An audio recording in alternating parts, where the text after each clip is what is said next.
姓名周军，等级 LV2 299300，力量30，敏捷25，精神43，体质31，天赋未觉醒。幸福花园小区。周军查看完自己的属性面板，终于确定了重生的事实。重生前，他费尽千辛万苦才修炼到54级，有资格加入星环集团的核心护卫队，迎来一片光明璀璨的前程。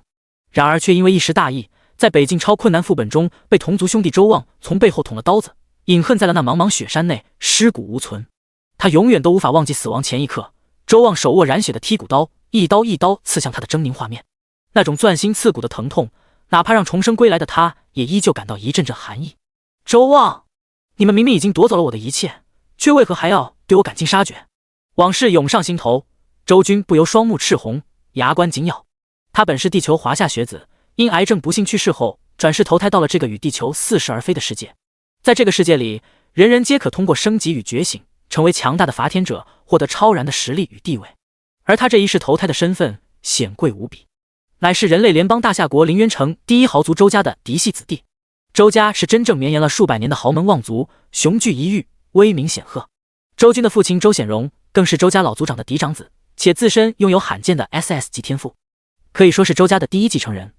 而周军作为周家的嫡长孙，未来的少族长，从小便享尽荣华富贵，同代的小辈只能仰望他的鼻息，所过之处众星捧月，前呼后拥。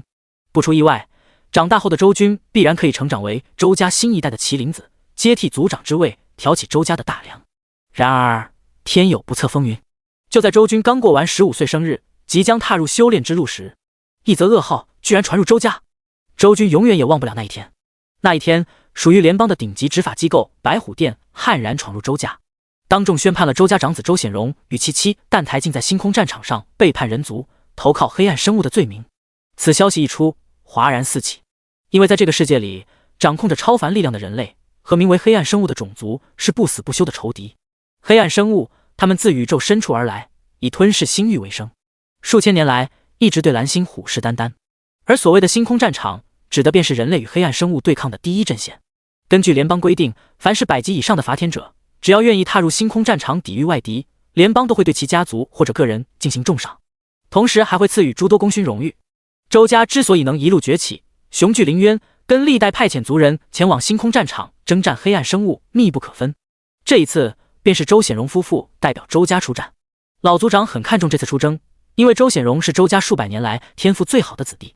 家族内早有传言，只待周显荣从星空战场凯旋而归，老族长便会举办继承人大典，让周显荣接任族长之位，掌控周家。只可惜谁也没有料到，无数周家族人苦等数年，等来的却不是周家骄子的荣耀归来，反而是一条背叛的罪名。据那白虎殿长官所言，周显荣夫妇在星空战场上临阵倒戈，向黑暗生物屠杀人族同胞，随后遁入星空深处，不知所踪。联邦高层已经对其下达了 SSS 级通缉令，不日就将传遍整个蓝星。这条背叛人族的大罪，家族本应受到牵连，但联邦考虑到周家数百年来对星空战场一直有着诸多贡献，再加上叛乱行为是周显荣个人意志所为等诸多因素，因此并未对周家做出实质处罚，只是进行了为期3个月的监禁调查。此结果，不管周家众人服与不服，都已经木已成舟。在白虎殿走后，老族长独自坐在厅堂里很久很久。几个月后，老族长宣布隐退，不再过问家族中事。新族长是周军的二叔。当时的周军虽然年幼，但灵魂却是两世为人，早已经看出了此事的蹊跷。他父亲周显荣为人仗义，是绝不可能背叛人族的。母亲同样是大族出身的小姐，品行端正，说她战死星空都比投靠黑暗生物更让人信服。可惜无奈的是，就算周军知道这其中有隐情，却也只能束手无策。毕竟他那时还只是个刚满15岁少年，人微言轻，连面见联邦高层的机会都没有。与此同时，周家内部的格局也在悄然改变。随着老族长归隐，周军的二叔上位后，周军那周家少主身份便岌岌可危起来。毕竟二叔也是有孩子的，而那人正是周军的堂弟周望。周望曾经只是周军的跟屁虫，对周军言听计从。可直到后来，周军才明白，其实那一切都是装的。周望从小到大都在嫉妒自己所拥有的一切，这种嫉妒已经深入骨髓。只是他知道，只要大伯周显荣一天不抖，周军就始终是他的堂哥，是他们这一代的领袖，未来的周家接班人。所以他只能不断的隐忍，卑躬屈膝，不敢表露出丝毫的野心。直到周显荣事变发生，他爹尚未成家主后，周望终于不装了，他几乎不加掩饰的在周军面前展露着獠牙，试图找回曾经失去的尊严，更是以各种明里暗里的手段将属于周军的一切夺走。周家的其他人对此则是视若无睹，没有一个人敢插手。毕竟明眼人都看得出来，如今的周望才是真正的周家少主，而周军不过罪人之子，焉能跟如日中天的周望相比？世态炎凉，人心冷暖，在那一刻展现的淋漓尽致。偌大的周家，在父亲被扣上莫须有的罪名后，他一个15岁的孩童竟无处容身。最后，疲惫的周军远离了家族，独自搬到了老城区居住。潜意识，我本以为离开周家便天高任鸟飞，却没想到我那好堂弟竟然早有布置，在我的租房里暗藏了一枚神话级道具降星石，从而导致我的觉醒天赋大幅降级，仅仅只觉醒出了地级再度分配，以此让我永世不得翻身。若不是我后来幸运地得到了一些机缘，恐怕连30级都无法突破。但尽管如此，周望依旧视我为眼中钉，百般阻扰我的精进之路，最终将我在副本中残忍杀害。可惜啊，我的好堂弟，你绝对想不到我身上会有一枚罕见的唯一不朽级道具时光女神的哭泣吧？往日之影在心头闪过，周军的嘴角却是陡然冷笑起来。唯一不朽级道具时光女神的哭泣是周军在一次秘境探险中偶然所得，此物只有一个效果，就是逆转时空，这也是周军为什么能重生的原因。当他被周望所杀害后，时光女神的哭泣便被动触发，让他的意识回到了今时今日。现在他正值18岁，即将完成人生的第一次觉醒，成为一名伐天者。第2章觉醒。这一世，我不仅要调查清楚父母失踪的原因，还要从周家拿回本应属于我的一切。房间内，周军盯着自己只差一点经验值便可以升到3级的属性面板，双眸内燃起熊熊的复仇焰火。在这个人人皆可修炼升级的世界里，只要达到了3级，便会自动完成觉醒，从而获得一项强大的天赋。周军上一世不知道家中被暗藏了降星石，导致只觉醒出了地级天赋，如今重生归来，自然不会再重蹈覆辙。事实上，以周军的出身，哪怕觉醒出一项 S 级天赋都不稀奇，毕竟他的父亲周显荣是那样的耀眼，那可是家族数百年来唯一的 SS 级天赋拥有者，而他的母亲也同样是天之骄女，身具强大的 S 级战斗系天赋。联邦的科研学者早已证实，孩子的天赋觉醒等级与父母的天赋等级存在着相当大的关联，所以拥有这样的天才父母，周军的天赋必定不会平凡。现在的当务之急便是找到降星石这个祸害。而周望藏降星石的位置，脑海中的记忆翻涌，周军脚步匆匆来到了卫生间。其实这颗降星石隐藏的并不深，前世中周军在觉醒后的没多久，便在马桶的水箱里发现了。他直至此刻都依然清晰地记得当时发现降星石时的愤恨与绝望。毕竟天赋等级关乎一个人的一生，周望此举等于是断了他的未来之路，不给他一丝一毫的希望，可谓阴险至极。而如今，周军再次打开马桶后盖，从其内的水池中拿出这颗蚕豆大小的红色宝石时，脸上只剩下了丝丝的嘲弄。这所谓的降星石品质高达神话，效果就是可以使附近人在进行天赋觉醒时大幅降低所觉醒的天赋等级，50米的有效范围刚好可以将周军租的这间老破小全部覆盖住。周望啊周望，为了阻止我崛起，你还真是费尽心机，但你怎么也想不到我能在死后重生吧？这颗降星石我就笑纳了。周军嘴角流露出一抹冷笑。降星石作为神话级道具，价值不菲，放到黑市上随随便便就可以卖出几千万联邦币。周望哪怕成为了周家少主，也很难拿出这样一笔巨款，只怕变卖了不少资产。但此刻自然是全便宜了周军，毕竟真的没有比数千万联邦币更棒的重生礼物了。心念一动，就将其放进了伐天者的空间背包中。空间背包是世界意志赠予人类的礼物，类似于小说中的储物法宝一样，其内自成一方天地。哪怕是神话级道具，其效果也无法穿透空间背包影响到现实，所以来自降星石的威胁已经解除了。做完这一切，周军才放心地回到沙发上，盘膝而坐，决定今天一口气突破到3级，完成觉醒仪式。在这个世界里，升级所需的经验值有2种获取方式，第一种是击杀野外魔物，通过汲取他们身上的能量转化而来；第2种则是静坐调息，以吐纳天地间的能量自然增长。其中第一种方式最为便捷和快速，当然也充满了凶险。魔物的强大不是普通人能对付的，在觉醒之前，很少有人会选择以击杀魔物的方式来获取经验值，除非有强者保护，也就是俗称的代练。周军如果还是周家少主，自然会有大把的高手愿意带他去城外击杀魔物。只可惜世上没有如果，离开了周家的周军，一切只能靠自己。所以他是以第二种方式来升级的。自15岁开始，周军每天放学回家后都会抽空吐纳，到现在18岁，终于是摸到了3级觉醒的门槛。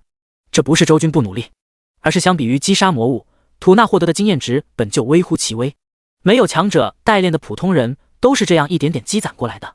好在只要到达了3级，就可以进行觉醒仪式，进而拥有一项强大的天赋。如果是高阶的战斗系天赋，那便直接一飞冲天，哪怕没有强者护航，也有资本踏足城外猎杀一些低级魔物。只可惜高等级天赋难出，这世上大多数人都只是觉醒普普通通的 C 级、D 级，能觉醒 A 级便足以称得上是人族中的精英。所以像是周军父母那种动辄 S 级起步的天赋，已经是遥遥领先了联邦9成9的人类，当之无愧的天才。有父母的珠玉在前，周军很期待他能觉醒出怎样的天赋。随着呼吸吐纳的进行，时间不知不觉地流逝着。约莫2-3个小时后，正在闭目修炼的周军身上忽然亮起一抹白色光芒。恭喜，你已成功升到3级，4维属性分别增加10点，天赋觉醒开启。受到提示音响彻脑海，随后白光刚消散，一诱道更强烈的金芒再次涌上。周军立刻睁开双眼，脸上有着难掩的期待。他知道这是升到3级后天赋正在觉醒的预兆。饶是前世已经经历过一次，此刻也分外紧张。只见在他的意识里，那金芒璀璨，不断包裹着他的全身。也不知过了多久，突然一道提示响起：恭喜，你觉醒了地级天赋，再度分配，你获得了额外100属性点。听到这声音的刹那，周军面色接连变幻，因为这再度分配赫然是他上一世受到降星石影响后觉醒出的天赋。可这一世他明明已经将降星石的影响消除了，怎么还会觉醒出再度分配？还是说无论是否有降星石的影响，他本来的天赋都只有地级？周军眉头紧锁，有些不太相信这个推论，但现实摆在眼前，又让他无可奈何。地级天赋再度分配是公认的废天赋，它属于战斗系，但效果却仅仅只是在觉醒时额外获得100属性点，可以自由加在4维属性上。这项能力堪称鸡肋，因为没有丝毫成长性。那多出的那100属性点放到中后期，对战力的加成根本就是杯水车薪。上一世周军能走到54级，靠的完完全全是自身的头脑，和再度分配没有丝毫关系。而这一世他又觉醒出了再度分配这项形同虚设的废天赋，一时之间也是烦躁不已。正当他深吸口气，试图调整好心态面对现实的时候，却忽然惊愕地发现他身上的金芒仍在持续。这是……就在周军惊疑不定之际，他身上那浓郁的金芒竟是在此时化为了七彩之色，迸发着无穷霞光，将整个小屋映照得神圣非凡。同时一股至高无上的强悍气息从他身躯之内汹涌扩散。恭喜，你觉醒了第2天赋 SSS 级无限升华为1，你的第1天赋已自动升华，你的地级天赋再度分配已完美升华至 SSS 级天赋再度分配，你获得了额外100万属性点。当这一连串的提示落下，周军那错愕的脸色也被浓郁的惊喜所覆盖。第3章，我本天才，竟然觉醒了第2天赋无限升华，而且还将我的第1天赋也升级成了 SSS 级。周军呼吸逐渐浓重，此前的种种不甘一扫而空。他反复的查看系统面板的提示，最终确认自己没有看错，他是一名罕见的双天赋拥有者。虽然第1天赋只有 D 级，但第2天赋却高达 SSS 级，更是强势的将第1天赋也升华到了 SSS 级。这种凭空升华天赋的本事，饶是周军两世为人，也深深的被震撼到了，以至于他根本无暇顾及系统提示再度分配升华后赠予的100万属性点有多么夸张，所有注意力都集中在了无限升华这项天赋的介绍中。片刻之后，周军深吸一口气，眼中浮现前所未有的光亮。真是中头奖了！这所谓的无限升华之所以闻所未闻，是因为这是一个罕见的具备唯一属性的天赋。换言之，此天赋全球只有他一个人觉醒了出来。其能力也是顾名思义，就是可以将一切事物进行升华。升华机会只有一次，并会在初级、中级、高级、完美4档中随机触发。这4档的触发概率则是相同的，即都是 25%。其中完美升华收益最高，触发后必将获得出乎意料的神奇效果。刚刚就是无限升华觉醒后对第1天赋的自动升华，并且很幸运，周军直接抽中了完美级。这也导致了只有 D 级的天赋再度分配，瞬间连跃数个等级，成为了强势的 SSS 级天赋，可谓是一步跃龙门。而直到此刻，周军才有精力看向再度分配变成 SSS 级天赋后的效果。你获得了额外100万属性点。那一连串的耀目数字，周军看了一遍又一遍，确认自己没有眼花，真的足足100万。这个逆天数字让周军的眼皮忍不住狂跳。再度分配本身只是个地级天赋，并没有什么特别的超凡能力，就是多出了一些属性点可自由分配，所以在无限升华之后也并没有增加新的效果，只是让可分配的属性点变多了一些。但问题是，这也太多了吧。据周军所知，就算是人族的那些顶级强者，可以深入星空搏杀黑暗生物的500级神王们，他们的4维总属性恐怕都没有50万。而周军这眼下足足100万的属性点，若是真全部加完，哪怕只有3级，哪怕没有任何战斗系能力加持，仅靠肉身之力，他也足以轻松将整个周家掀翻了。当然，这只是周军想想，他不可能将所有属性点全部加完，因为蓝星的研究学者早已证实，每个等级的4维属性都是有上限的，只是每个等级的具体上限在哪里，还尚未清楚，因为从未有人能在一个等级将4维属性点满。研究学者们也只是通过数据推测出一个大概，比如3级的4维属性极限应该是每项达到250左右。每个人的体质不一样，4维属性也不一样，而除了每次升级会反馈一部分外，剩下的要么靠一些罕见的道具增加，要么靠自身体能的训练增长。此外，同等级4维属性越高，根基也就越扎实。在前期尽量堆高4维属性，也是每一位至强者的追求。我记得在联邦史上每10个等级都有4维属性之最的记录，而第一个10级是结束新手期的境界，意义非凡，因此竞争相当激烈，每天都有人冲刺最高纪录。目前10级的纪录保持者是50年前横空出世的 SSS 级天赋火焰霸体拥有者炎烈，如今已经是500级神王。他在10级时的4维属性平均都达到了3000点，堪称前无古人。神王是人类联邦的最高荣誉，只有等级达到500才会授予。每一位神王强者都具备徒手抱星的本领，他们能深入星空亿万里搏杀黑暗生物，是人族真正的顶级战力。那火焰神王炎烈便是联邦10级时4维属性最高纪录的保持者，真是恐怖啊！平均超过3000点，这到底是怎么锻炼的？神明将士也不过如此吧。周军嘴上如是感慨着，手上却是不停，直接拉开了个人面板，选择了属性分配后开始疯狂加点。每一项基础属性后方的加号都被周军给点爆了，而他的4维属性也在这一刻如坐火箭般上涨。那副单薄的身体肉眼可见的发生变化，身形越发的挺拔，肌肉线条越发的明显，恐怖扎实的力量如游龙般隐藏在筋骨之下。您的力量在本等级已达最高值，您的敏捷在本等级已达最高值。也不知过了多久，一道道提示忽然轮番在耳边响起。周军停下意念，看向个人面板，发现4维属性已经全部达到了300点，后面的加号也在这一刻变成了灰色。原来3级的4维属性最高只能是300。周军摸了摸下巴，蓝星的研究学者们没能推算出的4维极限被他给实测出来了。再看一眼剩下的待分配自由属性点，还有998800点。这一刻，周军沉默了。如此之多的属性点，恐怕1000级之前的每一个等级都足够他无脑点满了。而所有等级都是满值的4维属性堆积在一起有多恐怖，周军自己都难以想象。但可以确定的是，未来的他会很强。想到这里，周军晒然一笑，笑容中有些如释负重。这一夜的经历太过波折，从重生到再次觉醒地级再度分配，他一度怀疑自己真的天赋不佳，那样他对周望的复仇，对父母蒙冤真相的调查将变得极为困难。好在第二天赋的出现让一切峰回路转，龙生龙，凤生凤，他没有给父亲周显荣丢脸，甚至远远超越。毕竟双 SSS 级天赋傍身，说是当世唯一也不为过。我本天才，盖世无双。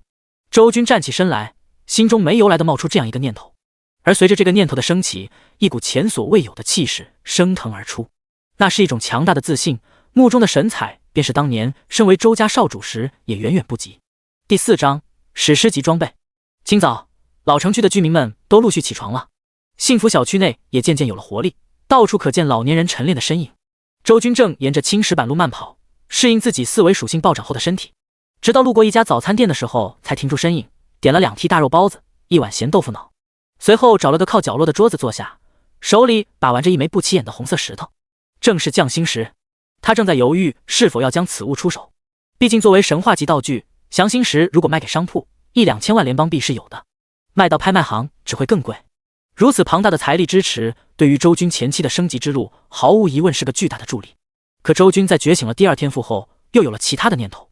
无限升华可对万物升华，而匠心石品质高达神话级别，若是升华之后，又会变成什么？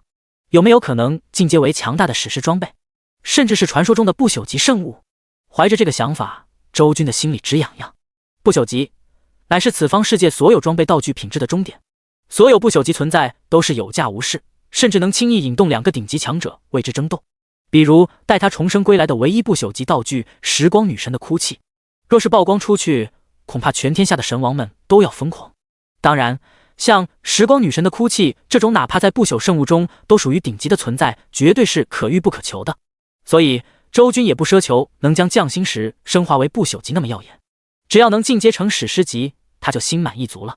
一念至此，周军不再犹豫，决定赌一把，心中默念升华，发动第二天赋的能力。刹那之间，无穷的玄妙之感自心间升起。周军只感觉头脑轰的一声，整个人精气神仿佛被抽走大半，甚至出现了短暂的眩晕。此刻周军才明白，原来发动第二天赋无限升华也是有代价的。他四维平均属性高达300点，都出现了阵阵晕眩。若是像此前一样只有2位数的属性，恐怕会直接休克。甩了甩头，周军忍住这种不适感，目光期待地看向手掌中心。恭喜！你的匠心石已高级升华为匠心之坠。只见此刻，那红色的小宝石竟是变成了一个模样精致、颜色暗沉的吊坠，磨砂的质感令其看起来颇具不凡，宛如奢侈品一般。名称：匠心之坠，品阶：史诗，种类：饰品，敏捷+66，精神+102，主动技能：匠心之刃，消耗 5% 精神力，释放一次必中的斩击，有 1% 的几率永久消减对方天赋等级、种族阶级、4维属性中的任意一项。望着手中吊坠的说明，周军顿时倒吸一口凉气。这匠心石升华完成后，虽然没有进化成不朽级圣物，但新增加的功效也堪称逆天了。毕竟能主动消减对方天赋等级的装备技能，哪怕周军两世为人也是第一次遇到。试想一下，若是对手是拥有 S 级天赋的天骄，对敌之时，周军这一刀下去，凑巧触发特效，将对方的天赋直接降格为 A 级，那对方还不得哭死？而且这匠心之坠的效果明显不仅仅是只对人族有效，词条中的种族阶级显然是针对魔物的。魔物跟黑暗生物不同，他们随着副本秘境一同降临在蓝星上，已经与拥有升级面板的人类对抗了数千年。魔物们种族丰富且等级森严，尤其是能在副本中担任领主 BOSS 的，都是其中的佼佼者，拥有着极高的种族阶级，也因此掌握着各种强悍的技能。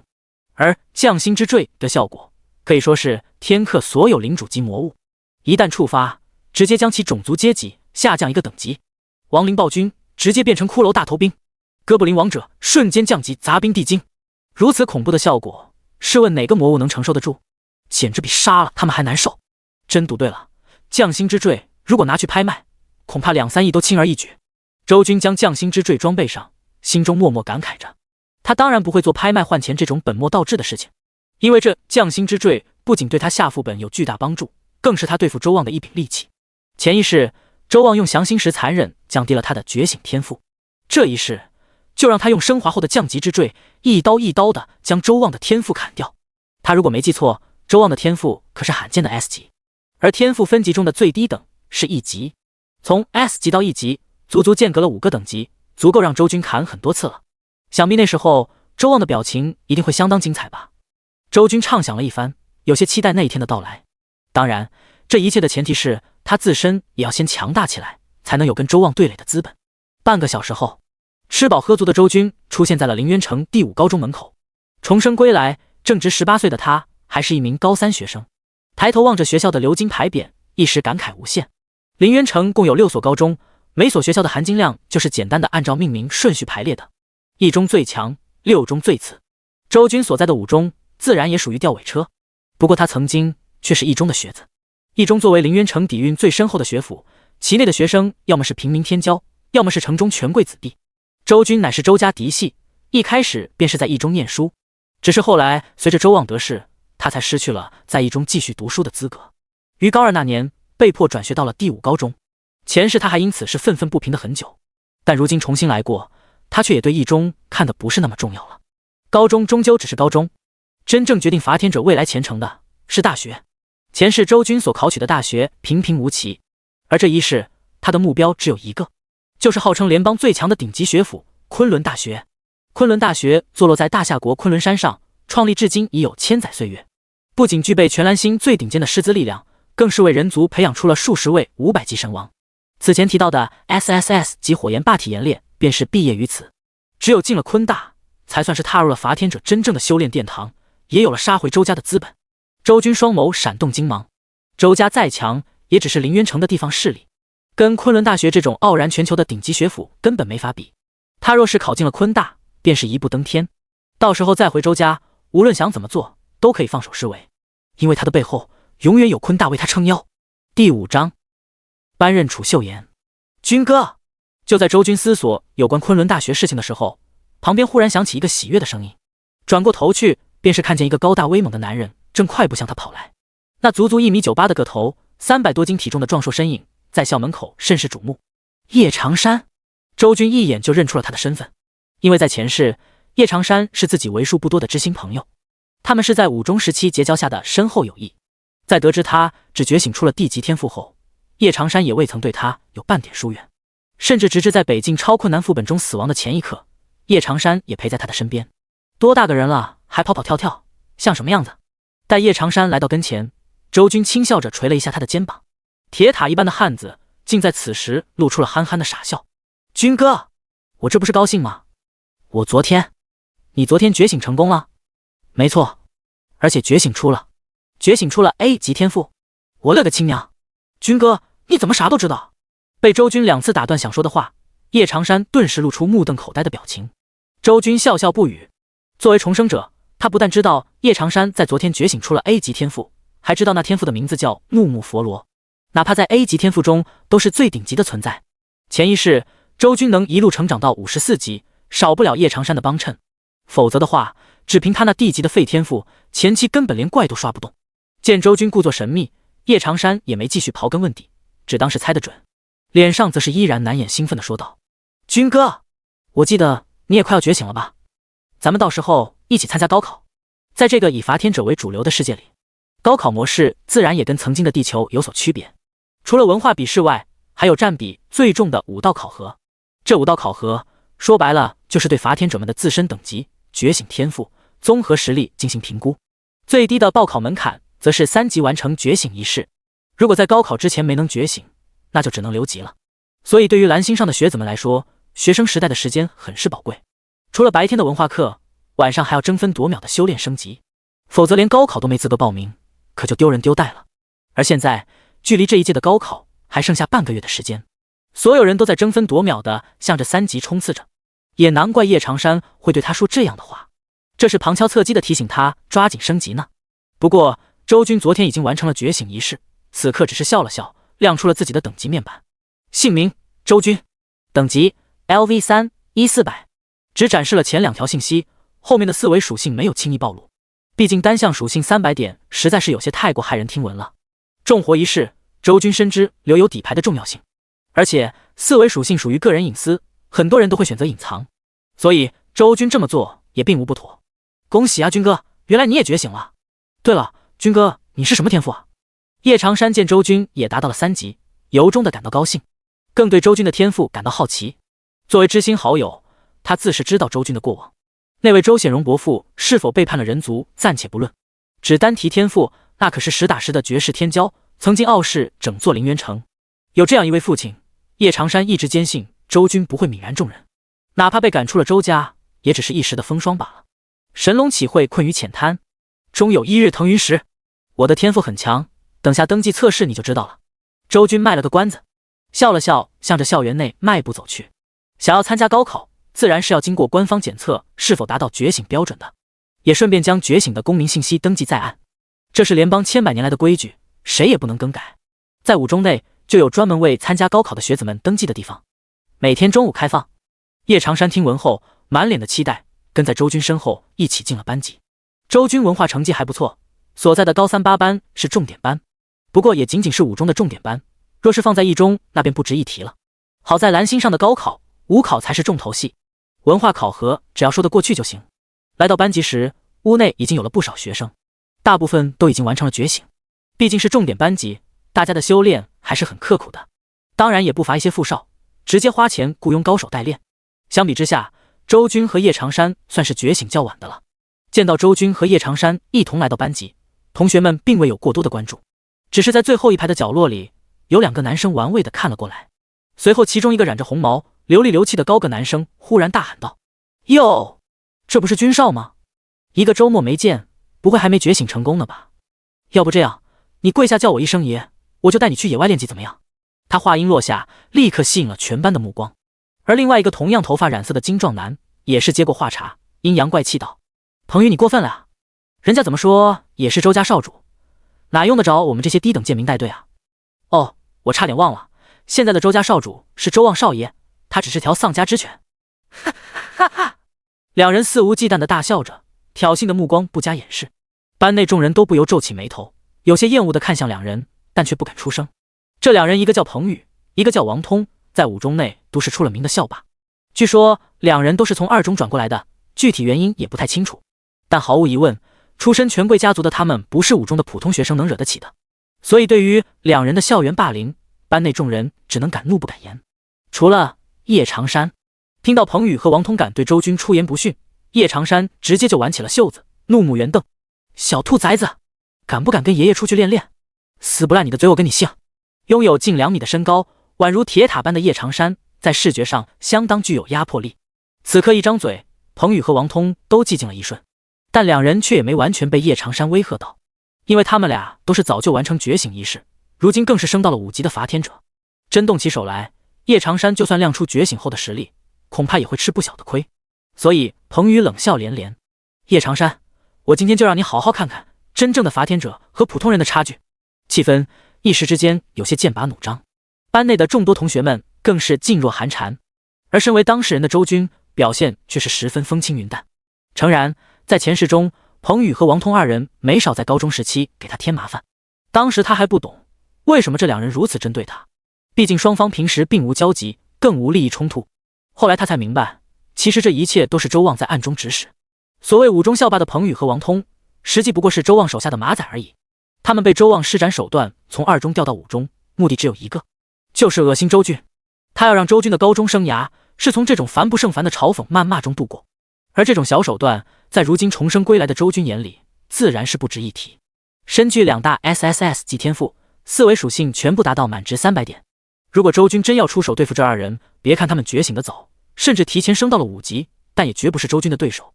吵什么吵，还上不上课了？就在班级内的形势愈演愈烈时，门口忽然传来一声清冷的呵斥，随之而来的是一股强悍无比的威压。所有人都赶紧低头看向课本。彭宇和王通两人同样面色大变，悻悻地坐回原位。周军和叶长山也回到了自己的位置上，然后目光才看向那股强悍威压的源头。只见一个25、6的年轻女教师，身穿职业装，上身洁白修身的衬衫，下身紧致包臀裙和黑丝，踩着一双深紫色红底高跟鞋，板着脸看向全班。正是他们的班主任，高达61级的伐天者楚秀妍。第6章天赋登记。高3 8班，楚秀妍一手掐着小蛮腰，另一只手握着格尺指向黑板，正耐心地讲解着知识要点。升级面板的由来，历年来的必考题，学会就是100减分。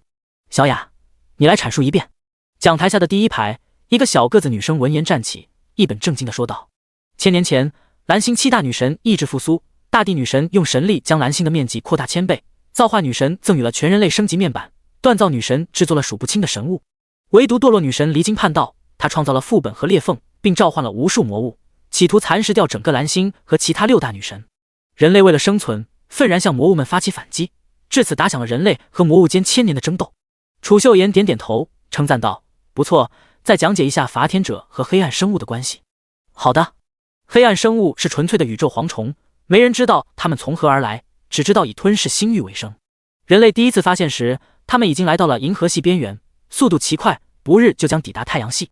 强烈的生死危机让全球人类前所未有的团结起来，人族先辈们在蓝星表面修建钢铁长城，组成人类联邦，更有数不尽的百级强者视死如归，悍然杀入星空深处，与黑暗生物展开前所未有的激战。这一场战争持续200年，至今尚未完全终结，史称伐天之战。而觉醒者们也因此有了新的名称——伐天者。听着耳边不知背诵过多少次的知识点，周军有些百无聊赖。他随意地转着钢笔，目光在班任楚秀妍的身上打量着。自己这位班任可不简单啊，年仅26岁便高达61级。前世自己懵懵懂懂，还不以为意，直到后来正式踏入了修炼之路，才明白后期的每次升级有多困难。楚秀妍这份天资，就算放到一中都能担任重点班的班任了。楚家莫不是北境天渊城的楚家？周军前世对楚秀妍关注不多，此刻回忆着有关楚秀妍的杂乱信息，心中暗暗推测楚秀妍的出身。大夏北境天渊城是比周军所在的凌渊城还要庞大的城池，其中楚家更是天渊一霸，实力比起周家只强不弱。若楚秀妍真是楚家之人，为何要跑到几万里之外的凌渊城来？天渊和凌渊两城间隔极远，几万里不是夸张，这是因为蓝星面积扩大了1000倍，大夏国的国境自然也跟着扩大了1000倍。可如此一来，就显得楚秀妍的行为更加可疑了。周军摸摸下巴，感觉自己应该对这位美女班任多一些关注，或许会有意想不到的收获。就在周军胡思乱想的时候，一转眼2节课过去了。中午，随着下课铃声响起，大批的学生走出教学楼，有说有笑的向着操场对面的体育馆走去。那里是联邦在校园内设立登记天赋的地方。高考在即，觉醒了天赋的同学都忙着登记报考，而登记过的也会每天过来围观，看同届是否有人觉醒了什么顶级天赋。至于高1高2的学弟学妹们，则纯粹是好奇，跟着看热闹。周军跟叶长山也在人群中，他俩都是昨天完成觉醒的，今天自然要去登记。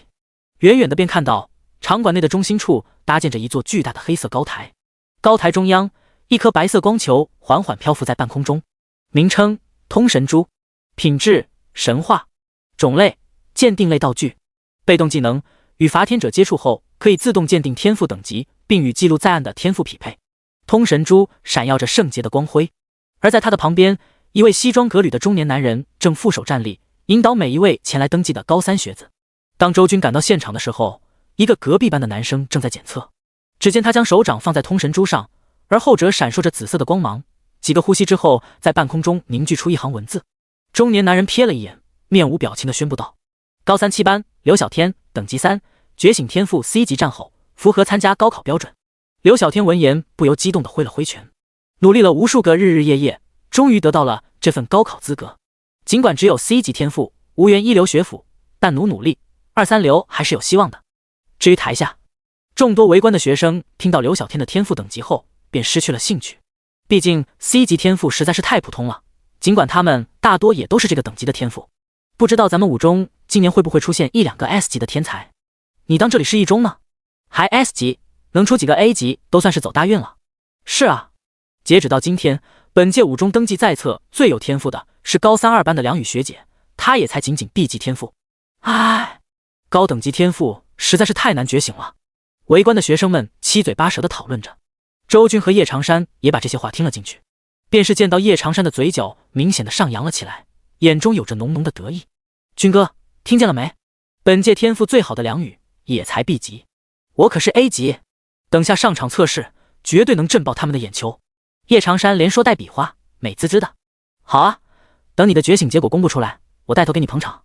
周军笑着回应，但心里还有句话没说，那就是叶长山并不是本届的最强天赋。按照上一世的记忆，5中今年还真出了一个 S 级天骄，如果没记错的话，那女孩好像也是今天参加的高考登记。想到这里，周军颇感有趣，静静期待起来。与此同时，体育馆外，彭宇和王通阴沉着脸向里张望。宇哥，周军那小子从不去体育馆，今天突然过来，难道是他升到3级完成觉醒了？身材精壮的王通显得有些忧心忡忡。彭宇冷冷瞥了他一眼，哼道：你害怕了？我不管怎么说，周军可是那位的儿子啊。王通苦着脸，终于还是说出了心里的担忧。常言道，龙生龙，凤生凤，周军要是真觉醒出了 S 级以上天赋，找我们秋后算账怎么办？周望少爷真能愿意保我们？听到这话，彭宇也有些沉默，半晌后忽然狠狠一咬牙，出宫没有回头箭，都已经得罪了，那就得罪到死。况且周望少爷不是说了吗？他已经施展了手段，周军大概率觉醒不出什么顶级天赋的。此言一出，瞻前顾后的王通也不再犹豫，两人凶神恶煞地向着体育馆内走去。第7章喂朵儿。下一个高3 8班叶长山。中央黑色高台上，随着中年男人的声音传出，台下的叶长山一个闪身走了出来，那雄壮如铁塔般的身影引起周围学弟学妹们阵阵惊呼，就连那中年男子都忍不住多看了几眼。这卖相够爷们，他心中暗暗赞叹道，脸上也多了几分和颜悦色。叶同学，把手放上去。好的，老师。叶长山兴奋地点点头，将那粗厚的手掌贴在通神珠上。即使早就知道自己的天赋是什么，但当着这么多人的面展示还是头一次，所以叶长山还是挺激动的。而此刻，随着他手掌的动作进行，通神珠也是华光大盛，那抹紫色的光芒比之前任何人都要浓郁，几乎将整个体育馆都映照上了一层朦胧的光晕。这景象最起码也是个 A 级。中年男子见状，不由精神一振。他并非是武中的老师，而是隶属于凌渊城联邦的公职人员，这次特意被武中聘请来登记高考资料。但除此之外，物色天赋好的学生也是他的任务之一。在扶持少年天才方面，联邦从不吝啬，这也是人族能昌盛不衰的原因。几个呼吸之后，紫色光芒终于渐渐消退。中年男子也是惊喜地宣布道：高3 8班叶长山，等级3，觉醒天赋 A 级怒目佛罗，符合参加高考标准。随着声音落下，现场也是响起一片哗然。天呐 ，A 级天赋，羡慕了。话说，叶学长是我们武中的首个 A 级天骄吧？没错，而且怒目佛罗这个天赋，哪怕在 A 级中都名列前茅，甚至可以一定程度上媲美 S 级。叶长山给我们武中长脸了。听着台下众人的惊呼，叶长山从小弯到大的背从来没像今天这般笔挺，整个人雄赳赳气昂昂。叶同学，这是联邦对于少年英杰的奖励，以后要好好修炼升级，不要辜负联邦对你的信任。中年男子微微一笑，递给叶长山一张卡片，这是联邦通用的银行卡，里面有200万额度。多谢大人。叶长山面色一喜，显然是没想到登记个天赋还能有奖励拿。鞠了一躬后，在中年男子和善的目光中走下高台。我应该是除了军哥外，武中天赋最强的人了吧？叶长山回到周军身边，脸上写满了春风得意，心中暗暗想着。周军则笑笑没说话，努努嘴示意叶长山继续看向高台。因为在叶长山离开后，周军记忆中的那道身影好似接力一般登上了高台。那是一个有些偏瘦的女孩，1米6出头的个子，扎着双马尾，穿着简单的黑色帽衫，嘴里叼着根棒棒糖，此刻双手插兜，不急不缓地走向通神珠。高3 1班魏朵儿。周军跟他最大的交集就是一起当过升旗手，但这并不妨碍他对魏朵儿印象深刻，因为他是前世登记时武中唯一的一位 S 级天赋拥有者，而且还是在叶长山刚刚下台，众人还沉浸在 A 级天赋带来的惊讶中时完成登记的，直接就把叶长山的风头全抢走了，气得叶长山晚上连炫了8碗米饭才消停。此刻就见魏朵儿将白嫩的小手举高，触摸在了通神珠底部，毫无意外的一抹闪耀的红色光华在其上绽放而出，不少学生都被这一幕给吸引住了。咦，这位学姐的通神珠怎么是红色的？大家不都是紫色的吗？众人并不清楚，红色光华是通神珠检测到 S 级天赋的征兆，而负责登记的中年男子此刻早已目瞪口呆。S 级，武中竟然出了 S 级，他几乎不可置信。要知道，哪怕是一中，截止到今天也才登记了2个 S 级，可一直吊尾车的武中竟然也出了这样一位天才，这是何等的造化啊！与此同时，在体育场的半空中，空间忽然产生强烈的波动，随后一个半白老人凭空出现，直接便二话不说的落在了通神珠前。孙校长，中年男子一惊，没想到高3学生的登记竟然连武中这位80级的老校长都惊动了。老校长做了个噤声的手势，示意他不要打扰魏朵儿，一双老练的双眸则盯着通神珠上方。几个呼吸后，他们终于看清了魏朵儿的天赋信息。S 级暗影。这一刻，中年男人深深地吸了一口气，喜怒不形于色的老校长也是罕见露出惊容。原因很简单，这 S 级的暗影是纯粹为战斗而生的天赋，成长潜力极高，如果开发好了，其效果甚至可以比肩 SS 级天赋。远的不说，此时此刻为人族镇守星空的诸多神王中，便有一位是 S 级暗影的拥有者，可见暗影的强大之处。魏同学，这是联邦为你觉醒 S 级天赋的贺礼，利用这笔资源好好修炼，争取为我联邦再造一位神王。中年男子上前一步，直接从空间背包内掏出3张卡片，一张联邦银行卡，里面有500万额度；一张凌渊城贵宾卡，持此卡城内许多东西都可以享受优先政策；最后一张没有名字，但却可以在联邦兑换一套能用到30级的卓越品质装备。面对这丰厚的奖励和周围同学们的惊呼声，魏朵儿却并未像叶长山那般表现出得意之色，反而是依旧一副淡然的模样，嘴里叼着棒棒糖，右手双指并拢在额头前，做了个胜利的手势，清脆地说道：“谢了大叔，成神王了，请你吃火锅。”哈哈，那我可当真了。中年男子面露微笑。老校长这个时候则轻咳一声，也走了过来。他一招手，便掏出了一条华光溢彩的腰带，然后和蔼一笑道：“小女娃，这条神话品质的龙银闪耀腰带，可以让你在1个月内猎杀魔物所获取的经验值翻倍，是咱们武中对你觉醒 S 级天赋赠予的奖励。要好好升级，争取在高考上拿下一个好成绩。”老校长一出手，立刻就彰显出了不同的格局。高达神话品质的腰带，直接令现场围观的同学们惊呼不已。毕竟这种级别的装备，很多人别说是拥有，就是看一眼都很难有机会。魏学姐一步登天了，真没想到咱们武中这浅滩竟然出了魏学姐这么一头真凤凰。S 级啊，这辈子可能就见到这么一次了。魏学姐有机会考昆大。武中无数的学子们此时心情激荡，与有荣焉。叶长山则是瞪大了眼珠子，看看魏朵儿手里那一样又一样丰厚的奖励，再低头看看被自己攥紧紧的银行卡，一下子就感觉不香了。周军见好兄弟那副手足无措的模样，顿感好笑，正想说点什么揶揄一下，耳边忽然传来了中年男子的声音：“最后一个，高38班周军。”第8章，周军的天赋。体育馆内，听到中年男子的点名，周军深吸一口气，缓步走出人群。“军哥，亮瞎他们的狗眼！”叶长山在一旁挤眉弄眼。虽然周军没有告诉他觉醒了什么天赋，但叶长山丝毫不怀疑周军的天才程度。而随着周军的一步步走出，周围的一双双目光也汇聚过来。不远处，彭宇和王通更是紧紧注视着这边的动静。周望交给他们的任务之一，就是密切关注周军的觉醒等级。按照周望的话说，他已经施展了手段，周军不会觉醒出什么顶级天赋。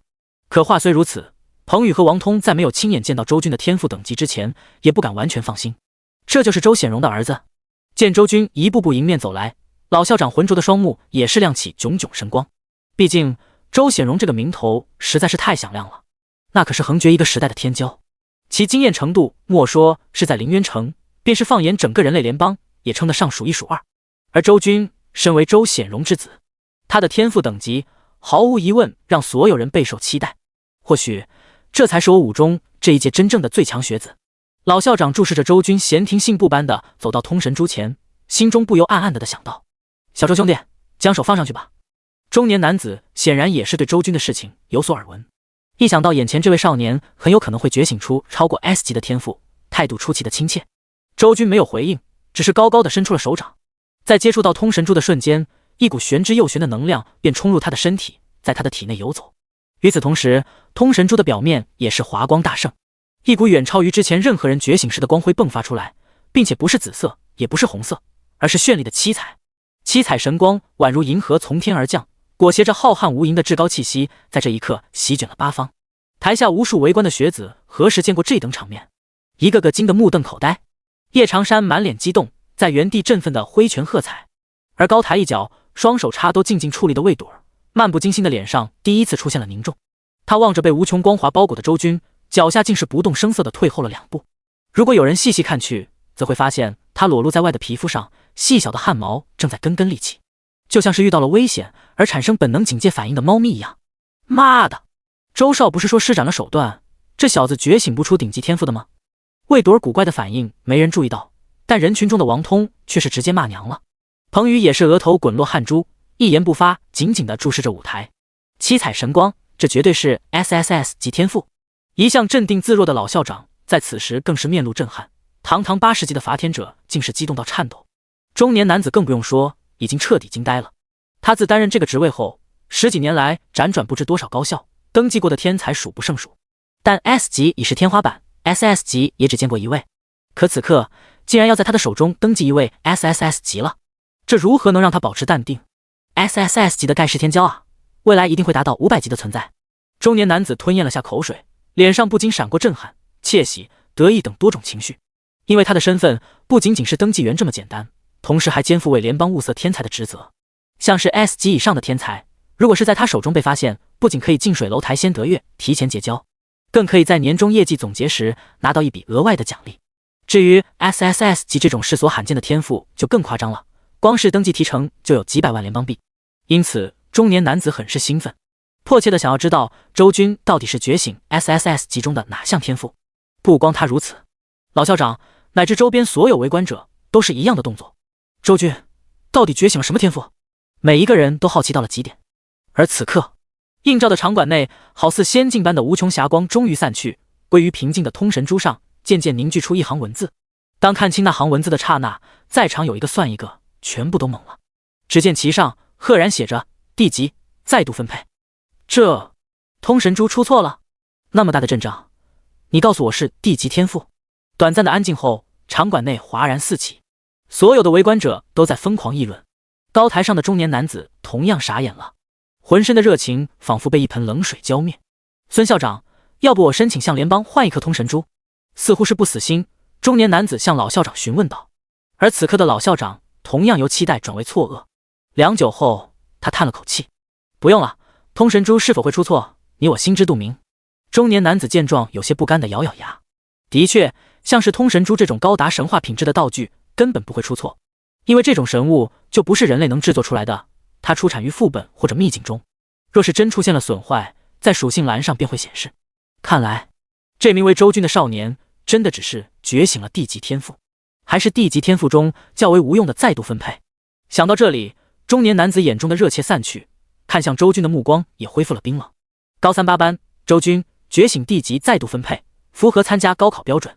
随着话音落下，周军的信息也被登记在了他手中的平板上。周军见状张了张嘴，但最终还是什么都没有说。与此同时，人群中的彭宇和王通见峰回路转，纷纷松了口气。彭宇更是不加掩饰的讥笑起来：“笑死我了，搞这么大阵仗，原来只是个觉醒了地级的废物啊！周军，你真是把你老子周显荣的脸丢尽了！”听到他那刺耳的嘲笑声，周围人都是默然不语，没有一个敢为周军打抱不平。伐天者的世界远比普通人要更加现实，因为天赋决定了一切。周军只有地级天赋，此生注定碌碌无为。彭宇和王通却都是 B 级，还有家族相助，未来成就孰高孰低一眼明了。所以就算彭宇当众嘲笑周军，也没有人会做出路见不平拔刀相助的举动，没必要因为一个 D 级而去得罪2个 B 级。当然这里面不包括叶长山。叶长山此刻很干脆利落地挽起袖子，勾勾手指：“来来来，今天不扒了你的皮，老子不姓叶。”虽然叶长山也很疑惑，为什么周军只觉醒了地级天赋，但这并不妨碍两人的关系，更不影响他捍卫好友的尊严。你3番2次的被叶长山顶撞，彭宇脸色铁青到了极点。宇哥，校长那老东西还在这呢。王通这时扯了扯彭宇的衣角，示意他不要冲动。两人权宜一番，最终还是没有跟叶长山撕破脸皮。下方的喧闹，高台之上的周军没有理会，他正凝望通神珠给出的测评，若有所思。这通神珠作为神话级道具，竟然没有检测出它的再度分配已经升华到了 SSS 级，又或者说其实已经检测到了，只是在数据库中并没有记载过 SSS 级的再度分配，所以通神珠才显示出 D 级的信息。应该就是这样了，否则那浓郁的七彩华光说不过去。但是他的第二天赋呢？ SSS 级无限升华也检测不出来吗？还是有延迟？就在周军疑惑时，旁边却是响起了中年男子冷淡的宣告声：“好了，周军，你可以下去了。”在周军的天赋确定只有 D 级后，中年男子连说话间的用语都疏远了很多。之前喊小周兄弟，现在则直接变成了周军，甚至连同学2字都不愿加上。好在周军逆活3世，见惯了人情冷暖，倒也并未有多气愤。他淡然地走下高台，无视了所有人或好奇或惋惜或幸灾乐祸的目光，而后也未离开场馆，只是静静站回叶长山的身边，因为他知道接下来老校长有一场重头戏要宣布。果不其然，就见到老校长在此时抬起手轻轻向下一压，便制止住了全场的喧闹，面色红润地开口道：“同学们，此次本校长现身，除了庆祝我们五中出了魏同学这样一位 S 级天骄外，还有一件喜事要宣布。就在刚刚，联邦特批了我们五中一座新手期秘境，用来突击即将到来的高考。这座秘境只能开启3个小时，所以下午高3就不用上课了。现在所有登记过的同学去操场集合，20分钟后进入秘境历练。第9章准训练。天哪，我没有听错吧？校长竟然给我们申请到了一座新手期秘境。新闻不是说今年新手秘境货源很紧张吗？好像连2中都没有申请到。校长爷爷万岁！体育场内数不清的高3学子们兴奋地讨论着，被这突如其来的惊喜砸昏了头。也不怪众人如此激动，实在是秘境难求，或者说新手期秘境难求。在蓝星上，千百年来已经诞生了无数的副本和秘境，难度也不一。其中副本是固定在野外常驻的，随时开放，而秘境很难才会诞生一座，需要用特殊道具方能召唤。秘境相比于副本，击杀魔物的经验值更多，装备的爆率也更大。最重要的是，在秘境内存在一次死亡免疫，也因此召唤秘境的道具在蓝星上十分热门，供不应求。新手期秘境更是如此，魔物最高也不过10级，十分适合刚觉醒的新人历练。唯一的缺点是秘境存在时间较短，通常只能存在几个小时便会消散。全联邦数不清的高校能拥有秘境的可谓凤毛麟角。在凌渊城，这种好东西一般都是优先分配1中2中，没想到这次竟然让5中分到了一座。对于5中这一届的高三学子来说，的确是百年一遇的喜事。10多分钟后，体育馆内的学生们已经散得差不多了。高1高2回去上课，高3的则在操场汇合。整个体育场也只剩下了负责登记的中年男人。他将整理来的信息再次从平板上确认一遍后，便打算伸手去将悬浮的通神珠收起，完成今天的工作。然而当他视线重新落在通神珠上时，整个人却是猛地愣住，紧接着就听见一道明显颤抖的声音响起。怎么会这样？中年男子说话都不利索了，他愕然地指着通神珠，一双瞳孔更是在此时控制不住的放大。只见在他面前，那颗洁白的通神珠正在散发着千年来前所未见的九彩光辉，炫目无比。而其上方那逐渐显现的文字更是瞩目万分。学生姓名：周军，第2天赋等级 SSS 级，天赋信息无法匹配，天赋属性唯一。3个关键词，明明笔墨不算浓厚，但在此刻却重若千斤。因为 SSS 级代表着天赋的最高等级，无法匹配意味着通神珠也不能检测到这项天赋的具体信息。唯一则说明此天赋独一无二，世间只此一人拥有。啪嗒一声，是中年男子手中平板掉落在地上的声音。他驻足良久，才逐渐回过神来，只是脸上的震撼之色依旧难以褪去。坏了！随后似乎是想到了什么，表情骤变，急急忙忙地冲向体育馆外。与此同时，操场中央，一道3米多高、散发着丝丝危险气息的空间裂缝矗立在地面上，这便是老校长所召唤出来的新手期秘境入口。在5中教师们的指挥下，大批的高3考生正在排队进入。记住了，秘境只能存在3个小时，在这3个小时内，尽量击杀魔物练级。实力较弱的同学可以互相组队，但一定不能冒险深入秘境中央，因为越靠近秘境核心，魔物等级也就越高，最深处甚至有10级的魔物，这不是你们能对付的。如果不慎触发了一次死亡免疫，那么就一定要主动退出秘境，因为若是再死一次，那就是真的死了。教导主任更是手里握着大喇叭，反复地叮嘱着。熙熙攘攘的人群中，叶长山和周军也在排队向着秘境入口靠近。军哥，通神珠是不是出问题了？叶长山低声问道。他直到现在也不愿意相信周军只觉醒了地级天赋。周军见状也没隐瞒，点点头道：我第1天赋确实是地级，但第2天赋是 SSS 级，至于通神珠我也不太清楚。听到这话后，叶长山那细小的双眼都瞪大了几分，吃惊的连话都说不完整了。军哥，你是双天赋？小点声！周军踢了他一脚。啊，好。叶长山连忙压低声音，然后那粗狂的脸上不停的嘿嘿傻笑。我哥是 SSS 级，哈哈，我哥无敌。周军怎么摊上这么个傻弟弟？他叹了口气，一手搭在叶长山的肩上，两人勾肩搭背的走进了秘境中。而就在两人进入的瞬间，负责登记的中年男子如同一道旋风般飞掠而来。孙校长！他直接忽视了沿途跟他打招呼的5中教师们，气喘吁吁地站在老校长面前，脸上依旧残留着浓浓的懊悔和惊骇。通神珠没出错，小周兄弟是罕见的双天赋，第2天赋还是唯一 SSS 级。什么？老校长本来还在奇怪对方搞什么鬼，可等听完整句话后，却是反应比他还大。快跟我说说怎么回事！中年男子不敢隐藏，连忙将刚才发生的事情全部讲了一遍，而后担忧地问道：孙校长，你也知道，但凡秘境只要有人族的 SSS 级天赋者进入，其内所有魔物属性自动翻倍。要是小周兄弟还没进去的话，我想送他2件装备防身，再郑重跟他道个歉，刚才是我狗眼看人低。晚了！老校长直截了当地打断他，就在你来的前1秒，周军刚进秘境。这中年男子顿时面露苦涩，可是其他同学还不知道这个消息呢。他似乎还想要挣扎一下，看能不能将秘境取消。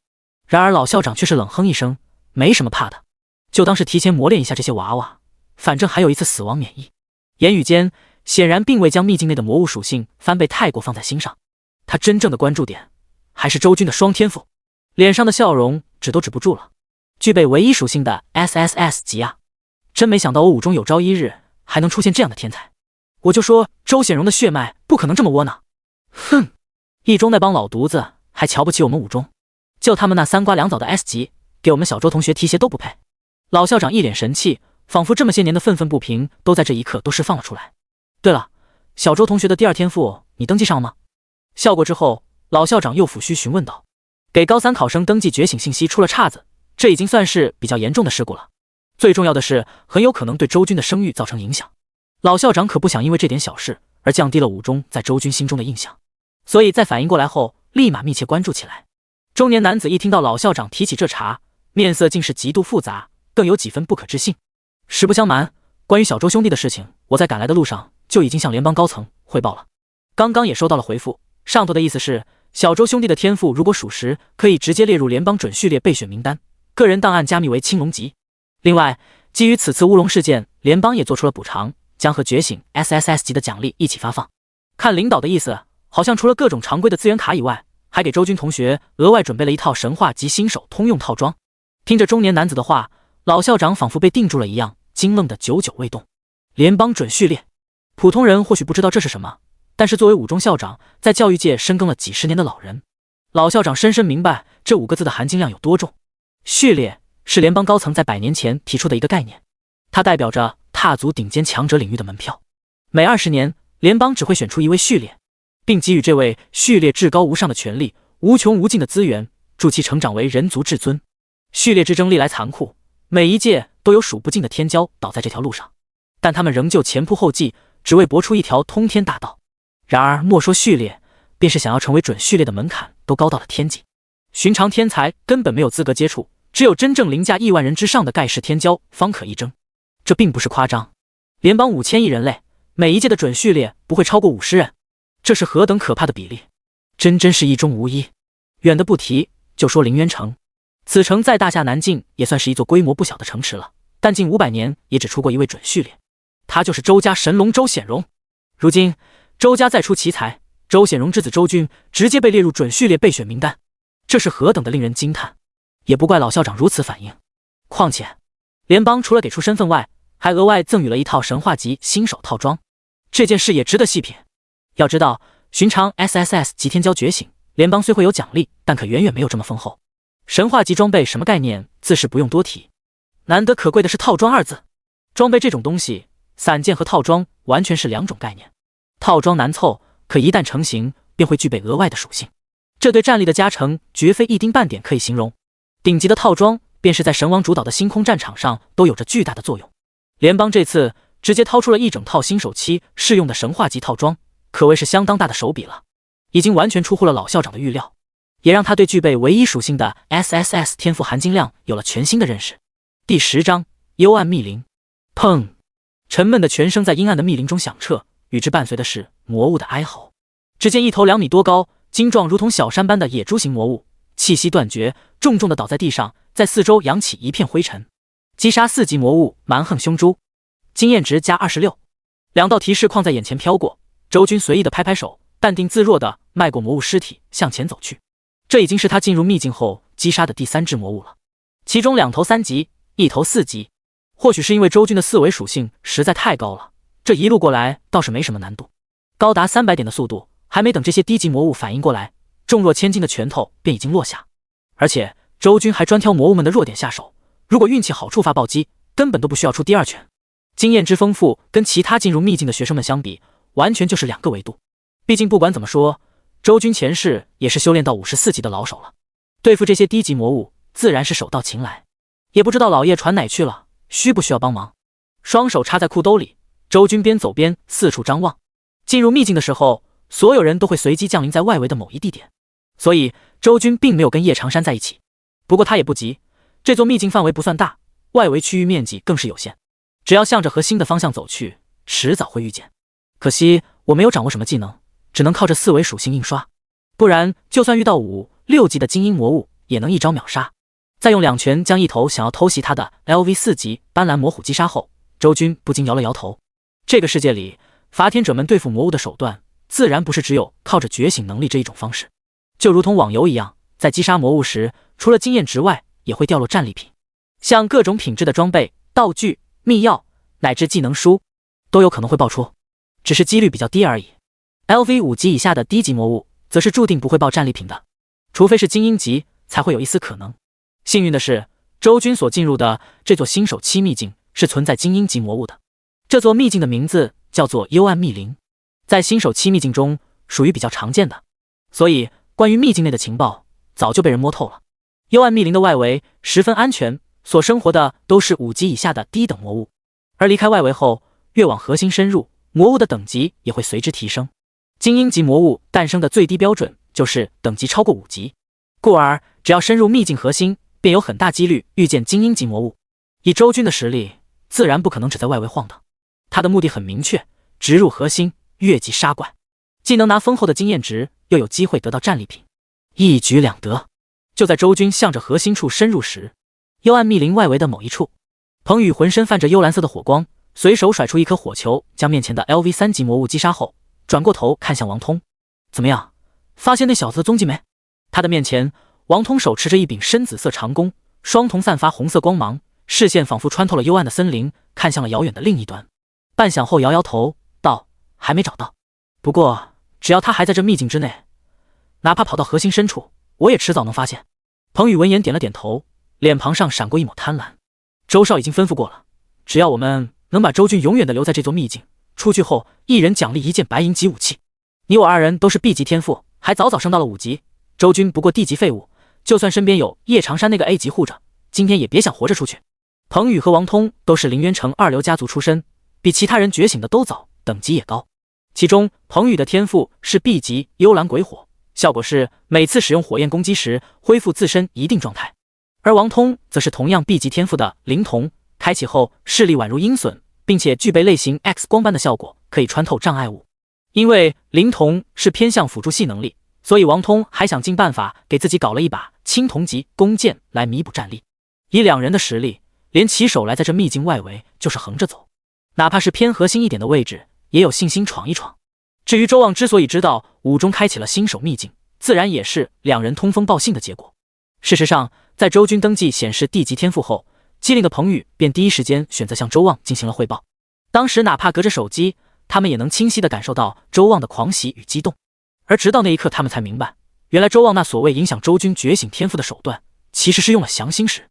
一时之间，2人都忍不住感慨周望的魄力。为了让自己的堂兄永世不得翻身，竟然敢用价值几千万联邦币的降心石来做局，得罪了周望少爷，周军这小子注定是死无葬身之地了。也罢，就让我彭宇送他上路。2人先是感慨，后又冷笑，带着杀意冲进茫茫森林。他们丝毫不怕在秘境内杀人的后果，毕竟蓝星从未有过和平，副本和秘境每天不知道要死多少人。且不说没人会关注一个地级废物生死，就算武中真的想查，也是有心无力。毕竟案发地点在秘境之内，秘境一关，证据揭晓，到时候只管将一切推脱到魔物身上，就是联邦法律都无可奈何。秘境内可是个杀人越货的好地方，要不要找个时间顺手把彭宇和王通宰了？快要靠近核心区域的林荫小道上，周军摸着下巴边走边想。作为重生者，他自然是知道彭宇和王通是什么货色。前世武中秘境开启后，这2人像疯狗一样在秘境内追杀自己，要不是叶长山觉醒了 A 级天赋拼死保护，他可能就真交代在这鬼森林里了。如今重新来过，这仇定是要报一报的。不过他可没时间特意去找这2人，秘境开启只有3个小时，抓紧刷怪才是王道。等真碰到彭宇王通的时候，顺手杀了就是。毕竟现在的他可不像前世一样毫无战力了。第11章技能碎骨。秘境之内，时间流逝的飞快，转眼间半个小时过去。周军这段时间收获还算不错，他专盯着比自己等级高的魔物杀，获取经验值的速度跟坐火箭一样。如今距离4级只差不足10点经验，再随便杀一只魔物便可。正巧在他的前方就有一条盘踞在树干上的魔蟒，随着周军目光看去，只见其蛇身上方漂浮着 LV5 的字样。看来这里算是已经进入了秘境的核心区域，只不过还是没有遇到叶长山。他俩在进入秘境之前就已经约好，2人不管传送到了哪里，降临后都一起向着核心出发。因为幽暗密林这个秘境是呈现圆形的，所以越往中心靠拢，可活动的范围越少，两人只要一起向中央前进，就早晚能遇到。这老叶不会在外围刷怪刷嗨了吧？周军心里吐槽了一番叶长山的不靠谱，手上则是动作不停，抄起一块拳头大的石头，便向那魔蟒的7寸投掷而去。嗖！平平无奇的石头在他手中宛如重狙射出的子弹，掀起阵阵白赤色的狂风，狠狠地定在了魔蟒的7寸上。762，巨树震战，洒落成片的灰白树叶，魔蟒头顶的血条剧减了1/5。周军轻咦一声，没想到这魔蟒还挺抗揍。这个世界很奇怪，虽然有些像网游融合现实，但却融合的并不彻底。人类获得了升级面板，拥有可视的4维属性，可无论升到了多少级都没有转职一说，并且在面板上也不会显示所谓的血条。相反，魔物们倒是跟网游中的野怪一模一样，多少血量看的是清清楚楚。而根据联邦专家学者们历年来的研究，推测出了一套结论：人类虽然没有血条显示，但抗伤害的能力在不考虑装备、天赋等情况下，跟4维属性中的体质关系最大。如果非要用血条来衡量，那么血量差不多是自身体质属性的2倍。至于伤害的评测则颇为复杂，这里面所涉及的因素太多。不过通俗来讲，物理伤害跟力量属性有关，魔法伤害跟精神属性有关。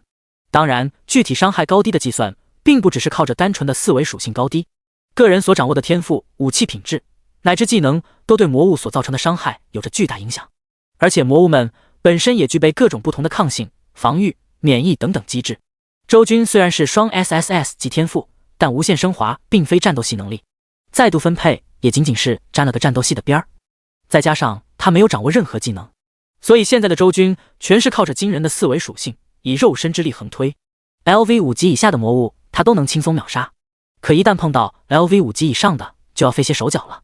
眼下这魔蟒就是最好的例子，一击下去竟然只掉了1/5的血，这意味着他要轮5拳对方才会死，有点掉他 SSS 级天赋的脸，还是吃了没有技能的亏啊。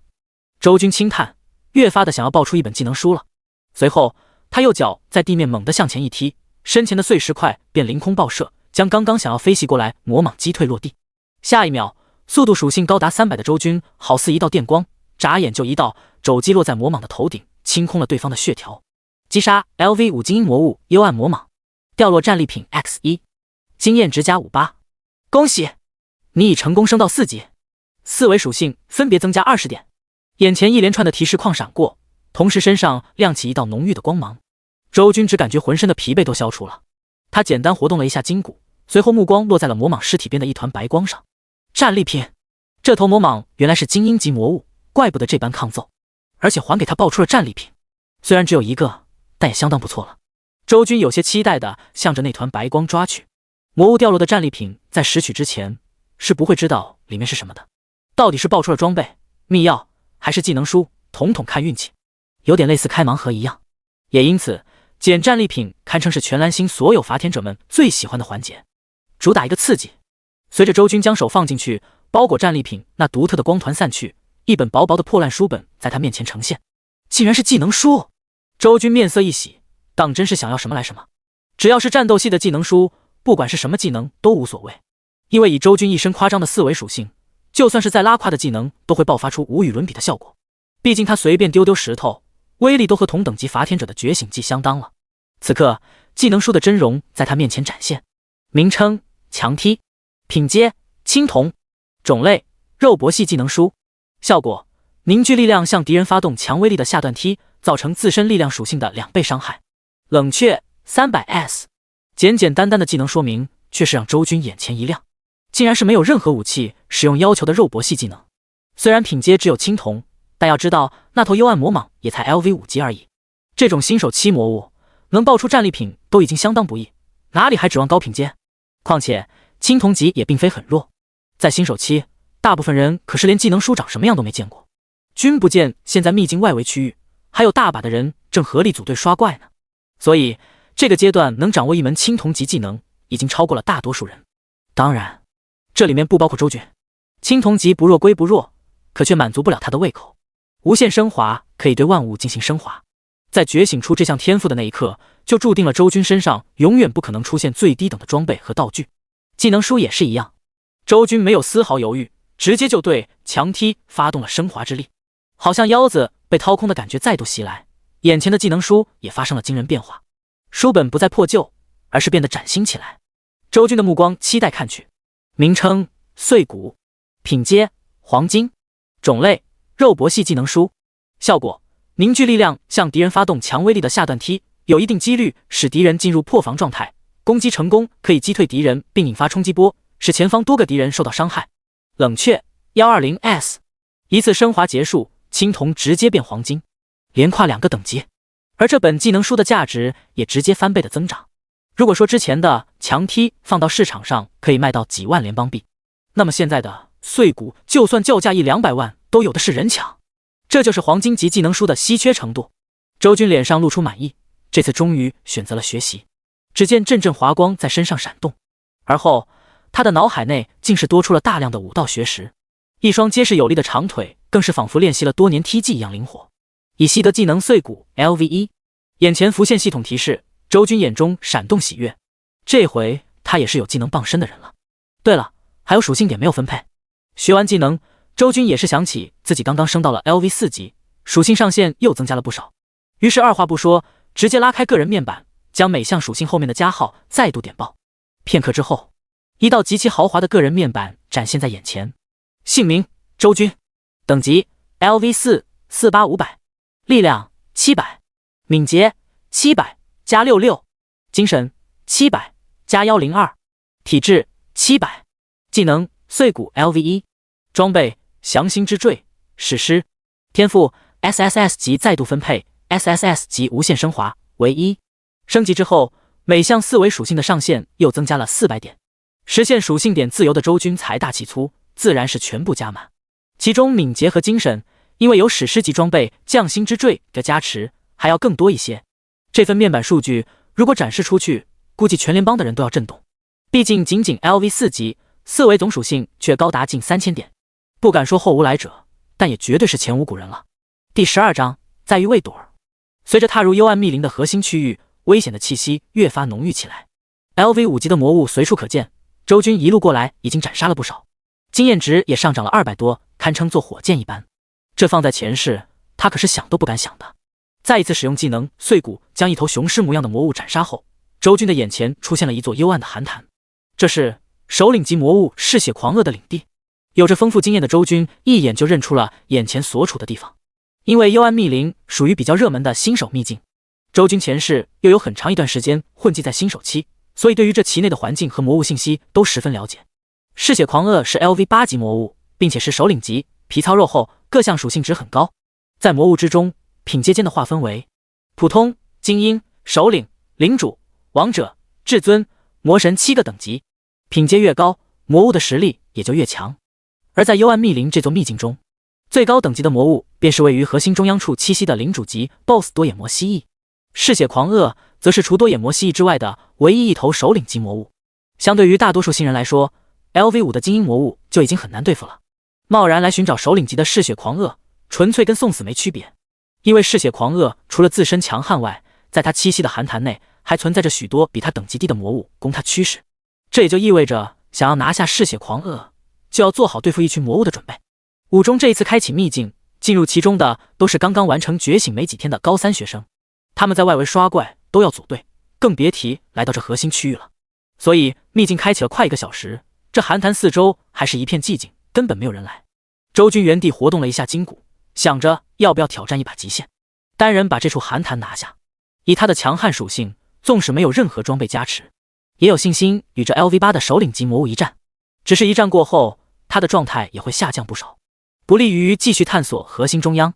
除非这头嗜血狂鳄所提供的经验值能让他一口气升到 LV5 级，刷新自身状态。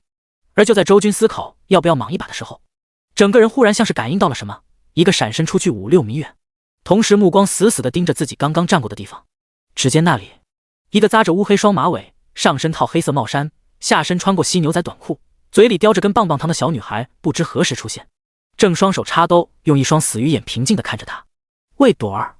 周军一眼便认出了对方的身份，同时心中暗暗惊讶，因为在魏朵儿出现在他身边之前，他完全没有感应到对方的气息。吃糖吗？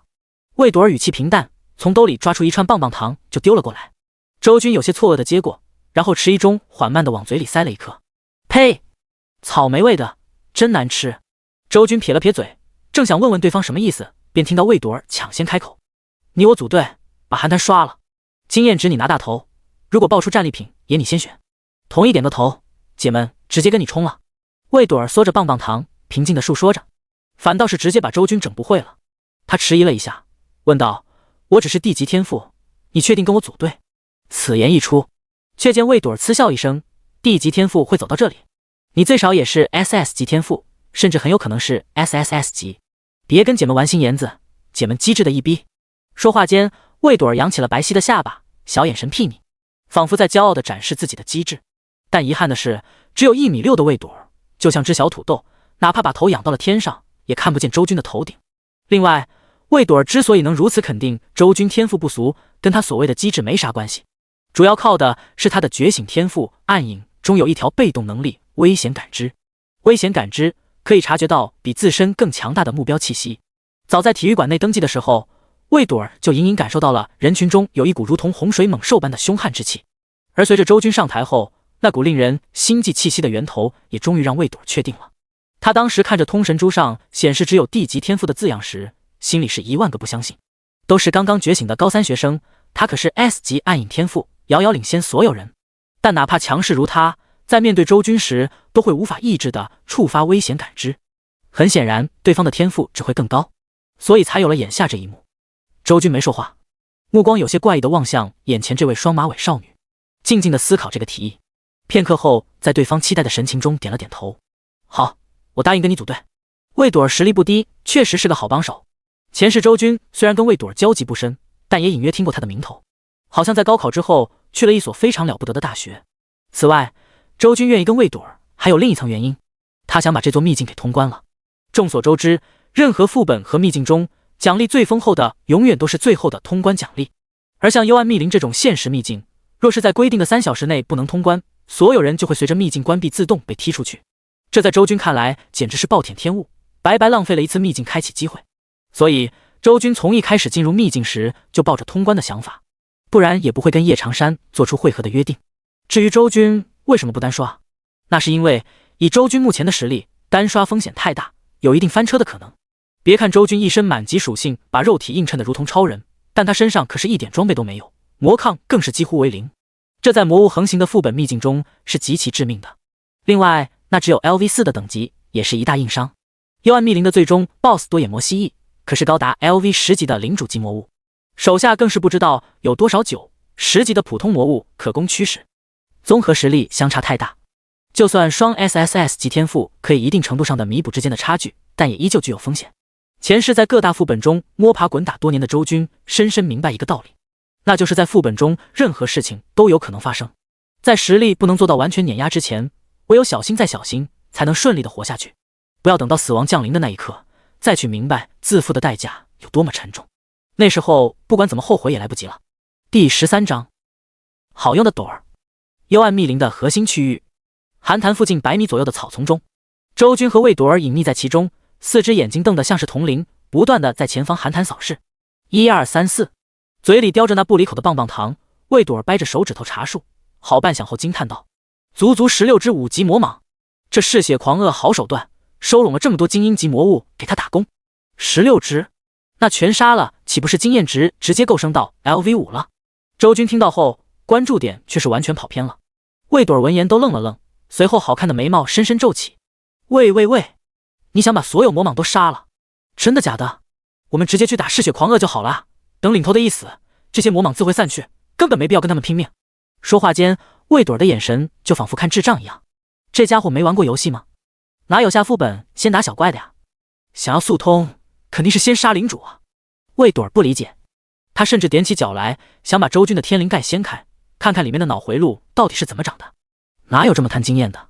不要命了？然而周军就像是没发现其中的问题一样，自顾自地说道：“这些魔蟒又不强，一拳一个，16个就16拳，有什么难的？”魏朵儿听到这话惊呆了，嘴里棒棒糖都掉了下来。你能不能别吹牛逼？只见他一脸嫌弃，语气中夹杂着不可置信。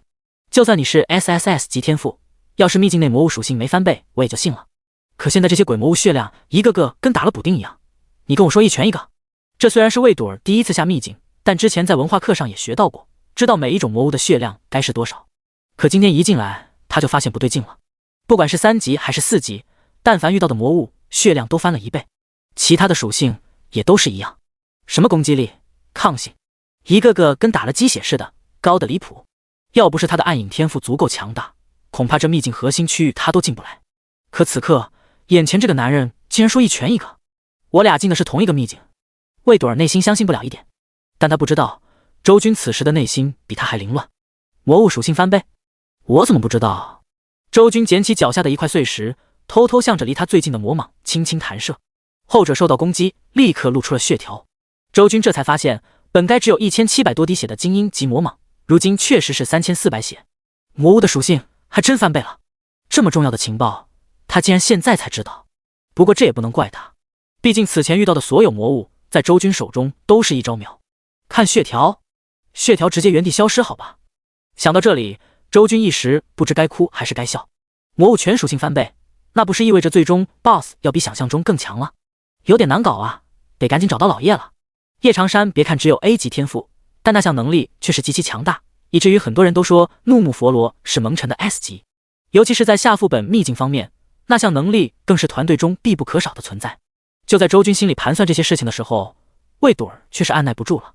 他见周军不说话，以为是被自己说破了吹牛的事情，从而有些尴尬，当即便是大大咧咧的一拍肩膀道：“没事，都哥们，吹点牛皮，没人笑话你。”说话间还像是好兄弟间递烟一样，从兜兜里拿出一根棒棒糖塞到周军手里，然后自己也剥了一颗叼上，豪气干云的指挥道：“等下你就负责引怪，把那些碍事的魔蟒吸引走，给我营造跟嗜血狂鳄1v1的局面，我有把握10回合内拿下。”魏朵儿虽然蹲在草里，但那小蛮腰却挺得笔直，威风凛凛。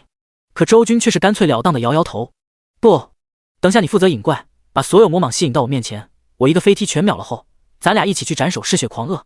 只要你帮我骗出他的魔法技能，我有把握5回合内拿下。”话音一落，就见到魏朵儿像是大脑宕机一样的转过来，小脑袋上缓缓冒出一个问号：“你在放什么螺旋霹雳屁呢？”周军的话就像是在说天书一样，导致魏朵儿人都听妈了。他很想让周军把吹牛的毛病收敛一点，然而话还没说出口，就听到耳边传来一句：“冲吧！”双马尾随后小小的身体便像颗炮弹一样在草丛中被推了出来。他一脸懵逼地站在寒潭边，身前是一条条吐着信子与他对视的魔蟒。显然，对于眼前突然闯入的不速之客，众多魔蟒们都不是很欢迎。周军，我敲你大爷！反应过来的魏朵儿毛都炸了，危险感知疯狂预警，整个人毫不犹豫地转身就跑。随着他移动，寒潭中10几条粗壮如水缸般的蟒蛇就像得到了信号，也全部扭动着身躯急速爬行起来。于是奇异的一幕出现了，一个身材娇小的少女嘴里叼着棒棒糖，乌黑的双马尾飘扬在空中，围着寒潭绕圈狂奔。而在她的身后是一条条如史前巨蟒般恐怖的蛇怪疯狂追赶。少女边跑边骂，身上逐渐冒出黝黑的暗影，随着奔跑而拉得老长。显然这是在气急败坏之下连觉醒能力都不小心发动了。加油啊，双马尾！周军还蹲在草里兴致勃勃地打气。此刻魏朵儿已经围绕寒潭跑到了第2圈，成功把所有的魔蟒都吸引在了身后。周军，你再不出手，就等着给姐妹烧头七吧。气喘吁吁的魏朵儿速度已经渐渐慢了下来，脸色红扑扑的。而在他身后追最快的那条魔蟒都已经快撕咬到他的衣角了。好在此时距离藏匿的草丛已经越来越近，周军此刻也不再犹豫，一个箭步窜出，左手将飞奔向他的魏朵儿拦腰抱甩到身后护住，右腿则是猛地向前侧踢而出，磅礴厚重如山岳般的巨力顷刻间爆发。碎骨第14章完美配合。咔嚓，迎面撞上周军侧踢的第一只魔蟒头骨直接碎裂，高达700点力量的强大劲力在魔物的体内爆发而出，配合黄金级技能，这只魔蟒的血条肉眼可见的消失了。然而还没完，碎骨作为黄金级技能拥有多段爆发，只见在攻击命中第一只魔蟒的瞬间，还有一层层强大的冲击波向着四面八方猛烈扩散，竟是直接将聚集在一起的10几只魔蟒全部笼罩。下一刻，轰！剧烈的冲击轰鸣响彻树林，那一头头魔蟒在强大的攻势下纷纷化作血雾，只有少数几只幸免于难，但也只剩下了一丝血皮。这时一道黑影却猛然从周军身后窜出，他像是来自幽冥的刺客，又好像是行走在人间的死神，仅仅是眨眼之间便在那几头幸存的魔蟒周围掠过。黑影缭绕，黑雾漫天，那几头魔蟒不知被何物攻击，发出凄厉的惨叫，重重倒在地上，断绝生息。见到这一幕的周军却是表情一凝，以他的目力，刚刚倒是隐约看清楚了魏朵儿是如何攻击的。匕首，他手里握着一柄漆黑如墨的匕首，看起来颇为不凡，似乎是件来头甚大的装备。而在他每一次挥笔时，朦胧缠绕在身上的黑影也会随之进行攻击，那是影鬼暗影能力的被动，会随着主人的每次进攻同步进行一次斩击，威力大约是我造成伤害的130%。像是看出了周军的疑惑，魏朵儿甩了一下额前散落的发丝，得意开口道，随后又猛然低下脸，在黑影的衬托下凶神恶煞地看向他。以后不许再将我像保龄球一样丢出去。知道了，下次一定。周军敷衍的点点头，一双锐利的眸子却是忽然越过重重蟒尸，落在了寒潭上。那里一头体型惊人的巨鳄不知何时出现，正悄无声息地向着二人逼近。正是 LV8 首领级魔物嗜血狂鳄。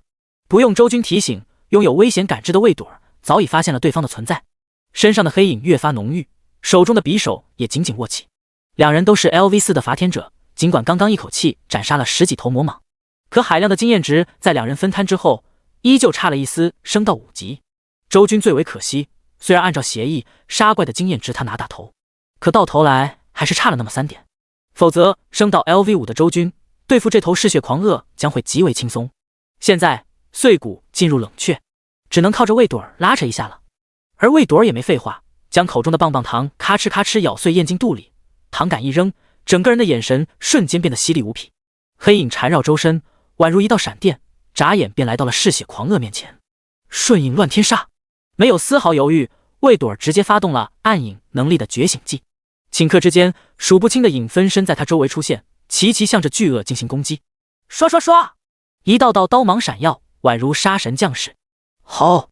嗜血狂鳄仰天嘶吼，血盆大口疯狂撕咬，但却连魏朵儿的衣角都碰不到。与此同时，他那密密麻麻的血条也直接减少了1/3。周军在一旁观战，心中忍不住升起一丝羡慕。这就是高阶战斗系天赋啊！纯粹的为战而生，没有一个技能是多余的。再放2次瞬影乱天杀，魏朵儿都能单过这头巨鳄了。也罢，刷了2辈子怪，也该坐享其成一把了。就在周军打算摆烂的时候，却见魏朵儿整个人闪身飞了回来，俏脸上有滴滴汗珠滚落，身上的黑雾也淡了不少。我不行了，你上。魏朵儿喘着粗气，原地蹲下就要开始休息。周军顿时一脑子问号，刚刚那么猛，他都以为魏朵儿要单刷了，结果就支棱一下，似乎是感受到了来自周军无声的念叨。魏朵儿没好气地说道，刚刚那是我的觉醒技，释放一次很耗费精神的，现在我都砍掉他1/3的血量了，你那么猛，剩下的还不是随便打。周军看了一眼自己快要冷却完成的碎骨，叹息道，光砍他血没用，主要你得把他奥义骗出来啊。首领级魔物已经算是踏入了高级魔物的门槛，自身是拥有奥义技能的，而这头嗜血狂鳄奥义十分凶悍，且是魔法伤害。周军因为没有穿戴装备，魔抗几乎为0，光靠体质提供的血量和抗性可吃不下嗜血狂鳄的奥义，想躲掉都很难，因为嗜血狂鳄的奥义是一道快若闪电的激光吐息从口中发出，所以周军需要一个人去骗出奥义，就可以去近身搏斗了。当然他让魏朵儿去骗并非是送死的意思，前世中他虽然跟魏朵儿交集不深，但却也听说过暗影的威名，知道这项天赋中有一个可以替身假死的能力，所以才会这样说。魏朵儿听完后露出一个真麻烦的表情，打了个响指，只见身上的黑雾扩散，竟是分出了一缕黑影落在周军肩头。去吧，遇到致命一击的时候，我的替身影会将你传送到我身边来，由他承受那一击。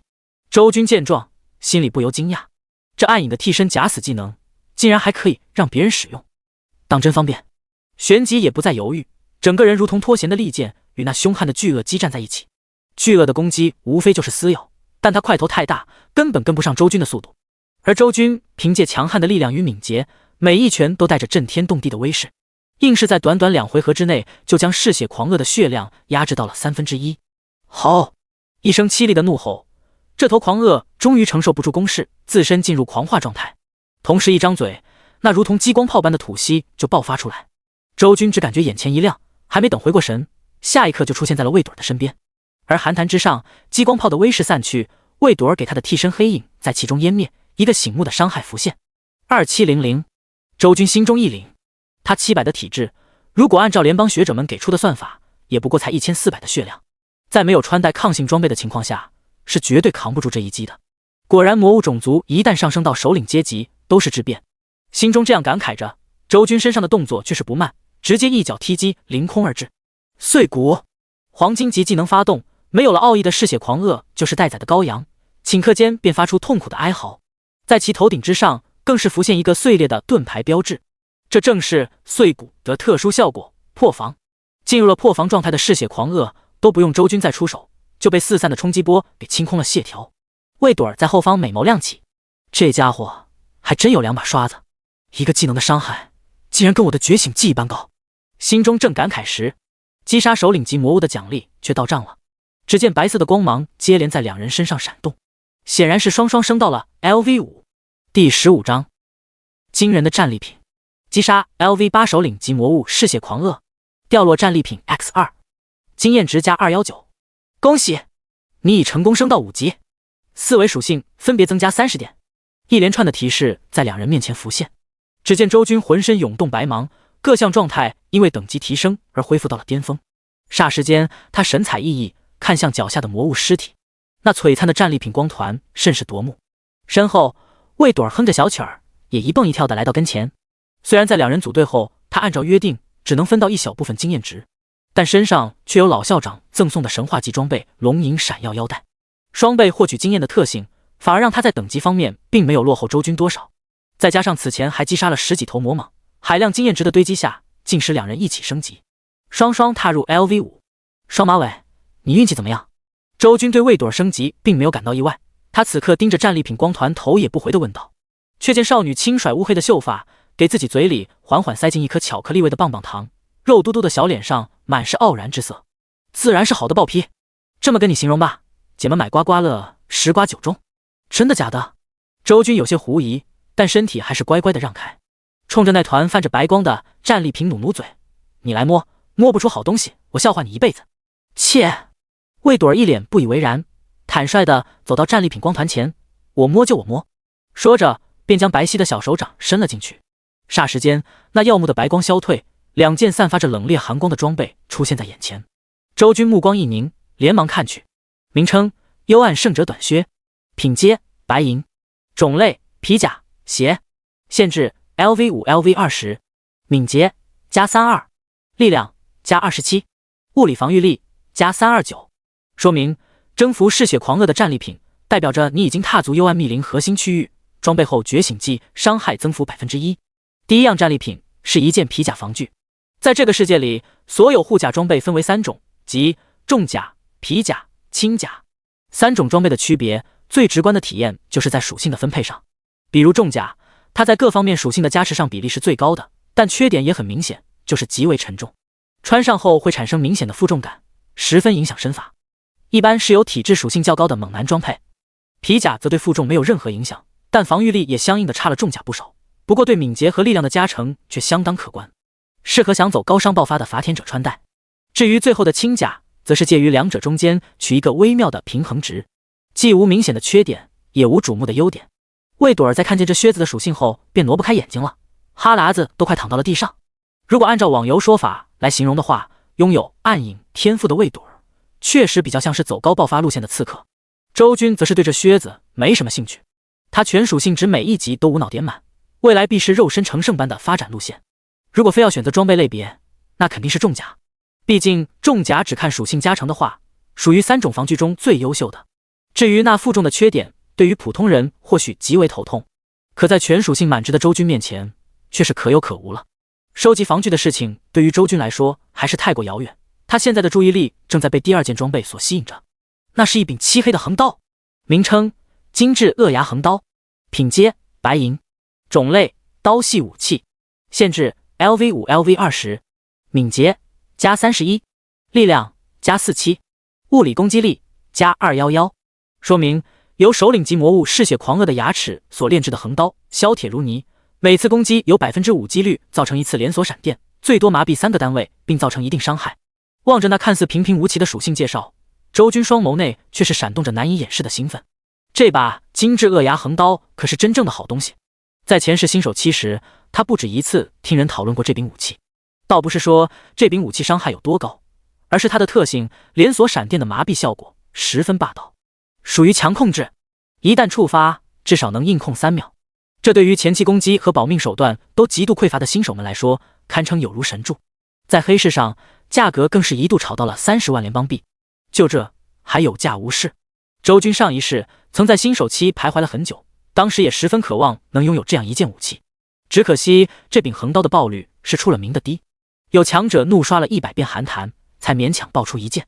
周军最后直到脱离新手期，也没能亲眼见过这把横刀一次，此事更是成为了他后来很多年的遗憾。却没想到重生之后，第一次刷寒潭便如此轻易地得到了这把曾经新手时期的白月光武器，一时间不知该感慨是造化弄人，还是魏朵儿运气太好。嗨嗨，小君子，姐姐我心情好，让你先选。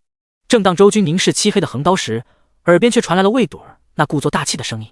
周军眼皮不禁一跳，显然是对话语中的那句小君子感到深深的无语。他看了一眼指到自己胸口，脑袋上那2条马尾辫一晃一晃的魏朵儿，实在是想不通对方是怎么敢以姐姐来自称的。首先，这柄横刀我预定了。其次，按照组队的约定，所有战利品本就该我先选。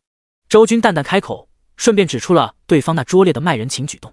魏朵儿被当场拆穿，不由俏脸一红，恼羞不成怒地哼了一声后，抱起闪亮的短靴，便找到了个空旷的地方，美滋滋研究起来。周军见状，也将乌黑的横刀拾取到手中，双瞳中闪耀金芒，天赋无限升华发动。顷刻之间，熟悉的空虚之感涌遍全身，但眼前的乌黑横刀也被一股奇妙的神光包裹，外观大变。除了通体漆黑以外，刀刃之上还多了一条条深紫色的纹路，就仿佛一位绝世强者将天上的雷霆闪电镶嵌在了其中一般。恭喜，你的精致鳄牙横刀已完美升华为极刃惊雷劫，名称极刃惊雷劫，品阶神话，种类刀系武器，限制 LV5 LV20，敏捷加69，力量加101，物理攻击力加498。说明由精致鳄牙横刀升华而成的神话装备，保留了雷电特性，现在每次攻击有 30% 几率造成一次连锁神雷，最多麻痹8个单位，并造成这一击攻击力的等额伤害。当全新的面板出现时，周军的双眸亮起了前所未有的光彩，显然没想到自己竟然再一次触发了完美升华。第16章怒目佛罗寒潭边。周军身躯笔挺地踩在一众魔物尸体之上，将手中紫电缠绕的漆黑横刀瓶举身前，双目金光涌动，细细打量。完美升华后的古朴横刀外观上与之前有了极大的不同，那一道道紫电雷纹甚是霸道与不凡，无不彰显着身为神话级武器的尊荣。而每一项属性值不仅大幅增强，效果更是与原本有着天差地别，造成连锁闪电的几率提升到了 30% 不说，麻痹单位也增加到了足足8个之多，甚至还能触发等额伤害。如果说原本的精致鳄牙横刀只是塑料玩具，那么升华后的极刃惊雷劫完全就是千锤百炼的金刚，任谁看了都要赞叹一声好刀。周军深吸口气，脸上也是有着浓郁的喜色，意念一动间便将其装备在了身上，而后按照惯例将升级之后提升的属性上限全部点满。让周军感到惊奇的是，等级来到 LV5 后，他的属性值上限也相应增加500，他似乎找到了每一等级属性值上限的规律。当然这只是目前来看，等到10级20级之后是否依然如此还有待观察。片刻之后，周军的个人面板再度华丽升级，姓名周军，等级 LV5 7600，力量1247，敏捷1200加97，精神1200加102，体质1200，技能碎骨 LV1，装备匠心之坠，史诗极刃惊雷劫，神话，天赋 SSS 级再度分配， SSS 级无限升华为1。虽然只有5级，但周军的面板便是10级伐天者也比不上，四维属性太优秀了，毫无疑问已经超过了古往今来所有天骄，没有任何人能在同等级与他比肩。而强悍的力量属性代表着他的攻击力异常惊人，就算没有掌握刀剑系技能，光靠野蛮的挥砍也一样能使手中神话品质的惊雷劫发出匪夷所思的效果。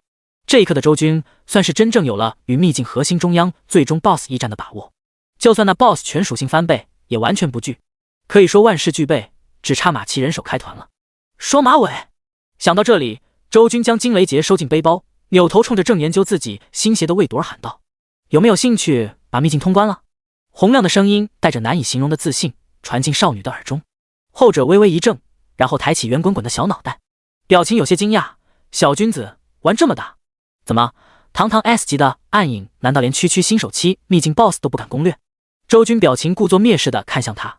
事实证明，激将法虽然拙劣，但却有用。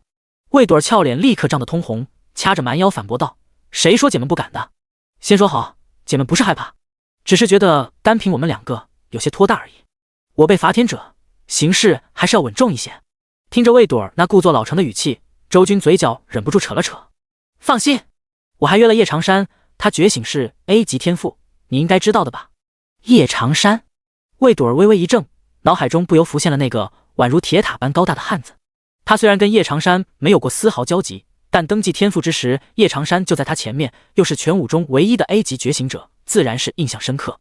最主要的是，叶长山的天赋怒目佛罗抗伤能力极强，按照网游的说法，属于顶级坦克，且还具备一定战场特性。如果有叶长山，那确实可以挑战一下幽暗密林的最终 BOSS。想到这里，魏朵下定决心道：“既然你能拉到叶长山组队，那姐们就跟你走一遭。”说完话音一顿，像变戏法似的又从兜里掏出一颗棒棒糖，然后脑袋一歪：“不过你要等一下，我得先去办点事。”“什么事？”周军下意识问。“你问姐就说，姐不是很没面子。”却见魏朵忽然狡黠一笑，眯着眼睛，像只故意挑拨人心的小狐狸。周军当即语塞，随后无奈的摇摇头：“无论你要做什么，都希望快些，秘境最多还有1个半小时就关闭了。你真的很无聊哎。”本以为能看到点乐子的魏朵，对周军那平淡的反应很是嫌弃的撇撇嘴，旋即抱着臂膀哼唧道：“其实告诉你也无妨，姐们这次进来秘境的主要目标，除了升级外，还想要弄点提升敏捷的秘药。而这种秘药在幽暗密林里，只有击杀 LV6级魔物千足魔功才有几率爆出，所以姐们要去试试运气。不过你放心，最多1个小时，不管我有没有拿到秘药，都会去找你。”周军有些奇怪的看向魏朵，他不问，对方却自己主动回答起来了。人性还真是有趣。此刻脸色理解的点点头，并未多说什么。秘境开启一次不容易，如果有能力，那肯定要想尽办法将自身战力最大化提升。周军全属性满级，没有什么需求，所以只想着升级。但其他人却不一样，为了能在新手期打好基础，每提升1点基础属性都要绞尽脑汁，拼尽全力。而魏朵的天赋暗影特性与敏捷属性十分契合，所以魏朵进入秘境之后，想要寻找提升敏捷的机缘也无可厚非。低头估算了一下时间，周军当即也是不再犹豫。好，那我们兵分2路，我去找叶长山，你去狩猎魔物，1小时后在核心区域的中央汇合。OK。魏朵英姿飒爽的比了个手势，下一秒整个人仿佛融入了黑影之中，眨眼间便消失不见。还真是个天生的刺客。周军嘀咕一句，有些惊讶对方在前行方面的手段，随后也不再耽搁，辨认了一下方向后，便快速向着密林深处前进。核心区域相比外围，能活动的范围已经越来越少。按理来说，只要叶长山也进了核心区域，2人很快就能遇到。然而现实是，周军一路前行了快半个小时，仍旧没有感受到叶长山的气息。怎么回事？周军皱眉，隐隐约约有些担忧。正当他想着要不要返回外围区域看看时，耳边忽然传来惊天动地的巨响。他目光循着声音源头看去，便见到约莫200-300米外，伴随着砰砰的震动声，参天的巨树竟是一颗接一颗的倒下，就好像那里爆发了什么可怕的战斗一般。这难道是……周军见状，神色一动，立刻想到了什么，连忙向着那里冲去。200-300米的距离，以周军的速度，不过须弥间便可抵达。然而他人还未到，一声狞笑便提前传到了耳边：“叶长山，你不是要弄死老子吗？怎么现在连变身都被逼出来了？不过就算你变身了也没用，老子明明白白的告诉你，今天老子不只要杀你，还要杀你大哥！”嚣张的声音在树林内响彻，惊起一片片飞鸟。周军的目光也越过重重树叶，阻挡看清了眼前的情形，便是见到一处较为宽阔的平地上，彭宇和王通2人傲然而立，脸上带着浓郁的玩味之色，唇角讥讽地看向前方。在他们的对面，与之对峙的是一尊模样惊异的巨人，约莫5-6米高，皮肤呈现暗红色，背生6臂，眼如铜铃，前胸布满了金色的纹路，脖子上则挂着一串骷髅头做成的佛珠，如同是西天的邪佛降世，又好似来自地狱的恶僧出笼。一眼望去，令人心生畏惧。若不是他的目光中充满了人性化智慧，想必没有哪个普通人敢站在面前而不胆寒。周军却是对这尊佛陀巨人并不陌生，甚至很亲近，因为这正是他的好兄弟叶长山。第17章，步步紧逼。怒目佛罗 A 级变身系天赋，发动后将化为自身体型3倍的古之恶佛。同时获得高达 60% 的减伤，自身属性总和2倍的抗性，以及强悍无匹的力量加成。也正是因为这惊人的变身特性，怒目佛罗有着最肉坦克的称号，在 A 级天赋中名列前茅，甚至一定程度上可以比肩 S 级。毕竟对于要经常下副本的伐天者们来说，一位有着出色抗伤能力的坦克绝对是极其抢手的存在。叶长山在觉醒了怒目佛罗的时候，就注定了他此生不会平庸，哪怕不能走到顶尖那个级别，生活也绝对比蓝星9×9的人过得更滋润。而前世叶长山却放弃了那样优渥的生活，他凭借一腔热血忠义，始终跟在周军身边，未曾放弃这位打心眼里认定的兄弟。周军能升到54级，叶长山可谓功不可没。很多次若没有叶长山在副本中的舍身相护，周军早就尸骨无存了。这份恩情，上一世周军没能报答，也没那个能力报答，但这一世他绝不会再让叶长山受到半点委屈。正当回忆缠绕在周军心头时，眼前的战局却再度发生变化。告诉我，周军在哪？篮球般大小的深蓝火焰在彭宇手中燃烧而起，他面色狠辣，向着叶长山庞大的身躯狠狠一甩，那炽热的火球便急速划过长空，重重地砸在了后者庞大的身躯上。滋，仿佛是烤肉一般的声音响起，叶长山的胸口处在硬吃了彭宇一道火系攻击后，肉眼可见的变焦黑，并散发出一阵阵烟雾。你要说了，我给你个痛快；不说，我就一箭接一箭的射向你的骨缝，活活疼死你！双眸闪动灵光，手握青铜级长弓的王通也拉紧了弓弦，瞄准了叶长山，残忍的笑道。两人就像胜券在握的猎人，正不断戏耍着自己的猎物。与此同时，他们的面前化身为古之恶佛的叶长山双目血红，勃然大怒。就凭你们也敢妄想杀我，大言不惭！如果不是靠着偷袭，你们在靠近我的一瞬间便已经是尸体。叶长山声音滚滚如雷，炸响密林。10分钟前，他正与一头高达 LV7级的精英魔物厮杀，可就在即将拿下胜利的关头，却被王通射来的暗箭偷袭，导致没能躲过那头魔物临死的反扑，一身状态大损。而彭宇和王通二人又以车轮战的方式轮番上前，不断消耗着叶长山的体力，这才有了眼下这一幕。否则的话，以叶长山 A 级的天赋，哪怕等级不如彭宇王通二人高，也绝不会被逼迫到此等境遇。哼，牙尖嘴利，成王败寇，这世上哪有那么多如果？快告诉我周军在哪，我说不定心情好还能饶你一命。彭宇重重的冷哼一声，好似耐心已经耗尽，手中凝聚出一条火蛇，向着叶长山步步紧逼而来。然而叶长山却是仰天长啸，毫无畏惧。想让我出卖兄弟，你不配；想杀军哥，你更不配。军哥乃盖世天骄，未来必将名震天下，岂会败于尔等宵小之手？你俩若有胆，便动手，看我临死前敢不敢反杀一个。叶长山说话间，背后6臂缓缓张开，明明已是重伤之躯，却依旧有着无法形容的血气威压，好似神魔俯瞰人间。你！彭宇王通二人面色变幻，竟一时被吓住了身形，不敢前进。见到这一幕，叶长山嘴角不加掩饰的讥笑起来，笑声越来越大。反应过来被戏耍了的两人，则是面色瞬间铁青起来。该死！我今天不杀你，不叫彭宇。却见彭宇面色冷冽至极，这一次他毫不犹豫地将手中火蛇丢出，在半空中化作红光，直奔叶长山的心脏而去。来啊！叶长山大喝，做好了迎战的准备。嗖！然而就在双方一触即发的刹那，空气却陡然炸裂，一道无法形容的劈链后发先至，狠狠撞击上那道幽蓝火蛇，直接将其湮灭在半空中。突如其来的一幕让所有人都是一愣，旋即便是听到一句愠怒中带着霸道的声音从密林里传出：长山，你且去歇歇，有我在，今日没人能动你。听到这熟悉的声音，叶长山凝重的脸色立刻缓和，更是浮现出了阵阵欣喜。同一时刻，彭宇和王通则是精神一振，死死盯着声音传来的方向。那里一道并不算多么强壮，但却从容不迫的身影正一步步的走来。他单手插在裤袋里，另一只手握着柄漆黑的长刀，目光深邃而平静，在叶长山的身前站定。军哥！叶长山那股子不服一切的气势瞬间消失无踪了，他如释重负的松了口气，庞大的身躯瞬间消失不见，重新化为了人类形态。然后伴随着砰的一声闷响，四仰八叉的倒在地上，嘴角露出憨厚的笑容，望着天空。他什么都不用管了，因为他的大哥来了，他那 SSS 级天赋的大哥。周军，你终于肯露面了。彭宇和王通二人对视一眼，彼此脸上都是有着隐藏不住的狂喜。我从未躲藏，何谈露面一说？周军目光冷淡的向兵，在两人身上细细打量着。这两个跳梁小丑，自他转入伍中后，便一直各种挑衅。前世今生，算在一起也有3年，如今也该还这一时嘴快的利息了。想到这里，周军的神色愈发冰冷。但彭宇和王通显然还没察觉到这一切，此刻正一如既往的侮辱着他。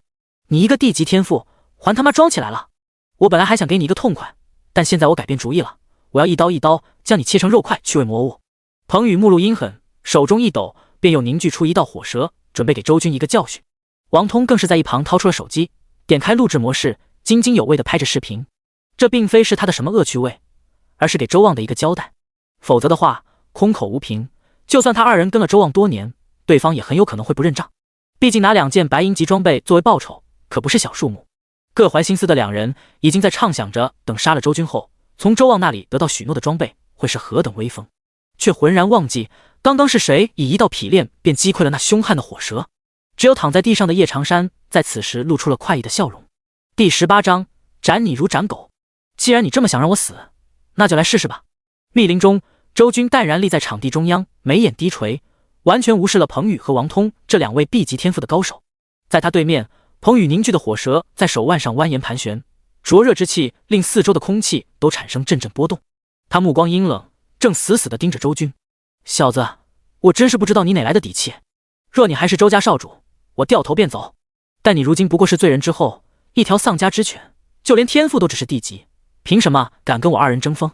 彭家在凌渊城属于2流家族，而他彭宇虽非族内嫡系，却觉醒出了 B 级天赋幽蓝鬼火，在族中小辈内名列前茅，地位已经不弱于嫡系子弟。再加上他觉醒时间早，没有进入秘境前便已经是5级。而随着如今这一路走来，他跟王通2人配合精妙，连战连捷，更是已经顺利的升到了7级。所以他实在想不通，凭借自己这傲视整座5中学子的等级，再加上以杀伐凌厉出名的 B 级天赋幽蓝鬼火，只有地级实力的周军是如何敢这么有底气跟他对话的？这小子怕不是被宇哥吓傻了，还当自己是周家少爷呢。可惜他根本不懂宇哥的可怕。王通在后面目睹这一幕，同样冷笑连连。能跟彭宇玩到一块去，王通显然对其了解更深一些。很多人都以为彭宇只是单纯的纨绔校霸，但却很少有人知道彭宇其实心思缜密，手段狠辣。他这次为了能顺利完成周望交代的任务，特意在进入秘境前搞到了一瓶白银级秘药。此秘药名为引魔香，效果并非是针对人族，而是魔物。只要将药水洒在地上，便会引动方圆2公里内的所有魔物陷入狂暴状态，从而引发兽潮。这款秘药的本来作用是给高阶伐天者们下副本时引怪用的，但彭宇因为担心周军有叶长山这个 A 级高手保护，导致行动出了岔子，于是便狠心将其拿来当作后手，试图以此驱动秘境内的魔物，从而借刀杀人。不过宇哥还是多虑了，对付叶长山那个傻大个，根本用不上引魔香。王通讥讽地瞥了一眼瘫痪在地上的叶长山，暗自摇头。亏他还和彭宇为此准备了半天，甚至还将秘药特意放到了他这个射手的背包里。结果叶长山竟是如此的中看不中用，让事情进展超乎想象的顺利。而现在最大的阻碍，叶长山已经重伤力竭，想要杀周军这个只有地级天赋的废物，自然是手到擒来。莫说是战力最强的彭宇，便是他王通也能一箭将其射死。宇哥，我已经开始了。想到这里，王通顿觉无趣，干脆地按下了录制键，想要快点完成这枯燥的任务。随着手机开启录制，镜头之中彭宇的狞笑更甚。他不再多言，看向周军的眼神如同看向死人，将手中那粗壮的火蛇释放出去。幽蓝鬼火虽然只有 B 级，但却是罕见的自然系战力天赋。这种类别的天赋对伤害的加成是最高的，随意一道攻击都有着巨大的破坏力。彭宇虽然只有 LV7， 但这一道火蛇攻击便是落到 LV9 的普通魔物身上，也足以瞬间秒杀。在他看来，周军不过区地级天赋，就算进入秘境后侥幸升了几级，又能有多少战力？被他这一道攻击击中，已经是必死结局。结束了。王通在后方撇嘴，眼中的无趣愈发明显。现在只盼等杀死周俊和叶长山，能在2人的尸体摸出什么值钱的战利品吧。毕竟是周家曾经的少主，正所谓瘦死骆驼比马大，身上总该有点什么宝贝才对。军哥见那火蛇狂舞，后方瘫在地上的叶长山内心也是不由紧张起来。他虽然对周军的实力很有信心，但毕竟觉醒之后还从未见过对方出手，甚至完全不知道周军那项 SSS 级天赋到底是什么，因此不可避免地产生了几分担忧。这一切说来漫长，实则发生的极快。就在3人各自的想法刚刚涌现心头的瞬间，那粗壮的火蛇已经抵达了距离周军不足半米的地方。一直淡定负手而立的周军也终于动了。只见他视若无人地向前迈出一步，与此同时，手中那柄漆黑的横刀仿佛化作了幽暗密林中的一道惊雷，毫不犹豫地斩向前方。唰！狂暴无比的刀光裹挟着雷芒，掀起阵阵罡风，在空中呼啸而落。他想用刀斩我的火。在周军做出这个动作的瞬间，彭宇的心中便闪过了这个念头，这个令人感到荒谬的念头。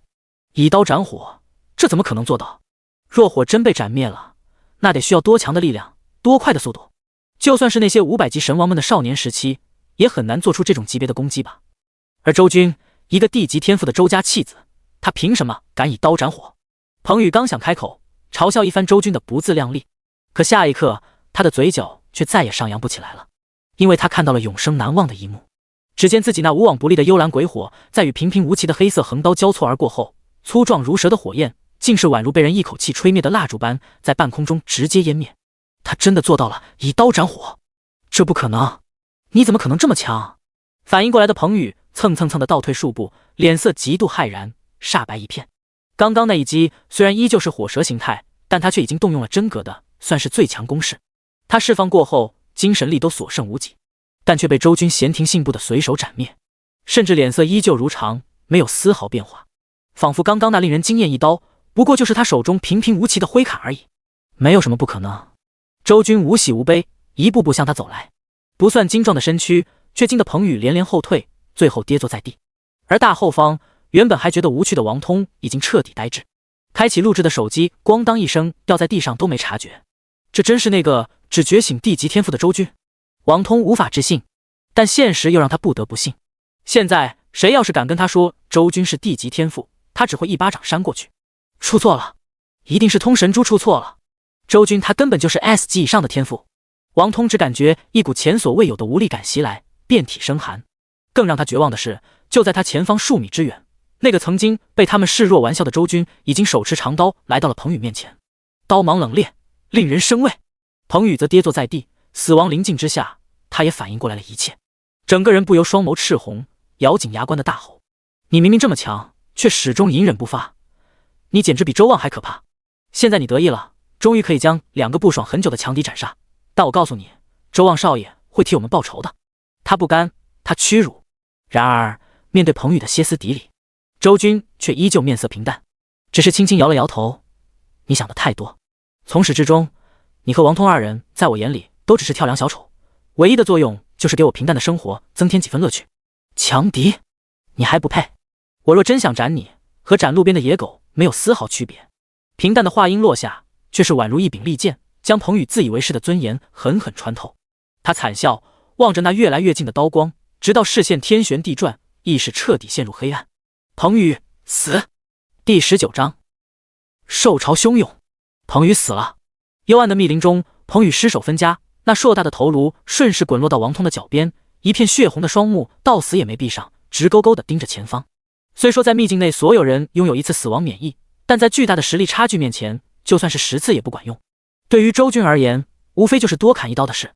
见心中强大的彭宇说死便死了，王通吓得一哆嗦，当场颤抖成了筛子，再无半点校园内霸凌别人时的桀骜。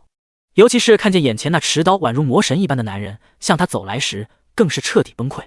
周军，军哥，我求求你大人不计小人过，饶我一命。我以后什么都听你的，我家里有钱，我可以给你很多钱。你看，我这里还有一把青铜级的弓箭，你想要我现在就给你。我求求你放过我吧，我不想死啊！巨大的恐惧笼罩之下，竟直挺挺地跪在地上开始求饶。什么尊严，什么骄傲，这一刻都被他丢在脑后。让我饶你一命。好啊，你先学2声狗叫我听听。周军嘴角忽然勾起一抹玩味，而王通听后竟真的二话不说便开始汪汪了起来。不错，可惜我这个人不喜欢狗。周军笑着赞扬了一句，随后话锋一转，手中的横刀以更快的速度向他斩去。周军，是你逼我的！意识到自己被戏耍了的王通整个人面目陡然狰狞，他猛然大吼一声，将早就准备好的秘药引魔香尽数撒在地上。哈哈，我死你们也别想活！状若癫狂的王通在做完这一切后便负了彭宇的后尘，被周军2刀秒杀。而与此同时，那引魔香的气味也随之散发，通过空气传到了4面8方。周军眉头一皱，前世丰富的下副本经验让他立刻就认出了此物的来历，不由有些恼火。他显然是没想到彭宇王通2人竟然如此阴险，在明面实力占优的情况下，还预留了这般下三滥的手段，在副本中引发受潮是极为凶险的。若没有提前做出准备，普通的伐天者小队根本扛不住。王通此举确实给周军制造了不小的麻烦，毕竟此处已经位于幽暗密林的核心偏中央区域，由引魔香所吸引而制的魔物，最低也是6、7级的精英，甚至不乏8、9级的存在。这样级别的魔物所组成的一股受潮，威势堪称毁天灭地，在新手期很少有人能单独抵挡。周军眼眸微凝，纵然两世为伐天者，他也是第一次遇到这样的局面。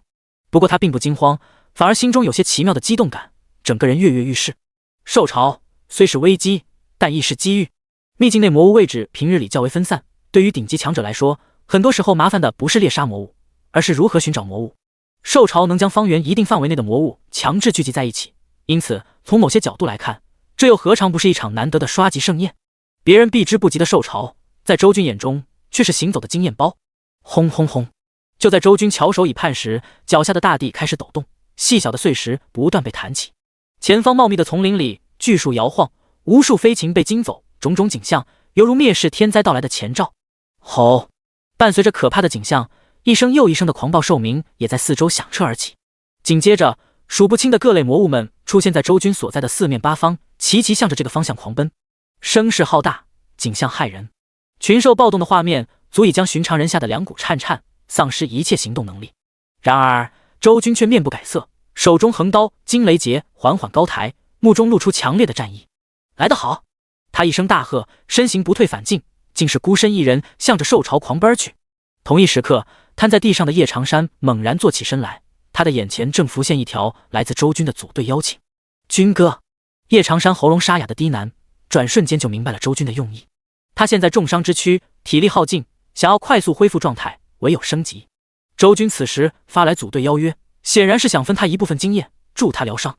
一念至此，铁塔般的汉子竟在此时泪眼婆娑。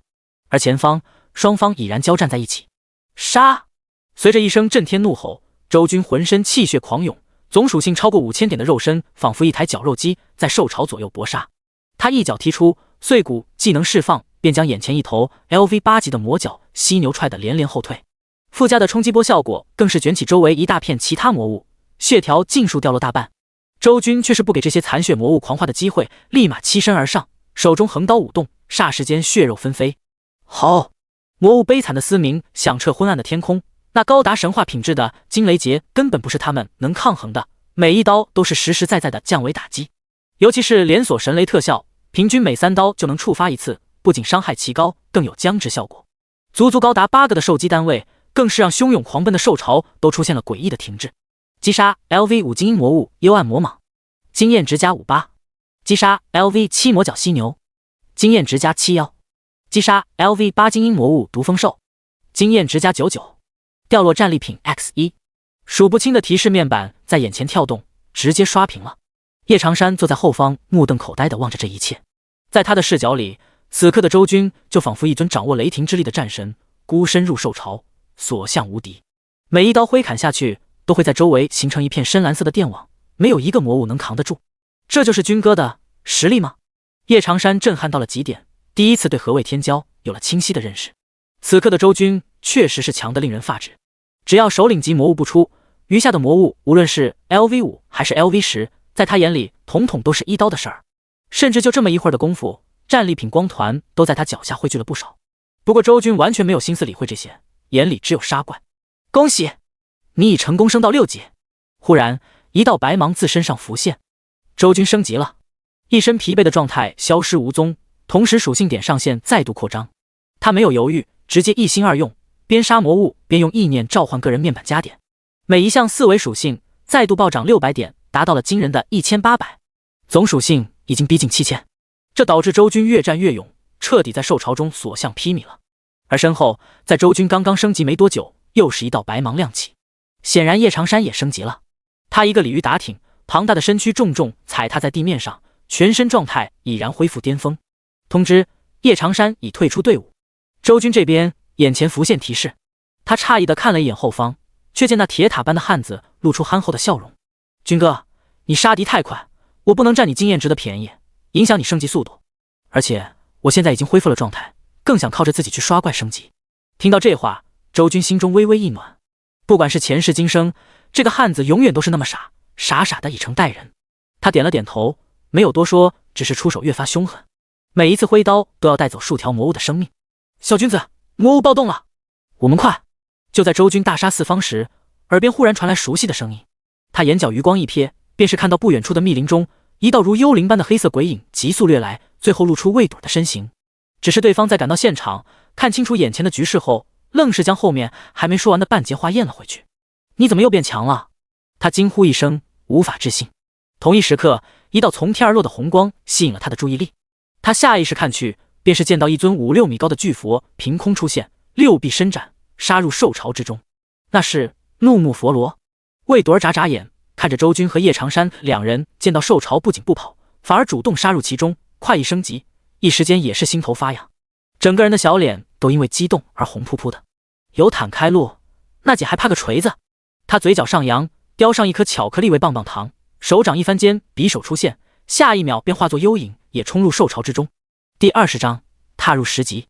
不知不觉间，距离秘境开启已经过去了2个半钟头。五中校长室内，老校长端坐在主位上，笑盈盈地泡着茶水，中年男子则坐在下手的沙发上，而在他们面前还有一个俏丽的女子，正满脸错愕地站在那里。校长，您说我们搬出了一个 SSS 级天赋？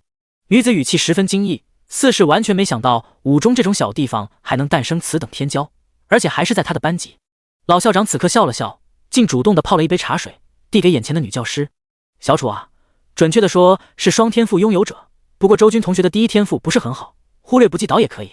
被叫来校长室的女子赫然是担任高3-8班的班任周军的老师楚秀妍。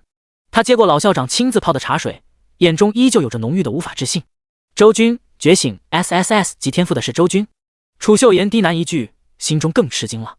周军是高2转来他班的，在他的印象里，这位同学平时话语很少，像个闷油瓶，整个班级里也只有叶长山跟他走得近。学习方面则是中庸水平，总结下来就是他既不像学霸那般令老师刮目相看，也不像调皮捣蛋的后排同学那样让人记忆深刻。可以说，这样的学生在整个高中生涯里是最容易令人忽视的，老师们记不住，同学们也记不住。因此楚秀妍完全没有想到，到头来整个班级里天赋最好的学生竟然是他。恭喜啊，小楚老师，今年的优秀教师非你莫属了。老校长抚须大笑，又说出一个重磅消息，这下楚秀妍彻底相信了。因为正常来讲，哪怕高3-8班是重点班级，优秀教师奖也轮不到他，只因他太年轻了，没什么资历。不过楚秀妍对所谓的优秀教师评选也不是很看重就是了。他并非临渊成人，这次来到五中就职教师只是幌子，本身其实另有要事。但对于周军觉醒 SSS 级天赋的吃惊却是真的。隐隐约约间，他总感觉五中因为周军的出现，这一届的最后几天将会变得极为精彩起来。就是不知道小周同学的 SSS 级天赋是什么类型的，若是战斗系，那恐怕我人族未来会再多出一位无上至尊啊。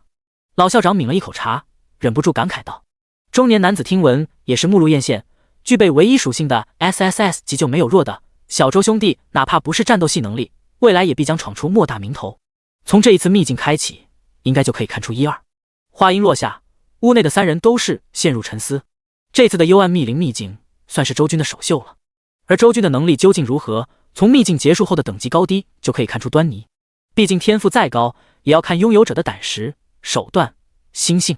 联邦千年历史上不是没有出现过觉醒天赋等级极高，但性格软弱至极的人，结果就是白白浪费了那一身超然的天赋，等级连100级都达不到，泯然于茫茫人海中。按正常来讲，一位心性手段都过关的 SSS 级天骄，初次进入副本能将自身等级提升5级左右，便算是合格。毕竟都是高3学生，初次猎杀魔物，能有这个水平真的相当不错了。周军看起来远比同龄人沉稳，我觉得他升个5级应该不难。楚秀妍优雅地坐在沙发另一侧，素手端着茶水，此刻发表了一下自己的意见。我认同楚老师的说法，幽暗密林除了最终 BOSS 和寒潭那头巨鳄外，其他的魔物都不算强，小周兄弟只要不去主动招惹，升个5级还是很轻松的。中年男子跟着附和道。然而老校长听闻却是摇了摇头，很笃定地说道：3级，小周能升3级便算合格。此言一出，所有人都是一愣。中年男子更是皱眉：孙校长，您这是不是太小瞧小周兄弟了？我可没有小瞧他，相反，我对他的期望很高。老校长呵呵一笑，又给自己倒了一杯茶水，这才解释道：你难道忘了别的 SSS 级天才首秀进的是副本，可小周这次去的却是秘境。蓝星规则 SSS 级天赋者进入秘境，魔物属性自动翻倍。小周同学的确是天才，但天才初次见血就遇到属性翻倍的魔物，能在这种境遇下提升3个等级，在我看来已是天人之资。听到老校长这一番解释，屋内众人方才明悟过来。中年男子这下不再质疑，楚秀妍则是笑了笑，那我作为他的班主任，就多给予他一些厚望，赌他能连升4个等级吧。莫急，还有半个小时秘境结束，周军同学到底是升3个等级还是4个等级，自见分晓。老校长哈哈一笑，负手看向窗外的操场上那不断旋转的秘境裂缝，一脸期待。与此同时，秘境核心区域内沸腾的杀气直冲云霄，3道身影纵横交错，在无尽的兽潮中收割着魔物的生命，哪怕战至力竭也毫无畏惧，因为随着一次次升级，一身的疲惫和伤势便会尽数痊愈，可以重新投入战斗，可谓以战养战，越战越勇。结果就是导致这一片树林中到处都是魔物的尸体，已经快要堆成了山高。恭喜你已成功升到10级。随着璀璨的刀光划过天际，周军浑身浴血，100米范围内终于再无一个魔物，而自身等级也顺理成章地升到了 LV10。他将横刀随手插入身前的大地，手掌在虚空一晃，打开了个人面板。加点，给我把4维属性全部加满。随着念头涌动，他面板上的4维属性开始以肉眼可见的速度增长起来。现实中的身体也同样出现变化，原本就1.8米的个子更高了一些，看似单薄的身躯再度变得强壮，双臂越发孔武有力，腹肌棱角分明，肌肉线条十分养眼。片刻之后，他深吸一口气，身体停止了变化，一双深邃的目光落到眼前的面板上。姓名：周军，等级 LV10-771500，力量5247，敏捷5200+97，精神5200+102，体质5200，技能碎骨 LV1，装备匠心之坠，史诗极刃惊雷劫，神话。天赋 SSS 级再度分配， SSS 级无限升华为1。望着眼前这个面板，周军只感觉自己热血沸腾。虽然他早就预料到升华成 SSS 级的再度分配越到后期越凶猛，可当此刻真的看见这个面板数值时，仍旧是难以抑制自己的兴奋。单项属性过5000，全属性总和20800，这是何等惊人的数据！便是那些神王们的少年时期，同等级下也远远不如他。第21章，中剑领主。轰！就在周军细细体会着自身那暴涨到极致的力量时，耳边传来一声巨震。扭头看去，便是见到叶长山化为巨佛的庞大身躯重重地向这边走来，身后再无一只幸存的魔物。小君子，我升到9级了！虚空一震，魏朵儿那融入暗影的身躯也在周军面前浮现，俏丽的脸蛋上满是兴奋。一场处理不好就会死很多人的可怕兽潮，在他们3人手中却是化为了一场获取经验值的盛宴。不仅以3人之力平息了整个兽潮，更是每一个人都收获不菲。魏朵儿整个人美滋滋的，此番进入秘境的收获已经远远超出了最初的预料。她甩动着乌黑的双马尾，睥睨的小眼神落到周军脸上，然而下一刻却是微微凝固。你10级了！不由自主的惊呼响起，仿佛看见了什么不可思议的事情。随后贝齿咬紧粉嫩的红唇，看向周军的目光犹如在看怪物。他能升到9级，是因为装备栏里有一条老校长奖励的龙影闪耀腰带，可以双倍获取经验值。但周军呢？他身上可没有这种加快经验值获取的宝物，但等级却遥遥领先所有人。这只能说明，在刚刚那场屠杀中，周军所击杀的魔物是3人中最多的。你肯定是 SSS 级天赋，魏朵儿笃定至极地说道。此前对周军是否为 SSS 级天赋还有待怀疑，可现在魏朵儿却是可以拍着那平坦的胸口肯定，这小子绝对是。这逆天的战力已经远远超过了寻常天才的范畴。魏同学，我大哥身负血海深仇，他的天赋还请你出去后不要乱说。这时叶长山沉闷的声音在上方响起。魏朵儿抬头瞥了一眼那凶神恶煞的古佛，冷哼道：那是自然，姐可不是什么喜欢乱嚼舌根子的人。话说长山，你升了多少级？周军此刻开口询问。叶长山晃晃大脑袋，龇牙一笑：军哥，我7级了。他变身后本就造型狰狞，不笑还好，这一笑亲嘴獠牙全部露出，配合脖子上那一圈人头佛珠，仿佛一尊来自无间地狱的恶僧，看得魏朵儿直打哆嗦。周军则是满意的点点头。这次进入秘境，他们3人收获都颇为丰富，还顺势解决了彭宇和王通2人，堪称完美。如今只剩下核心中央的那头领主级 BOSS 了。在兽潮爆发之前，他们三人想要攻略最终 BOSS 还得做些手脚，而现在 BOSS 看见他们不跑都算胆子大。接下来的时间里，三人短暂的休息了一会儿，顺便把满地的战利品分配一番，然后便是向着核心中央走去。路上的时候互相进行了组队，若不组队，将由谁最后补刀谁来获得 BOSS 的全部经验值。组队之后则是按照协议分配。这一次周军也没多拿，三人平摊都是 33.3% 的经验。或许是因为受潮的原因，周军三人一路上有说有笑，几乎没有碰到一头魔物，一路畅通无阻，很快就抵达了领主 BOSS 的活动区域。此处位于整座秘境的正中心，幽暗禁忌，处处透露着诡异的气息。叶长山和魏朵儿都是初次讨伐秘境领主，脸色不由凝重了几分。周军则是神色如常，一马当先的在前方开路。沿着茂密的丛林走到尽头，眼前的视线竟豁然开朗。一处足足有着足球场大小的空地出现在眼前，地面平坦到没有一丁点障碍物，而在空地的中央则修建着一个惊人的建筑，那是一个王座，就是古代金銮殿里的龙椅一样，在四面八方的台阶拱卫下，一柄墨玉色的椅子高高在上，俯瞰四方。军哥，那椅子上怎么坐个人啊？叶长山遥指那座王椅，惊呼出声。魏朵儿则敲了一下他的脑袋，撇嘴道：大呼小叫，那明明是石像，你什么眼神啊？叶长山一愣，目光仔细看去，果然发现那坐在高高王椅上的确实并非真人，而是一个精雕细琢的石像。他是一个男性，优雅的像是古时的西方贵族，淡定的端坐在那里，左手持着一柄古朴大剑，右手则是握着一条黑色锁链，锁链的尽头牵着一头好似西方龙的生物。那生物是真实存在的，他正趴在石像的脚边闭目休息，直到周军三人靠近王座50米范围内时，方才抖了抖身子，不耐烦地站起。一双冰冷的树瞳盯着台阶下的三人，甚是恐怖。这是龙？叶长山愣住。不，周军摇了摇头，缓缓抽出漆黑的横刀。这就是那头领主级 BOSS 多眼魔蜥蜴。前世中，周军跟随很多伐天者小队下过这个秘境，对于这位最终 BOSS 再熟悉不过了。或许是因为这座秘境有着某种奇特的背景故事，每一次进入都会看见这头多眼魔蜥蜴趴在石像的脚边歇息，或者说是守护。只有当挑战者来到石像附近50米时，方才会苏醒。嘶！随着周军三人靠得越来越近，多眼魔蜥蜴像是警告一样人立而起，露出了那满是眼睛的腹部。那些眼睛尽是树瞳，密密麻麻，看上去令人十分不适。咦？魏朵儿娇小的身躯不由自主地打了个冷战，强迫自己不去看对方的眼睛。叶长山和周军倒是没觉得有什么，甚至还有些跃跃欲试。大哥，让我先来会会这孽畜。只见叶长山率先踏出一步，直接发动觉醒能力，在一片光华中，整个人瞬间巨化。古之恶佛凭空降临，惊得那多眼魔蜥蜴都忍不住倒退了一步。多眼魔蜥蜴作为领主级魔物，体型不算小了，跟一台挖掘机差不多，可跟怒目佛罗一比，却是如同小孩子手里的玩具。千玉罗汉手！叶长山口中一声长啸，却见古之恶佛的庞大身躯轰鸣，背后六臂伸展，裹挟着可怕的巨力，竟在这一刻化作虚影，向着多眼魔蜥蜴轰击而去。此招数赫然是怒目佛罗的觉醒技。第22章异变突起，就跟魏朵儿的觉醒技瞬影乱天杀一样。怒目佛罗虽是顶级坦克类天赋，但力量加成同样天下无双。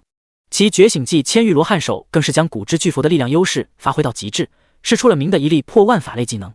此刻一经发动，威势惊人，那6条手臂在空中划出残影，携带着刺耳的破风之声，呼啸间如雨点般击打在多眼魔蜥蜴身上。722 691 778，千玉罗汉手势持续性伤害，因此一道道提示接连的在多眼魔蜥蜴头顶冒出。几个呼吸之后，这一波攻势散去，叶长山胸膛剧烈起伏着，收手站定。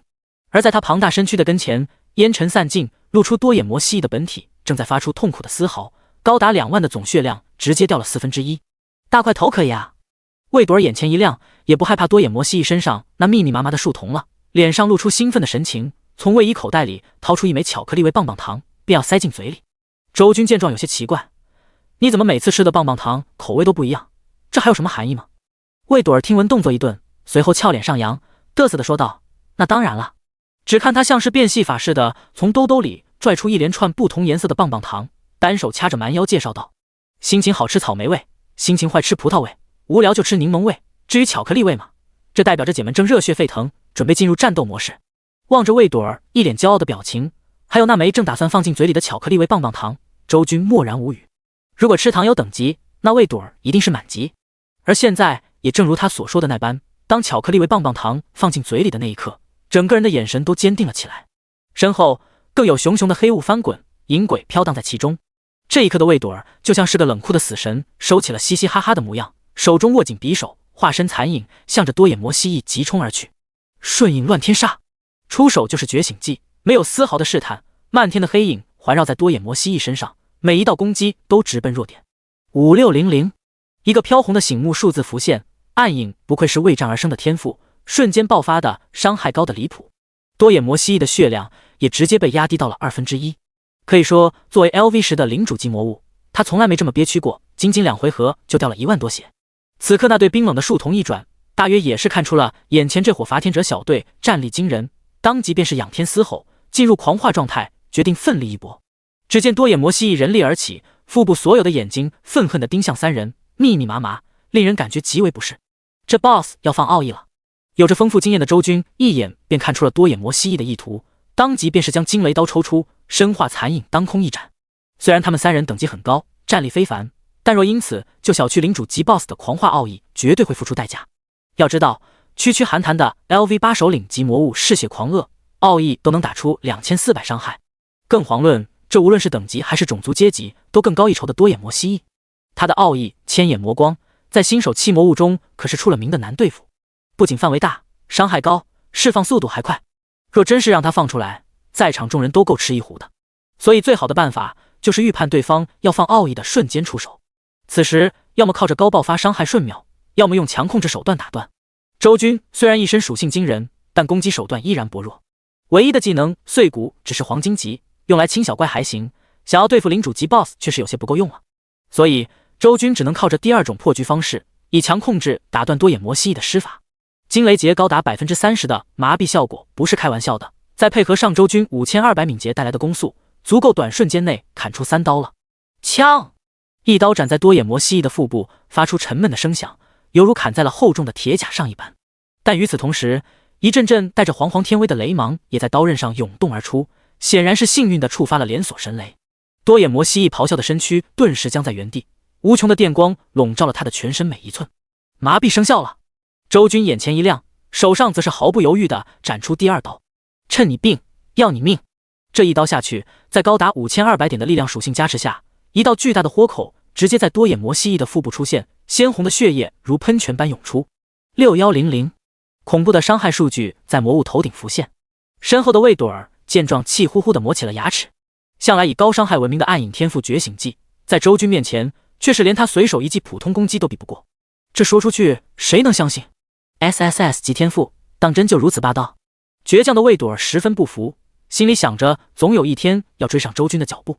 而叶长山见周军如此生猛，只是不停地嘿嘿傻笑，整个人也由巨佛状态变回人类大小。胜负已定了，被强控在原地，连奥义都放不出来的多眼魔蜥蜴，根本就是待宰的羔羊，毫无意外的被周军3刀解决。击杀领主级魔物多眼魔蜥蜴，经验值加201，掉落战利品 X2。三人眼前都浮现相同的提示。作为领主级 BOSS， 单杀多眼魔蜥蜴的经验值高达600多点，哪怕因为组队而评分，每人也能拿到201，不得不说相当丰厚了。本就差一点经验升级的叶长山，更是因此直接冲到了 LV8。魏朵儿则是感慨道：“本以为通关这座秘境会费些手脚，没想到这么轻松。”周军俯身捡起战利品，心里却如明镜般清楚，之所以如此简单，还是那波兽巢立了大功。平息一场兽巢的经验值实在是太多了，几乎把整个幽暗密林核心区域的魔物都杀光了。对于周军这种强者来说，这根本就是顶级机缘。咦，怎么还没出去？就在三人边说话边等着结算通关奖励的时候，叶长山却是发现了不对劲。正常来讲，一座秘境或者副本通关之后，奖励结算都是同步进行的。可如今整个幽暗密林安安静静，压根没有通关后该有的动静。周军也是眉头一皱，心里隐隐有些不好的预感。他目光挪到那高耸的王座上，背后没由来的一冷。某一个瞬间，他感觉那个石像的眼珠子动了。小君子，这里有问题。一向大大咧咧的魏朵儿也是难得的严肃起来，他同样在凝视着那座石像，道：“我感觉那个石像好像活了。”听到这话，周军心里一沉，知道刚才并非错觉。而钝感力较强的叶长山虽然没有发现的异常，但是此刻听到魏朵儿的话，也是感觉背脊发凉，忍不住环抱双臂，搓起上面的鸡皮疙瘩。两位大佬，别吓我啊！幽暗密林的 BOSS 不是死了咩？在如此诡异的情景下，再强壮的汉子也会感到害怕。周军和魏朵谁也没搭话，面色都是无比沉重。忽然，两人齐齐向前迈了一步，做出了防御架势。只见此刻，那高台之上的王座，一直端坐的石像竟然缓缓低下了头颅，灰白的脸上像是有了神采，瞳孔快速被诡异的金色所覆盖。原本没有任何弧度的嘴角，更是夸张的向着两侧咧起，露出了一抹令人毛骨悚然的微笑。神掌天罚，审判罪名，若想赎罪，唯有完成神之考验。石像张开了嘴，发出了扭曲又尖锐的声音，诡异至极。第23章，做出你的选择。秘境中央，随着石像的话音落下，整个丛林都被不知从何处涌现的白雾笼罩。那雾扩散的极快，眨眼就铺天盖地遮盖了周围的一切。周军三人只感觉眼前一花，在定睛看去时，发现竟然身处在一片白茫茫的空间中。这空间内除了他们三人和面前的石像外，再无任何花草树木，连天空都不见了，就好像脱离了原本的世界。大叶长山有些惊慌的倒退一步，脚掌踩踏在地面的声音瞬间在这白茫茫的空间内传出老远，连回音都听不见。这啥情况啊？叶长山傻眼了。周军依旧没说话，沉默地打量着四周，而前方那诡异的石像却是恢复了平静，瞳孔的金色飞速褪去，扬起的夸张嘴角也尽数收敛，唯独手中那柄古朴的巨剑平举了起来，遥遥对准三人。轰轰轰！就在周军等人疑惑的时候，周围的空间开始产生轰鸣，随后在三人身前，7个圆形的图案在地面上凭空出现，每一个颜色造型都不一，看起来像是图腾般。叶长山有些不明所以，蹲在地上观察那些图案，发现其大小刚好可以容纳一个人踩在上面。一直安静的魏朵儿则是突然出声：“看来我们是触发了这座秘境的隐藏机制。那石像刚刚说完成什么考验，想必就是眼下这个了。只是不知道这些图案究竟是什么意思。在某些副本和秘境内，若是伐天者小队满足了特定的条件，确实会召唤隐藏 BOSS 降临。只是幽暗密林这座秘境，在千载时光里早就不知被探索了多少遍，可却从未听说还有隐藏 BOSS 存在。换句话说，周军他们很有可能是蓝星上第一个触发幽暗密林隐藏机制的，这也就导致了连通关攻略都无从借鉴，只能靠着自己摸索。周军此刻也在观察，那些图案内的刻画很精美，并且都是动物，有熊、山羊、猪、狐狸、狮子、蛇以及一头独角兽。这7只动物排序在一起出现，十分诡异。周军心里隐隐间更是有一种熟悉的感觉升起，总感觉这些动物背后的寓意好像在哪见过。而就在周军绞尽脑汁思考秘境的隐藏机制究竟是什么时，叶长山那边忽然出现了不一样的变故。只见他的头顶之上，不知何时出现了一道绿色的光束，将他笼罩在内。罪民，做出你的选择。王座上的石像将巨剑的方向对准了叶长山，冷漠的声音响起，回荡在白茫茫的空间中。选择？选择啥呀？叶长山一脸懵逼，看着眼前这一堆奇怪的图腾挠头。罪民，做出你的选择。石像那边冷漠的声音再一次响起，语气多了几分严厉，像是在催促。叶长山被吵得烦不胜烦，脸上浮现愠怒，随意挑了一个山羊图腾走过去，选，你爷爷选还不行吗？不对。就在叶长山踏在图腾上的瞬间，周军脑海却是灵光一闪，似是想到了什么，连忙开口。然而终究是慢了一步，叶长山已经站在了山羊图案上。咚！一道沉闷的声音响起，却见叶长山头顶的绿色灯光陡然变成了红色，将他笼罩其中。见自己并未受到伤害，他站在其内挠了挠头，还是有些搞不清楚状况，问道：“军哥，你是不是发现了啥？”周军皱眉，脸色沉重的点点头。如果我没猜错的话，这7个图案代表的是7宗罪，所谓的审判就是让我们选出自己的罪行。目光在那一道道图腾上掠过，魏朵儿也是一脸恍然。原来如此，熊代表懒惰，猪代表暴食，狐狸代表贪婪，狮子代表傲慢，蛇代表嫉妒，独角兽代表愤怒，而山羊则是色欲。大块头，你站在了山羊图案上，肯定选错了。7宗罪赫赫有名，周军一提示，魏朵儿便立马反应了过来。每种动物所代表的含义也很好辨认。叶长山易怒的性情，选择独角兽是最为合适的，而山羊明显跟他不搭边。头顶上的绿色光束变为红色，也间接证实了叶长山确实选错了，只是惩罚是什么还不清楚。罪民，做出你的选择。又是一道冷漠的呵斥响起，却见石像手中的巨剑缓缓转动，这一次指向了魏朵儿。同时，一抹不知从何处降落的绿色光束也将魏朵儿笼罩。这次轮到我了吗？他眨眨眼，在7个图腾上一一看过，最后背着小手不情愿地走到了猪的图案上。这代表着七宗罪中的暴食。周军和叶长山表情都是有些疑惑，因为魏朵儿娇小的身材实在跟暴食搭不上关系，但头顶的那道绿光却在魏朵儿做出选择后，真的没有再发生其他变化。魏同学竟然选对了！叶长山瞪大了眼珠子，看看自己头顶的红光，再瞧瞧魏朵儿身上的绿光，头都快挠秃了，同时心里好奇的紧，想要知道选对和选错有什么不同。然而还没等他看出什么，一道巨大的提示音陡然在白茫茫的空间内响起：堕落的霍尔特全属性降低1/7。这道提示一出，叶长山还在愣神，但周军和魏朵儿却纷纷恍然大悟，立刻就明白了这座秘境所谓的隐藏机制是什么。选择与自身欲望相符的罪名，就可以消减掉 BOSS 的实力。原来是这样。魏朵儿深吸口气，没想到这秘境的隐藏关卡看似故弄玄虚，实则竟如此简单。如果是7人小队讨伐，那么都不需要出手，只要在选择罪名时全部做出正确的答案。等7次之后 ，BOSS 全属性清空，便可以直接无伤通关，兵不血刃的拿下 BOSS。可惜这条规则明白的太晚了，毕竟他们只是3人小队，哪怕7宗罪全部选对，也只能削减 BOSS3/7的全属性，更别提现在叶长山已经做错了一次。周军叹了口气，知道马上就要轮到自己了。果不其然，下一秒那抹绿光便落到了他的身上。罪民，做出你的选择。石像依旧在重复着相同的话语，而魏朵和后知后觉的叶长山也都把目光投望向他，想要知道他会怎么选。没有人是完美的，拥有7宗罪是必然，只是不知道周军会是什么罪名。第24章，恐怖的石像。傲慢之狮，贪婪之狐，嫉妒之蛇。在一个个图腾环绕间，周军也在思考自己的罪，然后他发现自己似乎全部都沾了一点。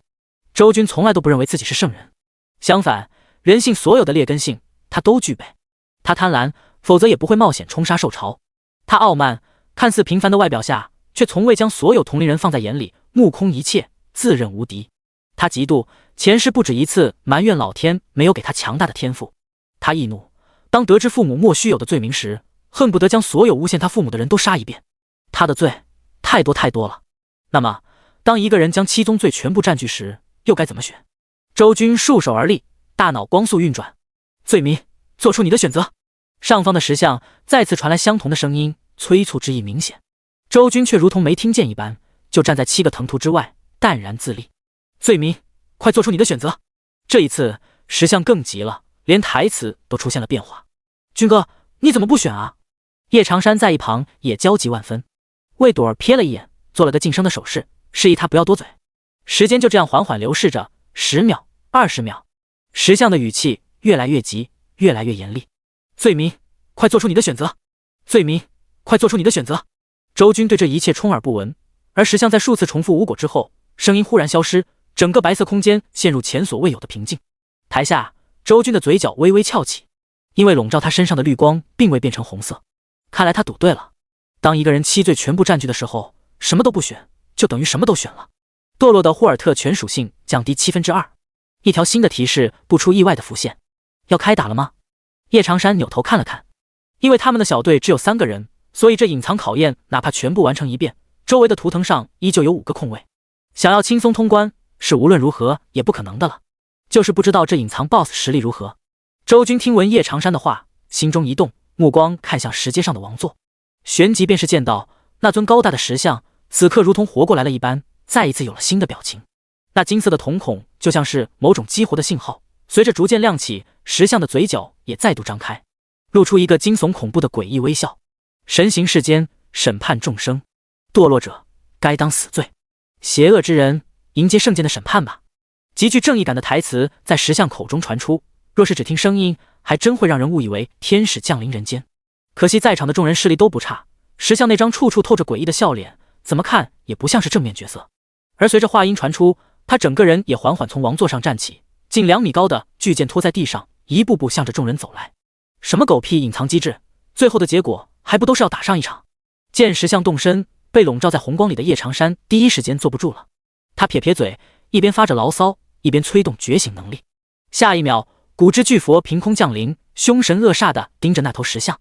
喂，那边的假神，你不是要审判邪恶之人吗？老子就是世间最大的邪恶，老子倒是想要看看你怎么审判我。叶长山仰天长啸，一身气血冲天，威不可挡地冲向石像。魏朵儿见叶长山变身后，整个人都轻松了不少，在一旁吃着草莓棒棒糖看戏。隐藏 BOSS 肯定要比多眼魔蜥蜴更具实力，但强度也不会高太多，毕竟这只是个10级秘境。因此，魏朵儿并未将眼前卖弄玄虚的石像放在心上。以叶长山的一身坦度，就算打不过，也肯定能全身而退。忤逆者，不可饶恕！石像面对向着他奔腾而来的巨佛，那张诡异的表情竟然多出了几分人性化的兴奋。然后一边继续念着正义凛然的台词，一边抬起手中的巨剑，向着叶长山的脖颈猛然一斩。不对！周军眼皮一跳，当石像挥舞巨剑的那一刻，一种难以形容的心悸之感涌遍了全身上下。同样反应的还有魏朵儿，他原本轻松的模样瞬间消失无踪，全身汗毛耸立，危险感知疯狂预警。两人心中都同步闪过一个念头：叶长山要栽。而这个念头浮现的瞬间，一道难以形容的滔天剑气便自叶长山庞大的身躯上掠过，一个醒目的数字自其头顶浮现：30390。这一刹那，整个白色空间内的一切都仿佛凝固住了。叶长山庞大的身躯上涌现白光，第一次死亡免疫直接触发。他整个人还没反应过来，下一秒变身状态自动解除，整个人虚弱的跪在地上。死亡免疫只能抵挡致命伤害，却不能消除负面影响。石像的这一剑直接把叶长山全身状态清空了。如果伐天者也有血条显示，那么便会发现叶长山此刻血量只剩下了1点，在勉强的吊着一口气。妈的，这什么鬼伤害？叶长山喘着粗气，额头冷汗滚滚，第一次对领主 BOSS 涌现出了深深的无力感，连大块头都扛不住一招。魏朵儿瞳孔瞪大了几分，语气中带着极度的不可思议。要知道，那可是以高坦度而闻名天下的怒目佛罗呀，拥有高达 60% 的减伤，以及自身属性总和2倍的抗性，这样的身板足以在任何副本中横着走。可在面对这无名石像时，却依旧只有被秒杀的份。那30390的伤害，实在令人绝望。最主要的是，这还是在完成了2次考验，对方全属性降低2/7的情况下。难以想象这石像全盛时期究竟有多强。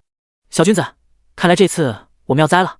魏朵儿苦笑一声，石像与他们之间的差距实在是太大，这已经根本不是新手七伐天者能对付的了。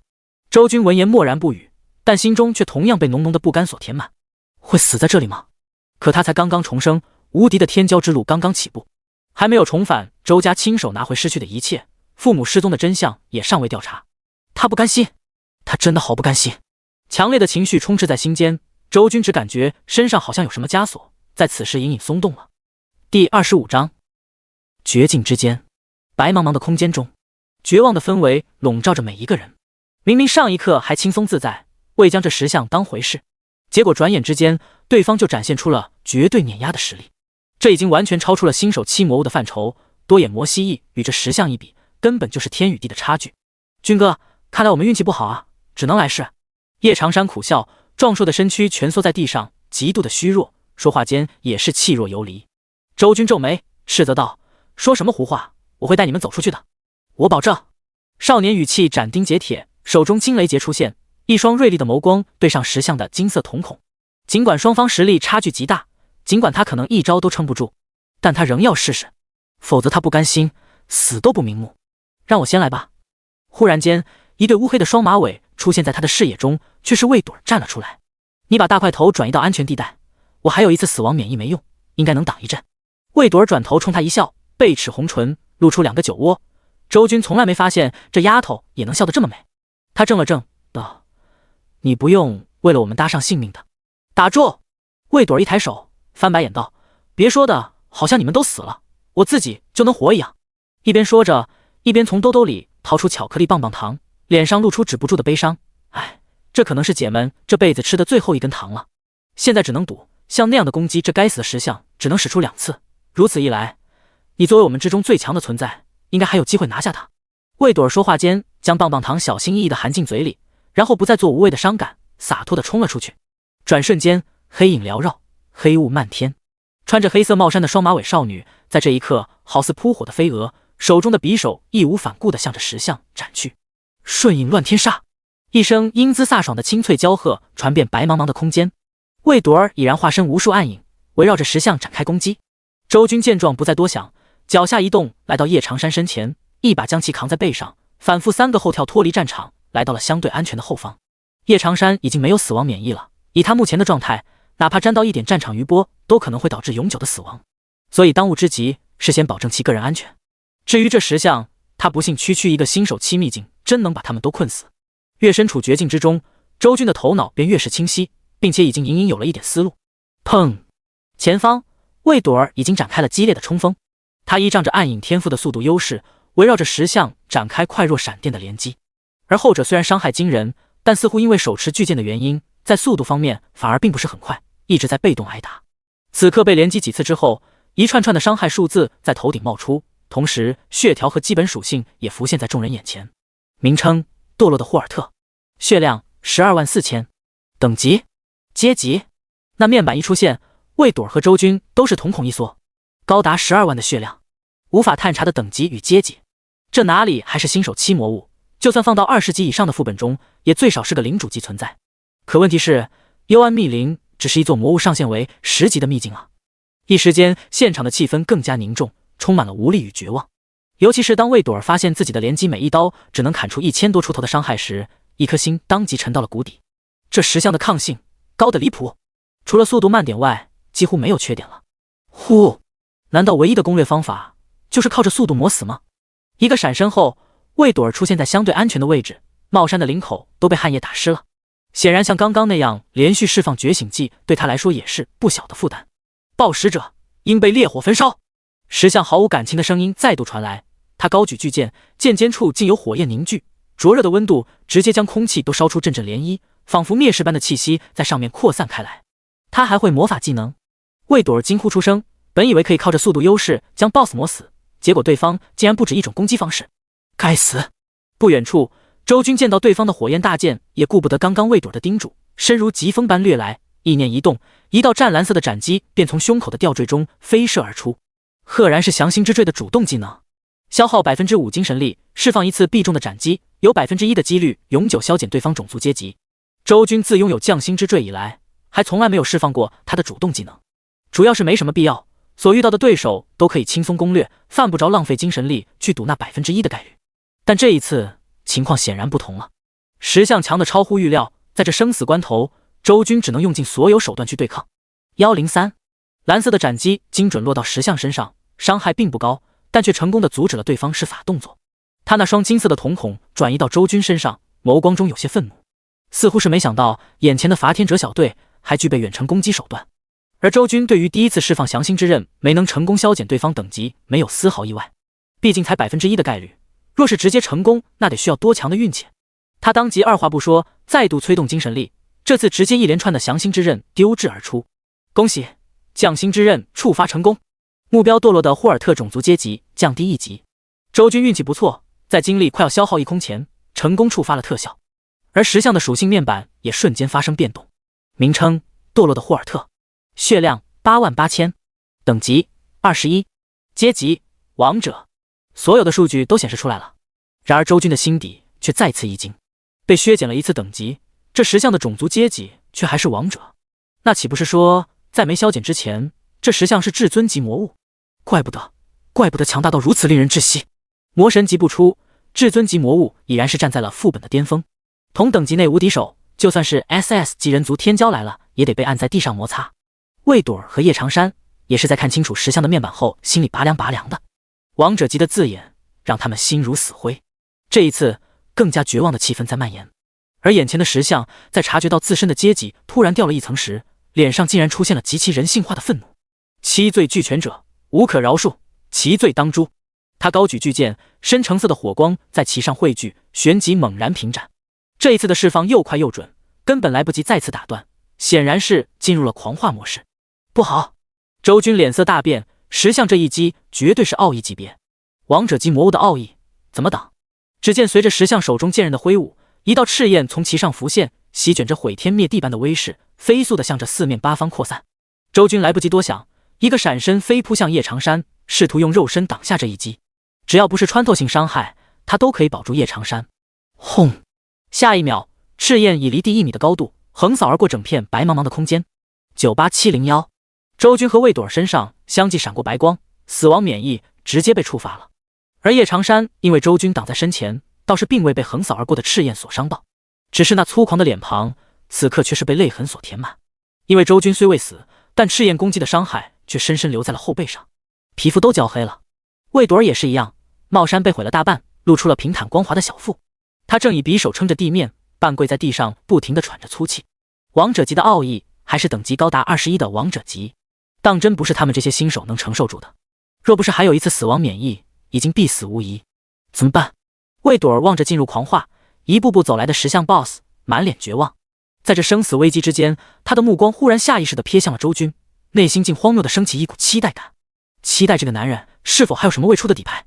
第26章，周军的觉醒技。刺啦啦，石像单手托着巨剑，迈动沉重的步伐，一步步向着周军走来。因为触发了降心之刃特效的原因，石像的目光中散发着前所未有的杀气，显然周军此举已经彻底惹怒了他。一位21级王者 BOSS 的怒火，只有亲自面对才能感受到有多么汹涌。石像每踏出一步，都有着难以形容的可怕威压席卷，几乎凝成了实质，令得周军衣衫狂舞，额前的发丝乱飞。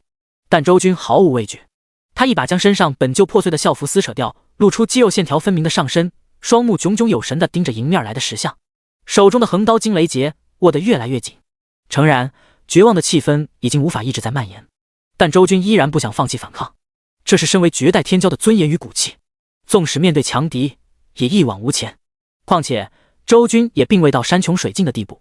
S 级天赋的双马尾有觉醒技瞬影乱天杀， A 级天赋的老叶有觉醒技怒目佛罗。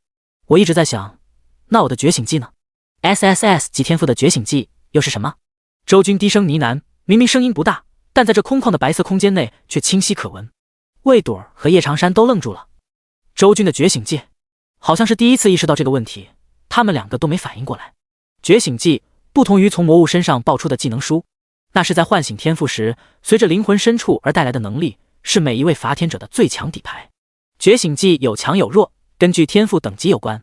此外，觉醒技并不是一开始就掌握的，一般而言，天赋越强，觉醒技越难开发，尤其是从 SS 级天赋开始，想要唤醒自身的觉醒技，无不需要莫大的机缘，对个人的悟性、心态、境遇等等要求都极高。联邦史上不是没有出现过有人觉醒了 SS 级以上的强大天赋，但直到死也没能唤醒自己觉醒技的情况。周军身怀2大 SSS 级天赋，其中再度分配是由 D 级天赋升华而来，不具备觉醒技，但无限升华却是实实在在由他本身觉醒而出的天赋，是完全符合唤醒觉醒技条件的。只是 SSS 级天赋的觉醒技太难唤醒了，而且无限升华又是具备唯一属性的天赋，导致周军连个借鉴的前辈都没有，谁也不知道这项天赋的觉醒技是什么，只能靠着自己摸索。周军进入秘境后，刷怪升级这一路走来，也不是没有过试图去开发自己的觉醒技，可惜一无所获，根本没有一丁点的头绪。直到此刻，在面对石像那无法抵抗的绝对实力，生死之间前所未有的大恐怖时，周军感觉身上仿佛有什么枷锁一直在隐隐松动，而每次释放无限升华时的那种玄妙之感，正如游龙般在他的体内不断流动。某一个恍惚间，周军明悟了，这也是他为什么现在面对石像敢奋力一搏的原因。无限升华的特性是升华万物，而他的觉醒技，如果我没感受错的话，其实就是对我自身进行升华。周军闭上双眼，这一刻的他心如止水，但体内的升华之力却越发澎湃。轰轰轰！终于，所有的升华之力沸腾如海，涌入了周军的每一寸血肉中，而他的身躯也在这一刻仿佛化身了一座熔炉，无穷的血气缭绕，更有玄妙的钟鸣自体内传出，响彻整片白茫茫的世界。耀眼无比的九彩神光陡然从天而降，冲破了白色世界的封锁，落在了他的头顶，将这一刻的周军衬托得宛如天神。叶长山、魏朵儿无不被惊得目瞪口呆，他唤醒了自身的觉醒技。难以置信的声音从魏朵儿的口中传出，叶长山更是连话都不会说了。眼前这一幕太惊人了， SSS 级天骄唤醒自身觉醒技，天地异象连秘境都遮挡不住，九彩光华绽放天地，横推八荒，连那石像都被惊住不敢前进，正瞪着金色双瞳，人性化的盯着周军，内心是隐藏不住的骇然。极尽升华，这就是我的能力吗？无穷华光笼罩下的周军，在唤醒觉醒技的刹那，便明白了一切。极尽升华 LV1 SSS 级觉醒技，释放期间全身属性战力10倍增幅，持续10秒，冷却3天。技能说明映入脑海，周军猛然握紧双拳。太强了！全身属性和战力10倍增幅，这是何等的匪夷所思！整个联邦也找不出第二个对自身增益如此夸张的能力了。虽然只有10秒，但别忘了极尽升华的等级也才LV1。而随着日后等级提升，对觉醒技开发的加深，他相信这个时间会变得越来越久。原来这才是我真正的底牌，也是绝境翻盘、登顶绝巅的资本啊！周军深吸一口气，所有的压迫感一扫而空。他猛然向石像凝望过去，有我无敌的气势横扫而出，竟是在这一刹那间的这尊王者级魔物倒退半步，极尽升华。开！周军见状，不由大笑一声，无穷的伟力自他体内涌动。顷刻之间，周军的全身属性都得到了爆发式的增长，力量、敏捷、体质、精神全部从本来的5200增长到了52000。滚滚气血如惊雷，一身蛮力好似能开山断岳。初次体验极尽升华的周军，心中的兴奋难以抑制，这种战力暴涨的滋味实在是太美妙了。他的视线落在石像身上，仿佛在盯着一只猎物，而后者则是惊得再度倒退。自打这白茫茫的空间笼罩所有人开始，石像便一直以神自居，高高在上，戏弄着三人，更是以随手一击5位数的伤害，逼得众人心生绝望。可在这一刻，这一切都攻守一行了。周军开启极尽升华后，二话不说，直接化为残影掠上。砰！朴实无华的一脚碎骨踢出，高达5万的敏捷和力量，让石像根本来不及躲避，更无法抵挡。21008，一个醒目的伤害在其头顶浮现。周军眉头微微一挑，不愧是至尊级魔物，哪怕降格为王者级，也依旧皮糙肉厚，抗性高的离谱。否则，以周军升华后的属性，这一脚落在普通魔物身上，至少能踢出10万以上的伤害。一记碎骨让石像吃了大痛，同时技能效果破防触发，碎裂盾牌的标志在其头顶浮现。周军见状，毫不犹豫的又补上一拳。43012，这一拳周军用了全力，石像在破防状态下明显遭受到了更多的伤害，手中的大剑都快拿不稳了，连连后退。2次攻击硬是将那近9万的血量直接压到了3万以下。而此刻，周军距离升华时间结束还有5秒。第27章，战后收尾。现场一片寂静。极尽升华后的周军当真是天神下凡，每一击都裹挟着无法阻挡的威势，仅凭一拳一脚便将王者级魔物轰杀至残血状态。魏朵儿、叶长山全部目瞪口呆，他们不是没有想过周军的觉醒技会很强，但眼前这一幕还是远远超出了他们的预估，或者说这已经完全不在他们的认知中了。仅仅才10级啊，觉醒技一开就能直接压着21级的王者级 BOSS 打，这简直太恐怖了。军哥真的有无敌之姿。叶长山吞咽了下口水，在他的眼中隐约间仿佛看见了未来会有一个磅礴的大事，天才辈出，英杰齐聚。而周军正站在顶端俯瞰着芸芸众生。魏朵儿思想倒是没有那么跳跃，他只是松了口气，心中在庆幸着姐们真牛逼，又多活了一天。枪！战场中心，周军再度出手，这一次他抽出了漆黑如墨的横刀。作为能用到20级的神话武器，惊雷劫依旧是目前周军最强的进攻手段，尤其是他此时升华后，战力得到10倍增幅，惊雷劫的威力更加不可同日而语。可以明显的看出，当惊雷劫的寒芒闪耀在半空中时，石像的动作彻底慌乱了。他想不通，眼前这蝼蚁一般的人类是如何摇身一变就成了连他都要畏惧的存在，只能眼睁睁的看着那冷冽的刀芒在他眼中倒映的越来越大，直到彻底将他一分为二。51023，击杀 LV21 至尊级魔物堕落的霍尔特，经验值加1190，掉落战利品 X2。恭喜你已通关 LV10 秘境幽暗密林，评级 SSS。 通关奖励神话装备部位任选 X3。 全秘境公告：魏朵儿、叶长山、周军小队已成功通关，评级 SSS。 5分钟后秘境将自动关闭。全秘境公告：魏朵儿、叶长山、周军小队已成功通关，评级 SSS。 5分钟后秘境将自动关闭。眼前浮现出一连串的击杀提示，然而周军已经没有精力去看了，因为极尽升华的10秒时间已过，他只感觉到无穷的虚弱感如潮水般将他包围，整个人连站都站不住了，手中的惊雷劫也当啷一声掉在了地上。小君子！就在身体摇摇晃晃要倒下去的时候，忽然一阵好闻的体香出现在他身边，周军只感觉即将栽倒的身躯被人一把搀扶住了，转过头就见一对熟悉的马尾辫就在他眼前晃来晃去。此刻的魏朵儿正一脸江湖义气，大大咧咧的用娇小的身躯扛着周军粗壮的左臂，将他大半的体重都压在了自己身上。见周军望过来，还得瑟的挑了挑眉，但此刻的周军实在是无力说话了，他强撑着看向眼前的一条条提示。首先可以确定的是，这次是真的通关了，石像真的就是最后一个 BOSS， 而且击杀奖励非常丰富，是按照原本的至尊级种族阶级进行结算的，被降星之刃砍掉的等级并不计算在内，因此哪怕3人平分后，经验值也足足有1190点，直接快把周军送到11级了。此外，还大方的报了2件战利品。周军见状，扭扭头，给了魏朵儿一个眼色。后者心领神会，直接伸手将那2个战利品光团捡起。只见光华散去，2本技能书浮现。军哥，朵姐，你俩怎么还报上了？正要看看是什么技能书时，一道不合时宜的声音突然传来，却见到已经休息好的叶长山贼头贼脑的走了过来。本来他都气若游离，离死不远了，但刚刚斩杀10项所分配的经验值实在太多，结果就是直接把叶长山顶到了 LV9， 一身伤势瞬间痊愈，这才有了眼下这一幕。瞎说什么？周军瞪了他一眼，本来连话都没力气说的嗓子，硬是忍着不是挤出一句。魏朵儿也是俏脸一红，随后有些故作镇定的咳嗽2声，江湖儿女不拘小节，既然你恢复好了，那把你大哥还你。说着，魏朵儿像是个灵活的猫咪，一个闪身从周军的怀里飘了出来，导致后者猝不及防之下差点没摔倒。还好叶长山眼疾手快，一把扶住了他。你俩真是想玩死我啊！周军又张开沙哑的嗓子挤出一句，同时心里对极尽升华的副作用感到深深的无奈。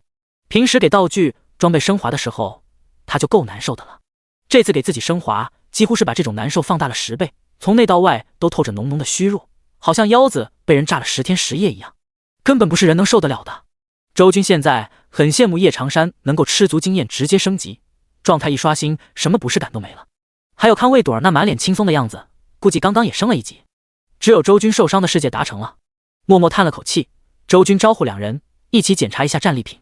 首先是隐藏 BOSS 10项爆出的2本技能书，名称怒剑之章，品阶卓越，种类刀剑系技能书，效果装配刀剑类武器时自身获得 5% 暴击，冷却无。映入眼帘的第1本技能书竟然是罕见的刀剑系，还是靠着被动触发的，并且效果不错，可以获得暴击属性。要知道，人族虽然有升级面板，但毕竟是现实存在的生物，跟网游中的角色还是有很大区别，比如基础属性只有4维等等。而想要在个人界面解锁暴击词条，只有装备了相关的道具、装备或者技能才可以。因此，能获得暴击的东西，往往都价值极高。刀剑系的技能啊，看来要便宜小君子了。魏朵儿看了一眼，不由撇了撇嘴。他们3人里，也只有周军用刀类武器，如何分配自然是一目了然。叶长山自然不会有意见。3人又把目光看向了第2本技能书，名称赎罪利刃，品阶神话，种类刀剑系技能书，效果凝聚自身罪恶，向前奋力一斩，造成自身攻击 500% 的魔法伤害，冷却 1500S。 见又是刀剑系技能书，叶长山直接挪开了眼。魏朵儿则是凄了一声，叼起一根柠檬味的棒棒糖，摆摆小手道：真是便宜你了，隐藏 BOSS 奖励全是你小子用的。罢了罢了，姐们心胸宏大，就全让你好了。心胸宏大。听到这话的周军下意识瞥了一眼对方平坦的胸口，旋即眼中有着不屑一闪而过。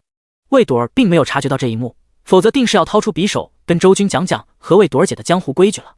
一番拌嘴后，3人又拿出了击杀第1个 BOSS 多眼魔蜥蜴的战利品，依旧是2个光团，由魏朵儿进行开箱。这次没再摸出技能书了，而是2件卓越级的道具，毕竟是领主级 BOSS 的击杀奖励，这品级相当不错了。只是周军已经拿了10项的全部奖励，因此便将其交给了叶长山和魏朵儿分配。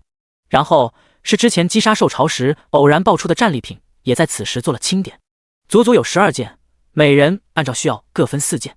而最后的重头戏则是作为击杀隐藏 BOSS 后的通关奖励，3件自选部位的神话级装备，这个自然是1人分配1件。魏朵儿选了一个很好看的皮质胸甲，叶长山选了一件重甲下装。至于周军，他在短暂思考后选择了饰品中的戒指，装备的品级是固定为神话，但其他词条则全部随机。周军看了一眼，这戒指各项属性不算太强，只能说是中规中矩。但没关系，等回家他恢复好后，用升华之力提升一波，这戒指就算再平庸，也会瞬间变成稀世珍宝。第28章离开秘境。就在周军等人清点收获的时候，秘境外围已经炸开了锅。所有努力练级的高3学子们无不是瞪大了眼珠子，怀疑自己是不是听错了。可那反复循环播放了3、4遍的提示，无不是在提醒所有人，这并非幻听。于是乎，在短暂的沉默后，冲天的议论声响彻在外围。我的天，我们还在外围练级，可却已经有人杀到了核心深处，并且通关成功了。魏朵儿，难道是刚才登记 S 级天赋的那个妹子？就是她，我跟她同班的。真没想到，我还在外围努力刷怪，他却已经连领主 BOSS 都攻略了。他们是3人小队，只怕另外2人也不普通啊。那当然了，叶长山可是全校唯一的 A 级天赋，顶级肉坦怒目佛罗。难怪啊，以高伤害闻名的 S 级暗影搭配 A 级怒目佛罗，的确可以攻略最终 BOSS 了。咦，这个周军又是谁？能跟前面那2个天才玩一起去，应该也是位天骄吧？众多学子们无不感慨着自己与天才间的差距。忽然有中午没去参观天赋登记的人在此时提出了疑问，只因大家聊来聊去，但话题中心却始终围绕着魏朵和叶长山这2人，唯独那周军没人提及。而听到这话，周围的知情人士们立刻嗤之以鼻起来。那周军不过区地级天赋罢了，哪里值得我等谈论？不错，这种级别的 BOSS 战，难道你还指望一个地级实力的人有什么作用不成？他不过是占了与那叶长山关系好的便宜，这次跟着混经验罢了。听到众人这些既不屑又嫉妒的话语，那人也终于明白了为何之前没人愿意提及周军的原因，心中恍然大悟的同时，也有几分羡慕。明明只是地级，但却有一位 A 级天赋的兄弟，如今更是跟着混了一次通关奖励。倘若为人再机灵点，说不定还能借此抱上魏朵这位 S 级天骄的大腿。这样的局面对于无数底层天赋者来说，已经算是相当不错的机遇了。唉，如今这秘境通关，我们也不能再继续练级了。可惜我还差一点点经验4级，要是秘境能一直存在就好了。想什么呢？就算魏学姐他们不通关，这秘境最多也就再持续个10几分钟。估计出去以后，魏学姐和叶学长通关秘境的事情又会在学校内引起轰动，说不定连老校长都要亲自出面奖赏。谁让人家是天才呢？第一次进入秘境就直接通关啊！这天赋才情便是放到1中也属于凤毛麟角的存在。5中高3的学子们彼此闲聊着，言辞间无不憧憬艳羡着2位天才的无上风姿。在他们眼里，无论是叶长山还是魏朵，从今往后都将是只能仰望的存在，与他们不在一个层次。因此就连称呼时，明明是同届，却还是不由自主地加上了学长学姐的后缀，以示尊敬。而能与这样的天才同窗3年，或许是他们人生中最幸运的事情。至少多年以后，与身边的朋友们在酒桌上聊天时，也会多出一份吹嘘的谈资。数分钟后，随着秘境空间内一声巨响，所有人眼前一花，眼前的景象已经变成了5中的操场。魏学姐呢？等回过神，不少人第一反应便是寻找魏朵的身影。在那里，叶学长也在他身边。有人眼尖，指着人群中一处角落惊呼。一传十，十传百，很快整个操场的目光都汇聚在了那里。只见3道体型分明的身影正彼此谈笑着向教学楼的方向走去。那就是觉醒了怒目佛罗的叶学长。好强壮啊！天哪，魏学姐的外貌比我想象中要可爱得多。这样一个女孩子竟然是 S 级暗影天赋拥有者，真是不敢相信。3人的身姿立刻引起了无数5中学子们的关注。忽然间，有人惊疑一声，说道：为什么走在中间位置的不是天赋最好的魏学姐，也不是叶学长，而是只有地级的周军啊？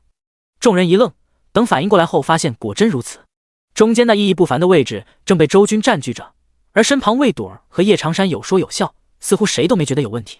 这直接让众人看得一头雾水。怎么感觉好像周俊才是这支小队的核心？他不是划水蹭经验的混子吗？一众人正心生疑惑时，教学楼门口忽然有数道身影走出，领头的正是满头白发的老校长，身后是联邦那负责登记的中年男子和一群5中的教师们。校长都出面了，看来魏学姐他们通关秘境的事情已经传出来了。真没想到1天内能见到老校长2次，魏学姐和叶学长的面子真是太大了。呵呵，老校长都出来了，那周俊还敢走在中间，真是一点人情世故都不懂。就是校长大人是来接见天才的，你一个地级走这么前面凑什么热闹？5中学子们见校长出面，不由窃窃私语起来。更有人对周军的行为表达了不满，毕竟地级天赋不管是在5中还是整个联邦都属于垫底的存在，没有说鄙视底层天赋者的意思，但你总该有点觉悟，知道摆清楚自己的位置吧。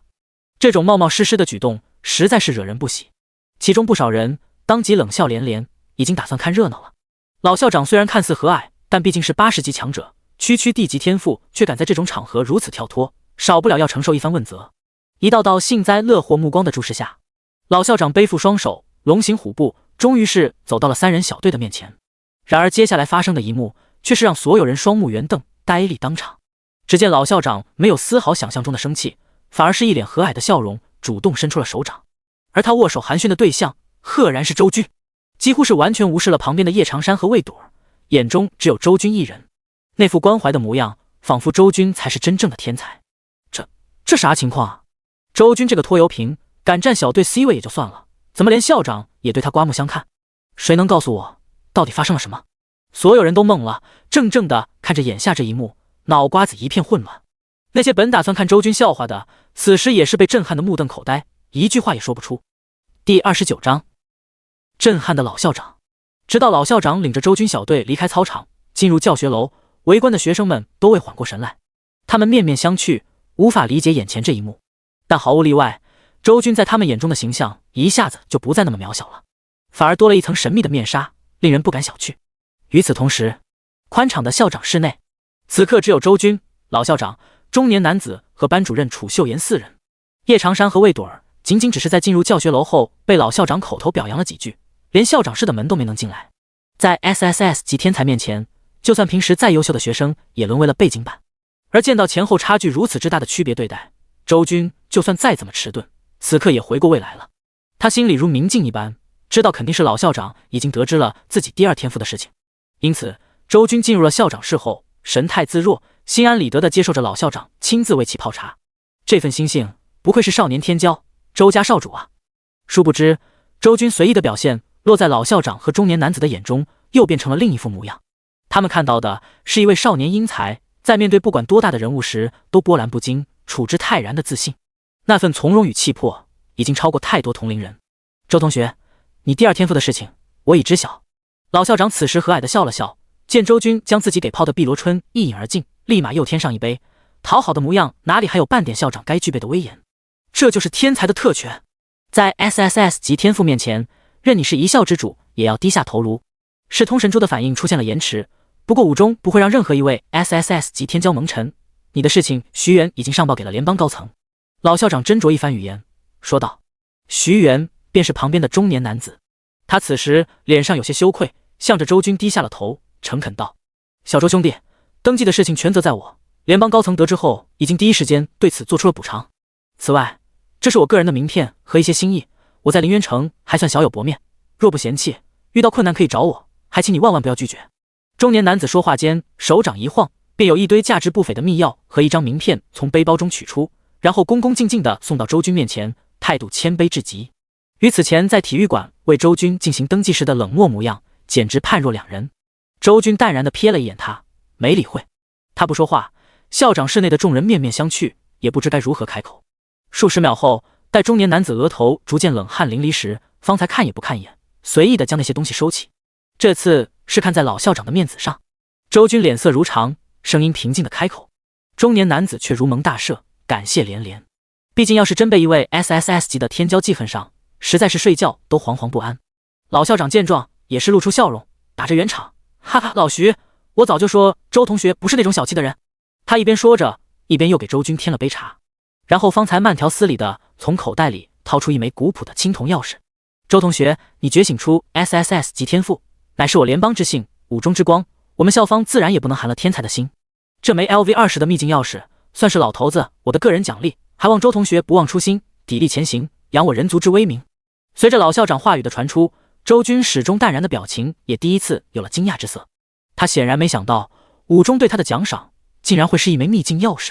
秘境难求，等级越高越是如此。这 LV20的秘境可远比刚刚的幽暗密林强太多了。最主要是这秘境独属他一个人，里面所有资源全是他的。不得不说，老校长当真是好手笔。这次周军算是欠了老校长一个人情。不动声色地将秘境钥匙收入囊中，周军的目光第一次主动看向徐姓中年，因为他知道接下来才是重头戏。果然，两人在完成了自己的私心后，也终于进了正题。只见那徐元面色严肃起来，从空间背包中取出3张卡片，分别为银、金、红3种颜色，每一个都造型奢华，其上镌刻着龙纹图腾，更有象征着联邦的标志，引人注目。小周兄弟，这是联邦对 SSS 级天才的奖励，在你进入秘境的时候，从大夏神都万里加急空运过来的。徐姓中年神色肃穆，此时他代表的是联邦对周军进行嘉奖，所以表现十分正式。将3枚卡片分别展开后，对周军介绍道：这些卡片全部都是联邦通用卡，只要在蓝星上，不管哪个城市都可以使用。其中银卡是钱卡，卡内有5000万联邦币，可由你随意分配；金卡则是资源卡，在任何官方交易行中，凭此卡都可以免费申领卓越级及以下的任何资源，不管是装备、道具还是技能书。而卓越级以上的东西，则可享受7折优惠。至于最后一张红片，乃是联邦对你的特殊奖励，也算是登记失误的补偿。说到这里，徐姓中年语气顿了顿，方才有些艳羡的继续道：凭此卡，小周兄弟可以在官方机构处兑换一套新手期通用的神话品质套装。显然，这才是真正的大头奖励。毕竟神话级装备向来珍贵，而套装更是千金难求，整个联邦所拥有的也不多。这直接就送出一套，手笔不可谓不大。老校长和徐姓中年饶是提前知道了这件事情，但当真见到那张弥足珍贵的红卡时，依旧心中感慨无限。而并未提前了解一切的楚秀妍，此时则是美眸圆瞪，满脸惊讶。他是万万没想到，周军的天赋竟然在联邦高层中都引起了如此巨大的关注。我的班级里到底是出了怎样一个妖孽啊？这一刻，楚秀妍心中复杂，止不住的惊叹。唯独当事人周军还依然保持淡定，哪怕听完红卡的用途，脸上也没有过多的激动。他前世今生历经人海浮沉，世事变迁，心境远非普通人可比。况且在觉醒出无限升华天赋后，神话级装备在他眼中已经不再高不可攀。随手将3枚卡片收入囊中，周军起身，不卑不亢地说道：老校长，若没什么事，我便先回去了。周军这泰山崩于前而色不变的心态，让在场3人面面相觑，皆是感到深深的佩服。倘若换一个少年在此，骤然得到如此丰厚的奖励，恐怕早就高兴地跳起来了吧。可周军呢？自从进入这间校长室开始，便始终风轻云淡，似乎根本没有什么事情值得让他失态。此时见到周军要走，老校长沉吟中问出了最后一个问题：周同学，我听说你将秘境通关了，不知道升了多少级？此言一出，所有人的目光都紧紧看来。他们此前就在猜测周军初次进入秘境会有怎样的表现，毕竟这次的秘境所有魔物可是双倍属性的。老校长笃定升3级便是极限，而楚秀妍则开玩笑似的说出了4级的猜想。直到后来秘境提前破碎，他们方才明白周军等人竟然是直接打通关了。虽然是靠着组队，但那也是相当不俗的成绩了。就是不知道周军升了多少级。老校长心中暗暗猜想，他感觉这次真的有4级了，或者5级也未必不可。这不怪老校长等人猜想保守，毕竟以常人的角度来看，通关一座秘境肯定是直接前往核心中央攻略 BOSS， 这之间所能获得的经验值升4、5个等级已经撑死了。然而他们却不知道，因为受潮的原因，周军等人直接是将整个核心区域的高等级魔物屠戮一空了。所以这一刻，周军面对众人的好奇，没有说话，直接亮出了等级面板。姓名：周军，等级 LV10-1468-1500。随着头顶等级条的浮现，这一刹那，整个校长室内安静到落针可闻。第30章，让我们顶峰相见。周军潇洒地离开了校长室，但屋内3人心中的震撼依旧无法平复。老校长一身城府都没了，坐在那时而苦思，时而长叹。中年男子则双手颤抖地点了一根烟，满脸都是难以理解。初次进入秘境，进去13级，出来10级，他到底是怎么做到的？秘境内究竟发生了什么？任他千想万想，也绝对想不到，周军等人竟是平息了一场兽潮，将核心区域的所有魔物都清空了。楚秀妍的俏脸上同样布满了吃惊，目光看向校长室外那个渐渐消失在走廊尽头的身影，一对美眸中尽是好奇。军哥，回到教学楼门口，魏朵儿和叶长山正在这里等他，两人四周围了一大堆学生，但都远远看着，不敢上前。此刻见到周军的身影出现，两人迎了上来，围观的同学们也跟着呼啦啦的散开一片。叶长山对此有些无奈，今天先是登记出 A 级天赋，然后又在幽暗密林一战成名，这导致他直接成为了学校内的风云人物，不管走到哪里都备受关注。这种感觉对于叶长山而言很是难受，毕竟高中3年来，因为魁梧的身躯，他一直都是同学眼中的异类。已经习惯了孤僻的他，从来没想过有一天自己也会成为如此受人追捧的存在，这让他很不习惯，那种时时刻刻被人关注的感觉，就好像自己全身的隐秘都被看光了一样，很是不自在。所以在见到周军后，就像是见到救命稻草一样，赶忙迎了上去。而魏朵儿则淡定多了，他依旧是那副吊儿郎当的模样，双手交叉垫在脑后，嘴里叼着棒棒糖，一晃一晃地走在后面。周围有些胆子大的同学高喊起了魏女神的口号，但毫无例外，在被魏朵儿那双冷漠的死鱼眼扫了一遍后，都悻悻地收回了声音。军哥，事情办完了？叶长山走上前问。老校长一脸喜色地将周军请进办公室，他略一思索，也能想到应该是给周军补偿天赋登记的奖励。都办完了。便见到周军此刻点点头，说道：长山，接下来的日子我不打算来上学了，我要去野外刷副本，冲刺一下等级，为高考做准备。听到周军的话，叶长山并未意外，距离高考只剩下半个月，这么点时间，想要让文科再进一步，已经没什么可能了。更何况在蓝星上，文科分数向来只占高考成绩的一小部分，真正决定成绩的是5道考核。所以，蓝星各大高校的考生们在觉醒之后，只要自身等级超过 LV5，且在野外副本中有一定自保之力，那么是可以向学校申请不再来学校，直接去副本中练级的。叶长山跟魏朵儿刚才也在商量这个事儿，此刻听到周军的话，三人算是想到一块去了。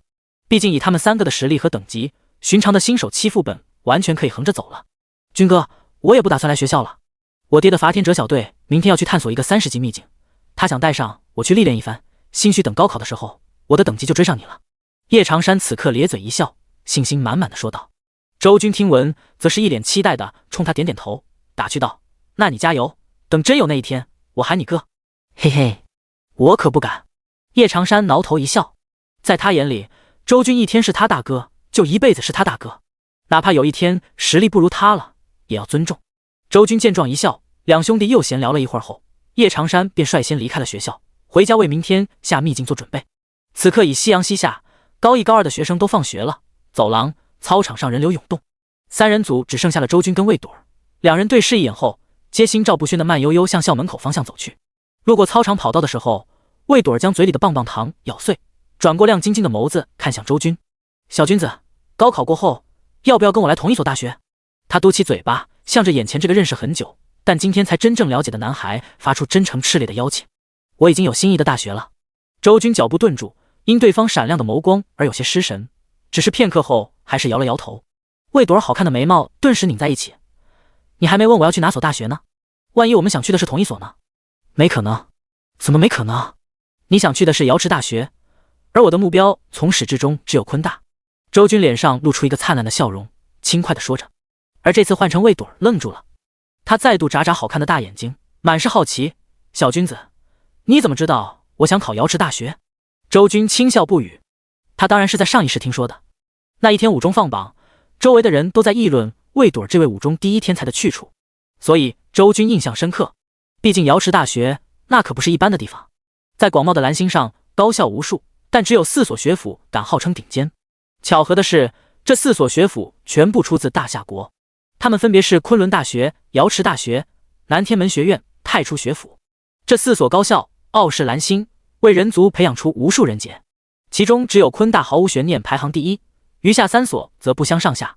而对于周军来说，此生必上昆大，这不仅仅是因为昆大那无与伦比的实力，还有一层隐晦的原因。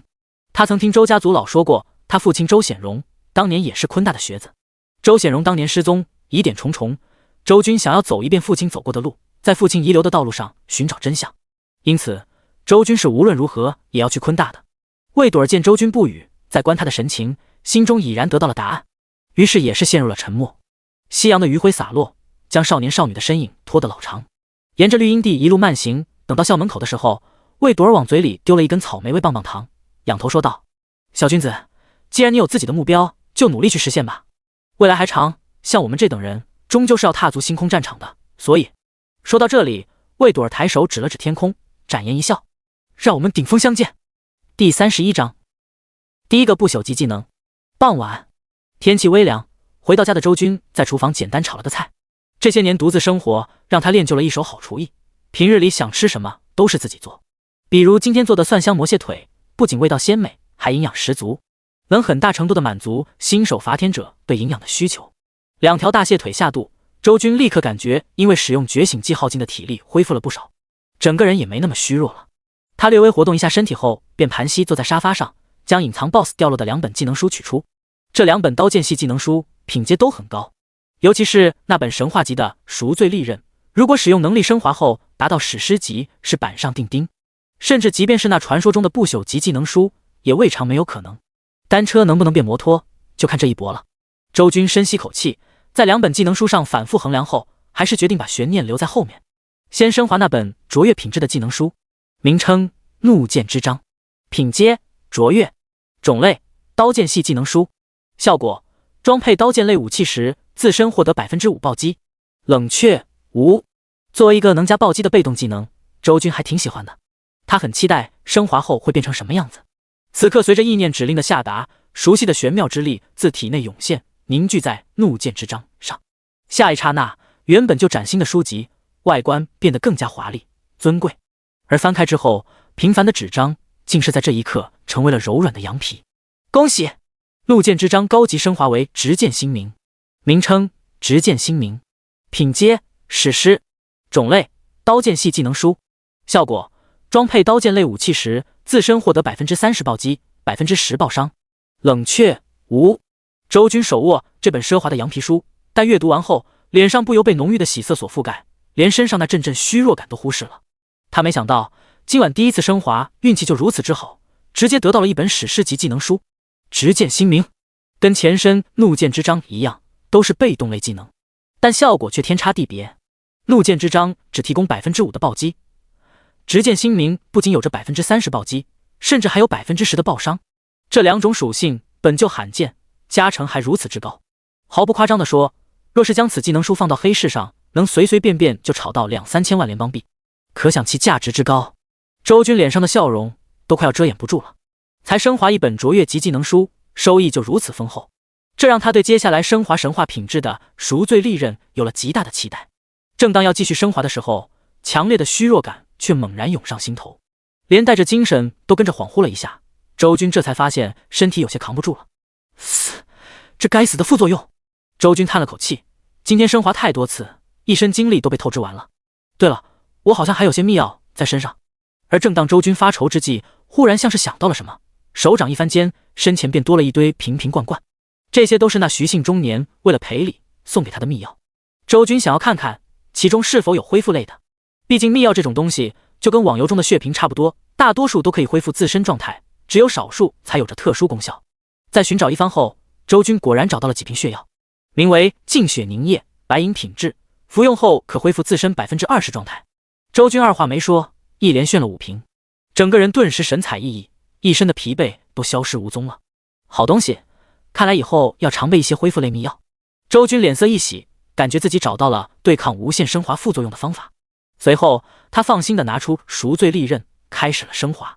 轰！体内那玄妙的升华之力在沸腾，周军刚恢复的头脑又是一昏，但他没有过多理会，而是又快速拿起一瓶净血凝液炫进嘴里，那种不适感便立刻抵消了。与此同时，他手中的技能书模样大变，外表不再那么奢华浮夸，纸张也不是羊皮，反而变成了一张薄薄的金叶。金叶虽薄，但气息却古朴厚重，仿佛记载了世间的一切，能轻易压倒天地。周军目光炯炯，他从未见过如此奇特的技能书。随着意念的涌动，古朴金叶的信息在眼前展现开来。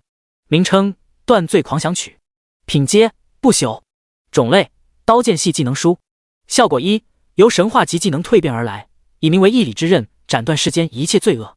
释放后可触发多段攻击，即色欲之点、暴食之刺、贪婪之挑、懒惰之带、暴怒之崩、嫉妒之撩、傲慢之抽七重剑招。效果2，七剑招可单独使用，亦可组合释放，释放期间伤害增幅 200%， 并免疫伤害 50%。冷却 1200S。 当金液之中的内容呈现而出时，周军呼吸都慢了一拍。不朽，竟然是不朽级技能！周军虽然早有准备，但当真见到这一幕时，心里仍旧是无法抑制的激动。不朽级，那可是达到世间顶点的品质，任何不朽级的存在都可遇不可求，是滔天的机缘。不朽级技能更是如此，毕竟一个伐天者的强大与否，技能占据了很大一部分因素。就拿周军举例，他在秘境中没有技能时，击杀高级魔物十分吃力，而仅仅是拥有了黄金级的碎骨之后，整个人便瞬间轻松了不少。由此可见，眼下这不朽级技能若是学会，对战力的提升该有多大。断罪狂想曲。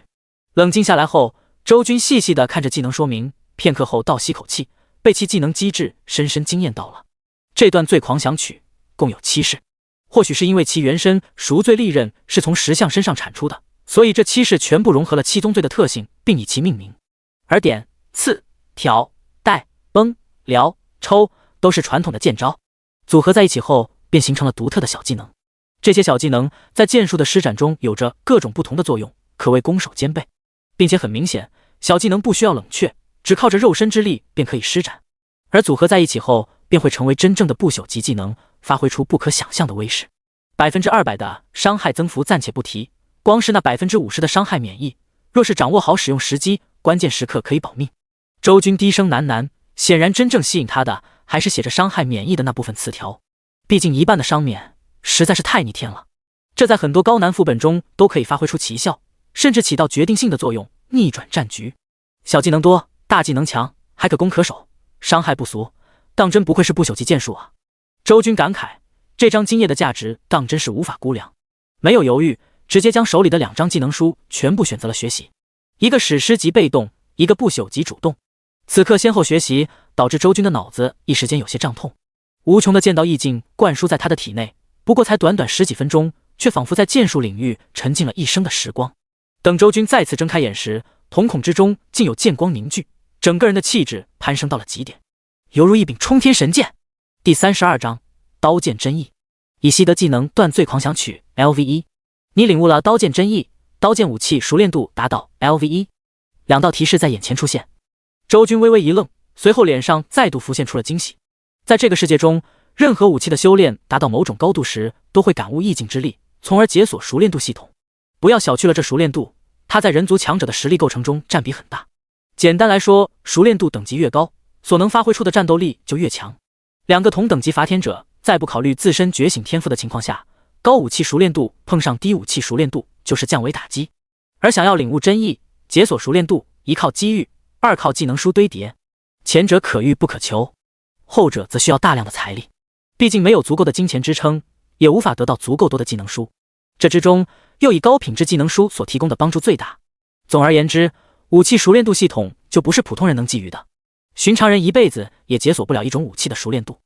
周军就是这样，他上一世活到54级，大大小小各种技能学了一箩筐，却是连一种武器的熟练度都没能解锁。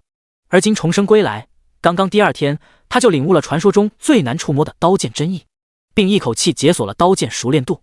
只能说不朽级技能的确强势，学习这一本技能书的作用顶得上别人学习数十本。看来今生我是要走刀剑客的路子了。周军感叹。蓝星之上，因为技能书的存在，武道流派繁多，刀剑、枪棍这些都是底蕴深厚、源远流长的派系。很多人都会选择一种自己喜爱的兵器作为往后的发展路线。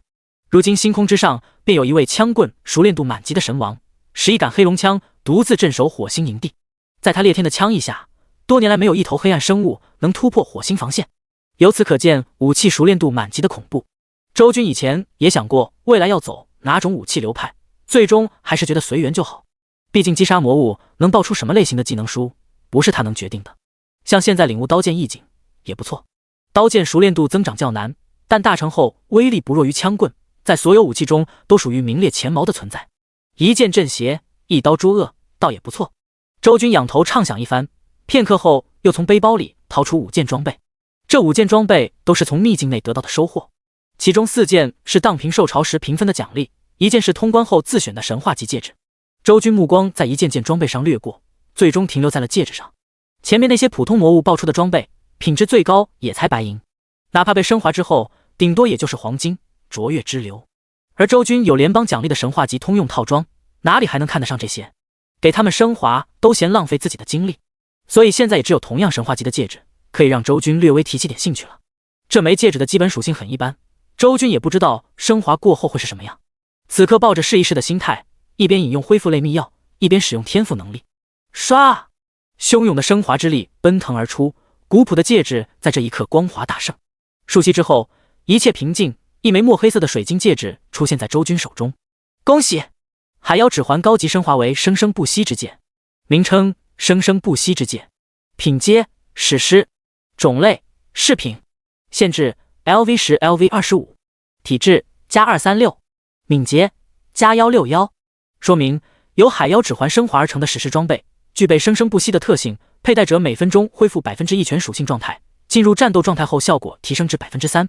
阅读完装备说明，周军眼前顿时一亮，这件装备属性意外的不错，是极其罕见的可以恢复自身状态的装备。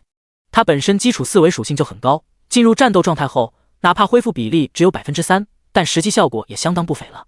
果然，史诗装备就没有弱的，哪怕是只能用到20多级的小史诗，没有犹豫，直接将戒指佩戴在手上。现在的周军在装备方面也算是颇具规模了，有武器有饰品，除了联邦奖励的那套神话级套装还没领取外，其他方面都堪称豪华。意念一动，全新的个人面板浮现在眼前，姓名周军，等级 LV10-1468-1500，力量5200加47，敏捷5200加258，精神5200加102，体质5200加236，技能碎骨 LV1，直剑星明 LV1，断罪狂想曲 LV1，装备匠心之坠，史诗极刃惊雷劫，神话生生不息之剑，史诗。天赋 SSS 级再度分配 SSS 级无限升华为1，觉醒技极尽升华 LV1，武器熟练度刀剑 LV1。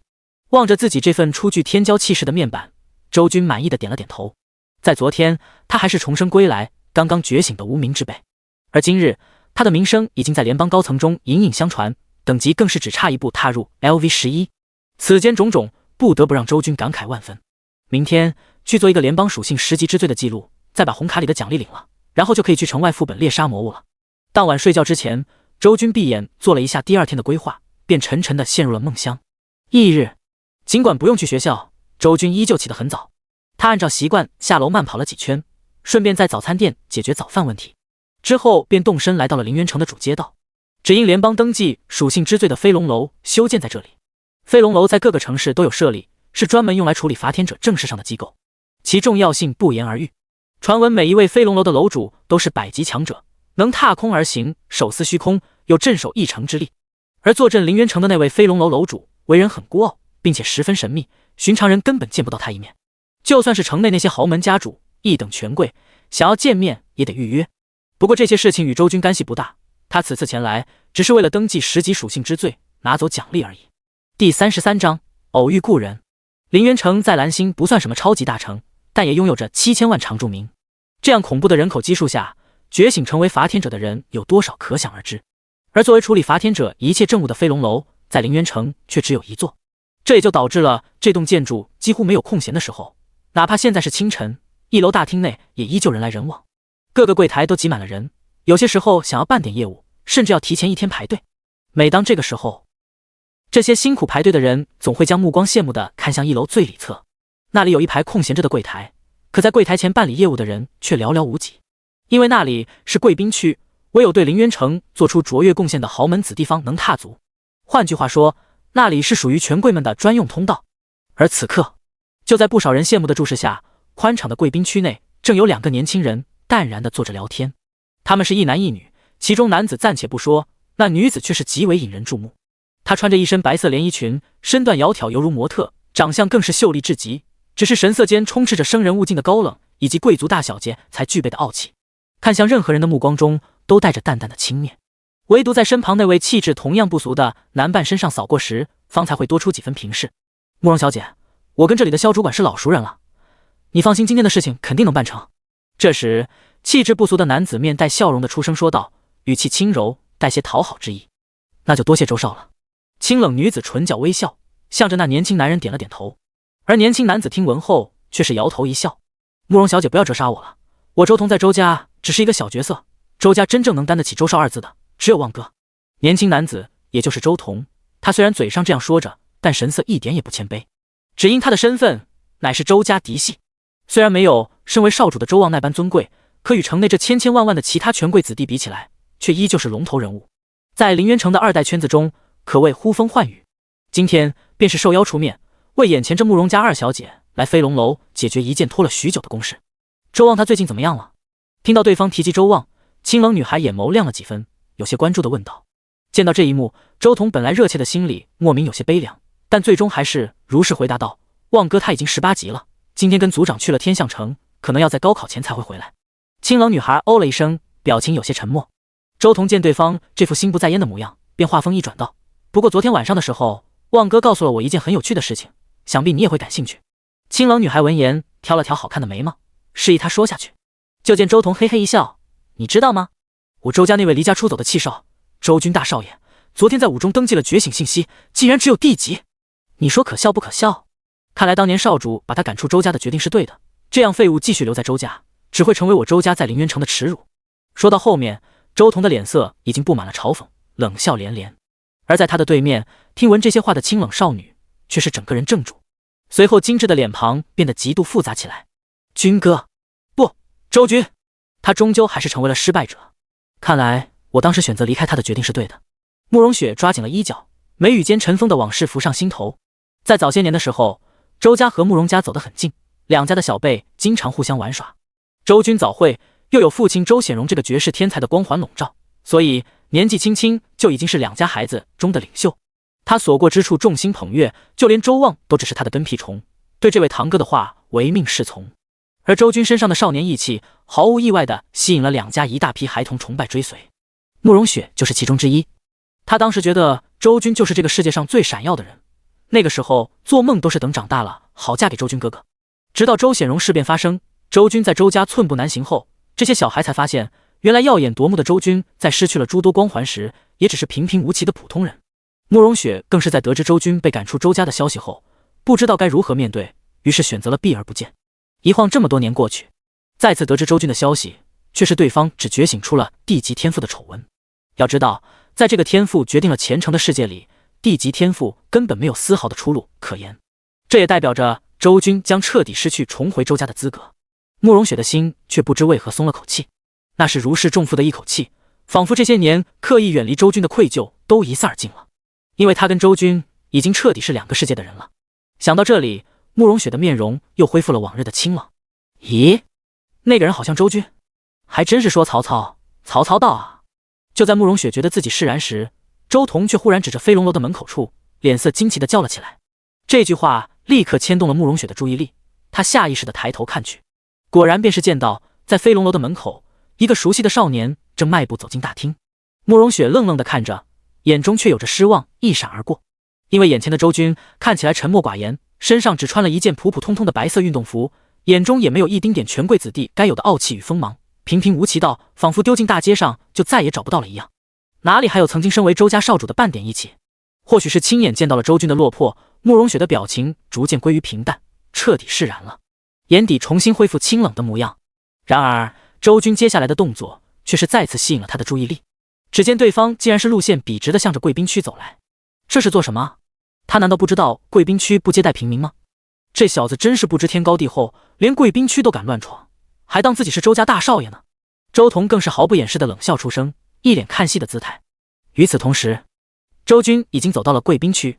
相比大厅内的拥挤，贵宾区很是空旷，一共也没多少人，所以在刚刚靠近这边的时候，周君就注意到了周彤和慕容雪。他的目光在慕容雪身上微微停顿了一下，便冷漠地挪开。对于慕容雪，上一世还是少年的周君也曾动过心，毕竟对方长相漂亮，气质出尘，哪怕在凌渊城权贵圈子中都是出了名的美女，还愿意当自己的小迷妹。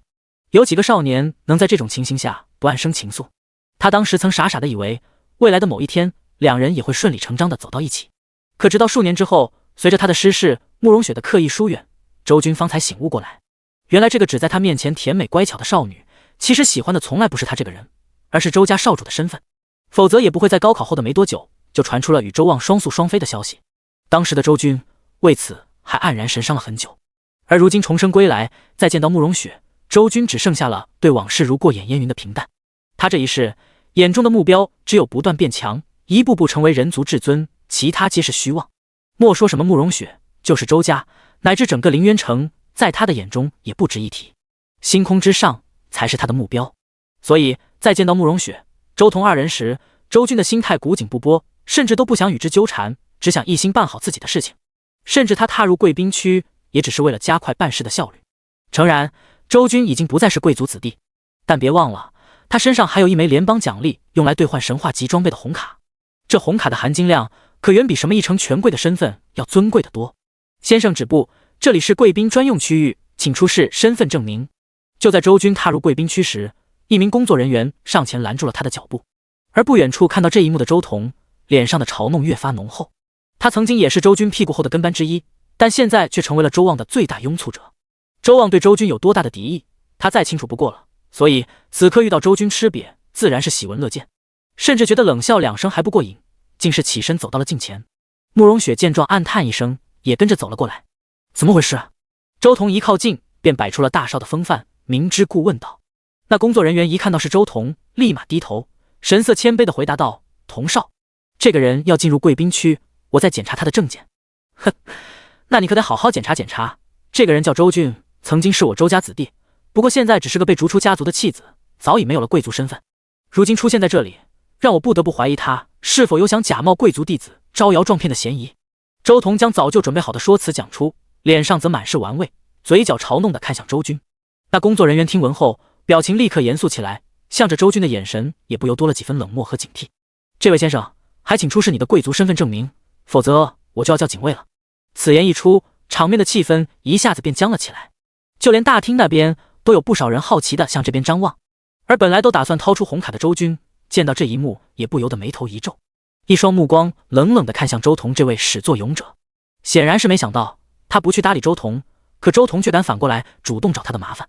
如果他没记错的话，前世中周彤觉醒的只是 A 级天赋，并且因为生性贪玩，一直到高考结束也没升到10级。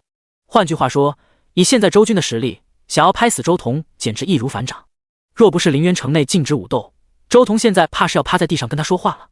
想到这里，周军直接没给对方留一点面子，冷冷道：周彤，就是周望在这里也要低头跟我说话，你哪里来的胆子？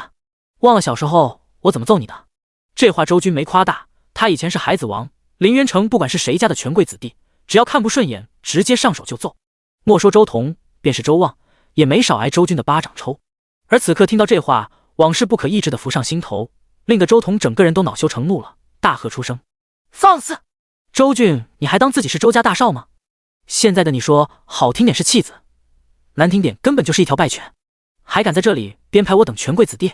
此话一出，连附近看热闹的人群都响起阵阵惊呼。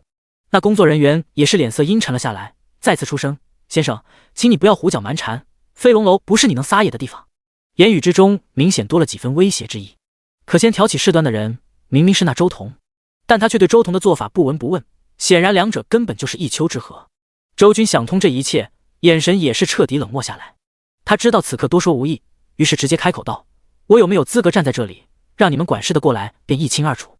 眼前这工作人员终究只是小角色，说1000到1万，不如掌权者一句话好使。我们管事。工作人员闻言则一怔，他看周军那自信的模样，一时之间竟犹豫了起来，有些拿捏不定。莫非看走眼了，对方真另有身份不成？否则怎么敢叫号让飞龙楼管事出面？周军，你真是越活越糊涂，也不看看自己的身份，就敢扬言让飞龙楼的萧管事出面，人家那等高高在上的人物，岂会认识你一介地级天赋的废物？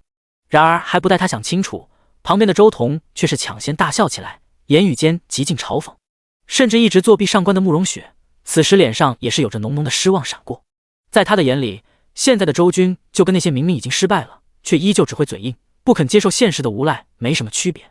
当年的白月光，被他倾慕的周军哥哥，终究是死在了记忆中。如今站在他面前的，只是一个会空口说大话的无耻之徒而已。一念至此，慕容雪失望的眼神中不由得又多了几分轻视，看向周军时，与看向其他的芸芸众生没什么区别了。而在这诸多不同目光注视下，周军却依旧面不改色。他负手而立，神色傲睨，如阐述事实般的说道：我何须认识那萧主管，待他出来见了我，自会在我面前毕恭毕敬，视我为座上宾。第34章，周军的底气。周军的声音平静如水，但却让听到之人无不内心掀起波浪。这个少年究竟是什么人，竟敢说出如此狂言？飞龙楼共有33层，一层一主管，而我记得负责1楼业务的萧管事乃是47级强者，为人桀骜，向来不将我等平民放在眼中。不错，那萧管事平日里只和贵族子弟往来，这少年莫不是疯了，敢这般得罪他？兴许人家另有身份，背后有大人物撑腰呢。大厅之中有不少人探头探脑地议论着，看向周军的眼神中都带着惊奇。此刻的周军虽然穿着廉价的运动服，但气质却宛如一柄出鞘的利剑，更有着一种从内而发的自信，令人心神震动，不禁揣测这少年是否真的有叫板飞龙楼管事的底牌。而他的这番表现也将那工作人员给彻底震慑住了，一时之间进退两难。就连本对周军失望至极的慕容雪，神色也恍惚了一下，他感觉自己好像又看到了多年前的那个意气风发的周家少主。难道周军并没有故意夸大其词，而是真的有所依仗吗？慕容雪眸光闪动，她忽然感觉自己有点好笑，竟然在这一刻对周军产生了几分期待感。在场众人中，只有周彤面色始终阴沉，一脸的冷笑。他是周望心腹，知晓很多不为人知的隐秘，甚至当年在周军住处暗藏降心石的事件就有他的参与，因此他很确定周军的天赋只有地级。这等天赋在上层人眼中就跟路边的蝼蚁没什么区别，根本不可能会得到什么大人物的赏识，所以他打心眼里认定此刻的周军不过就是在虚张声势罢了。等下萧主管出面，看你如何收场。周彤将围观众人对此事的议论收入眼里，心中越发嘲弄，双手插袋，一脸看戏姿态。而众目睽睽之下，那工作人员额头正不断有冷汗滚落。他不像周彤那样掌握详细的情报，因此无法确定眼前的少年是否真的有所依仗，毕竟他身上那股无惧一切的自信实在太强烈了。一时之间竟骑虎难下，不知该如何收场。哼，我倒要看看是谁不将我萧盛年放在眼里。就在现场气氛僵硬至极时，一个冰冷的声音远远传来，众人循声看去，下一刻人群如潮水般散开。只见在人群尽头，一个身材肥胖的中年男人正一步步走来。他年纪40出头，体型虽有些走样，但神情却很是凶厉，眉眼间阴视狼顾。此时环视一圈，所有人都赶忙低下了头，不敢与之对视。来者正是周彤口中的萧管事。随着皮鞋踩踏地面的声音响起，萧盛年迈着慢条斯理的步子走到贵宾区。管事大人！还未等他站定，之前那工作人员便一路小跑的迎了上去，神色间惶恐至极。啪！然而面对下属的问礼，萧盛年却是看都不看一眼，反手一巴掌扇了过去。有眼无珠的东西，什么人能把你唬住？是不是以后但凡来个什么阿猫阿狗，我飞龙楼都要开放贵宾通道啊？他说话拖着长长的尾音，下手则极重，直接将那工作人员右脸扇得高高中起。可后者却一句话也不敢说，只能不断的点头哈腰，老实站在萧盛年身后。而做完这一切后，萧盛年又将目光看向周彤，那一直以来都桀骜的神情终于有了缓和，露出几分和善，冲着他笑了笑。童少，别来无恙，你放心，慕容小姐的事情，本管事今天肯定帮你办下来。周彤听闻，负手一笑，风采颇有名门大少的样子，回道：那就多谢萧管事了。两人随后又寒暄了几句，萧盛年这才终于将目光看向了周军，神色又恢复了那副高高在上的姿态，并且还有浓浓的轻蔑，声音冰冷至极的开口：就是你，刚刚在这里大放厥词，说本管事见了你后要毕恭毕敬。现在我就站在这里，倒是很好奇，你一个下等贱民，有何本事敢让我萧盛年敬你如上宾？萧盛年目光狠辣，凌人的气势猛然压上来，想要看到周军脸上被戳破谎言后的诚惶诚恐。可惜他注定要失望了，因为眼前的少年从始至终都冷静如常，双手背负，哪怕看见他亲自下场也未有半分惊色。你就是这里的管事？今天之事不给周某一个说法，这管事你当不成了。甚至在万众瞩目下，当着萧主管的面，周军也依旧语出惊人。而此言一出，现场都寂静了几分。萧盛年上扬的嘴角更是彻底收敛，脸上被阴沉所填满。都什么时候了，还敢胡乱说话，真是闲死的不够快。周彤冷笑，看向周军的眼神就像看笑话一样。原本还有些期待周军表现的慕容雪，也是在此时同样失望的摇起了头。既然已经沦为了失败者，那就老老实实的伏低做小不好吗？难道还天真的以为只需要在这里空口无凭说几句大话就能改变一切？慕容雪叹息，彻底死心了。他转过头不再去看周军，因为此时的萧盛年正游走在暴怒的边缘，一场可以提前预料到结局的冲突即将爆发。四周的围观群众也都纷纷摇头。常来飞龙楼的人，谁不知道这位萧主管的脾气？得罪了他，是别想有好果子吃了。只有周军在淡定地瞥了一眼对方后，仍不以为然，因为在他的手中，一张红卡悄然浮现。小周兄弟，你怎么在这？就在周军要有所动作时，忽然有一道惊讶的声音传来，打断了所有人的注意力。众人齐齐凝望过去，只见飞龙楼的入口处，一名中年男子正面带惊喜，快步走来。他的模样赫然是昨天在武中登记天赋的徐姓中年。事实上，作为能跟联邦高层直接汇报工作的天赋登记员，徐姓中年在凌渊城本就地位不低，他在飞龙楼里更是担任执事一职。要知道，飞龙楼共有33层，每层都有着一位主管，可直视整个飞龙楼也只有3位。他们在飞龙楼权力极大，是各层管事的顶级上司，每一个都在凌渊城有深厚人脉，平时都是与各大家族族长、高校校长直面交谈。但此刻，随着徐姓中年的匆匆走来，一道道热切的招呼声却从他口中传出：小周兄弟，来飞龙楼办事，怎么不提前给我打招呼？不管什么业务，只要你一声令下，我肯定全力为你办妥。中年男子大笑着，语气热情到近乎谄媚，这让众人的面色一阵惊愕。而萧盛年在徐姓中年出现后，表情也勃然大变。徐元，徐执事，您怎么来了？不是要在每一所高中考察3天吗？他心神惶惶地问道，那忐忑的模样哪里还有半点刚才的高高在上？因为心思敏锐的他已经注意到了徐姓中年对周军的态度，那是何等的卑微啊！堂堂飞龙楼执事，却在这一刻像只舔狗般主动相迎。这少年到底什么身份？怪不得他有底气，敢说出自己会毕恭毕敬这种话。萧盛年内心苦涩，总感觉今天的事情要大条了。周围众人也是在此时议论纷纷，他们只是平民百姓，不认识徐姓中年这种大人物，但却也能看出，在徐姓中年出场后，平日里耀武扬威的萧管事是何等的惶恐。此外，那徐姓中年的态度也相当值得揣摩。这样一个大人物进入飞龙楼后，却对身为管事的萧盛年不闻不问，反而第一个寒暄的对象是周军这个少年。这种情形和之前萧盛年刚刚登场时何其相似，只不过一个是对周军极度重视，另一个则是极度轻视。而徐元此刻听到萧盛年的话，才终于看清楚了眼下的情形，眉头不由一皱。萧盛年道歉。为人处事老辣的徐姓中年仅仅只是看了一眼现场的情形，就将刚刚发生的事情猜了个8、9不离10。他甚至连一句缘由都懒得询问了，直接就开口下令：徐执事，刚刚是我。萧盛年面色一变，还想要挣扎辩解一番，结果徐元却是直接一个冷漠的眼神扫过来，愤怒至极的说道：有眼无珠的东西！小周兄弟何等人物，也是你能轻辱的？我今天明着告诉你，你若是不服，不想道歉，那一楼的管事之位也可以换人了。徐元声音冷冽，他确实很生气，毕竟没有人比他更明白周军的身份有多尊贵了，那可是世所罕见的 SSS 级天赋啊，更是初次进入秘境就能一口气升到10级的狠人。除此之外，他还进入了联邦高层眼中，入了准序列备选名单。这样的盖世天骄，未来成为100级强者，乃是500级神王，都有极大希望。他连结交都来不及，眼前这一届小小管事却还敢出言得罪，已是欺人。徐元怎能不怒？甚至说话之间，头顶高达 LV60的等级信息都直接亮了出来，摆明了是铁心要为今天的事情做一个了断。此刻眼前这种种情形已经让萧盛年彻底傻眼了，显然是没想到徐元竟然肯为了眼前一个不起眼的周军做到这种程度。他不理解，心中充满了愤恨，却不敢表现出丝毫，只能咬牙低头，冲着周军恭敬鞠躬。周公子，是我狗眼看人低，我该死。略带颤抖的声音传出，这一刻的萧盛年卑微到了极致，与刚刚出场时那盛气凌人的模样简直判若两人。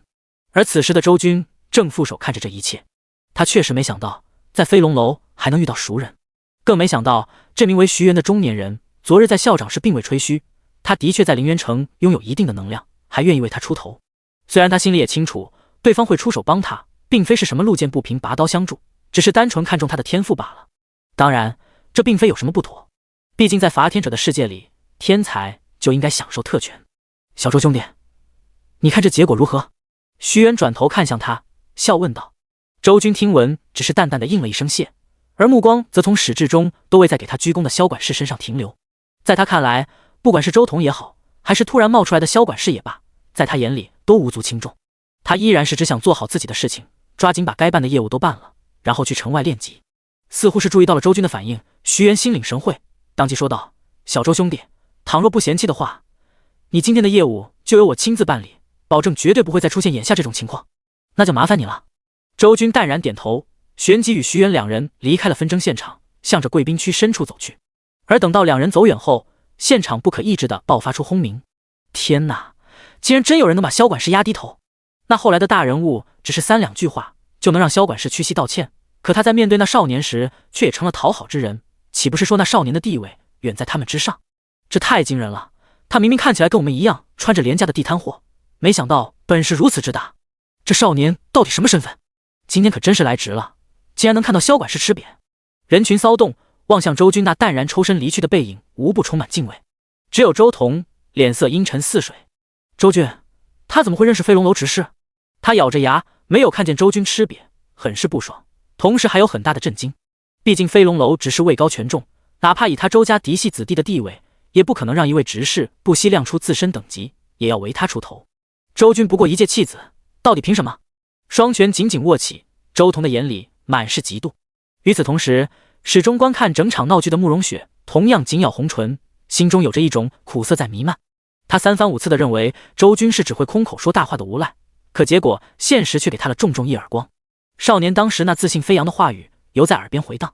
想到这里，慕容雪不由轻叹一口气。是啊，认识一位飞龙楼执事的你，确实有这样的底气。他抬头，目光怔怔。第35章，天子。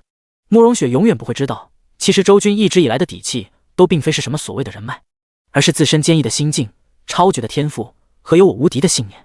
重生归来，他所做的每一件事情都是为了变更强。此番前来飞龙楼登记10级属性之最记录，也只是为了那第1名的奖励而已。这奖励具体是什么，联邦并未公布，但网络上却一直都有小道消息在流传，有的说是史诗级道具，有的说是海量高级资源。而无论是哪一种，这所谓的奖励都令人眼热不已。数百年来，不知有多少天骄俊杰向着属性记录之最发起冲锋，可能登顶者寥寥无几。久而久之，这联邦属性之最的记录也成为了无数天骄心中的执念，甚至到后来已然演变成了一种另类的排名，数之不尽的天才都以能登上此榜为荣。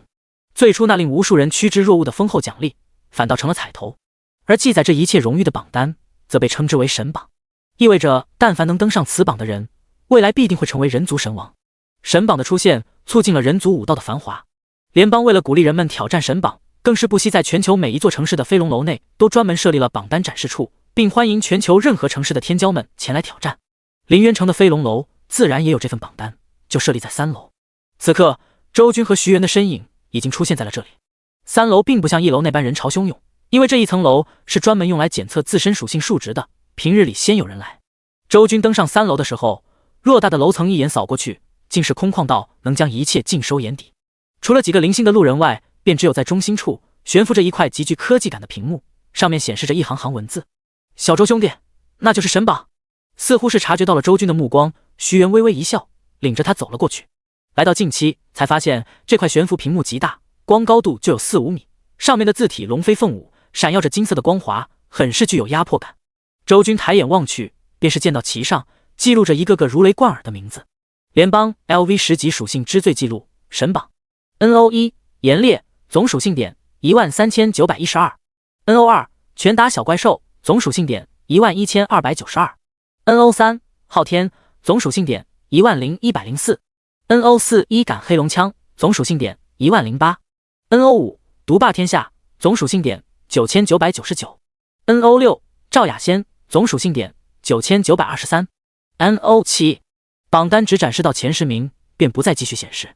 此外，上榜之人少有真名，大多数都是使用代号，就像游戏中的昵称一样，导致一眼看下来，各种名字五花八门。徐元似乎也注意到了这一幕，不由苦笑中叹息一声，向着周军解释道：虽然看起来古怪了些，但联邦这也是为了保护我人族的天才而做出的无奈之举。毕竟蓝星局势动荡，星空之上还有黑暗生物环伺，我人族天才还未成长起来之前，想要登上神榜，也只能以这种方式了。当然，若是实力强大起来后，不喜欢自己的代号，也是可以向联邦申请，将榜单上的名字换成本名。就比如你现在看到的炎烈炎神王，他其实在等级达到500之前，就是一直用的代号，直到自身实力足够强大，彻底无惧一切阴谋诡计后，方才改回了本名。听到徐元的解释，周军点了点头。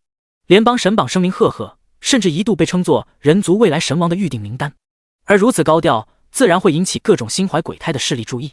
所以在低等级的时候上榜，选择使用代号保护自己也无可厚非，反正不影响拿奖励。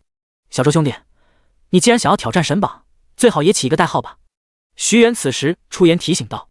且不论周军的总属性能否登上榜单，但这场面话得说足了，毕竟不管怎么说也是位 SSS 级的天才。代号吗？周军听闻后倒是没有拒绝，他重活一世，自然懂得什么时候该高调，什么时候该低调。这联邦等级之最的记录可是全球同步更新，他一旦上榜，毫无疑问会立刻吸引所有人的注意力，就是星空之上的黑暗生物兴许也会关注到他。周军可不会拿自己的小命开玩笑，因此心中思索片刻后便有了决定。天子，这就是他想的代号，因为他的名字中带有一个君字，而君者在古代象征着帝王之意，亦可称作天子，两者完美契合。天子马。徐元在见到周军确定下的代号后，也是不由一怔，心中无比惊讶，显然是感受到了周军这名号背后的深远意义。难道他觉得自己未来会如同古代统御江山的人族至尊一般，掌权天下吗？徐元不敢去想这个问题的答案，但毫无疑问，周军在他的心中从这一刻开始分量更加沉重了。数分钟后，填写好一切信息的周军出现在了一间密闭的修炼室中。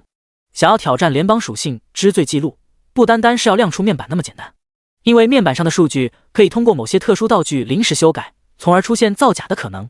所以联邦使用的是最原始的登记方式及战斗检测法。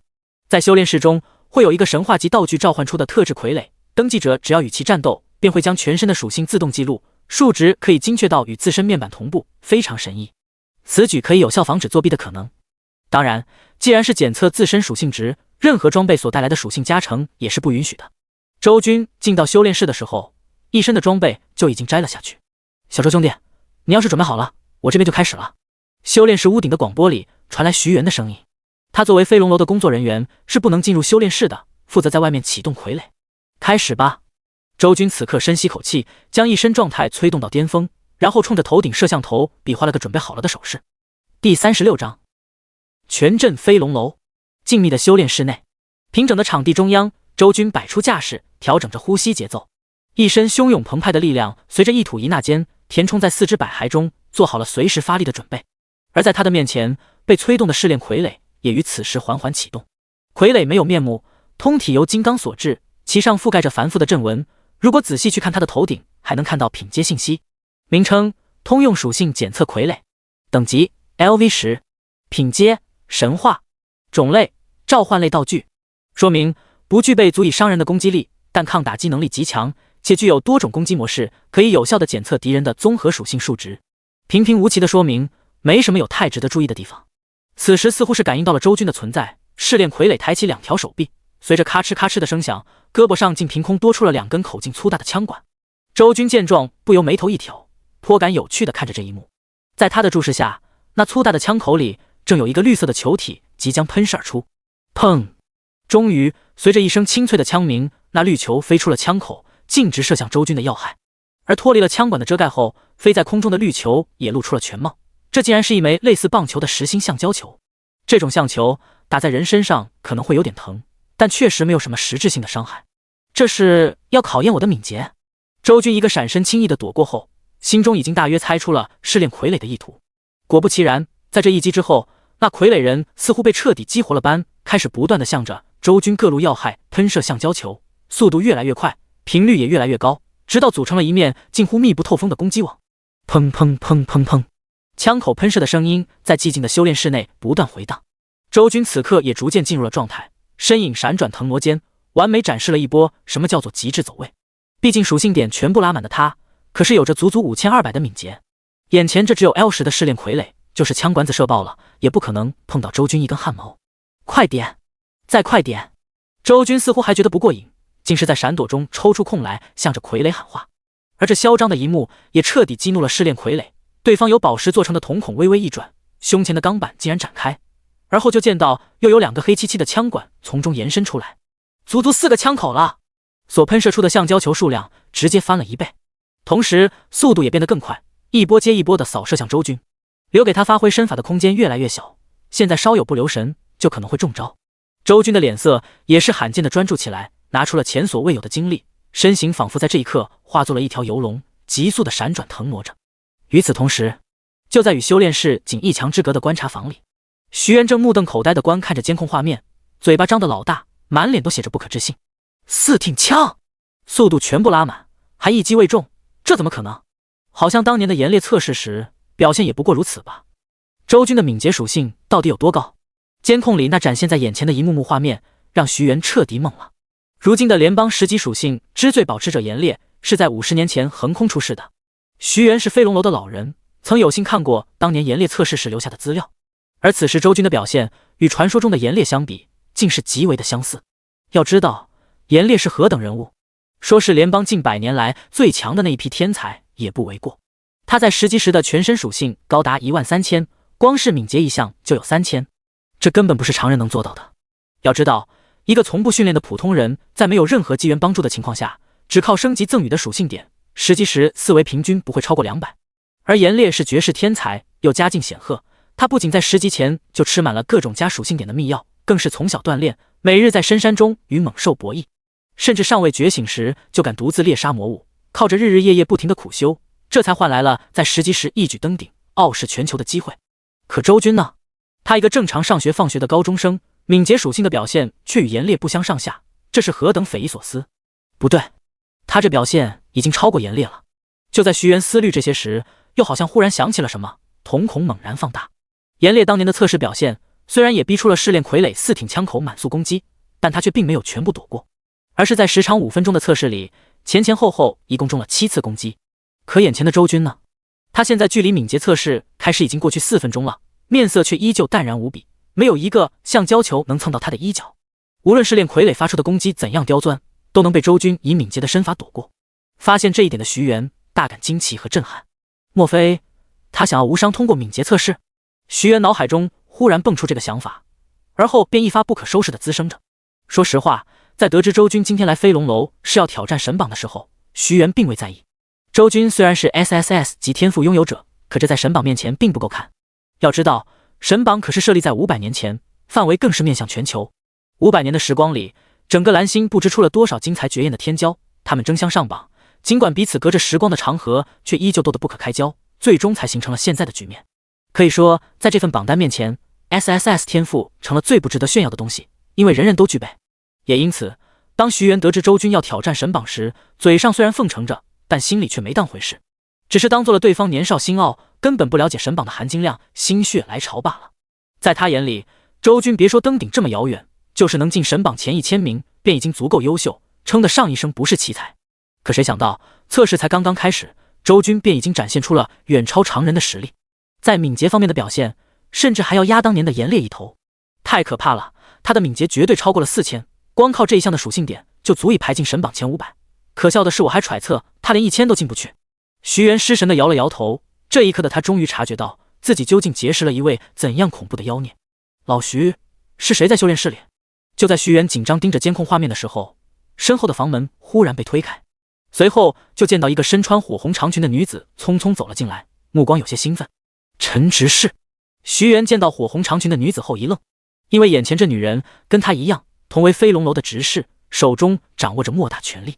他此时眼神迫切道：我刚刚路过修炼室的时候，就感受到了里面的试炼傀儡使出了满速4枪，多少年了，林渊城多少年没有人能触发这样的测试条件了，到底是哪位天才？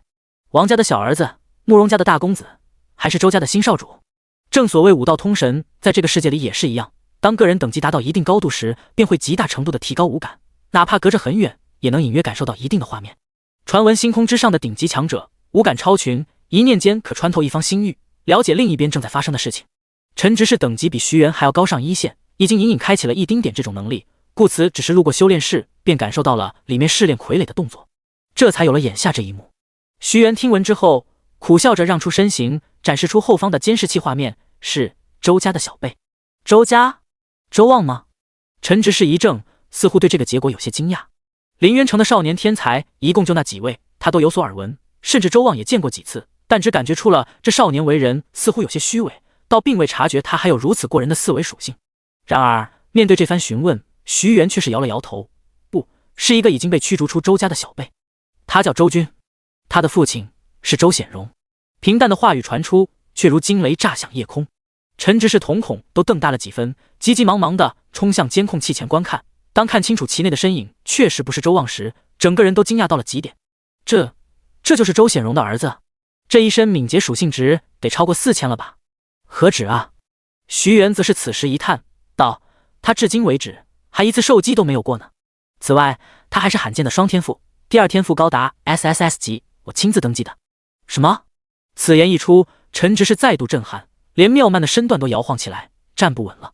活了半辈子，没见过这么恐怖的天骄，当真是少年神王不成？哦对了，他还被联邦认定为了准序列备选。顿了顿后，徐元又抛出一记重磅炸弹。陈执事美眸圆瞪，头脑一阵晕眩，彻底说不出话来。这种感觉就好像是出门遛个弯，突然听到隔壁球馆有人在打篮球，结果进去一看，发现是 NBA 顶级球员。荒唐又魔幻。砰！就在监控室内的两人心思无法平静时，耳机里传来最后一颗橡胶球落地的声音，却见周军已经完成了测试，4枪满速攻势下，无一球命中他，而他的敏捷属性检测结果也实时出现在监控室的数据反馈中。公民姓名周军，敏捷数值5200。当那一串耀目的数字展现在眼前，不管是徐元还是陈执事，都彻底说不出话了。太可怕了，太恐怖了。虽然早有预料，但也没想到会这么高。单项属性过5000，这是什么概念？简直闻所未闻，见所未见。便是当年的炎烈、昊天也远远不如。徐执事，继续。耳边的喇叭里传出少年那自信飞扬的话语，将两人麻木的思绪拉回现实。徐元反应过来后，不敢怠慢，连忙操控起试炼傀儡，开始进行下一项测试。而在接下来的10几分钟里，徐元和陈执事几乎是看到他们永生难忘的画面。只见周军无论是体质检测还是精神检测，都毫无薄弱之处，并且像敏捷测试那样，直接就逼出了试炼傀儡开启最高难度。而他的各项属性检测结果也是整齐划一，震撼到令人看一眼就说不出话来。无论是精神还是体质，都跟此前的敏捷一样，达到了骇人听闻的5200点。光是这3项属性数值总和便已经达到了15000，远远超过霸占神榜第一的炎烈。但别忘了，周俊还有一项力量属性没有测试呢。若依然是5200点，那将彻底刷新整个联邦有史以来的所有记录，轰动蓝星。老徐，他知道自己是准序列备选吗？沉默之中，陈执事问出了这样一句话。徐元一怔，摇头答道：我没告诉他。你也知道序列之争这种东西向来残酷，况且在成为真正的序列之前，便是准序列的身份也没有任何实质性的好处，反而会引来无数人觊觎。我怕提前告知他，乱了他的心境，等时机成熟后，他自然会知晓。联邦的序列之争是最残酷的修罗场，号称天才绞肉机，在不成为真正的序列之前，便是准序列都有陨落的危险。更可怕的是，这种竞争在抢夺准序列名额时就已经悄然展开。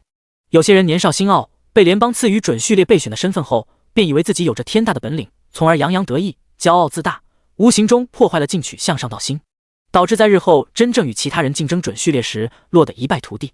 所以周军被纳入准序列备选名单后，徐元和老校长一商量，便没有告诉他这件事情，算是作为一种对天才的保护。不得不说，徐元这个人虽然势利眼了点，但心地却不坏，且知错能改，懂得审时度势。陈执事在听闻这些后，则是面色古怪，叹息一声：我看以小子的本事，序列之争开启后，不去猎杀别人都谢天谢地了，谁来招惹他，那就是纯粹的找死。你这保护没啥意义，直接告诉他也无妨。唉，我也没想到他这么猛啊，这才刚刚测试了3项属性，就已经打破了神榜记录。我可算是知道他昨天为什么能第一次进入秘境就连升到10级了。徐元面露苦涩地说道，回想起昨日周军在校长室内那始终从容不迫的情景，终于是明白了这股底气来自哪里。而此刻，监控画面中，周军已经开始了最后的力量测试。相比于其他3项，力量检测较为简单，只需要对着试炼傀儡轰出最强一击即可，后者自会根据所承受的力道而计算出力量属性。便见此时的周军不急不慢地摆好姿势，马步下蹲，腰杆笔直，右手凝握成拳，在腹部蓄势。待全身的力量催动到极致之时，猛然一记直拳打出，力劲破空，风声呼啸。这一拳轰天地，震乾坤。第37章，楼主现身。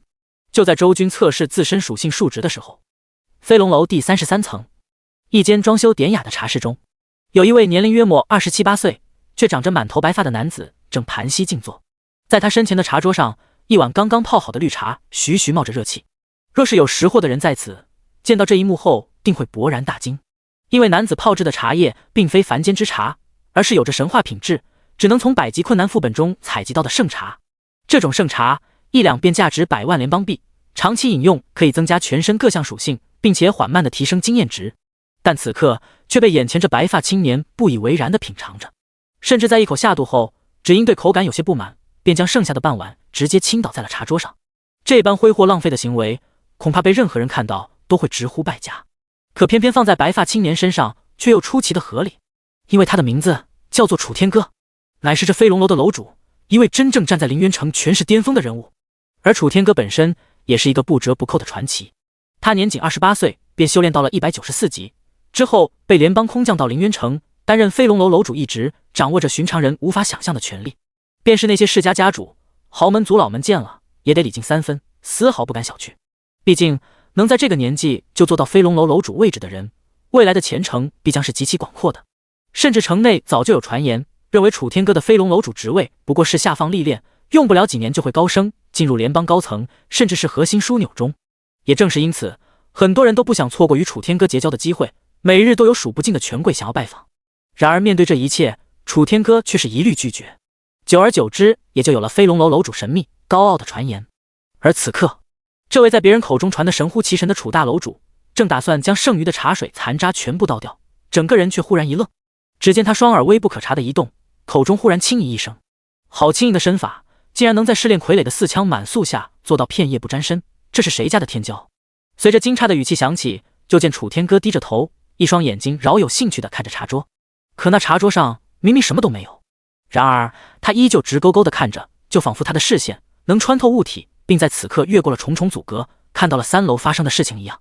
楚天歌自然没有透视眼，这是他身为百级强者所具备的强悍五感，让他能在一定范围内都有着绝对的感知。比如现在，他的双耳不过微动，聆听能力就大幅增强，明明人坐在33楼，但却很清晰地听到了3楼发生的一切。徐元和陈执事的对话声，周军身体闪转腾挪时与空气的摩擦声，试炼傀儡喷射橡胶球的破空声，所有的声音传播轨迹都在此刻清晰地传入楚天歌的耳中，从而让他在脑海内勾勒出了一幅清晰的画面。这就是百级强者的恐怖，虽不是神明，但也相差无几了。周显荣的儿子吗？就见楚天歌观看一会儿后若有所思，显然通过徐元2人的对话，已经得知了周军的身份。临渊有龙，其名姓周，这是世人对周显荣的称赞，这个名号甚至在星空之上都有极大的名气。楚天歌自是听说过，他想着若是周显荣的儿子有这个表现也就不奇怪了。失神一笑后，楚天歌便打算收敛感知，继续泡茶。可就在这时，徐元说周军第2天赋是 SSS 级，并且被列入联邦准序列备选名单的话语又让他听了去，这不由让他泡茶的动作微微一顿，再次面露异色。SSS 级还是准序列备选？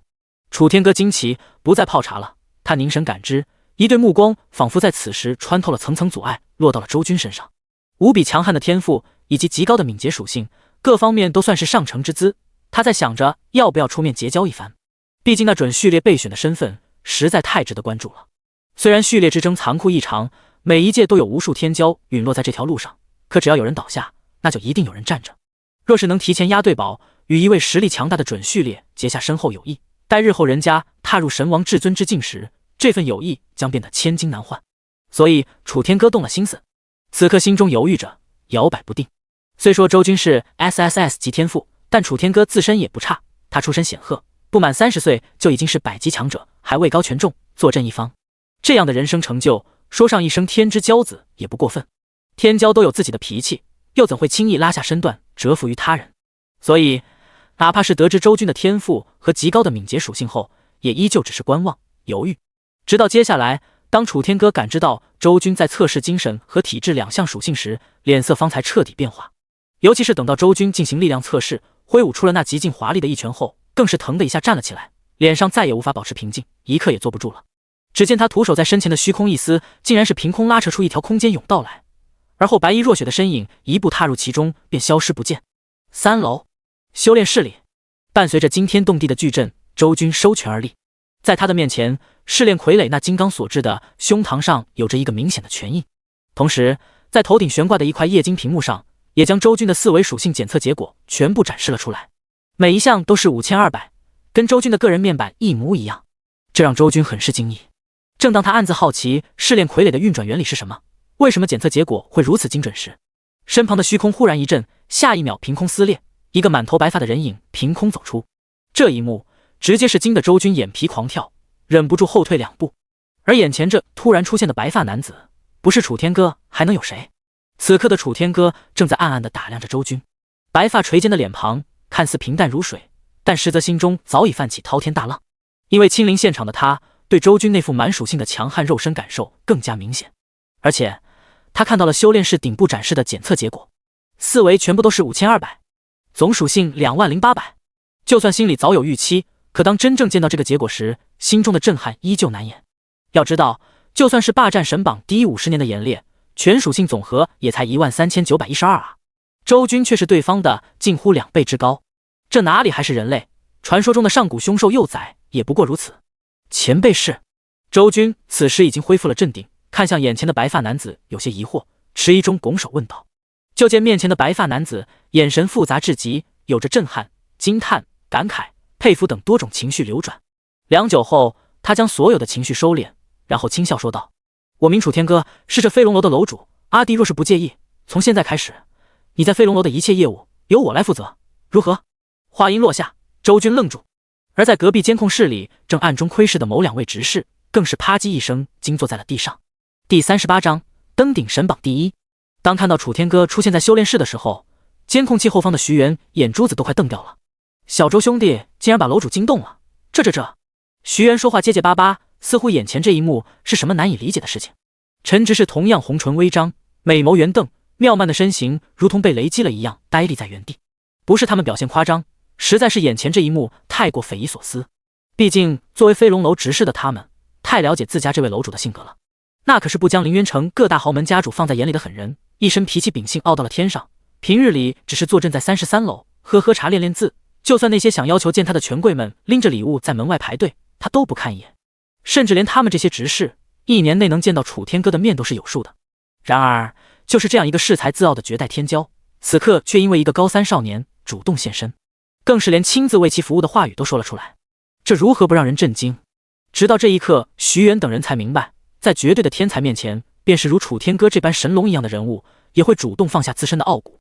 周军，或许他真的能在序列战中脱颖而出。徐元长叹，他望着监视画面里那2道各自展露不同风采的身影，再看看那无法言喻的逆天4维属性，心中感慨万千。他知道，自今日之后，神榜的第一就要换人了。严烈霸榜50年，终究还是要退位让贤。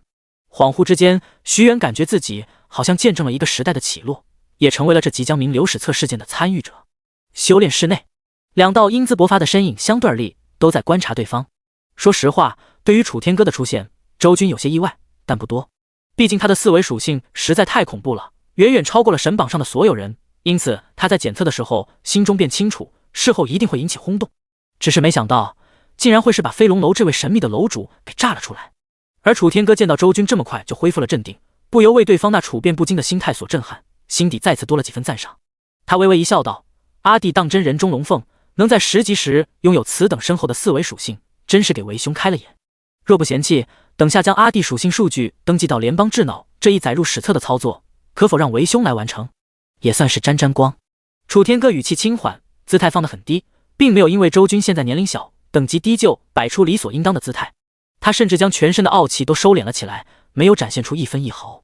这一幕若是让凌渊城那些豪门族老们看到，估计眼球都会惊掉。什么时候堂堂飞龙楼楼主这么好说话了？还是面对一个高3学生，简直不可置信。而此刻，周军听闻之后，同样谦虚的摆摆手，不敢当，能得到楼主赏识是晚辈的荣幸。人敬我1尺，我敬人1丈，这就是周军的处事原则。这飞龙楼楼主不管目的如何，但最起码面子上做得很到位，让周军没有感到不舒服，他自然也要以礼还人。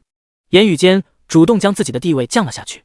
可楚天歌听闻后却是连连摆手，笑道：“阿弟不必如此，我也只比你大10岁，你若不嫌弃，可以叫我一声阿哥。既然阿哥这样要求，那我就斗胆这样叫了。”周军也很上道，立刻应了下来。随后2人哈哈一笑，算是结识了。一番畅聊过后，周军便在楚天歌的带领下走出修炼室，来到了一台智脑面前。就见楚天歌抬起手掌解锁权限，而后面色严肃，亲自将周军刚刚检测的数据登记了上去。与此同时，3楼中央处的那扇巨大的光幕也在此刻发生了变化，一个崭新的名字如同天神下凡一般，陡然降临在了榜1的位置。而这一变就如同一枚石子落入湖水中，所产生的涟漪飞速扩散，眨眼便蔓延整个联邦。全蓝星所有城市的飞龙楼神榜都同步更新了变动信息。虽然神榜并非时时刻刻都有这人盯着，但全球范围内的改动总会有人第一时间发现。大夏某城，飞龙楼10级属性知罪登记处，一名刚好路过这里的伐天者，目光像往日一样随意地瞥了神榜名单一眼，就要迈步离开。可忽然间，像是后知后觉地发现了什么，脚步硬是生生停顿在半空。下一秒，他整个人吃惊地转过头，直勾勾看着那曾经无比熟悉的榜单，嘴巴张得老大。这什么情况？榜单怎么变了？严烈为什么不是第一了？他使劲地揉了揉眼睛，还以为自己看错了。可不管他重新将目光向着神榜投望多少次，其上的内容都确确实实跟以前不一样了。天呐，神榜易主，这是要变天啊！他一声惊呼，连忙掏出手机将这一幕拍下来。同时，随着他这些奇奇怪怪的动作，也终于吸引到了更多的路人。他们好奇地围观过来，向着神榜望去，之后就再也挪不开眼睛了。紧跟着的是数不清的惊呼：霸榜第一50年的严烈下榜了！无数人不敢置信，奔走相告。而类似的一幕在蓝星数不清的城池内正同步上演着，网络上更是第一时间炸开了锅，无数媒体争相报道。重大新闻，神榜榜首易主突发啊！就在刚刚，神秘天才空降神榜第一，严烈的记录被破了。神榜新王何许人也？独占鳌头50载，终是被后来人所超越。10级4维属性20800，这真是人类能做到的？一篇篇文章横飞，顷刻之间就撒遍了全网。数不尽的联邦公民都知道了神榜易主的事情。有些人一开始还不相信，甚至以为是营销号炒作，媒体故意博人眼球。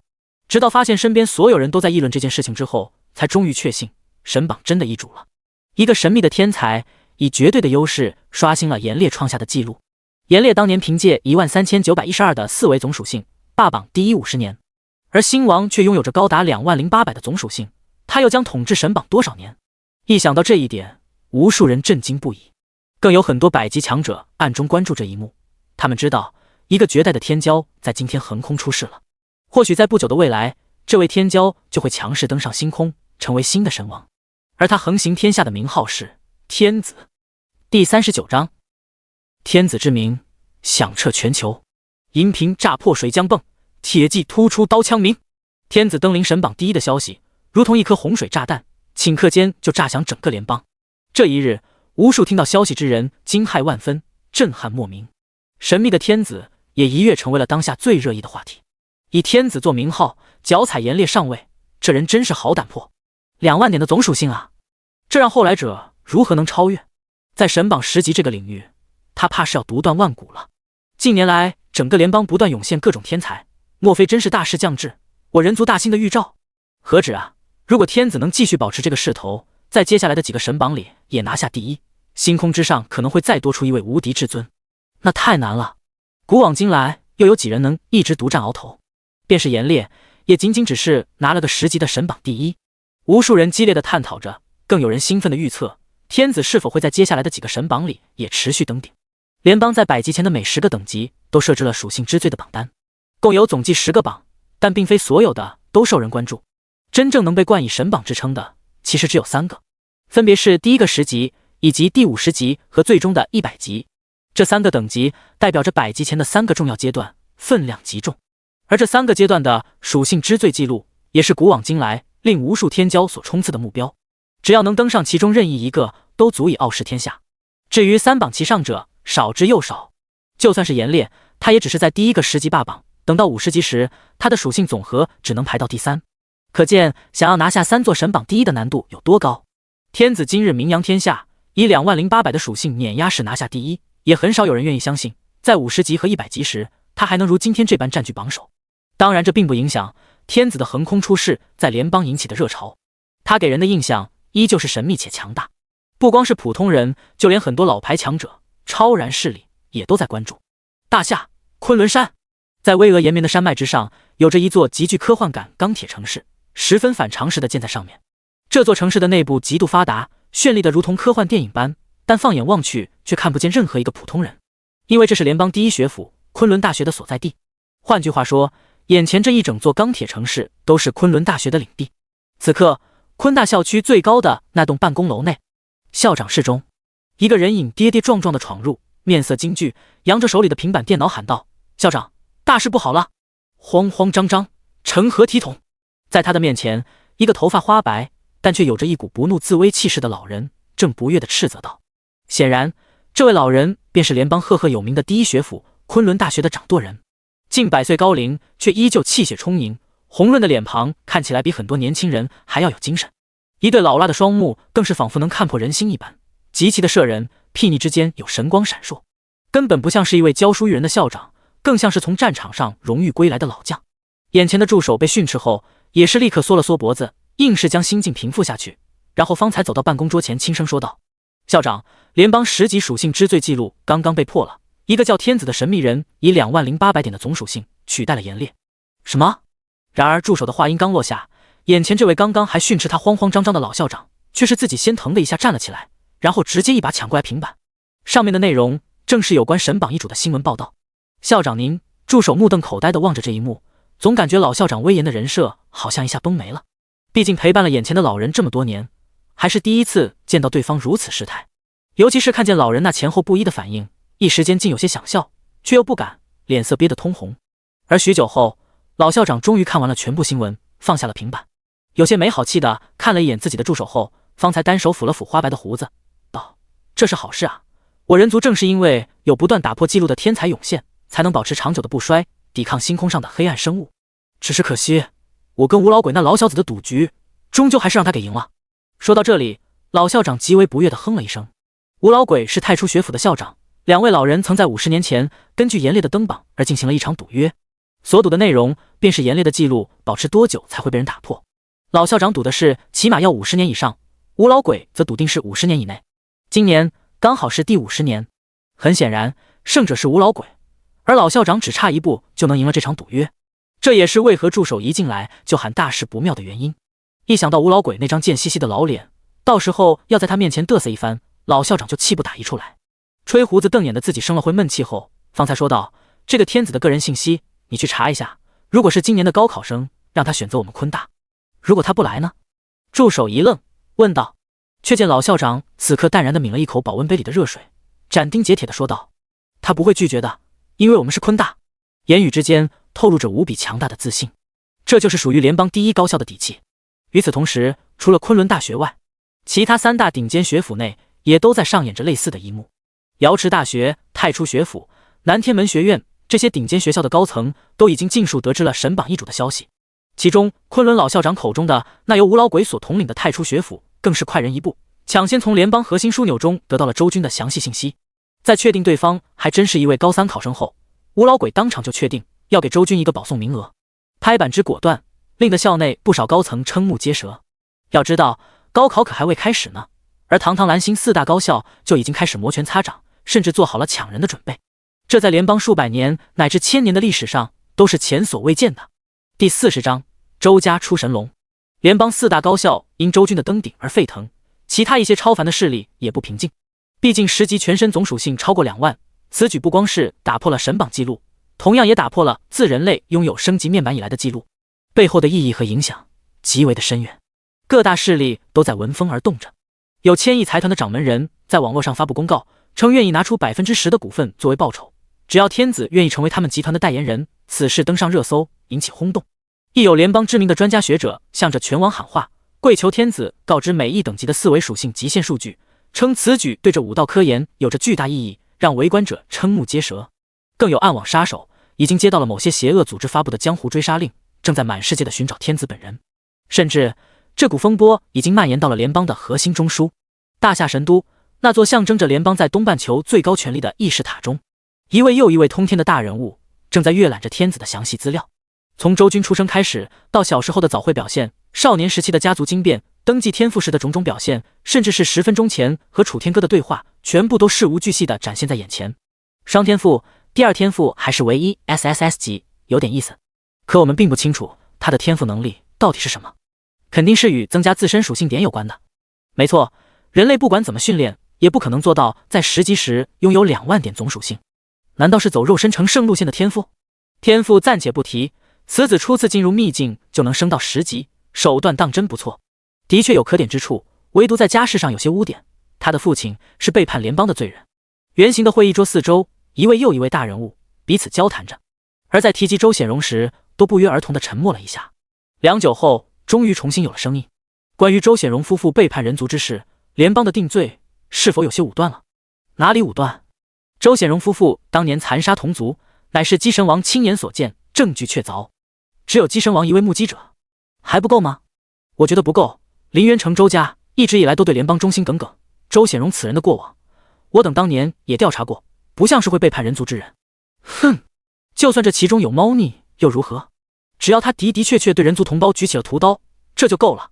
但他的儿子周军现在是神榜第一，不错，以周军目前的表现来看，各方面都相当不错，称得上是联邦种子的第一梯队。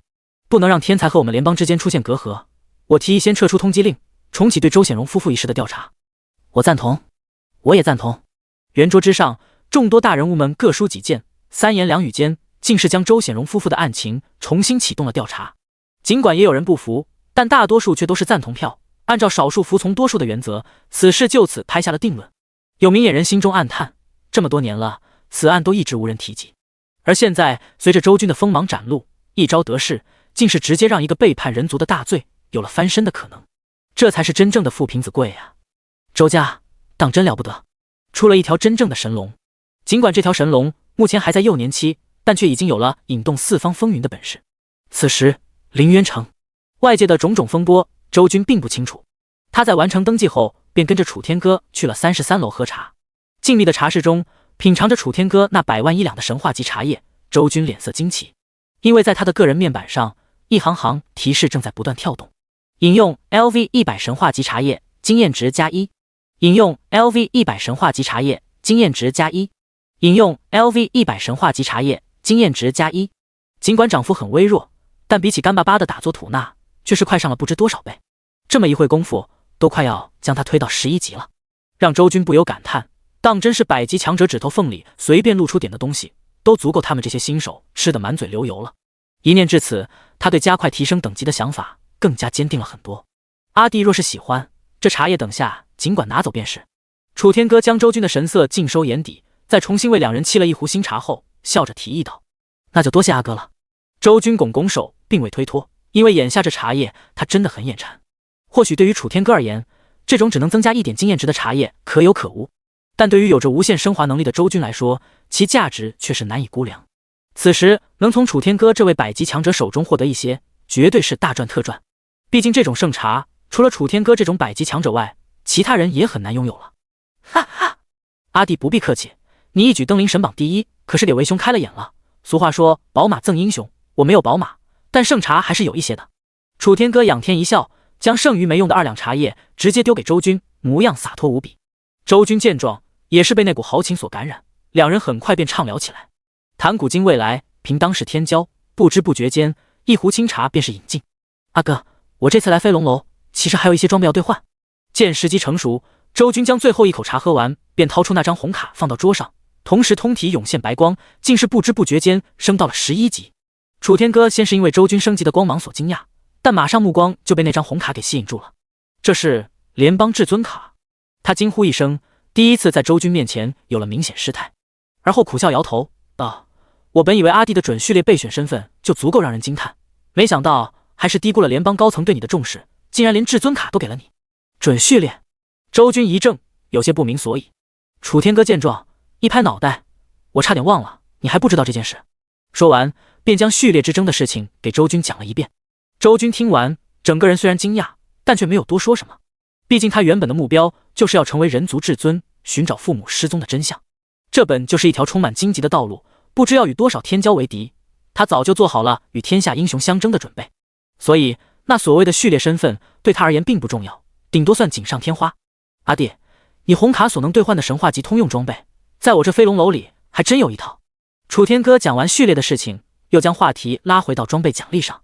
只见他手掌一翻，足足5件金光闪闪的装备便出现在眼前。你先过过眼，若是不喜欢，我可以跟联邦申请调换一套其他的。不必，随缘便好。周军听到楚天歌的话后，沈然一笑。毕竟不管是什么属性的装备，到他这里都是要升华一次，换与不换，真的没什么必要。不过眼中依然是带着丝丝的期待，向着那套神话级装备看去。第41章，登顶奖励与神话级套装。名称：地蛇之怒胸甲。品阶：神话。种类：重甲上1。限制 LV10 LV25。体质+331。力量+423。魔法防御力+562。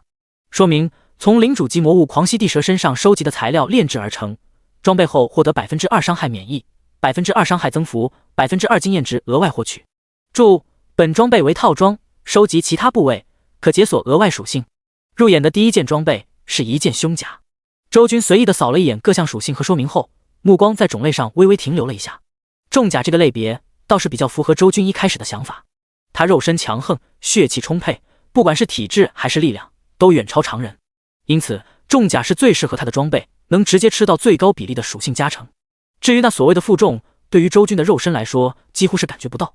目光从这件胸甲之上移开，又将其他几件装备的属性挨个看了一遍，分别是地蛇之怒护肩、地蛇之怒下装、地蛇之怒腰带、地蛇之怒长靴，总计5件装备正好成套，其中每件属性加成比例都相差不多。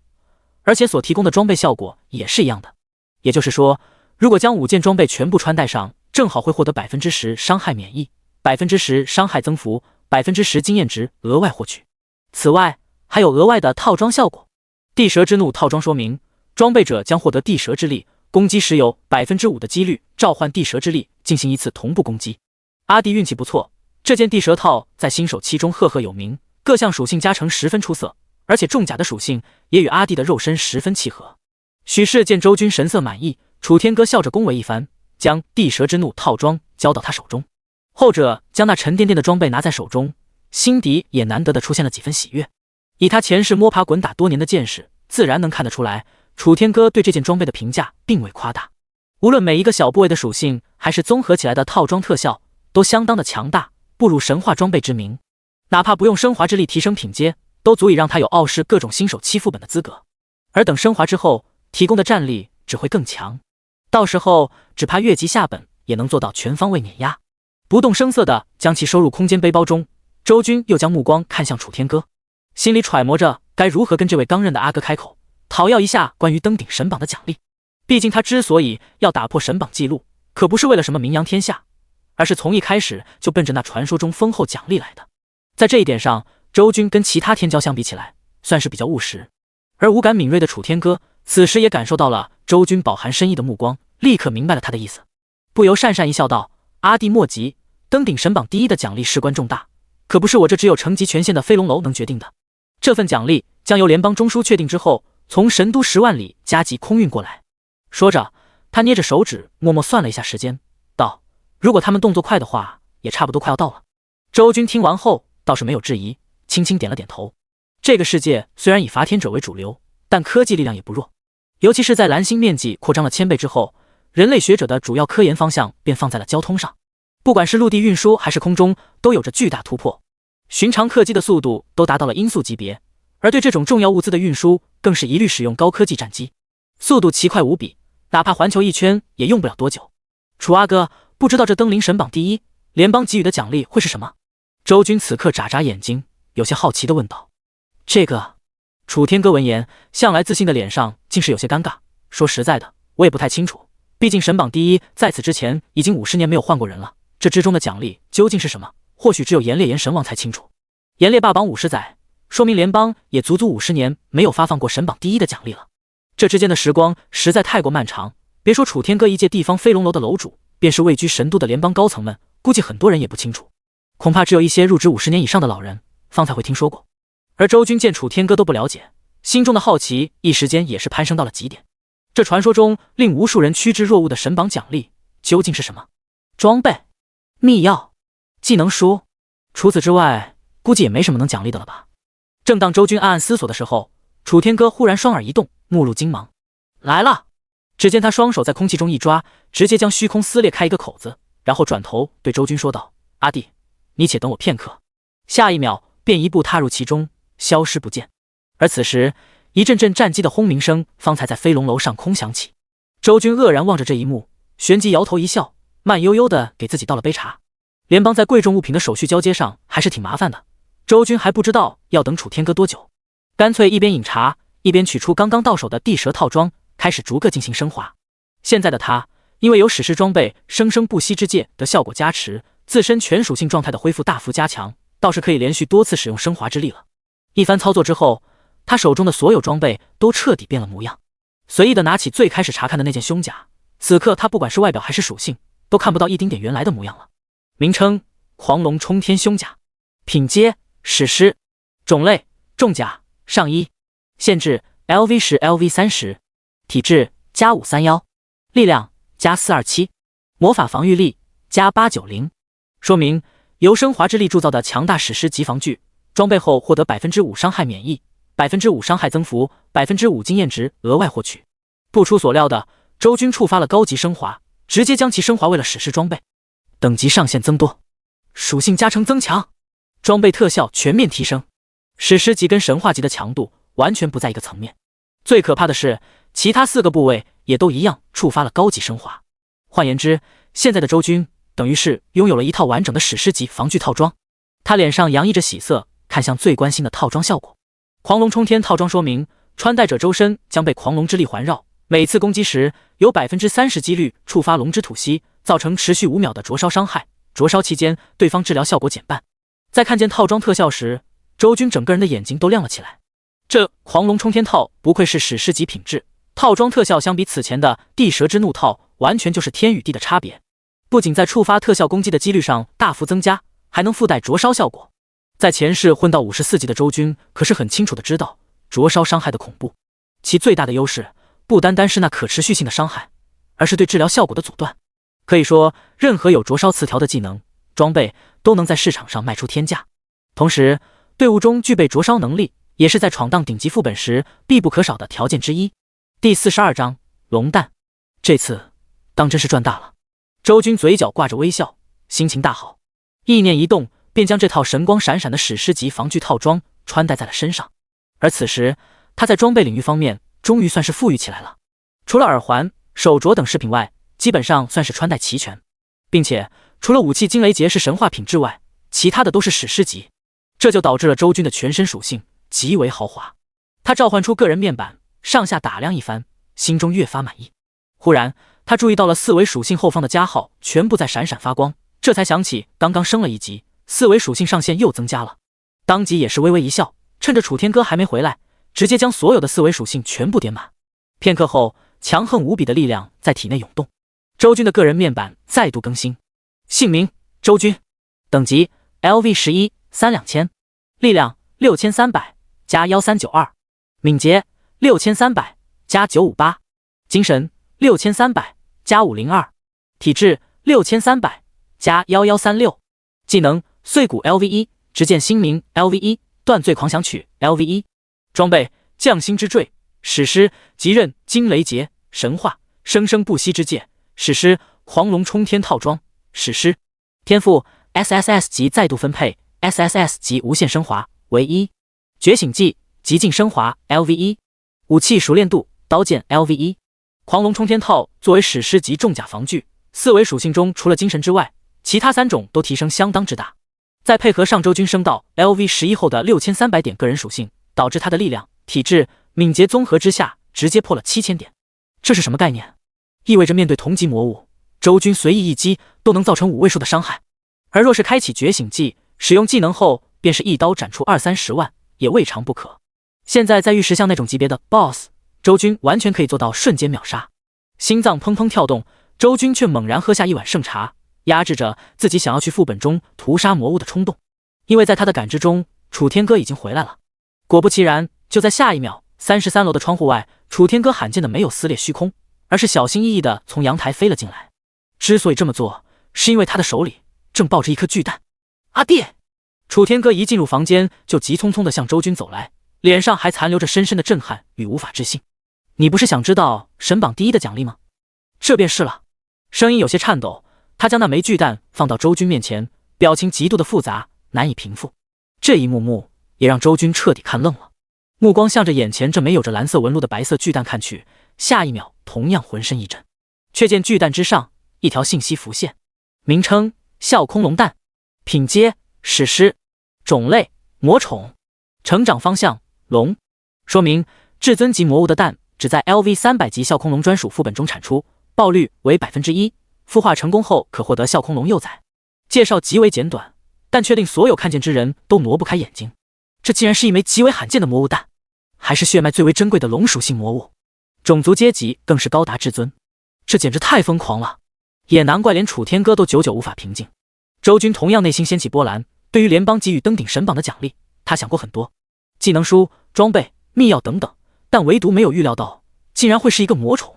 这所谓的魔宠乃是随着副本诞生之后的特殊产物，只有在高等级副本中击杀了王者级以上领主 BOSS 才有微弱的机会获得。魔宠一旦孵化成功，便会与主人灵魂绑定，永不叛变。一个完全成长起来的魔宠有着不输给副本中领主 BOSS 的实力，而因为魔宠只在高等级副本中产出，所以任何一只魔宠都有着升到100级的潜力。这也就意味着，一旦拥有了魔宠，便等于凭空多了一个100级战力的帮手。由此可见，拥有一个魔宠后对自身的增益有多么巨大。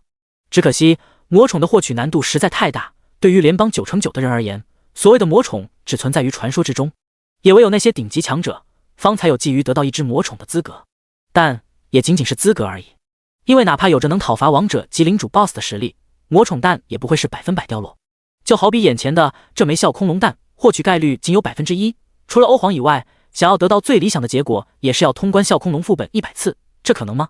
笑空龙那可是 LV300的副本，其领主笑空龙也不是什么王者级魔物，而是罕见的至尊级，距离最高等级魔神只差一步之遥。这种级别的魔物能把同级的人族 SS 级天才压着打，想要讨伐，最起码也得是一支3人以上的 SS 级队伍才有可能。可即便是这样，通关一次都已经算是侥幸，又有谁能做到冒着生命危险去通关100次，只为刷一枚龙蛋？也正是因为这种种原因，才让楚天歌这位即将200级的飞龙楼楼主都如此失态，震撼到无以复加。天知道联邦是怎么得到这枚龙蛋的。楚天歌这一刻真的对周军羡慕嫉妒了。笑空龙一旦孵化成功，就意味着周军会多出一个至少能成长到 LV300级的帮手，这太恐怖了。毕竟周军自身也同样妖孽无比， SSS 级天赋配合笑空龙，很有可能真的会在未来横扫所有同代天骄。而此刻，周军盯着眼前的龙蛋，心中同样被巨大的震撼和难以形容的欣喜所填满。造成他这种情绪的原因，除了联邦愿意将笑空龙赠予他之外，更大的则是他有着升华之力，这才是他真正激动的缘由。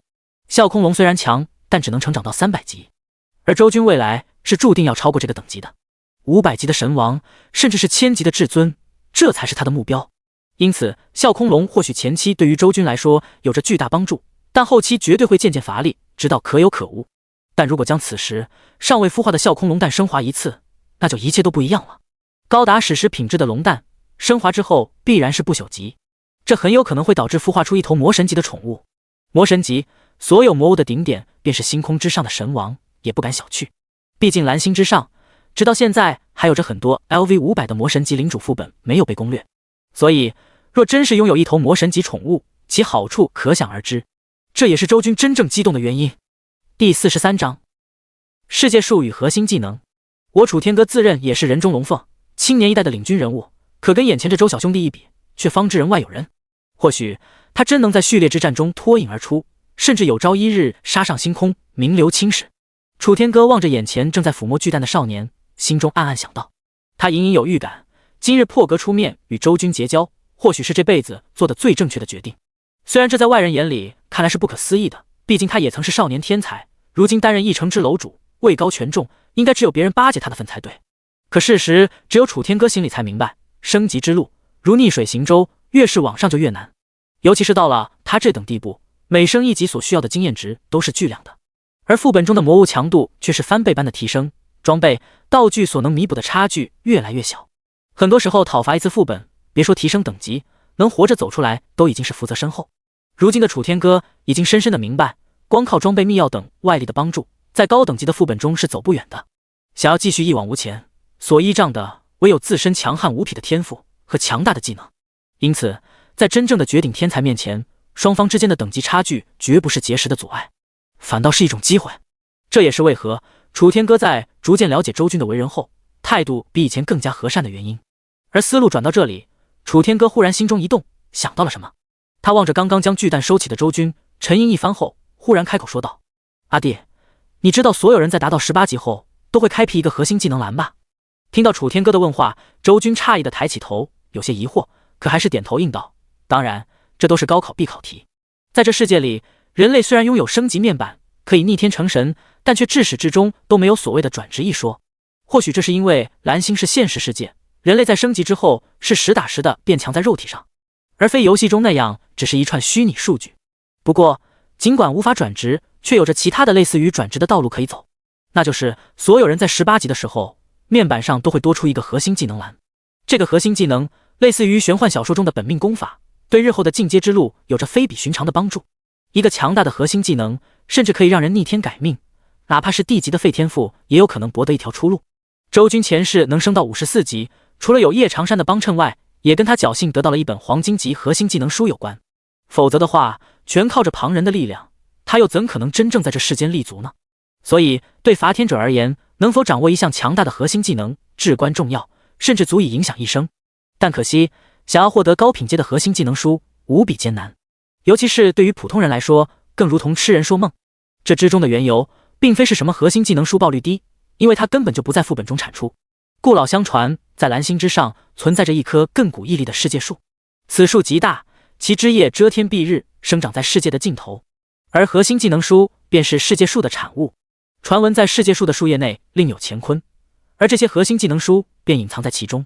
毫无疑问，自蓝星之上有人类起，世界树便一直掌握在至强者手中。王朝更迭，诸国争霸，谁的拳头大谁拥有。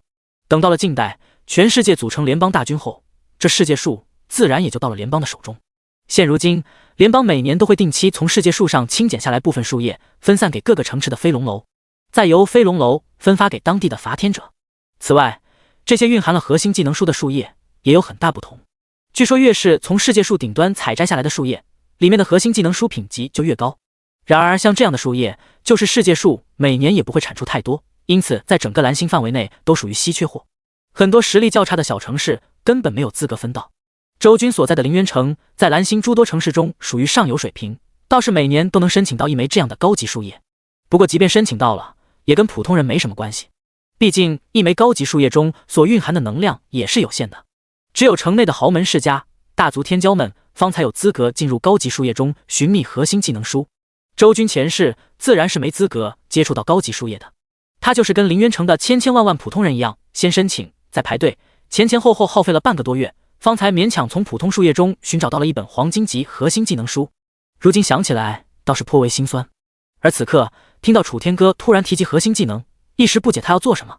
只见楚天歌沉吟一下，说道：阿弟，3天之后，也就是下个月1号，我凌渊城今年份额的高级树叶就要到货了，届时会在飞龙楼举办核心技能书领取仪式，我想以飞龙楼主的身份邀请你参加这次的仪式。随着楚天歌的话音落下，周军不由身躯一震，他脸色惊异，倒是没想到今年的高级树叶竟然这么快就配送到了。原本他还发愁，想着等自己升到18级后该去哪找到参悟高级树叶的机会，却是没想到自己这位刚认的便宜大哥竟然主动提及此事，当真是瞌睡来了送枕头。周军也知道他要欠下楚天歌一个大人情了，但却没有办法避免，毕竟选择核心技能一事事关重大。他若是在普通树叶中参悟，最多也就是像上一世般领取到一本黄金级技能书，可在高级树叶中保底都是卓越级，再加上周军手握无限升华这一大神技，一旦获得高级树叶的参悟机会，他不怕没有顶级核心技能。阿弟，此事唯一的难处是仪式举办的时间过于紧迫了，你想要参加，一定要在3天之内升到18级才行。却见楚天歌此时话锋一转，又是补充了2句，语气中有些担忧。下月1号举办核心技能书领取仪式，是早就确定下来的章程，哪怕他是飞龙楼楼主也不能随意更改。而联邦规定，想要领取核心技能书必须等级达到 LV18， 不允许提前领取。所以周军想要赶上这一次的仪式，必须在3天之内升到18级，否则就只能等到明年了。这个条件很难，升级之路越是往后所需要的经验值就越多，从11级升到18级，可远远比从3级升到10级要困难得多。这对于任何人来说都是一个天大的挑战，所以楚天歌一时之间也是有些担忧。周军听闻后却是不以为然，微微一笑道：楚哥，如果只是升到18级的话，我还是有信心的。他语气轻松，朝气蓬勃的脸上洋溢着难以形容的强大信念。楚天歌见状，神情一时间竟是有些恍惚，因为周军身上的这种感觉他太熟悉了，那是只有少年天骄身上才会存在的无敌之势，他曾在很多人身上见到过。悠悠叹了口气，回过神来的楚天歌向着周军抱了抱拳，说道：那我就提前祝阿弟此去一帆风顺，万事皆成。3天后，阿哥在飞龙楼等你。第44章狂风之谷副本和兴隆蛋。10分钟后，周军走出了飞龙楼，路过1楼的时候，没有再看见周彤、慕容雪等人，想必是他们办完事情早就离去了。周军对这种小事倒也没在意，他此刻脚步匆匆向着最近的地铁站赶去，想要参加3天后的核心技能书领取仪式，时间上还是有些紧迫的。这跟自身实力无关，差的是魔物所能提供的经验值实在是有限，周军也只能在规定的时间内尽可能去多杀一些，因此他不敢耽搁每一分每一秒，一路快走来到距离飞龙楼最近的地铁站，便买票前往了凌渊城北门。城内很堵，远不如坐地铁的速度快，而之所以前往北门，是因为这附近有着一片连绵的山脉，其上遍布着各种大大小小的新手期副本，是最适合 LV20以下新手练级的地方。周军前世更是在这片区域厮混了很长一段时间，因此对于各方面都比较熟悉。等进了副本后，再把笑空龙蛋升华了吧。坐在地铁上，周军心里想着，那枚龙蛋珍贵异常，他得找个僻静无人的地方才能拿出来升华。若是大摇大摆在城内就将其取出，无异于作死行为。毕竟这可是连百级神王见了都要眼红的宝物。这样想着，时间匆匆流逝。半个小时后，周军的身影终于出现在了陵园城北的那一片山脉上。虽在山中，但却并不像想象中那么幽静，反而一眼望去，各个山坡零零落落的站了不少人，很是热闹。LV5 级副本3缺1，有高手带队，速来！有没有兄弟组队去 LV10 级副本的？本人 B 级战斗系天赋，6级新人1枚，辅助系天赋，人美声甜，求哥的带。本人旗下有正规伐天者小队，现招募 LV15级以上高手，有意者速来。沿着山间小路走过，周军目光在这些卖力喊话的人身上掠过，心中不由有些感慨。曾几何时，只有D级天赋的他也是这群人中的一员，拉着叶长山，萧瑟地站在副本门前，满怀期待地等着有人肯和他们组队。而如今重生归来，战力通天，自然是不需要再这么心酸了。组队会分享经验值，且不说现在周军还有一个3天内升到18级的任务，就算没有，他原本也是要准备单刷的。脚步不停地向着山脉深处走去，数分钟后，他出现在了一道不断旋转的传送门前。副本名称：狂风之谷，推荐等级 LV15、LV20。眼前这座副本便是整个北门山脉地区魔物等级最高的副本，也是公认的最难副本。按照周军前世的经验，想要正常攻略这个副本，至少得是一支10人以上，人均 B 级天赋的同等级小队，方才有机会。其中的凶险程度可想而知。同样也正是因为这个原因，让狂风之谷成为了北门山脉内最冷门的副本。毕竟想要挑战的门槛实在是太高了，而大多数新手连刷普通的低级副本都要组队，又哪里有能力敢去染指这样的存在？当然，狂风之谷的难度只是相对于其他人，在周军眼里那就不算什么了。他身怀2大 SSS 级天赋，还有一身史诗级装备、不朽级技能，要是再不能单通，还不如找块豆腐撞死算了。此时站在副本门前，正打算进入时，忽然发现旁边还蹲着一个人。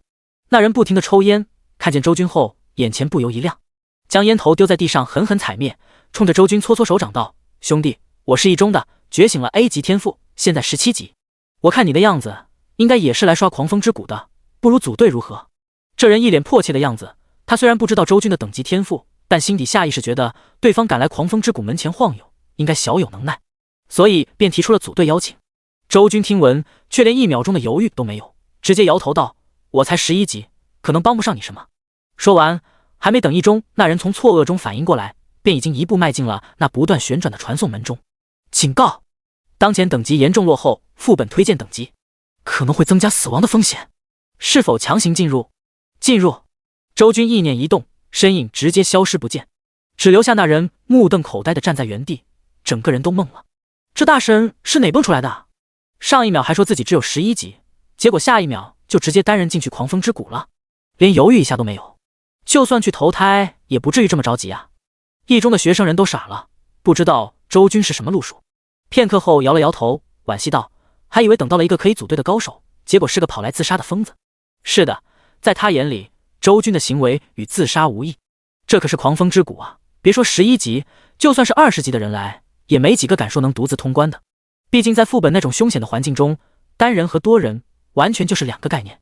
这人已经不对周军能活着出来抱有希望了，又重新蹲回了地上，继续等待有缘人。与此同时，一片黄沙漫天的峡谷之中，周军的身影凭空出现。他一落地，便将身上装备的狂龙冲天套装具现化，身上的运动服瞬间被造型酷炫的金色战甲所替代。身形微微沉了一下，双脚在土地上深陷了几分，这是重甲的负重效果展现了出来。不过周军并不在意，他随意的活动一下身体，简单的适应了一下后，便将目光放在了前方。只见漫天的黄沙中，有20多头面目狰狞的魔狼正在呈现包围之势，缓缓向他靠近。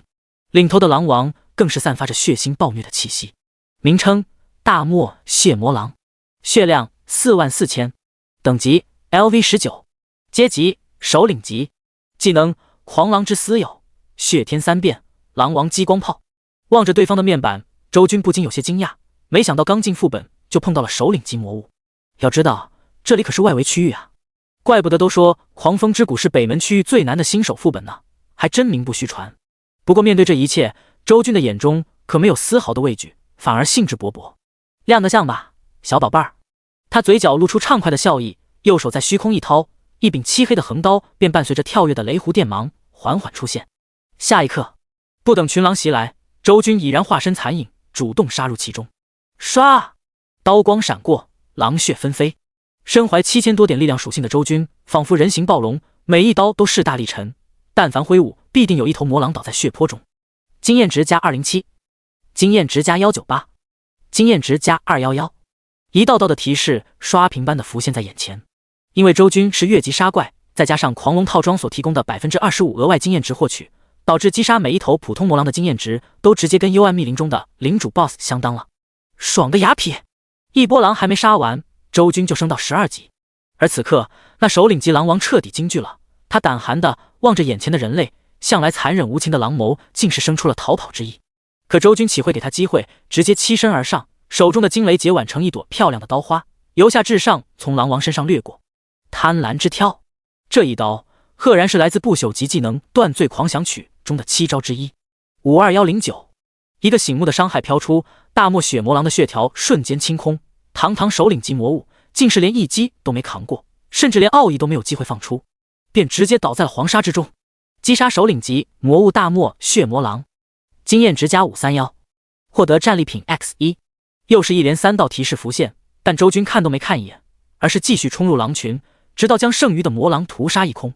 片刻后，他独自一人手握染血的长刀，站在满地狼尸之上，迎着烈烈狂风，淡定地翻看着刚刚爆出的战利品。这是一瓶黄金级的秘药，效果是服用后可以在一定时间内免疫任何控制，还算凑合。周军随手将其丢进背包里，然后找了一块还算干净的空地，将笑空龙蛋取出，升华。没有丝毫犹豫，一边往嘴里灌恢复状态的秘药，一边发动升华之力。轰！前所未有的虚弱感袭来，这可能是周军觉醒第2天赋以来副作用头一次这么明显。他气色有些苍白，但目光却很是希冀，因为他能感觉到这次的升华效果极其之好。恭喜，你的笑空龙蛋已完美升华至双羽龙蛋，名称双羽龙蛋，品阶不朽，种类魔宠，成长方向龙，孵化条件3D 魔神级魔物的精血，说明天空中的霸主魔神级魔物双羽龙的蛋完全体可成长至600级，拥有天下极速和强大的空战本领，身处寒冰之地时战力将翻倍提升。望着眼前全新的龙蛋属性，周军彻底惊呆了。第45章，今天一只怪也别想跑。狂风之谷副本中，周军一边抚摸眼前的巨大龙蛋，一边上下打量着。整枚龙蛋大约有1米多高，形状椭圆，蛋壳洁白，上面布满了奇异的冰晶，很是美丽。双羽龙，周军低语着，脑海中两世为人的剑势疯狂闪烁，最终定格在了一头通体雪白、模样妖异、翱翔在天空之上的龙影画面中。这是他前世时偶然在电视上看过的关于双羽龙的新闻。还记得当时好像是大夏北境绵延万里的寒山中，那双羽龙所在的副本入口破碎，导致发生了魔物入侵现实的惨剧，在北境引起了巨大恐慌。联邦为了平息这场魔物动乱，一口气派遣了上百位400多级的高手，数以10万计的现代化兵力以及各种超高科技武器全方位打击。整场战斗持续了近1个月，联邦这边死伤惨重，上百位高手十不存一，双羽龙却依旧龙威震天，在北境之地疯狂肆虐。而最终的结局是坐镇星空之上的昊天神王出手，才将这头魔神级 BOSS 镇压。此事在当时的蓝星引起了极大的轰动，那是很多人第一次见到魔神级魔物的威力，这之中就包括周军。没想到上一世令无数人闻风丧胆的双羽龙，今生竟成了我的宠物。周军收回如潮水般的思绪，嘴角不禁露出几分笑意，对这次的升华结果十分满意。双羽龙一旦孵化成功，未来必将会陪伴他很久很久，甚至有朝一日可以与他一起杀上星空。不过这不朽级龙蛋孵化的条件竟然是要沾染3D 魔神级魔物的精血。欣喜过后，周军仔细看了看龙蛋的介绍说明，不由又皱起了眉头。这个孵化条件当真是有些夸张了，毕竟双羽龙也只是魔神级魔物，可孵化它居然要跟他同级魔物的3D 精血。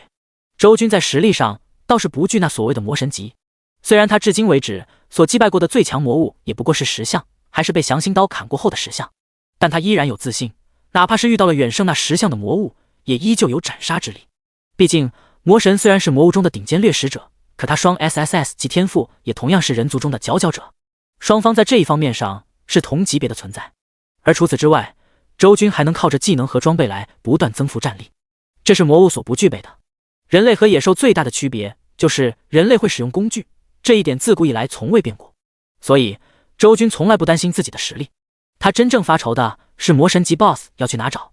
一般而言，种族阶级较高的魔物都是诞生在高等级副本中，如这双羽龙就是只存在600级的超困难副本，而100级以下副本正常来讲是不可能出现王者级以上魔物的，除非是在一些特殊的指定副本中，并且触发了某种隐藏条件，就像上次在幽暗密林时一样，明明只是普通的新手期秘境，却阴差阳错地召唤出了至尊级10项这种魔物，甚至直到现在，周军也不知道他们到底是怎么就达成了隐藏 BOSS 的触发条件。他只是猜测，可能是跟他们将幽暗密林核心区域的魔物屠杀一空，又或者是队伍中有 SSS 级天赋者之类的原因有关。总之，想要在副本或秘境中触发隐藏关卡很难，大多数时候只能靠运气，所以周军才如此发愁。空有一身屠龙术，却无龙可屠，只能走一步看一步了。兴许交易市场上能有高等级魔物的精血，实在不行买下来自己升华一下也可以。周军叹息道，魔神级魔物可遇不可求，但如果能有至尊级魔物的精血，对他来说也大差不差，毕竟他还可以升华。双羽龙的孵化安排只能先暂且搁置了，眼下最重要的事情又重新恢复了升级上。周军刚刚使用过升华之力，脸色苍白不少，但眼中却并没有因此而产生半分担忧，因为他现在的战力太超标了，哪怕只能发挥一半的战力，也一样无敌这副本之中。更何况有生生不息之戒在，他的状态每分每秒都在恢复着，这种虚弱很快就会解除。将插在狼师身上的横刀拔起，周军迈开大步，迎着烈烈狂风向副本深处走去，一边走一边进行加点。刚刚又升级了，属性上限再次扩张。在周军化作无情的加点机器，将其疯狂加满后，他的4维属性也全部一跃间来到了惊人的7500点，汹涌的力量在体内奔腾，冲淡了不少虚弱感。周军眼角先是上扬，可当在看清楚等级一栏时，又不由得撇了撇嘴。姓名：周军，等级LV124794千，升级所需的经验值翻倍了。尽管周军前世经历过这些，心中早有准备，可当真看见这一幕时，还是有些叹气。伐天者们的逆天变强之路真的太难了，越是往后，所需要的经验值就越多。周军要不是一路越级杀怪，他刚才从11级升到12级不可能这么快。而这种走捷径的方式，很明显不能一直存在，因为随着等级的快速提升，他与这副本内魔物间的差距也会变得越来越小，猎杀魔物所收益的经验值也会相应的降低。对于这一点，没有任何解决办法，唯一能做的就是尽可能的多杀，杀出个血流成河。周军甚至决定在升到18级之前都不回城了，就在这野外守着副本杀。反正他7500点的精神精力充沛到根本用不完，几天几夜不睡觉也没事。吱吱吱，正计划着，视角的余光里忽然出现一只黑色的鼠类魔物。周军脚步不停，路过时随手一刀划过半空，直接将其秒杀。击杀魔物 LV17 黄沙魔鼠，经验值加135。眼前闪过提升，经验值却是少得可怜。照这个进度下去，通关后顶多能让我再升一级，要不要先回城搞点隐魔香？周军皱眉看着那100出头的经验值，心中不由盘算起来。他想起了当初在秘境中王通引动兽潮的那一幕，这种能聚怪的秘药，对于他这种顶尖强者来说，简直就是移动的经验库，可以减少大量的找怪时间。而唯一的问题是，隐魔香这类秘药虽然不贵，但在联邦却属于禁药，很不好买，也只有黑市才会偶尔有卖。周军手中倒是有去黑市的门路，可他不确定今天就一定能在黑市中淘到这种秘药，再加上一去一回所耗费的时间，很影响他升级的节奏，这让周军犯了难。走一步看一步吧，先把这个副本通关了再说，兴许能直接从魔物身上爆出一瓶隐魔香呢。微微叹了口气，周军不再去多想，一路疾行。狂风之谷的外围区域不算大，刚传送进来时遭遇的狼群，可能就是外围最大的魔兽群了。因此这一路走来，所遇到的魔物越发稀少。1个小时后，全身状态都恢复到巅峰了的周军，终于是踏入了核心区域。这是一片被高高的山崖所包围的峡谷，没有任何植物，也没有岔路口，只有一条笔直的碎石路被呼啸的风沙所填满。周军一怔，随后眼前大亮，他终于知道狂风之谷为何会被冠以北门山脉最难副本之称了。因为这核心区域的地势太过无解，从头到尾几万米，只有这一条路是活动区域。这也就意味着核心区域中所有魔物都会和进来挑战的伐天者遭遇，双方根本没有任何退路可言。此等情形对于普通伐天者而言，凶险程度无疑是拉满了，但对于周军这样的人来说，却是难得的天堂。看来不用去搞隐魔香了，这他娘的老天爷就已经帮我把怪拒好了。周军嘴角直接咧到了耳后根，双眸闪烁着兴奋的杀意，手中拎着横刀，直接挡在了峡谷的唯一出入口上。今天一只怪也别想跑。第46章血肉通神阿努比斯。凛冽的狂风之中，那道肃杀的身影手握横刀，傲立于峡谷入口，颇有几分一夫当关万夫莫开的气势。似乎是感受到了生人的气息，峡谷内的魔物们都开始隐隐躁动起来。一只距离周军最近，盘旋在他头顶的秃鹫正转动着冷血的瞳孔，向着周军不停试探。他感受到了周军身上强盛的血气，知道眼前的人类不好惹，可嗜血的本能却让他无法抑制想要俯冲下去的冲动。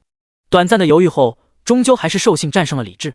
盘旋的秃鹫浑身闪动着雷电，笔直的从天而落，向着周军展开进攻。呲啦啦，攻击还未到，铺天盖地的雷光却是抢先降落，好似雷神发怒，声势浩大。11，一道不起眼的伤害数字自周军身上浮现。眼前这魔物攻势虽然看起来唬人，但在周军一身史诗级装备的抗性下，却是根本没有翻起多大点风浪。周军更是只感觉到身上麻酥酥了一下，不仅不疼，反而还有些舒服。加259，身上一道淡淡的绿光闪过，生生不息之戒的治愈效果正好发动了，周军的血量瞬间回满。那秃鹫魔物来势汹汹的一击，不仅没有打出伤害，甚至还倒欠周军248滴血，这让准备大战一场的周军都愕然了几分，一时颇有些无语。与此同时，一声尖锐的长鸣响彻峡谷，这头秃鹫似乎是终于明白了眼前的人类是何等可怕的存在，刹那间萌生退意。但周军岂会给他机会？一声冷笑，手中的横刀闪动雷弧，双腿发力，在恐怖的力量下，一个跳跃便是10几米的高度，直接迎头一斩，将那秃鹫从空中击落。暴怒之崩，代表七罪宗中暴怒的剑士从天而落，裹挟着毁天灭地般的威能，将这秃鹫的血条直接清空。击杀 LV20首领级魔物腐败风鹰，经验值加316。出乎意料的，这竟然是一只20级的首领级魔物，还直接提供了300多点经验值。周军内心不由一喜，不愧是核心区域，魔物的价值远非外围可比。此刻尝到了甜头的他，动力更足，抬眼望着面前这条风沙峡谷道，沿途的所有魔物在他眼中都仿佛化作了一个个行走的经验包，无穷的杀戮剑意在他身上绽放。周军深吸口气，下一秒在地面划出残影，向着前方急速狂奔。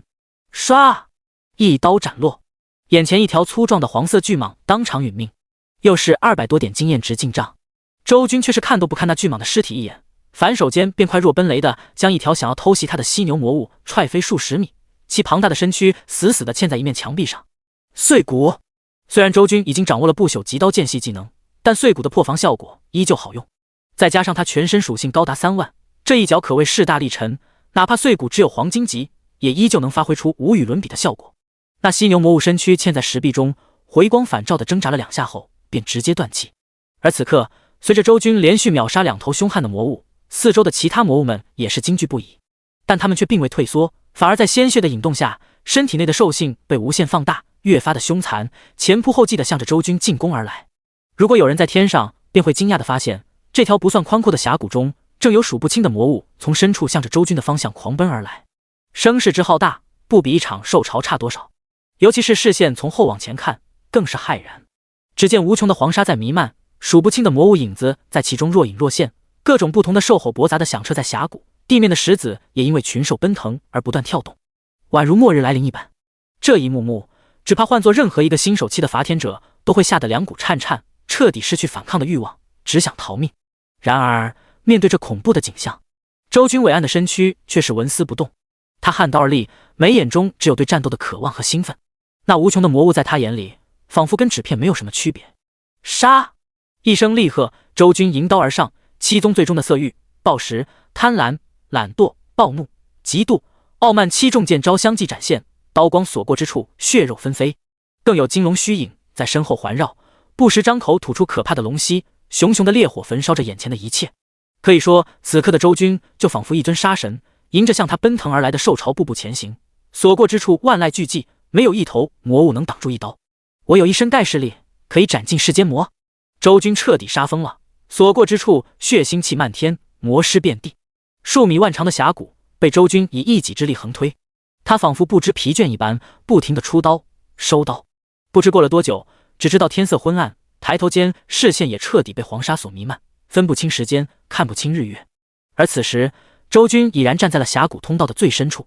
他回首，身后那条长长的碎石路再无一个活物，也无一声兽吼，只剩下了满地的魔物尸体，零零散散的遍布在整个峡谷。周军将狂风之谷的核心区域彻底推平了，除了最终 BOSS 外，所有魔物全部斩于刀下。其凶悍程度，哪里还是所谓的新手七伐天者，便是2、3世纪的老手来了，也得惊颤胆寒。击杀 LV19 精英及魔物墨之狂蜥，经验值加189；击杀 LV20 首领及魔物四角疯牛，经验值加334；击杀 LV18 首领及魔物烈焰獠牙犬，经验值加241。获得战利品 X1。视线的一角，密密麻麻的击杀提示正在不断跳动，周军却懒得看，直接选择屏蔽，而后召唤出了个人面板，看向等级栏，等级 LV13 129-17000，又升级了。这狂风之谷的地形优势让周军占了大便宜，升级的经验远远超过了他的预料，导致又升了一级，算是意外之喜。而现在即将攻略 BOSS， 周军也不犹豫，直接将再次扩张的属性上限加满，每项4维属性也顺利的来到了8800点，太可怕了！才不过13级就已经拥有了别人辛苦修炼到30、40级才会有的属性值，一身气血之充盈，世所罕见，强悍的力量在体内疯狂涌动着。果然 SSS 级的再度分配越是到后期越逆天，毕竟别人修炼哪怕每天都对肉体进行锤炼，也终有一天会达到极限，遇到各种瓶颈导致无法寸进。可周军却能轻松在每一个等级都将属性值上限拉满，这样下去的结果就是会让他在某一天彻底超越古往今来所有人类，以血肉之力破灭银河，肉身通神。这是一条无敌路，只属于周军的无敌路。他此时深吸口气，将体内刚刚暴涨的力量按耐住，一双锐利的目光看向了眼前的圆形深坑，那里昏暗的黄沙弥漫，一头类人形的生物影子在其中缓缓走出。他身形修长高挑，身披古埃及风格的金属甲胄，脑袋上一颗胡狼头，眸子转动间颇有些人性化。通告：挑战者周军在3小时内抵达峡谷之渊，满足隐藏关卡触发条件，原最终领主 BOSS 替换为王者及阿努比斯。警告：阿努比斯等级严重高于副本挑战者，请谨慎以待。随着那气势威严的身影从黄沙中走出，2道宏伟的提示之音也滚滚回荡在整片山谷之中。第47章，我有一刀可葬神。黄沙弥漫，丰满山谷。周军身上的铠甲被魔物的鲜血沾染，单手持刀傲立，宛如一尊绝世杀神。而在他面前的不远处，呼啸的劲风中，那类人般的魔物正面无表情地与他对视。阿努比斯，传说中的古埃及神祇，拥有着强大无比的神力，号称丧葬之神，冥界之主。周军也没有想到，阴差阳错之下，竟然又机缘巧合地召唤出了隐藏 BOSS。而且或许是因为狂风之谷是比较常见的副本，规则跟秘境不一样的原因，在触发隐藏关卡的时候，系统还特地给了通告，甚至贴心地提醒他双方等级差距过高。这让周军有些好奇，目光看向对方的头顶。名称：跌落神坛的阿努比斯，血量215000，等级27，阶级王者。说明传说中的冥界之主因不知何等原因丧失神格，流落到狂风之谷中，但尽管如此，实力依旧不可小觑。当看清那具体的面板信息时，周军的眸光也是被惊讶所填满。眼前这所谓的隐藏 BOSS 阿努比斯，等级逼近30不说，血量更是高达21万。这还仅仅只是基础情报，而对方身为王者级魔物，自身所拥有的抗性、技能、4维属性尚还未知。不过有着10项的前车之鉴，周军对类人形的魔物可不会再有半分轻视。以13级逆伐27级王者 BOSS， 这注定是场恶战。他握紧长刀，调整呼吸节奏，全身每一块肌肉颤动着，将战力催动到巅峰。人类汝能唤出无知真身，一身本事倒是不俗，给你个机会，自裁而亡，待吾将汝之灵魂拘回冥界。与此同时，黄沙之中的阿努比斯在打量一番周军后，竟然十分诡异的口吐人言。周军闻言并未惊讶，因为很多高等级魔物都有着不俗的智力，乃至与人类交谈的能力。他在听闻阿努比斯的话后，只是眉头一挑，嘴角露出几分讥讽。一只小狗而已，也敢大言不惭。此话一出，能肉眼可见地观察到，阿努比斯本还平静高傲的神情瞬间变得无比难看。作为人身却长着胡狼头的神祇，他一生最厌烦的便是别人将他称呼为犬类，这毫无疑问是极重的侮辱。人类，如已触动无知逆鳞，准备承受来自冥界死神的愤怒吧。却见阿努比斯一声怒喝，手中忽然多出了一根黑褐色的权杖，在漫天的风沙之中猛然一挥。下一刹那，那布满黄沙的土地上竟然是猛然伸出一条条被白布带缠绕的手臂。随后在几个呼吸间，就像是深埋地底的丧尸复活般，几十个被白色绷带缠绕全身的人形魔物从土地中爬出。他们肢体极度不协调，浑身被绷带所缠满，只露出一双血红的眼睛，死死地盯着周军。名称：桑之木乃伊，血量8万，等级24。说明：由冥界死神阿努比斯召唤出的忠诚士兵。一只木乃伊看似肢体不协调，但实际行动起来却极快，嘶吼着向着周军扑来。这一幕幕极其诡异，还有阵阵腐败的恶臭随着狂风填满了山谷，更平添了几分恐怖，换作常人定然无法承受。但周军一路尸山血海杀过来，身上早就被魔物尸体那浓郁的血气所填满，此刻心境稳如泰山，迎头而上，主动向着眼前的木乃伊大军挥出长刀。周军的打法向来激进，他不喜欢被动，更不愿试探，一出手间便要占尽先机，打出全力，从气势上彻底压制对方。这是他身为绝顶天骄的自信，是属于他自己的无敌道。此刻刀光闪耀，杀气纵横，暴食之刺，贪婪之挑，极度之撩，傲慢之抽，一重重不朽级剑招被灵活地施展而出，所过之处没有一头木乃伊能够扛得住，断肢横飞。而周军那极快的敏捷属性，更是让他在木乃伊大军中形若鬼魅，没有一道攻击可以击中他。闪转腾挪间，已然是杀出一条血路。人类，安敢如此欺我？后方原本冷漠立于沙暴之中的阿努比斯，脸色明显有了变化。他眼含怒火，手中的权杖挥舞间，身后竟然凭空出现了一道完全由黄沙组成的龙卷风，其形之大，100米多高，其势之强，铺天盖地。那恐怖的龙卷风暴裹挟着毁天灭地的气息，向着周军急速掠来。所过之处，飞沙走石，万物皆崩。周军脸色微变，这显然是一记大型 AOE 的魔法伤害技能。不愧是王者级 BOSS， 战力之强，技能之多，完全不是普通魔物可以比拟的。但周军仍旧不惧，他一身体质属性近万点，还有史诗级套装护体，自身抗性已然不弱。此刻的他早已经不是当初连杀一头小小的嗜血狂鳄都需要喂盹配合片奥义的新手了，一身战力澎湃间，直接主动迎上，冲杀进龙卷风暴中。他竟是在以肉身硬抗，这并非周军托大，而是他很清楚 SSS 级再度分配作为他唯一的战斗系天赋所给予的那强横无比的肉身，就是他最大的依仗。他不仅是一位攻强敏高的战士，更是一位血厚防高的坦克。444 421加258，一进入龙卷风暴中，周军的血量就在肉眼可见的掉，但他却面不改色，出刀又快又稳，将身边最后剩余的几只木乃伊尽数斩杀。他很清楚，这种大型 AOE 技能不可能持续太久，以他的体质，再配合生生不息之戒的回复效果，完全可以硬抗下来这波伤害。果不其然，仅仅数秒之后，那毁天灭地一般的龙卷风暴便凭空溃散。而此时的周军也彻底冲出层层防线，距离阿努比斯只剩10米之距。后者那孤傲的狼头之上，则是终于出现了惊容。他死死地盯着周军，手中权杖挥舞，口中发出刺耳的狼笑。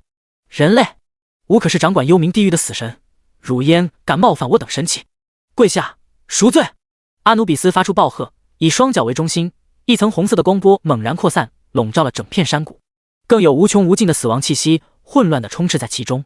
这是阿努比斯压箱底的技能死神领域，属于十分罕见的精神攻击，寻常伐天者只怕站在其中便会迷失自我，自裁而亡。但周军却不同，他那可是精神属性高达8800点狠人，阿努比斯的精神攻击对他根本起不到一丁点效果。小狗，你口口声声说自己是死神，但你知不知道，我这个人最不敬的就是神。周军面色如常，声音冷漠，手握横刀，边说话边向前走。当距离阿努比斯只有5米距离时，在对方惊恐的狼脸上，耀眼的雷芒刀影猛然炸裂虚空。我有一刀，可葬神明。第48章完美通关，第10进列区断罪狂想曲。随着璀璨的刀芒闪烁，7罪宗剑士在这一刻尽数施展出来。周军的身影更是一分为4，围绕着阿努比斯快若流星的进攻着。他的速度极快，攻势极强，每一刀都裹挟着无可匹敌的力道。而奇妙的是，凌乱纷飞的刀影中竟还带着几分古欧洲贵族的典雅妙韵。不过可不要被这华丽的剑招所欺骗了，因为每一次攻击落下都有着恐怖的伤害在爆发。该死！阿努比斯一声怒吼，尖锐的狼啸滚滚回荡，只见在他的皮肤上竟然有着一道道玄奥的阵纹亮起，短暂的增加了防御力。然而不朽级技能的威力又岂是区区王者级魔物的技能可以抵挡的？尽管两者相差了10多个等级，尽管阿努比斯自身抗性也不低，但依旧不够。断罪狂想曲释放期间伤害增幅200%，这就一条特性便足以碾压阿努比斯的所有手段。更别提在周军这短瞬间的频繁进攻中，黄龙冲天套的特效还在不停的触发，龙之吐息喷涌，每一击都燃烧着熊熊烈火，强大的灼烧效果阻拦了阿努比斯的所有恢复效果。这种种攻势直接将阿努比斯这尊传说中的神明压制到完全还不了手。他高仰着狼头，发出愤怒的咆哮，却毫无作用。光影纷飞间，雷芒震荡，周军7重剑招打完，那3道分身虚影随之消散。而此时，阿努比斯的血条也终于是在不甘的咆哮中的变成了一片空白。击杀 LV27 王者及魔物跌落神坛的阿努比斯，经验值加2519，战利品 X2。恭喜你已通关 LV20 副本狂风之谷评级 SSS， 通关奖励获得额外经验值加225。一连串的提示在眼前浮现。周军将惊雷结杵在地上，单手扶着刀柄喘息，剧烈起伏的胸膛显然说明他第一次释放不朽级技能所消耗的能量也不小。毕竟在此之前，他可是连续战斗几个小时未曾停歇，更是硬抗了阿努比斯的一个龙卷风暴。当然，这些都是小事情，强大的体质带给了周军无与伦比的恢复速度，他很快就能重整旗鼓。相比于自己的疲惫，他更惊讶的是断罪狂想曲的威力。作为一个不朽极刀剑系技能，周军有想过实战效果会很强大，但当真正释放时，那绝伦的威力还是震撼到了他。一头27级的王者级魔物，还拥有着一身不俗的抗性和减伤，却硬是让他连越10多个等级给秒杀了。这一幕若是传出去，谁能相信？恐怕就是星空之上的神王们在少年时期也做不到这一点。要知道，可不是随便什么人得到了不朽级技能都能达到像他这般恐怖的输出效果。周军一击秒杀阿努比斯，除了不朽级技能过强外，他本身那雄厚的4维属性也占了很大因素。因为这世上所有的技能伤害上限都是根据伐天者自身的基础4维来决定的，4维属性越高，所能发挥出的技能效果也就越强。就像同样一把木剑，3岁稚童拿来挥舞，其威力肯定不能跟一个成年人相提并论。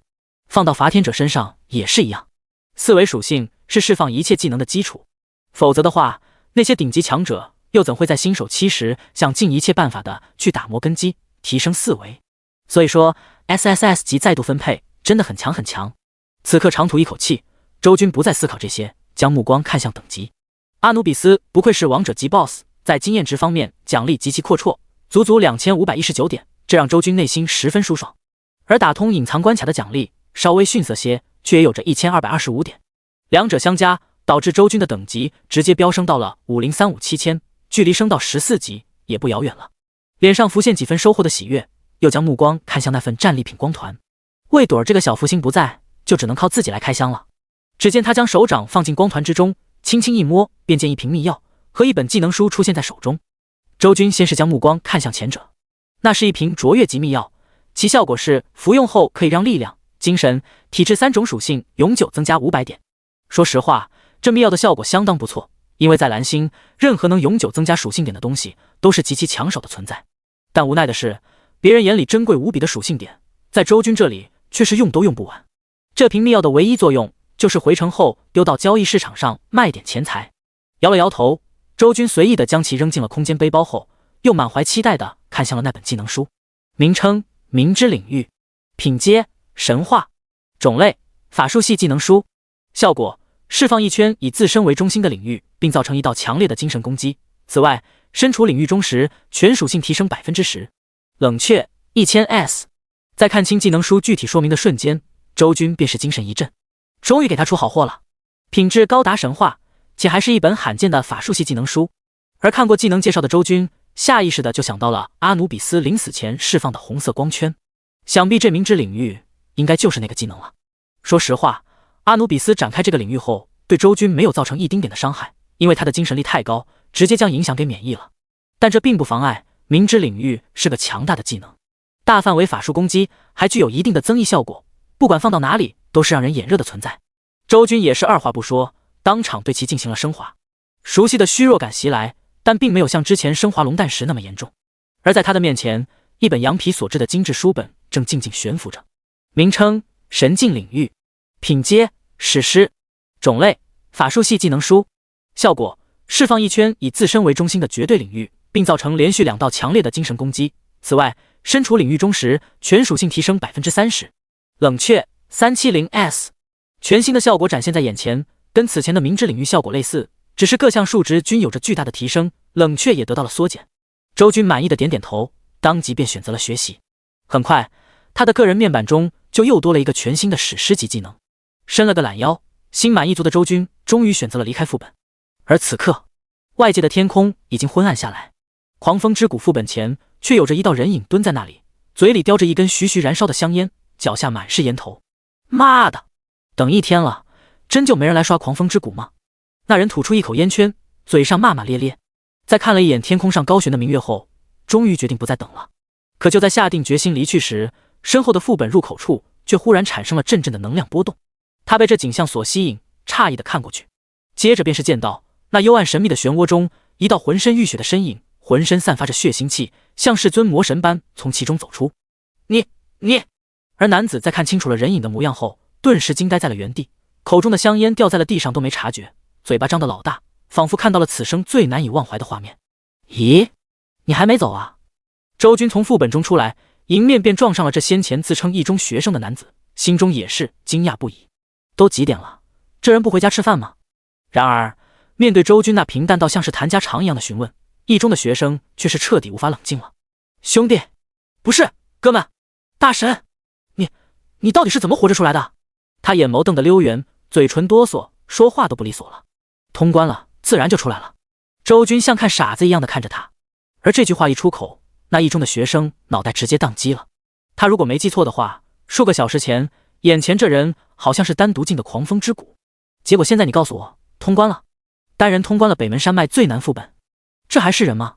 一中学生无法镇定了，站在风中不断的怀疑人生。而此时周军却是没有理他，负手站在漩涡前，默默等待着副本的冷却结束。副本并非是可以无限制进入的，一般而言，一座正常的副本会在通关后的2到3个小时内刷新。狂风之谷是北门山脉所提供经验值最多的副本，周军为了升级，打算今晚连夜将狂风之谷再刷2遍，甚至不出意外，明后2天也都是死磕这个副本了。与此同时，心中的震撼终于略微平复了些的那一中学生，在看见周军的举动后，似是猜出了他的意图，顿时惊讶无比道：大神，你不会还打算通关一次狂风之谷吧？有问题吗？周军疑惑，便见那一中学生听闻后愣了愣，随即竟是苦笑的说道：大神，以你这种实力，还何必跟我们抢这狂风之谷，直接去第10禁猎区多好啊！第10禁猎区？周军眨眨眼，这次换他愣住了。第49章，禁猎区再遇慕容雪。第10禁猎区，那是什么？周军脸上有些疑惑，出声询问道：不是吧大神，你这么猛的人，竟然不清楚第10禁猎区？一中的学生似乎比周军还惊讶，不过片刻之后，他似乎想通了什么，有些遗憾道：大神，我以为你这么猛，是出身大家族的子弟呢，因为这禁猎区是贵族天才们的专属狩猎场，寻常的普通人确实听说不到禁猎区的名号。周军眉头一皱，从眼前这一中学生的话语内，不难听出，那所谓的禁猎区对于普通人而言，似乎是完全禁止了解的存在，至少周军从来没听过。他出身的周家虽然也是凌渊城顶级豪门，可是自从多年前离开周家后，就再也没有回过那个冰冷的家族一次。很多只属于权贵才了解的隐秘信息，自然也无从得知。而前世中，他一路摸爬滚打，虽然升到了54级，可相对偌大的联邦而言，依旧是金字塔的底层。所以这禁猎区当真是一点也不了解。仔细说说。周军背着手，感觉眼前这学生挺健谈，便主动询问道：好嘞。那一中的学生果然像个话痨一样，侃侃而谈起来：大神啊，你是不知道，这禁猎区来头相当之大了，乃是联邦高层们在去年提出的一个针对少年天才们快速成长的方案。大致内容是在蓝星上部分的荒野山脉中圈出一片地区，专门在里面饲养各种领主级 BOSS， 用来给人族天才们狩猎，以达到快速升级的目的。因为这件事情太过惊世骇俗，再加上一般天才都是出身于大族之中，所以这消息极为隐秘，普通人根本接触不到。听着那一中学生眉飞色舞的描述，周军心中也是泛起了滔天巨浪。饲养领主级 BOSS， 这是何等惊天的手笔！要知道，领主级 BOSS 只在副本中刷新，如果想要将其弄到现实中，要么是有特殊的道具，要么是等副本入口破碎，导致副本中的魔物主动入侵现实。这2种方法，不管哪一种，都是要靠着天时地利人和，除非联邦已经掌握某种可以批量制作领主 BOSS 的方法。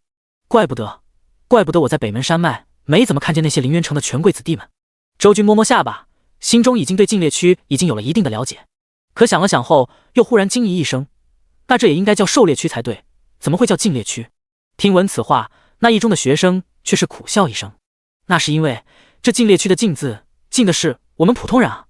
只看他满脸的不甘，还有几分苦涩。禁猎区中所有的魔物都是领主 BOSS 级别的存在，凶险异常。联邦之所以只将其对大家族子弟开放，一是因为禁猎区中所圈养的 BOSS 也是有限的，供不起所有人都来练级；第二点则是因为大家族中出现天才的概率要更高的一些，所以这种消息告诉普通人根本没有什么意义。就算有人意外发现了禁猎区的存在，也会被禁止入内。甚至一些哪怕是出身大家族，但并没有觉醒出好天赋的弟子，也是没有资格。就像我出身的刘家也算是二流家族，可我天赋只有 A 级，根本没法染指禁猎区。这一中的学生不知不觉间又点了一根烟，有些惆怅。周军挑挑眉 ，A 级天赋都没资格进入禁猎区，他对这禁猎区的门槛有些惊讶。要知道 ，A 级天赋已经算是上人之资，很多大家族的嫡系子弟也不过才 S 级。而那一中学生听闻后，竟有些沉默。片刻后，咬牙切齿地说出实情：其实硬要说 A 级天赋也能进，甚至若有高阶技能傍身，便是 B 级天赋也未尝不可。只是禁猎区有一条规定，一定要是多人组队才可以进入，这是为了减少伤亡。毕竟联邦要的是活着的天才，而不是死了的烂肉。而在这种不成文的规矩下，各大家族的二代圈子里就隐隐出现了一种默契，只有那些关系好、地位相当、能玩到一块去的嫡系子弟们才会彼此组队。我虽然是刘家子弟，还有 A 级天赋，但并非嫡系出身。尽管家族长辈们对我很看重，可嫡系的几个天才却是对我极其疏远，也可能是害怕我威胁到他们的地位，从小就不带我玩。所以这禁猎区，我即便是去了，也怕是只能在门外干看着。这一中的学生说着说着，神色中便有了止不住的愤怒，烟是一口接着一口的抽着。周军听闻，心中却并没有掀起多大波澜，不过是大家族间的勾心斗角罢了。他两世为人，已经见过太多。顿了顿后，周军又问道：你叫什么名字？那一中学生倒也没在意，坦率地回答道：大神，我叫刘把手。刘把手？周军一怔，这什么鬼名字？他正想问，话痨的刘把手却主动解释起来：我这个人生性谨慎，凡事都喜欢给自己留几条退路。我爸一开始是给我起名叫刘一手的，结果后来发现一手根本配不上我，这才改名叫了把手。说到这里，刘把手的脸上莫名多出几分自信，轻笑道：就比方说这次来狂风之谷，我就至少准备不下10条后路，光是各种秘药道具我就准备了20-30样，其中还有一个罕见的强制副本退出令牌，保证我哪怕打不过，在副本中遭遇了意外危险，也能全身而退，否则我又岂敢在这狂风之谷前晃悠。听着刘把手那洋洋自得的话，周军陷入了沉默。眼前这人说他怂吧，他还敢来狂风之谷；说他胆子大吧，却又准备了一堆随时跑路的手段，完全没有其他天骄那种一往无前的气魄。总之挺矛盾的。但不可否认的是，这性格奇特又很话痨的刘把手确实给周军留下了深刻的印象。此刻他抬头看了看天色，问出了最后的问题：为什么是第10禁猎区？他的位置又在哪？刘把手将烟头丢在地上踩灭，道：这是按照实力等级划分的，而第10禁猎区是最适合我们这些新手的。听说里面的魔物等级最高也不会超过 LV30。至于位置，说到这，刘把手微微顿了顿，似乎在回忆，片刻后才说道：我记得好像98号离这里就不远，这个地方。他从空间背包里掏出一个电子地图，给周军标注了出来。第10禁猎区并非是说禁猎区只有10座，这只是根据其中领主 BOSS 等级来决定的排名。相反，第10禁猎区因为适合新手，在蓝星上存在着很多，其中大夏南境共有18座，而距离凌渊城最近的便是编号为98的这座。根据刘把手给出的位置，98号位处凌渊、金陵、落雪3城中间的一片深山中，这附近3城的天骄都会来此历练。大神，你想要去第10禁猎区？刘把手看周军问这么细，心中便猜出了个七七八八。周军望着地图上那不算多远的位置，并未隐瞒的点了点头。他确实动了前往第10禁猎区的念头。一个全是领主 BOSS 的狩猎区，这之中的吸引力实在是太大了。与其苦巴巴的守着狂风之谷刷新，不如去第10禁猎区看看有没有机会分一杯羹。至于那所谓的组队规矩，单人又是否会让他进入，这一切都还得等去了看看具体情况才清楚。毕竟规矩是死的，人是活的。况且那刘把手说了半天，也都是道听途说，他本人并未去过禁猎区。这种种原因下，才让周军彻底起了心思。反正禁猎区离这里也不远，试试不亏。跟刘把手道了声谢，周军便转身向着山脉外走去。而刘把手则愣愣站在原地，看着那伟岸的身影渐渐远去，心中五味杂陈，又羡慕又感叹。好半晌后，也离开了北门山脉。数个小时后，天色已经蒙蒙亮了。在山林中不断赶路的周军，却是意外的升到了14级。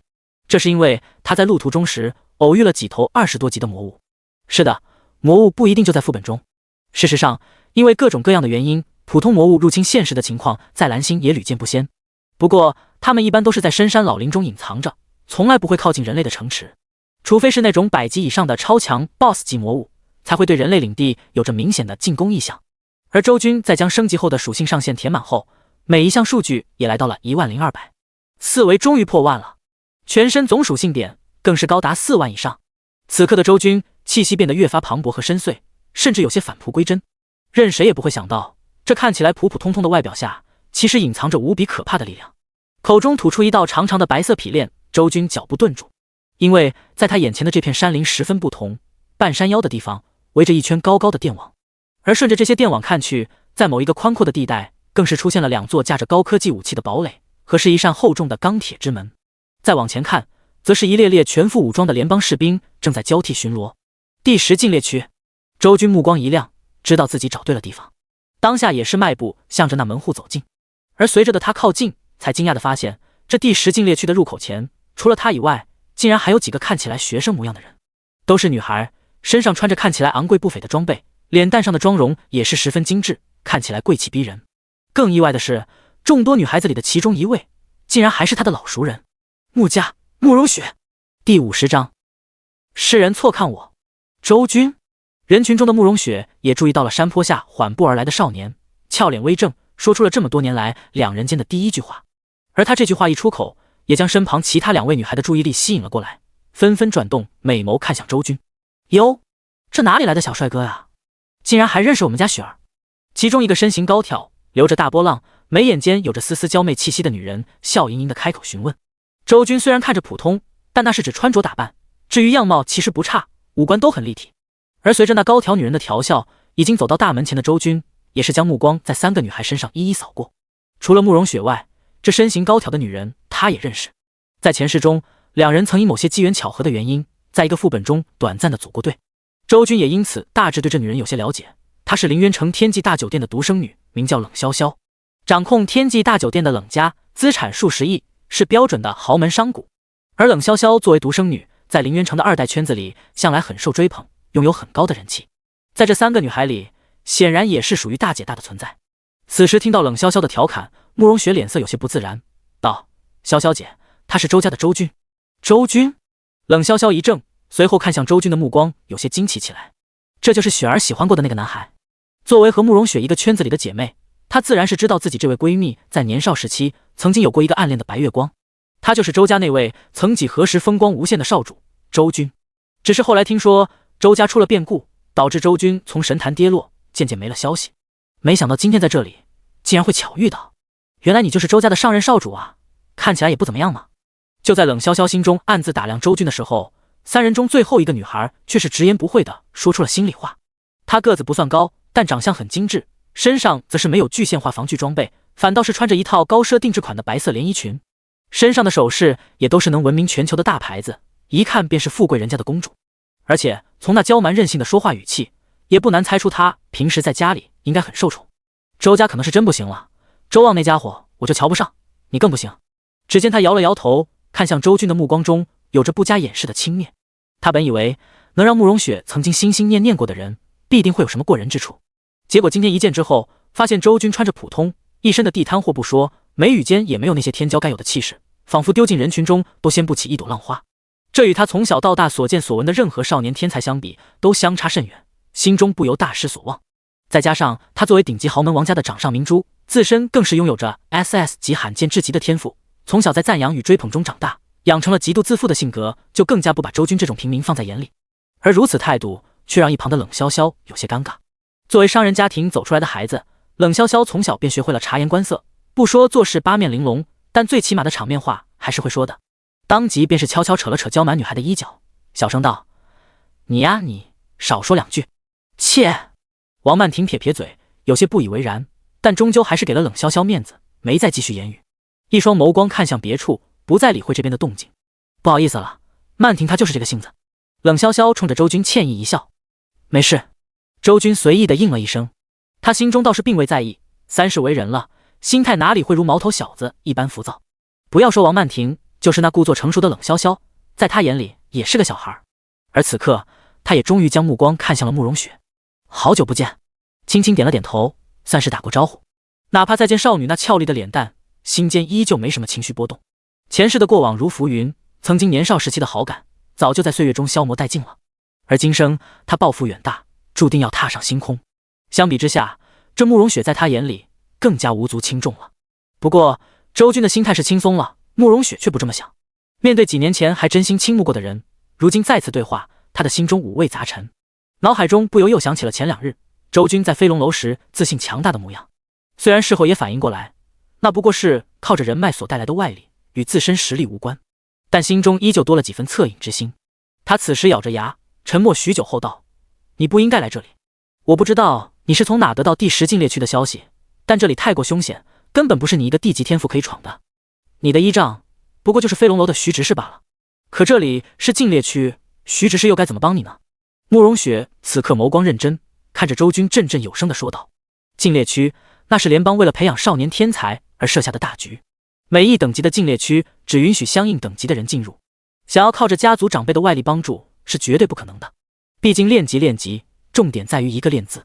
联邦想要的是从血与火的历练中走出来真正天才，而不是靠着别人带着升级的混子。所以在慕容雪眼里，周军的出现很不合情理，更像是不知天高地厚来送死一般。地级？就这天赋你也敢来第10禁猎区？哦，我知道了，你是为了追雪儿才来到这里的吧？那我劝你还是省省吧，想追雪儿也要看看自己的斤两。你们周家也就那狗屁周望还有点可能。王曼婷虽然说目光不再看向这边，可当耳朵听到这段话后，却还是忍不住插话出声，言语间极尽轻蔑，似乎对周军的行为很是鄙视。显然他误会了什么。慕容雪听到王曼婷的话后，则是一怔，但终究还是没说什么。冷潇潇则是在一旁看戏。而此时周军在听完这些话后，终于开口：我并没有要追谁的意思，来此只是为了升级。升级？说得好听，你一个地级天赋要怎么升级？里面全是领主级 BOSS， 你打得过哪个？王曼婷继续讥笑。就连慕容雪在听到这些话后，好看的眉毛也是深深皱起。周军，就当给我们彼此留一些脸面好吗？不要再空说大话了，就此下山离去，我们今天就当没见过。他清冷的脸庞微微扬起，声音再度恢复了几分冷漠，似乎对谎话连篇的人很是不喜。但周军又岂会在意他的态度？蓦然冷笑一声道：慕容雪，你太自以为是了。只见周军摇身一变，远比当初担任周家少主时还要磅礴的气势散发而出。世人昨日看错我周军，今日又看错，也许明日还会看错，但那又如何？我仍是我。声音不大，却仿佛震耳欲聋，一股只属于无上天骄的凌冽之气横扫四方，眉眼间更是看都不再看慕容雪一眼，转身便向着禁猎区大门走去。第51章，周军的资格。周军这股强横的气势一出来，在场3个女孩都是怔了怔。慕容雪耳边回荡着周军的话，不由紧咬下唇，脸上一阵青一阵白。是我自作多情了吗？他望着少年那离去的背影，身上的义气竟与当年记忆中的身影一模一样，这让他内心更加复杂，一时间呆呆地驻足在原地。算了吧，雪儿，好言难劝该死的鬼，他分不清自己几斤几两，我们又何必劝他？王曼婷此刻掐着小腰冷笑，虽然刚才被周军突然展现的气势吓了一跳，但等回过神后，在先入为主的偏见下，依旧只觉得周军不过是在故作玄虚。慕容雪听到这话，藏在衣袖里紧握的手掌松开几分，脸上不知在想些什么。片刻后叹了口气，终是又恢复了此前的淡漠之色。王曼婷此时又扭头看了一眼周军靠近大门的身影，嘴角忽然勾起一抹好笑的神色。我记得想要获得进入禁猎区的资格是要通过天赋检验的吧？这周俊不过地级天赋，现在这么拽，等一下不还是要乖乖被人拒之门外？他眼中涌动着玩味，一副看笑话的姿态。冷潇潇听到这话，虽没有表现出幸灾乐祸，但也抬起一双美眸向周军望去。他不相信这个世界有傻子，刚刚周军表现出来的气势绝非常人，但越是这样，就越发让他好奇周军的底气究竟是什么。眨动一双好看的美眸，冷潇潇直直地盯着周军的背影。而此时周军已经来到了铁门之前，等着看戏的王曼婷脸上的笑容快要制止不住了，就喜欢看这种打肿脸充胖子再被揭穿的戏码。他语气嘲弄至极，全然一副世家贵族戏弄平民的姿态。慕容雪则是一语不发，但那张精致的脸蛋上写满了失望，显然也是觉得周军马上就要被撵走了。不过这样也好，第10禁猎区内凶险万分，现在丢脸总比进去丢命强。而就在这三女不同目光的注视下，负手走到铁门前的周军被一个气息浑厚、身穿大卫军服的士官拦住。止步，军事重地。这大卫40岁出头，身形干练，见到周军后也并未因对方的穿着或年龄而有任何的轻视，只是公事公办的说道：“我要进入第10禁猎区，需要达成什么条件？”周军不卑不亢地问道。他没有任何拐弯抹角，直接就说出了自己的目的。而那大卫听闻，脸上倒是没有多少异色，只是耐心解释道：“你既然知道第10禁猎区，想必也清楚其中的凶险。若是想进入其中，首先得先证明你有这个实力。说白了，就是看看你的天赋。”可以。周军点点头，脸色淡然。真金不怕火炼，只要有门路进入就可以。大卫见周军如此镇定，脸上也是有些惊疑。片刻后，从空间背包中拿出一个平板。所谓证明实力的过程，其实并没有周军想象中那么复杂，就是检测一下公民的个人信息，只要各方面都达标，那就没什么问题。而随着周军将拇指按在那平板上，读取指纹，他的个人信息页面便是出现在了大卫的眼前。可令所有人没想到的是，那大卫仅仅只是看了一眼，整个人的瞳孔便瞬间一缩，表情中有着难掩的震惊之色。却见那个人信息页面赫然写着：姓名周军，年龄不可查，籍贯不可查，天赋不可查，过往经历不可查。备注：查阅权限不足，该公民资料已被加密为青龙籍。短短一页的个人资料，除了一个名字外，竟全都是不可见。后面那条醒目的备注更是让这大卫瞬间手脚冰凉。青龙籍加密，眼前这少年到底是什么人？大卫上下打量着周军，心中已然翻起滔天巨浪。到了他这个级别，虽然离联邦高层还很遥远，但也能隐约接触到一些常人所不了解的东西了。也正因此，他很清楚地明白青龙级加密的含义，这是联邦对一些特殊人物实行的保护政策。换句话说，眼前这看似普通的少年，其实是一位早就入了联邦高层眼里的重要人物。而他区区一介大卫，距离想要查看青龙级档案权限差了何止10万8千里。想到这里，这大卫看向周军的目光中已然多了几分尊敬，蓦然抬手敬了一个礼，道：“周先生，失礼了。这狩猎区，您自然是有进入的资格。”他声音洪亮，响遍四周，就连不远处关注这边动静的众多女孩们也是清晰可闻。然后，原本还打算看笑话的王曼婷脸色彻底变了，她错愕至极地看着这一幕，脸色一阵青一阵白，似乎无法理解周军凭什么有资格进猎区，又凭什么能让眼前这大卫如此以礼相待。要知道，刚刚他们3个验证资格的时候，那大卫都只是表情冰冷的公事公办，可偏偏被他刚刚贬低的一文不值的周军却得到了如此尊贵的待遇。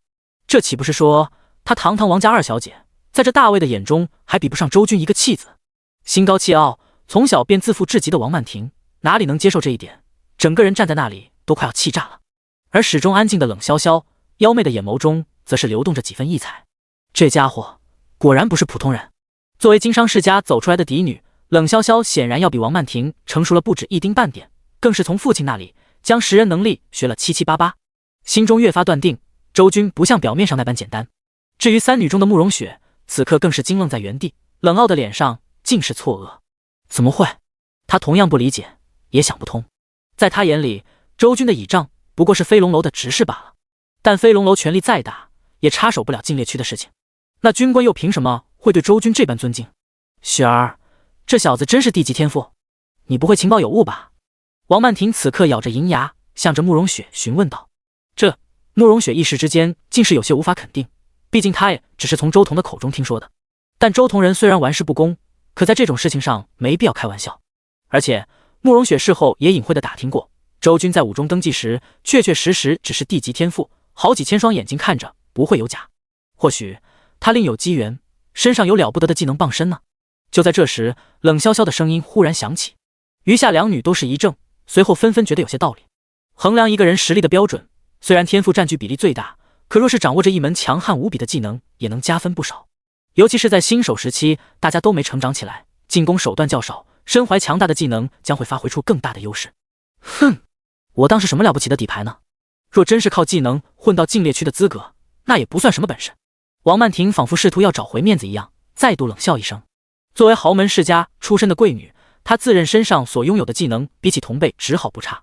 而慕容雪在听完闺蜜的话后，眉头也是深深皱起。是这样吗？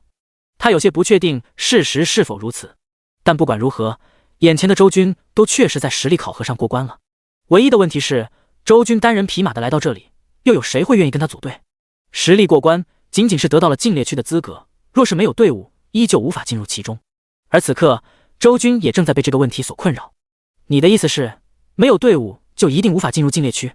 钢铁大门之前，周军在要求进入禁猎区时被阻拦了下来，眉头不由深深的皱起。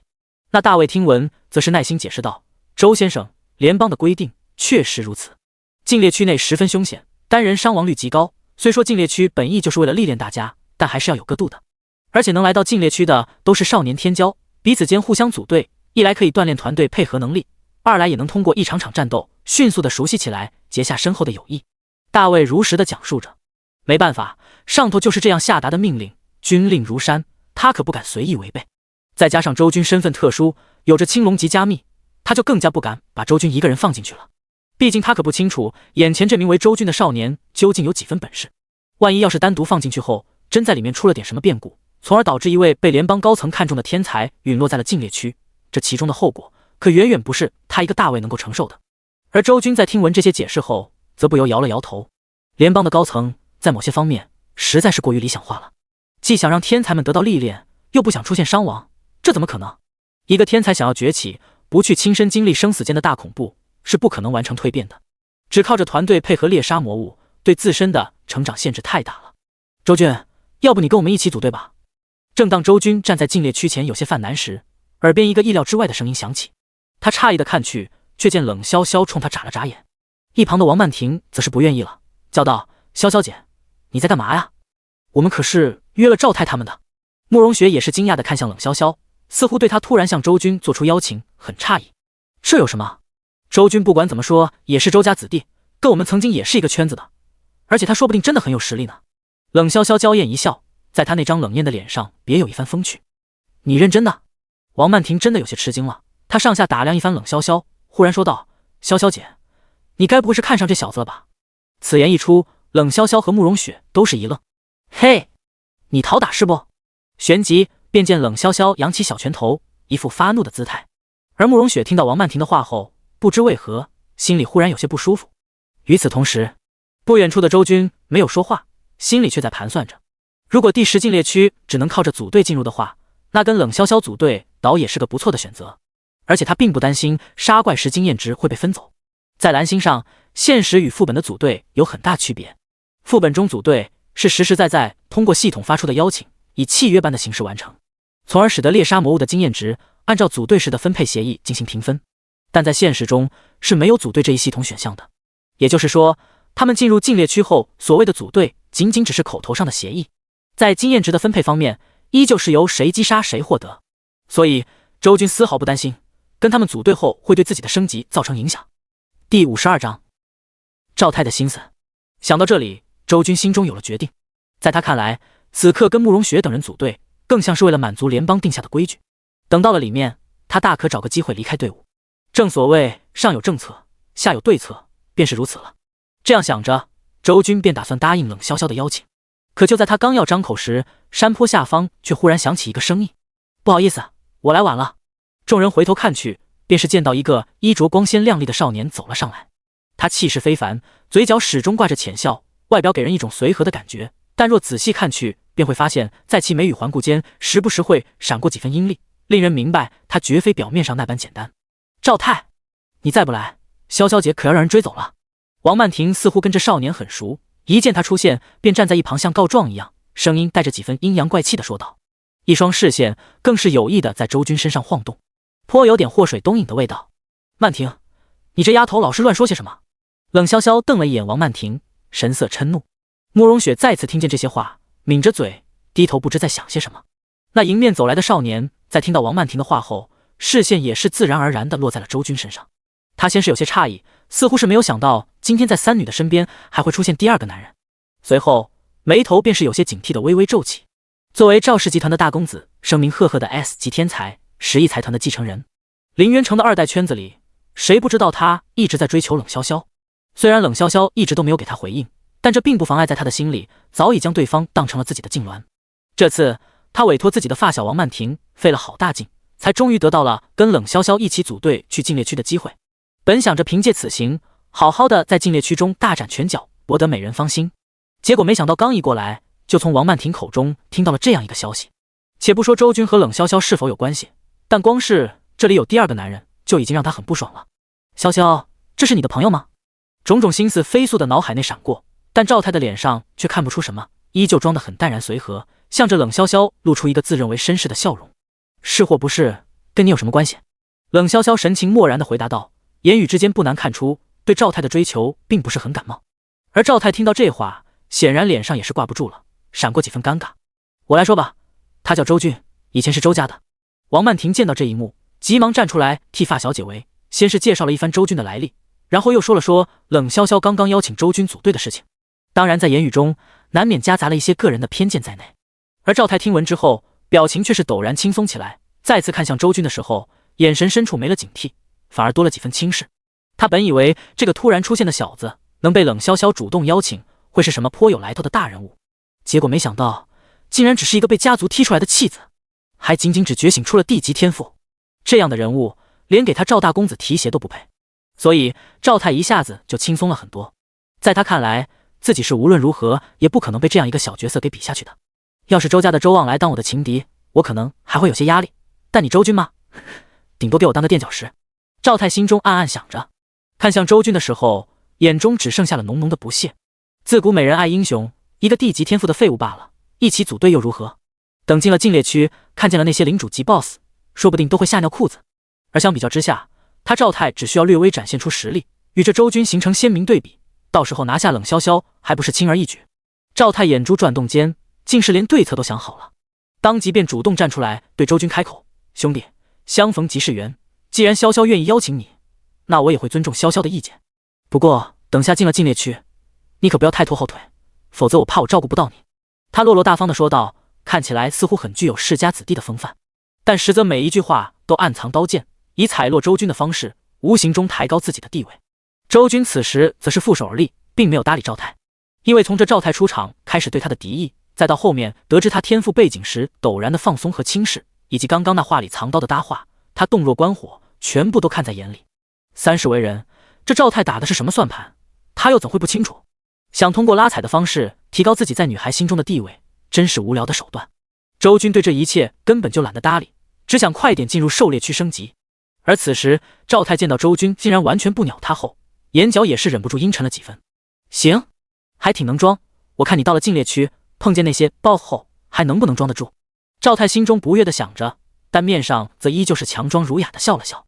既然这位兄弟不爱说话，那就不说好了，我去给大家办理进入禁猎区的手续。他主动站出来向着三女说道，言语之间已然是把自己当成了小队的队长。说完后便向着那大卫走去，而站在那大卫面前说话时，更是一副游刃有余的模样，把自己世家弟子的风范展现得淋漓尽致。可惜身后的三女除了王曼婷外，根本没人看他。冷潇潇更是悄悄地往周军的身边靠了靠，小声道，对不起啊，本想帮你进禁猎区的，没想到遇到了这样的事情。说话间还吐了吐小舌头，让明媚的脸庞多了几分别样风情。他从小就跟着父亲出入各种商务场合，赵太那点小手段根本瞒不过他，故而才会过来道歉。无妨。周军见状摇了摇头，显然是根本没把赵太放在心上。在他眼里，像这种只会吃喝玩乐追女人的纨绔二代，根本就配不上天骄2个字，连给他当对手都是对他的一种侮辱。而对于这种货色，周军又岂会因为对方的一两句话便左右了自身的情绪？第53章，到底谁是小丑？没多久，赵太洋洋得意地拿着办好的手续走了回来。哼，这军官还挺有意思的，本来一开始对我还冷着脸，可当听说是我们4个组队后，态度立刻热情起来。估计是检查资料的时候发现了我的身份吧。赵太脸上露出一抹自得的微笑，说话间腰板挺得笔直，好像很光荣一般，视线更是有意无意地在周军身上扫过，仿佛在展示自己的权威。哼，他区区一个大卫罢了，我们在场的这些人，哪个家是不能压死他？王曼婷听闻赵太的讲述，也是咯咯一笑，将世家子弟的傲慢展现得淋漓尽致。慕容雪没说话，但看其神情，似乎也是同意这一点，觉得理所当然。在场众人中，唯有冷潇潇眉头皱起。他看着那侃侃而谈的赵太，不仅没有被对方特意展示的雄风所倾倒，反而心中多了几分厌恶。真是不自量力！大卫级军官背靠联邦军营，能有今天的成就，全是靠着战场上一刀刀杀出来的。而且能被派来镇守禁猎区，显然在军营中必定有着不俗的关系网，又岂会对你一个世家纨绔畏惧？恐怕让他真正改变态度的，另有其人啊！冷潇潇心中悠悠想着，一双美眸却是悄悄落在了周军身上，脑海之中又不由浮现出了刚刚周军验证资格时那大卫对他尽的军礼。很显然，人家大卫能突然改变态度，十有八九是因为周军的神秘身份。这让看透了一切的冷潇潇心中更加好奇，当年那个被周望打压，不得已离开家族，独自在外讨生活的大少爷，这些年究竟发生了什么？本以为他只是一个寻常的落魄公子哥，可今日一见，却发现其本人竟处处都透露着不凡。冷潇潇沉思着，心中对周军的兴趣越发浓厚，而周军则是自始至终都淡然处之，周围的一切目光落在他身上，都不会让他产生半分情绪波动。冷潇潇的好奇也好，赵太明里暗里的打压也罢，在他眼里都不值一提。这是一种心态上的差距，就仿佛一头深海巨兽来到了浅水区，他又怎会在意身边的鱼虾想些什么？赵太、王曼婷这些人都太低级了。若是像少年时期的严烈、昊天之流的真正天骄在此，周军或许会郑重以待。可赵太，他还不配。一个只会使用些拙劣手段，却还洋洋自得的纨绔二代，根本不值得周军正视。当然，这一切赵太并不清楚。他看着周军不言不语的模样，还以为被自己的权威给打击到了，心中不由更加自得了几分。有这小子给我当垫脚石，衬托我的不同之处，拿下冷潇潇还不是轻而易举？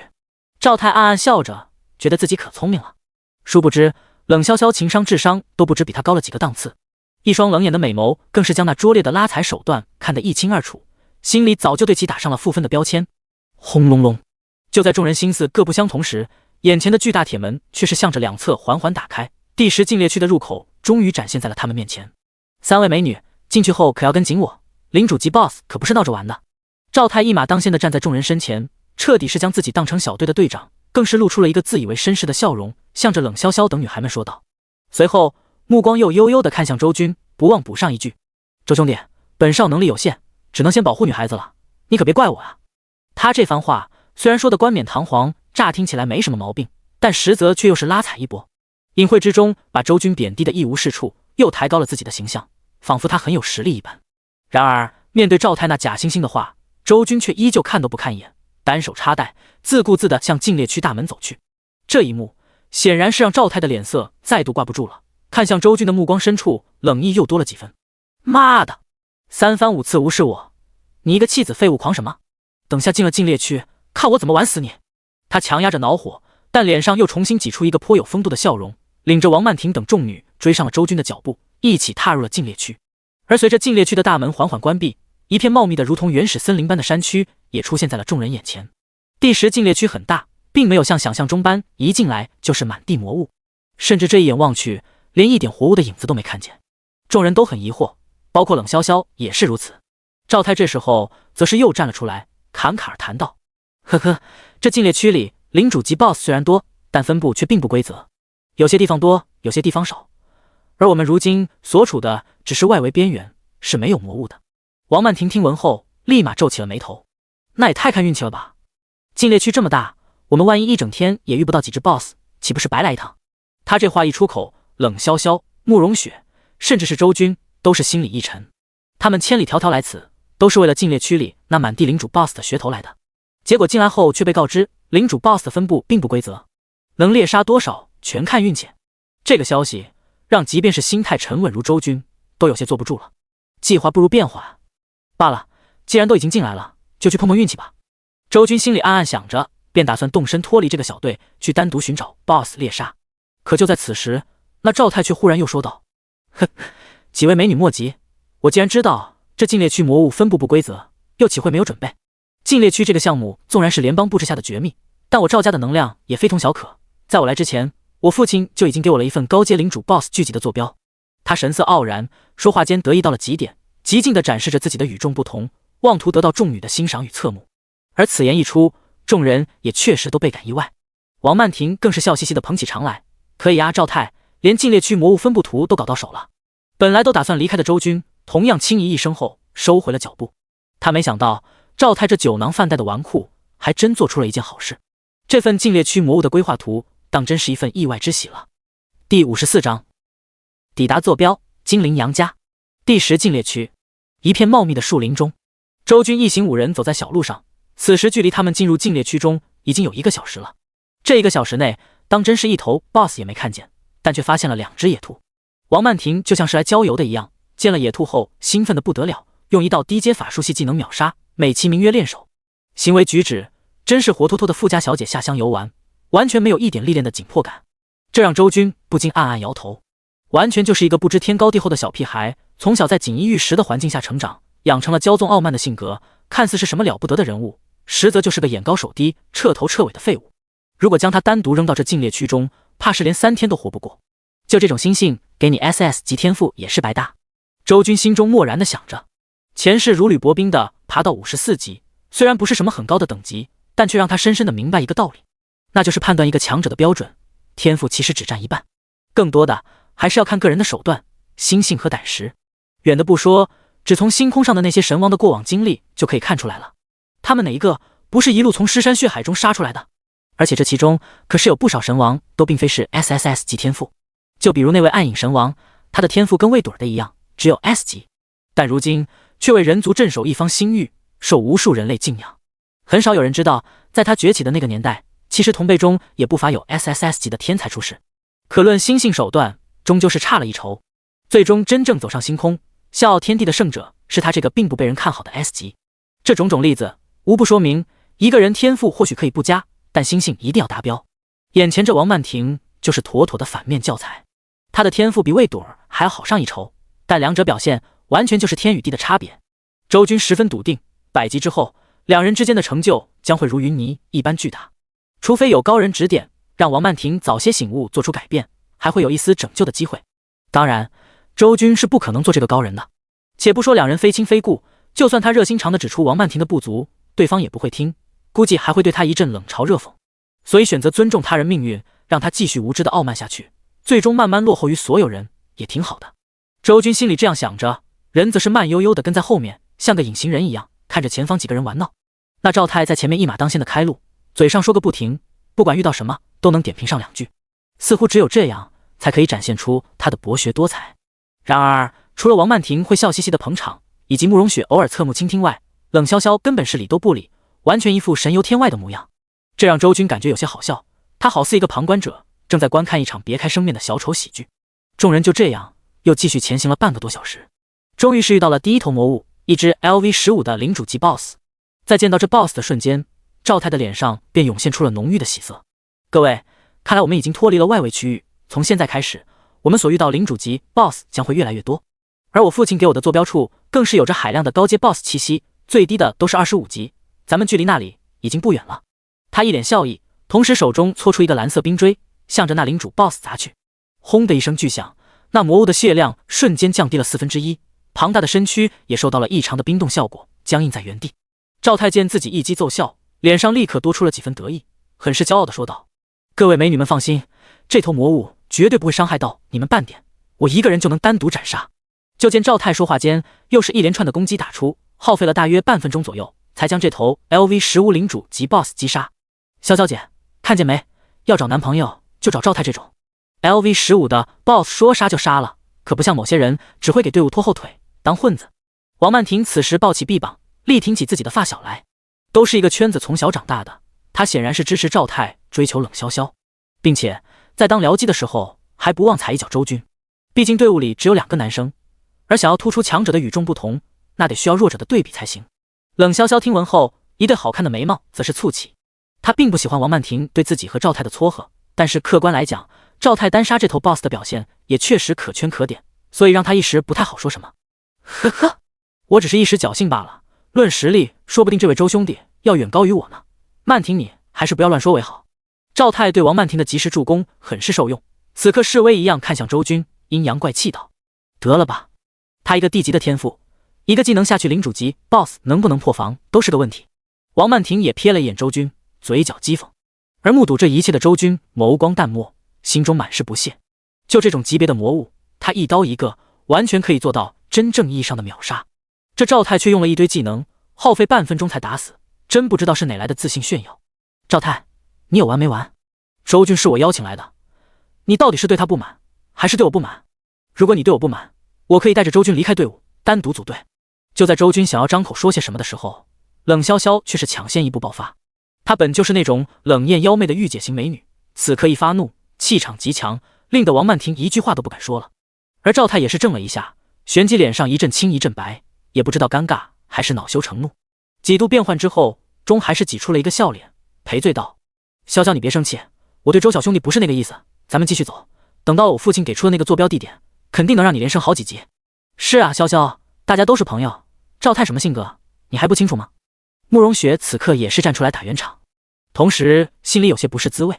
他虽然也觉得只有地级天赋的周军确实没法跟赵太这种天之骄子比，但不知为何，当冷潇潇为此事而爆发的时候，他的心里却有种莫名的不舒服。而在经过这一段小插曲后，众人又开始闷头继续前行。只是赵太也不再像之前那般侃侃而谈了，走在最前面的脸上时时刻刻都充满了阴翳，显然对于冷潇潇维护周军的事情很是介意，甚至是恼火。冷潇潇这个贱人真是有眼无珠，本少追求你这么久都不答应，现在竟然还敢维护起一个乡巴佬。等下到了怪物聚集的核心区域，大家一起猎杀魔物，那个小子却一点力都出不上的时候，你就知道他有多废物了。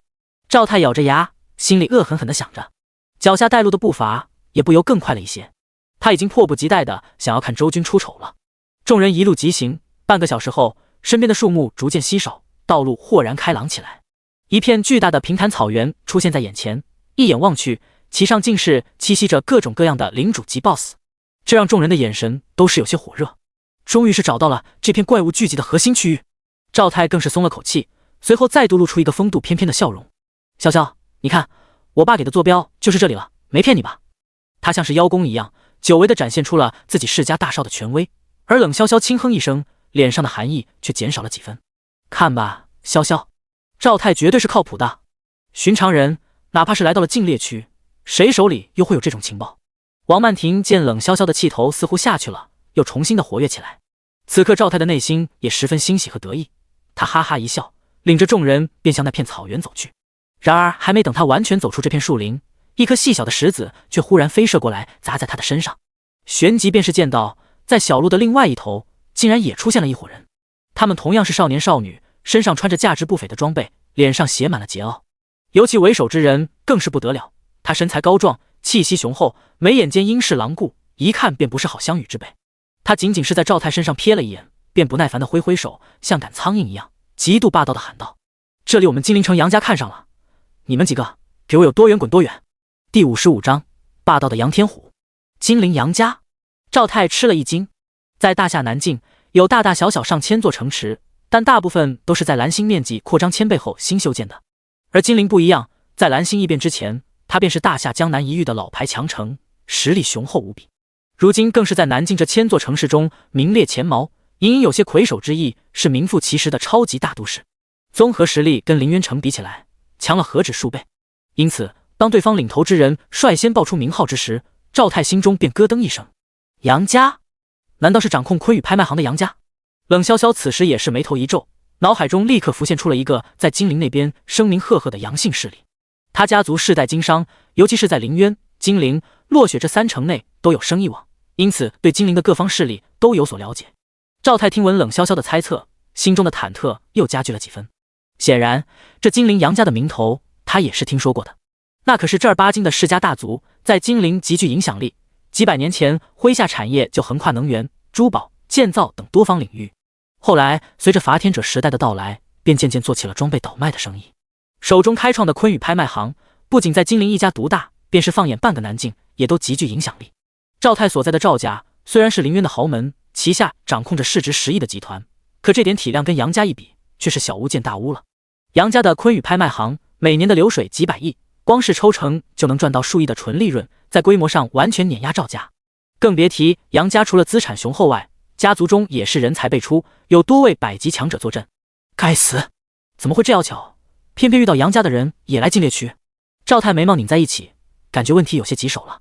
看对方那嚣张跋扈的样子，显然不是什么好说话的人。而事实也确实如此，眼前这一伙人领头的那位正是杨家的嫡系子弟，叫做杨天虎，在家中排行老三。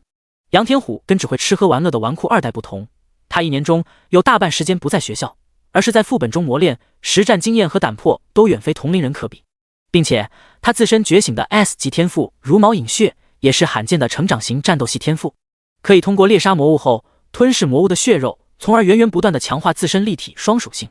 也正是因此，杨天虎身上的气势极其惊人，他站在人群中仿佛鹤立鸡群，一举一动都充满了霸道之感。此时眼中有着丝丝的不耐，冲着赵太喊道：“都说了让你滚，听不见吗？”他嗓门极大，语气就像呵斥路边的野狗般随意又轻蔑，令得赵太脸上青一阵白一阵，很不好看。坦白来讲，如果是赵太自己在这里遇到了杨家之人，他可能的确会服个软，灰溜溜的让路。但现在赵太身后有3个国色天香的女孩，还有冷潇潇这个心上人，若真是让杨天虎一嗓子吓退，那岂不是丢人丢到了姥姥家？他脸色阴沉，想了想说道：“这位兄弟，我是林渊城赵氏集团的赵太，咱们都是南境这一片混的世家大族，没必要闹得这么僵吧？这么大一片区域，领主 BOSS 不知凡几，我们2队人马一起猎杀也完全绰绰有余。”说话之时，赵太双手背负，尽量展现出一副不弱于杨天虎的气势来，言语之中更是搬出了自己身后的赵家，试图给对方压力。然而那杨天虎听闻后却是不屑一笑，眼中尽是轻蔑之色。林渊城赵家，一个区区家产不过10亿的小集团，也配称自己是世家大族？你可真能给自己脸上贴金！我告诉你，别说是你赵太，就是你爹来了，今天这个面子我也给不了。杨天虎声音滚滚如雷，话语极重，谈吐之间将赵太的家族贬低的一文不值，更是猖狂到连赵太的父亲也一起数落了。而跟他在一起的那些金陵城的少年少女们听后则是嘻嘻哈哈的大笑起来，看向赵太的眼神满是玩味。小子，没听到杨哥的话吗？还不快滚！其中一个纹着花臂，穿着格纹衬衫，肩头上扛着一柄粗壮巨剑的瘦高男子，更是用小拇指掏了掏耳朵起哄道。这一幕幕令得赵太的脸色阴晴不定。他本以为自己搬出赵家后，起码能让对方重视几分，却不成想杨天虎竟是理都不理，甚至连他手下的一个小弟都对赵家没有丝毫的忌惮。喂，你们也太放肆了吧！一个声音越过赵太响起，却是王曼婷皱着眉头站了出来。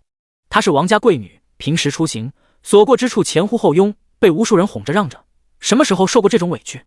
当即便是掐着蛮腰，趾高气昂道：“这禁猎区内的魔物本就是无主之物，凭什么你一句话我们就要退让？你是谁？”杨天虎饶有兴趣地看着眼前这个面容精致的女孩。我叫王曼婷，林渊王家人。王曼婷仰着下巴，十分高傲地说道。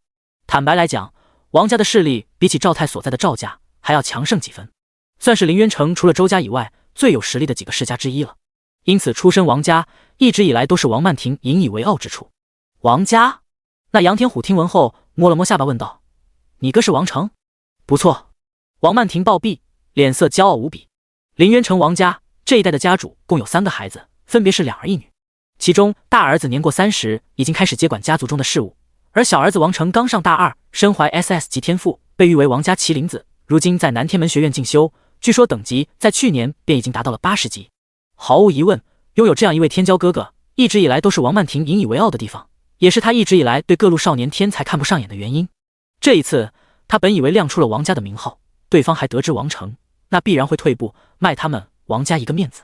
却不料那杨天虎在得到肯定后，竟是仰天一笑，面露讥讽：“王家女，你在狂什么？难道不知道王成上个月在南天门学院大比中被我大哥杨天龙打到下不了床吗？”这声音滚滚如雷，让所有人都是一惊。王曼婷更是娇躯巨震，脸色一片僵硬，不可置信地喊道：“你在胡说什么？我二哥不可能说！”这一刻的王曼婷再也没有王家贵女的高高在上了，她整个人极度失态，嘴上喊着无法相信，可却在猛然之间忽地想到了王成已经1个月没有给家里发讯息了。难道自己心中无敌的二哥真的输给了杨天龙？一念至此，王曼婷万念俱灰，只感觉荒诞又不真实。但杨天虎又岂会在乎王曼婷的反应？他目光在赵太一行人身上掠过，冷冷一笑道：“当真不是冤家不聚头，刚才让你们滚你们不滚，现在都别滚了！我今天就要让所有人知道，我大哥杨天龙能把你们林渊城的天骄打废，我杨天虎一样可以。”第56章，你在跟我说话？现场的气氛剑拔弩张，2队人马间的矛盾在得知王曼婷是出身王家后彻底升级。杨天虎显然不想就这般放过赵太等人，他想要效仿他的大哥杨天龙，给眼前这帮凌渊城的二代们一个深刻的教训。杨哥威武，让这帮凌渊城的看看什么才叫天骄，什么才是世家大族子弟该有的风采。嘻嘻，对面的王家妹妹，要不要跟我过两招啊？让他们凌渊城的人站着进来，躺着出去。一帮精灵的天才们疯狂起哄，都是17、18的少年少女，家中有权有势，自身还有不俗的天赋，聚在一起后难免会热血上头。而在这步步紧逼的叫阵声中，赵太脸色极度难看。对面人多势众不说，那杨家的杨天虎也是盛名在外，出了名的凶悍，在精灵的二代圈子里都是处于上游的存在。他心里早就打起了退堂鼓，可身后还有3个女孩，冷潇潇也在看着。这种时候要是真跑了，那以后就别想在凌渊城的圈子里混了，更会一辈子都抬不起头。赵太，你帮我好好教训教训他们。被精灵城的二代一直挑衅，让从小被众星捧月的王曼婷又气又恼，下意识的便将赵太当成了主心骨，出声求助道。听到这话，赵太知道自己今天是躲不过去了，只能硬着头皮站出来。那杨天虎是 S 级天赋，我也是 S 级天赋，除此之外还有一身卓越级防具套装和神话级技能傍身，真斗起来我未必会输给他。赵太一边向前走着，心里一边默默地安慰自己，哼，还算你有点血性。杨天虎见赵太真的站了出来，冷傲的脸上也是难得的多了几分肯定，随后伸出一根手指向他勾了勾，给你个机会，使出最强的技能，让我看看你们凌渊城天才的本事。只见杨天虎负手而立，脸上写满了傲然，全然一副不将赵太放在眼中的姿态，欺人太甚。而见到这一幕，赵太心里也是窜起一股怒火，热血上头。他凝重地看向杨天虎，猛吸一口气，手中忽然凝聚出一团散发着狂暴雷电的光球。这是他父亲费了好大劲，耗费巨资才托人搞到手的一本神话级技能，是一门拥有极高单体爆发伤害的法术系技能，此刻被赵太施展出来，雷光闪闪，颇为不凡。去！一声怒喝，雷电光球以极快的速度奔向杨天虎的面门，沿途闪电狂涌，声势骇然。好样的赵太！王曼婷出声叫好，慕容雪心中也是有些动容。这就是世家子弟的底蕴啊，不管是天赋还是修行资源，都跟普通人拉开了太多距离。就连冷潇潇也不由高看了几眼赵太，虽然他对赵太很不喜，但不得不说这一击攻势当真是有模有样，具备了几分天骄的威势。赵太此时同样信心大增，什么精灵杨家也不过如此。他嘴角咧出一抹笑意，似乎看见自己大展神威，击败杨天虎，收获冷潇潇芳心的一幕。可惜现实并未如他所愿，面对这声势浩大的雷电光球，精灵一众天才们脸色很是平静，甚至带着几分玩味。杨天虎更是冷笑连连，目中不屑。就这？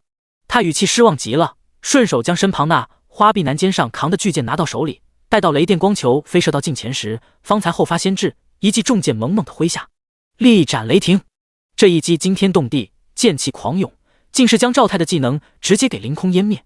太让我失望了，你精神力孱弱，根本撑不起这门神话级技能的威力，出手时机更是一塌糊涂。凌渊城的天骄就这几分本事吗？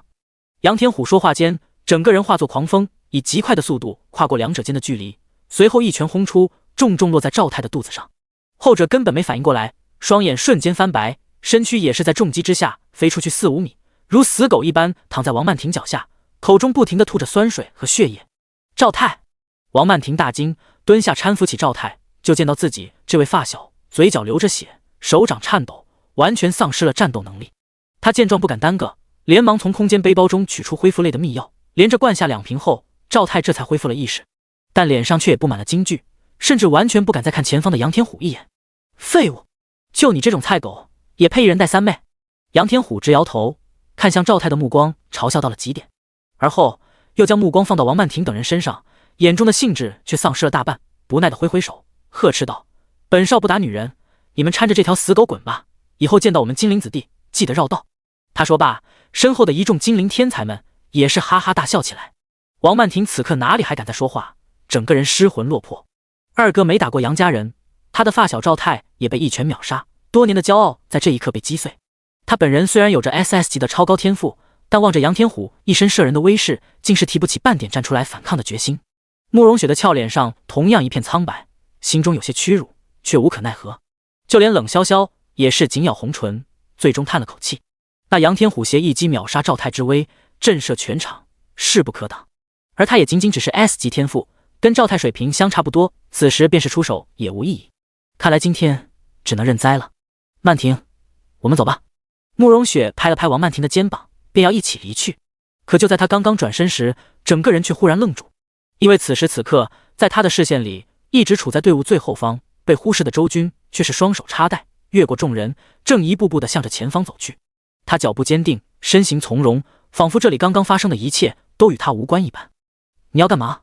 慕容雪皱起眉头，心中升起一抹不妙之感。王曼婷和脸色苍白的赵太也同样不可思议地看向周军。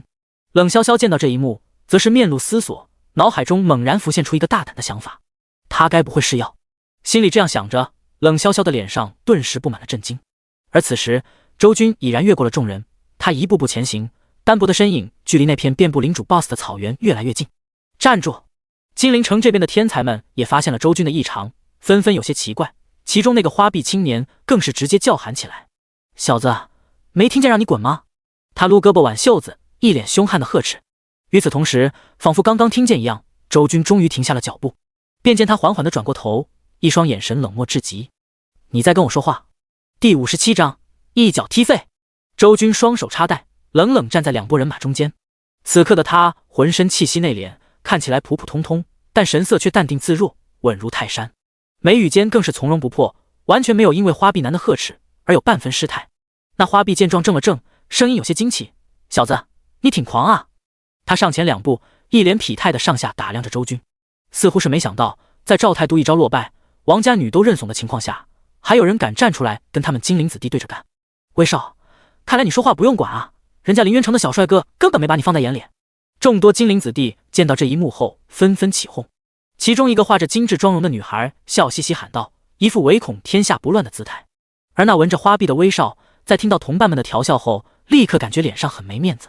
他脸色阴翳下来，眼角带着几分暴虐的看向周军：小子，我不管你有什么来头，立马跪下给我磕3个响头，叫我一声威爷，我今天就放你一马，否则的话，我让你爬着出去。花臂男将肩头扛着的巨剑重重插在地上，扬起一片尘土，头顶上方高达 LV24 的等级主动亮了出来，压迫感十足。他们这些大家族子弟觉醒时间普遍要比寻常学生提前很多，大部分在高2甚至高1时期就已经达到了3级。相比一起参加高考的同龄人，有着更长的时间发育，等级差距极大。此外，这威少虽然只是杨天虎的小弟，但出身的家族在金陵却能排进2流之列，财力雄厚，年纪轻轻便已经穿上了一整套卓越级防具套装，再加上自身还有着 A 级战斗系天赋，多重相加之下，使得这威少的气势相当不俗，在同辈之中已经算是战力靠前之人了。此刻一发威，那帮围观的金陵子弟们都是露出嬉笑看戏的姿态，已经迫不及待的想要看到他们眼中的凌渊天才跪地求饶的丑陋嘴脸了。而杨天虎更是冷笑摇头，眼中有着浓浓的不屑。赵太的惨败让他对所谓的凌渊城天骄们太失望了，在他看来，连身为领头之人的赵太都只能落荒而逃，这一直站在众人最后方的无名小卒又能有几分本事？根本不值得他亲自出手，手下的威少便足够教训此人了。他真是疯了。另外一边，王曼婷见到这一幕幕，精致的脸上立马浮现出几分气急败坏。金陵的人明明都已经放我们走了，他还过去逞什么呢？还嫌丢脸丢得不够多吗？一口银牙咬起，他本就瞧不起周军，此刻越发感觉眼前这周家弃子不仅什么本事都没有，还只会添乱。慕容雪同样颤抖地握紧了双拳，不知道周军何谓要在这个节骨眼主动上前触怒对方，一双如秋水般的大眼睛里满满都是不解和失望。至于被王曼婷架着才能勉强站立的赵太，在看到这一幕后，则是突然露出一副幸灾乐祸的表情。被周军3番5次的无视，他早就不爽了，只是苦于一直没有找到机会整治一番。可现在这家伙竟然如此不知死活，在那恐怖的金陵杨家人面前还敢这么拽，摆出目中无人那一套，真的是找死。连我都不是对手，你哪来的勇气还想继续染指那些魔物？难不成以为自己是天子吗？赵太满脸都是讥讽，人就是这样，在自己失败之后，更期待看见其他人也落得和他一样的遭遇。众人之中，唯有冷潇潇此时不言不语，只是一双美眸静静地注视着周军，心里在莫名之间隐隐有些期待。而此刻场中央，多道各不相同的目光注视下，周军依旧面无表情，只是眼中越发冷冰。我也给你一个机会，现在自废双手双脚，我可以饶你一命。就见周军双手背负，冷淡的双瞳没有丝毫波动，看向那花臂男的目光如同看路边的一只蝼蚁。好好好，你有种！威少怒极反笑，身上猛然绽放出一抹浓绿色的光华，将全身包裹，戾气逼人。小子，希望当我的大剑斩在你身上时，你还能如现在般嘴硬。他狞笑道。这是威少觉醒的天赋效果，在被绿光包裹时，全身抗性、机动性都大幅提升，并免疫控制效果。他此时拎着那柄卓越级重剑，奔跑时不仅没有被负重影响，速度反而越来越快，挥舞间空气仿佛都被撕裂，气势惊人。嘿嘿，威少可是吃了很多本刀剑系技能书，都快要开启熟练度系统了，这小子拿什么挡？我打赌，那小子在威少的巨剑下撑不过3秒，就会直接跪下求饶。凌渊城的天才们可真是没眼看啊！照咱们精灵差太多了。一众精灵子弟们见状，只感觉胜负已定，一个个或是讥笑打赌，或是摇头否定。完了！慕容雪见花臂男根本不留手，一颗心也是沉到了谷底，仿佛看到了下一秒周军败落的一幕。冷潇潇同样双拳紧紧握起，艳丽的脸上有着紧张之色在呈现，显然心中并不平静。他虽然料定了周军绝非普通人，但毕竟今天只是初次见面，所以也拿捏不准周军的真正战力究竟如何。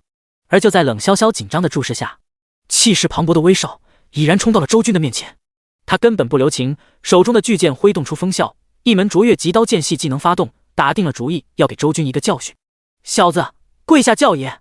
一声暴喝，势大力沉的巨剑迎头劈下，寻常人碰到这一击不死也残。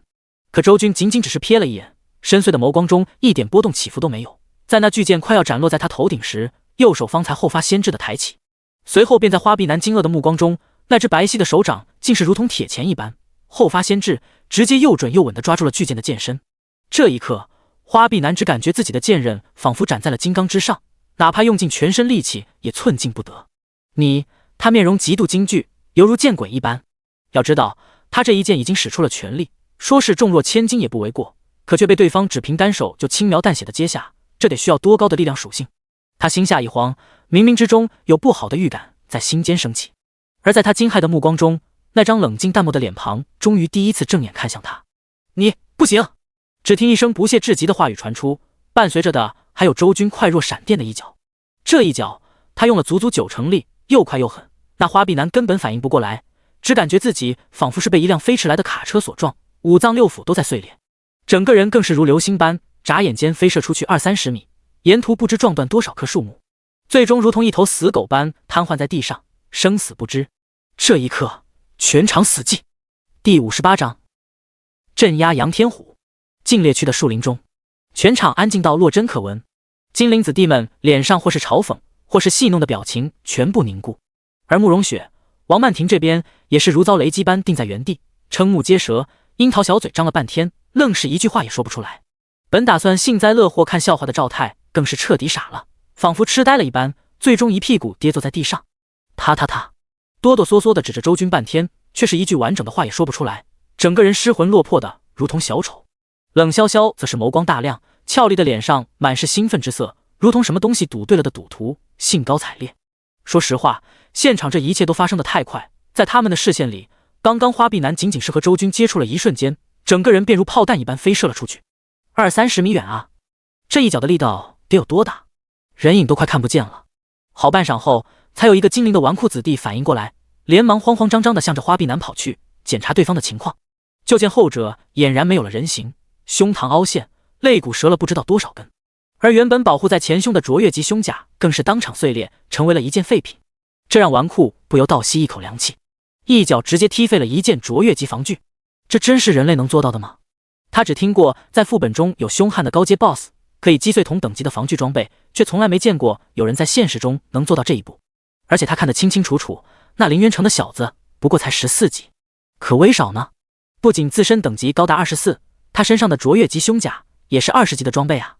越级碎甲还是在威少开启天赋增加了自身抗性的情况下，他到底是怎么做到的？这简直比副本中的超级 BOSS 还要凶狠。少年神王也不过如此吧。这纨绔吞了口唾沫，眼中有着浓浓的惊骇和震怖。这一刻，他终于明白了自己一伙人惹到了怎样一位存在。再低头看了一眼几乎只有进气没有出气，在濒死边缘徘徊的花臂男威少，他不敢耽搁，连忙背着对方回到了杨天虎的身边。杨哥！他冷汗淋漓，将花臂男放到众人中间，而一众精灵子弟们看着后者那副凄惨的模样，则是齐齐倒吸一口凉气。这种伤势，哪怕及时使用秘药救回一条命，也得躺上个10天半个月。所有人都不再嬉笑了，心中沉重无比，同时还有丝丝的胆寒。至于杨天虎，他目光最是凝重，脸色阴沉如水，在如死狗般的威少身上略微停留一下后，额头上便是有着青筋不可抑制的跳动着。显然对于骄傲的他而言，手下小弟出了这样的丑态，令他很是震怒。真没想到啊，林渊城竟然还有一位你这样真正的天骄，我倒是看走眼了。终于，杨天虎活动了一下筋骨，缓缓走了出来。他锐利的目光死死地盯着周军，眼中既有怒火，也有昂扬的战意。杨天虎算是一位合格的天骄，他并非寻常纨绔那般贪图享乐，并且也渴望与各路天骄争锋，磨练自己，否则也不会在一招击溃赵太后表现出那般失望了。此刻见到周军出手，那一脚所爆发的强悍力量，便是骄傲如他，也不得不刮目相看，感觉自己找到了值得全力以赴的对手。你叫什么名字？他郑重地站在周军面前，浑身气血沸腾，说话之间天赋之力也在发动。周军，在他对面，周军双手插袋，神色傲睨，淡淡说道，其态度并没有因为对手变成了杨天虎而有所变化。可这一幕却也让杨天虎心中再次恼火起来，他冷冷道，你太狂了！我承认你有些本事，但我杨天虎又何尝不是绝代天骄？我10岁开始被家族以军营特训的方式锻炼，日夜不停。15岁初次踏入副本，在没有觉醒的情况下，徒手搏杀3级魔虎。16岁在金陵第3高中打遍同阶无敌手。18岁升到 LV30，领悟权益，解锁全系熟练度，身怀2种神话级技能，1种史诗级技能。你凭什么敢瞧不起我？他越说越快，越说越自信，每一句话音落下，都会向前踏出一步，同时气势攀升一层。当最后一句话回荡在树林中时，身形已然距离周军不足3米，一身雄厚的无敌意念冲天起，自身状态也攀升到了巅峰。他一双虎目含火，锐利地看向周军，想要从对方口中得到一个缘由。然而面对这一切，周军却依旧不为所动，淡漠开口，或许在你的世界里，你的成就已经通天，所以沾沾自喜，可在我这，你还不够格。他语出惊人，将杨天虎批评的一文不值，但那平淡的语气却是让所有人都明白，这之中似乎并没有故意贬低的意思，而确确实实是在阐述事实。这家伙真是傲到天上了，他到底是什么人，连杨哥都这般不放在眼里。金陵城这边不少人面面相觑，眼中有着极度的震撼，同时夹杂着被人轻视的屈辱。而杨天虎首当其冲，被周军的一番话惊得连那身无敌意气都消瘦了几分，随后狠狠地咬着牙，眼中再度涌现出强烈的战意。多说无益，来战！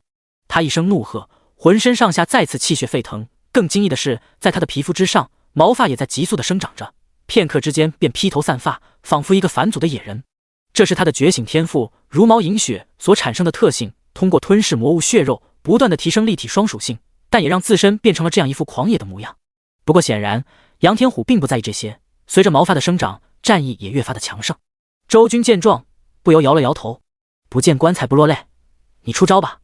这般轻描淡写的一幕，与此前杨天虎对赵太的态度何其相似，那是在面对比自身弱很多倍的人时方才有会的从容。这一幕让杨天虎更加愤怒，直接在周军话音落地的瞬间便一步踏出，转动熊腰，将所有上半身的力量凝聚在右拳之上，挥出了惊天动地的一拳。这一拳拳意沸腾如海，更有金龙虚影缠绕在他的整条手臂之上，而他硕大的拳头处正是龙头所在。龙战于野，史诗级肉搏系技能此刻被施展出来，当真是一拳惊艳，震慑四方。杨哥这一拳绝对能秒杀30级领主 BOSS。 有人惊呼，那小子能接住吗？也有人发出疑问，一道道好奇的目光紧紧地关注着战场上的局势。而此时周军终于正色了几分，但也只有几分罢了。只见他脚步未动，不躲不避，同样挥出一拳。这一拳无名无阶，更无拳意合龙影，有的仅仅只是高达10200点的恐怖距离。第59章一人压精灵。砰！两拳相撞，惊天动地，一层狂猛的气浪以两人为中心扩散，将四周成片的草木树叶吹得哗哗作响。在众多道面露惊骇的目光注视下，却是见到那两位一触即分的身影中，周军身形纹丝未动，杨天虎则不可控制地倒退3步。死！霎时间，无数倒吸凉气的声音响起。向来以立体双属性闻名的杨天虎，竟然在比拼力道时被人逼退了，这是何等的匪夷所思！便是杨天虎本人，此刻的表情也是惊疑不定，心中泛起滔天巨浪。要知道，他的 S 级如毛饮血可是纯粹的肉身强化技能，通过源源不断吞噬魔物血肉，从而对立体双属性进行强化，未来有望肉身成圣。论发展潜力，这门天赋在未来的成就绝对是不可估量的。而杨天虎也深刻明白自己的优势，一直以来都是走的肉搏路线，并且经过他的不断努力，力量属性已经开发到了6000多点，体质也有4000多。说实话，在这个年纪便拥有如此恐怖的立体双属性，哪怕是在天才如与精灵城，也是独树一帜的存在。可今天，杨天虎却是在自己最自豪的领域，输给了眼前这个名为周军的无名小卒，这让他根本难以接受，近乎怀疑自我。毕竟刚刚那一拳，杨天虎可是一点试探的意思都没有，不仅使出了全力，更是连史诗级技能都用上了。而最让杨天虎无法接受的事情也出在这里，他看得清清楚楚，面对自己如此惊天动地的一拳，那周军仅仅只是以寻常的冲拳迎接，根本没有使用任何技能。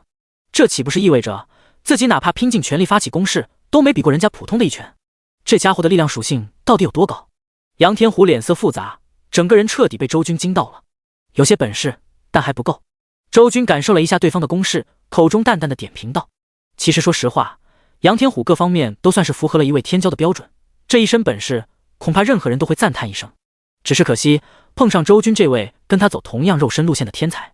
SSS 级再度分配，完全就是 S 级如毛饮血的究竟强化版，两者都是靠着增幅自身属性来达到一力破万法的目的。但再度分配那强势到不讲道理的天赋效果，又岂是如毛饮血可以比拟的？同辈之下，论肉身，周军就是无敌的存在。况且杨天虎的如毛饮血只能增加立体双属性，但周军却是4维属性同步增长，让他根本没有短板。全身4万多的总属性，一举一动都有万钧巨力，势不可挡。我不服，再来！听闻周军的话语，杨天虎却是一咬牙，再度拉开架势。他有一颗无敌道心，有自己的路要走，不想被周军磨灭，所以他选择了再战。这一次，杨天虎更加凶猛了，他仰天怒吼，身上的毛发越发旺盛，人类的特征逐步减少，野性的气息浓郁到了极点。更惊人的是，他的双耳变得又细又长，上面覆盖满了绒毛，同时所有指甲急速生长，锋利无比，一对雪白的獠牙也从口中诡异的延伸出来。整个人一眼看去，哪里还是人类，活脱脱的一头人形野兽。杨哥释放觉醒技了！有精灵的子弟在此时惊呼。眼下的杨天虎血气滔天，凶威逼人，眼中的理智都没剩下多少了，整个人近乎被狂躁的野性所同化。这正是他天赋如毛饮血在开启觉醒技后所带来的负面效果。虽然开启觉醒技后可以对全身战力进行增幅，但因为会丧失理智，所以杨天虎哪怕平时下副本时都很少会主动使用。这一次他也是被逼急了，不想自己的道心受损，方才主动开启觉醒技迎战。吼！一声似人非人的叫声响彻树林，令听到之人无不心生惧意，胆寒万分。一位等级高达 LV30、拥有 S 级天赋的天才舍命迎战，这等场面着实震撼，便是在场的众人都是年轻一辈中的佼佼者，也很少见过。人群中的赵泰更是脸色苍白无比，此刻他才知道同为 S 级，他与杨天虎这种真正的天骄间差距有多大。人家刚才一击秒杀他时，只怕连1/5的实力都没有拿出来，可如此对比之下，又让他不得不惊骇，周军的实力又该有多深厚，竟然只凭一个照面就将杨天虎压箱底的本事给逼出来了。一想到这里，赵泰的脸上就感觉火辣辣的疼痛。此前他千般万般瞧不起周军，各种明里暗里的打压，现在看来，当时的自己是何等的可笑，完全就是一只跳梁小丑。也怪不得那周军至始至终都未曾正眼看自己一下。想到这里，赵泰整个人沮丧不已，失魂落魄。而场地中央处，两位绝代天骄间的战斗已然爆发。开启觉醒技，狂野化后的杨天虎当真是一头下山猛虎。他一跃间便跨过数米的距离，凌空对着周军一掌拍来，沿途掀起阵阵风声。然而周军仅仅只是一个侧身，便从容地将其躲过。杨天虎见一击未中，又连续挥出数拳，每一拳都刚猛至极，甚至打出了音爆。可面对这令人眼花缭乱的拳影，周军依旧稳如泰山地站立着，双手背负，仅靠目力便将这铺天盖地的攻势全部闪过。什么？竟然一下未中？他的敏捷属性到底有多高？这真是跟我们同辈之人吗？望着场中周军那高超的身法，所有围观之人无不瞠目结舌。杨天虎也是越打越恼火，每一拳都使出了全力，可却连对方的衣服角都摸不到一下，这种感觉太难受了。你只会躲吗？可敢与我正面一战？他须发皆张，瞪着血红的双眸咆哮道。周军见状，则是悠悠叹了口气，旋即手中一晃，一柄闪着寒光的漆黑长刀凭空出现。既然你执意要战，那我便满足你。一刀！你只需看我一刀不死，这场战斗便算你赢。周军单手持刀，语出惊人的说道。可现场听到之人无不惊讶万分，尤其是那帮精灵子弟，更是脸上浮现出屈辱之色。此人未免也太狂了些。不错，杨哥可是连觉醒技都开了，他竟然说只出一刀，这也太瞧不起人了。纵然你是绝代天骄，话也不该说这么大。精灵子弟们牙关紧咬，觉得周军太过狂妄，更有人暗地摇头，觉得周军所说的只凭出一刀就想拿下胜利，绝不可能。身为当事人的杨天虎更是怒到了极致，一言不发的便再次挥拳，劲风涌动，全力奔腾，显然是又催动了一门压箱底的技能。不少精灵子弟们见到这一幕，都暗暗叫好，眼中燃起希望的光彩。与此同时，周军也出刀了。他没有使出什么华丽绚烂的刀法，仅仅是向前递出一记直刺。这一刺虽看起来普普通通，但实际上却是让空气都出现了阵阵涟漪，虚空都在隐隐震动，更有惊天刀意缠绕在其上。爆石之刺，这一招赫然是不朽极刀剑系技能断罪狂想曲的分支小技能。此刻在刀剑熟练度 LV1 的伤害加持下，当真是夺天地之光彩，势不可挡。第60章，满座天骄皆俯首。刀光剑影，两道身影眨眼间交错而过。周军抽回横刀，看都不看杨天虎一眼，便将其收回到了空间背包中。而在他身后，杨天虎高壮的身躯一动不动，在他的胸口中间，一个3寸左右的剑洞正在潺潺的往外流着鲜血。这还是周军留手了，否则的话，这一剑所刺之处就不是旁边，而是心脏所在了。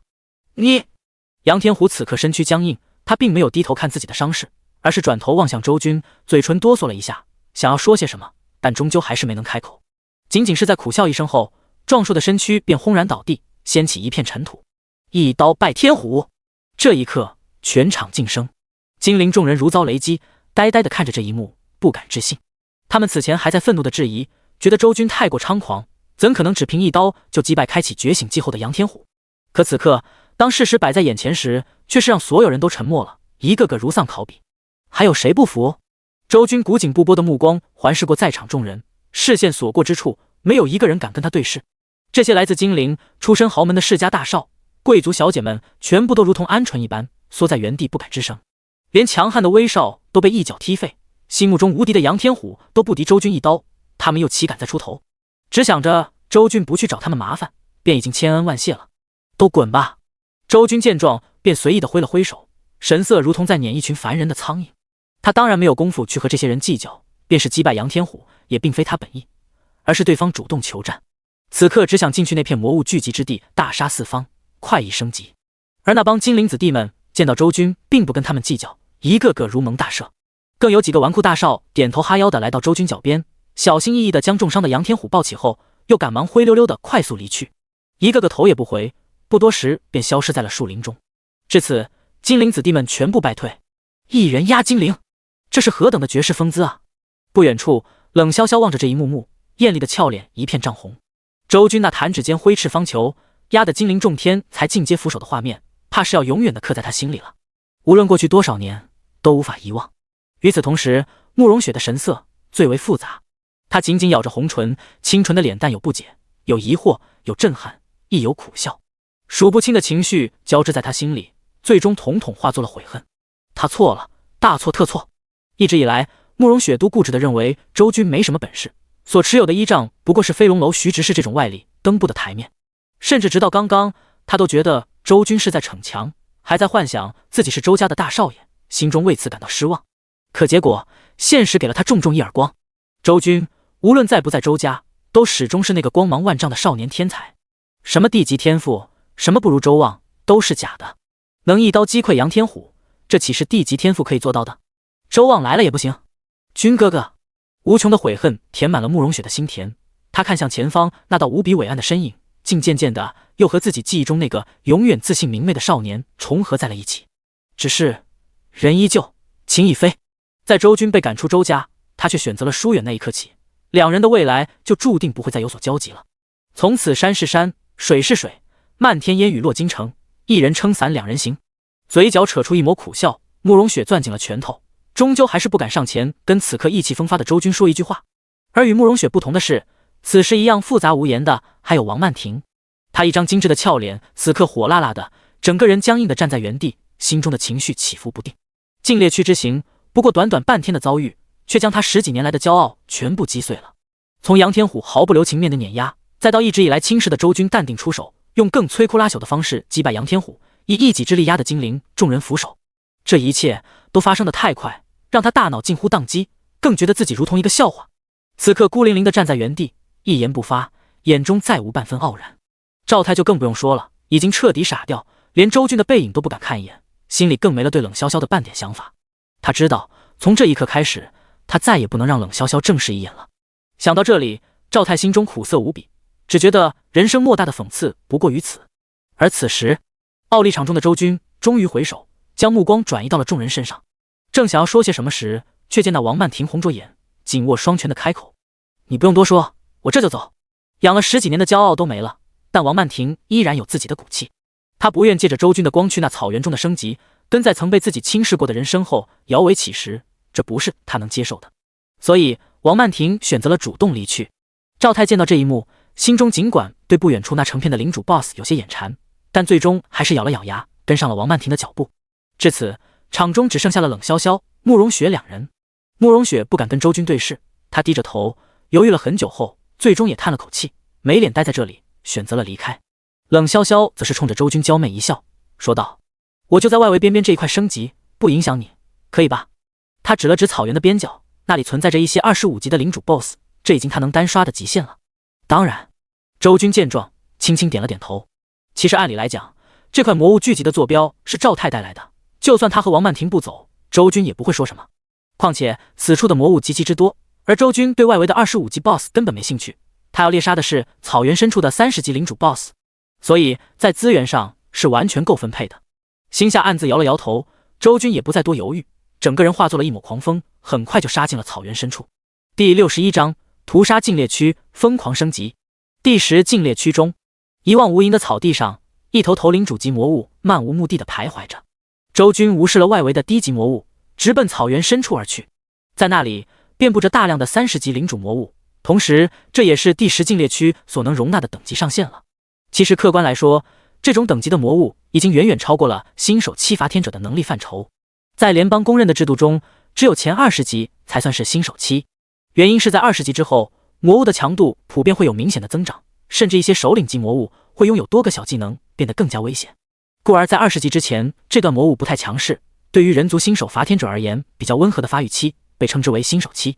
在新手期时伤亡率是最低的，只要不是太蠢，一般都能平稳升级。而一旦过了这段新手期，那就要郑重以待了，稍有不慎便可能万劫不复。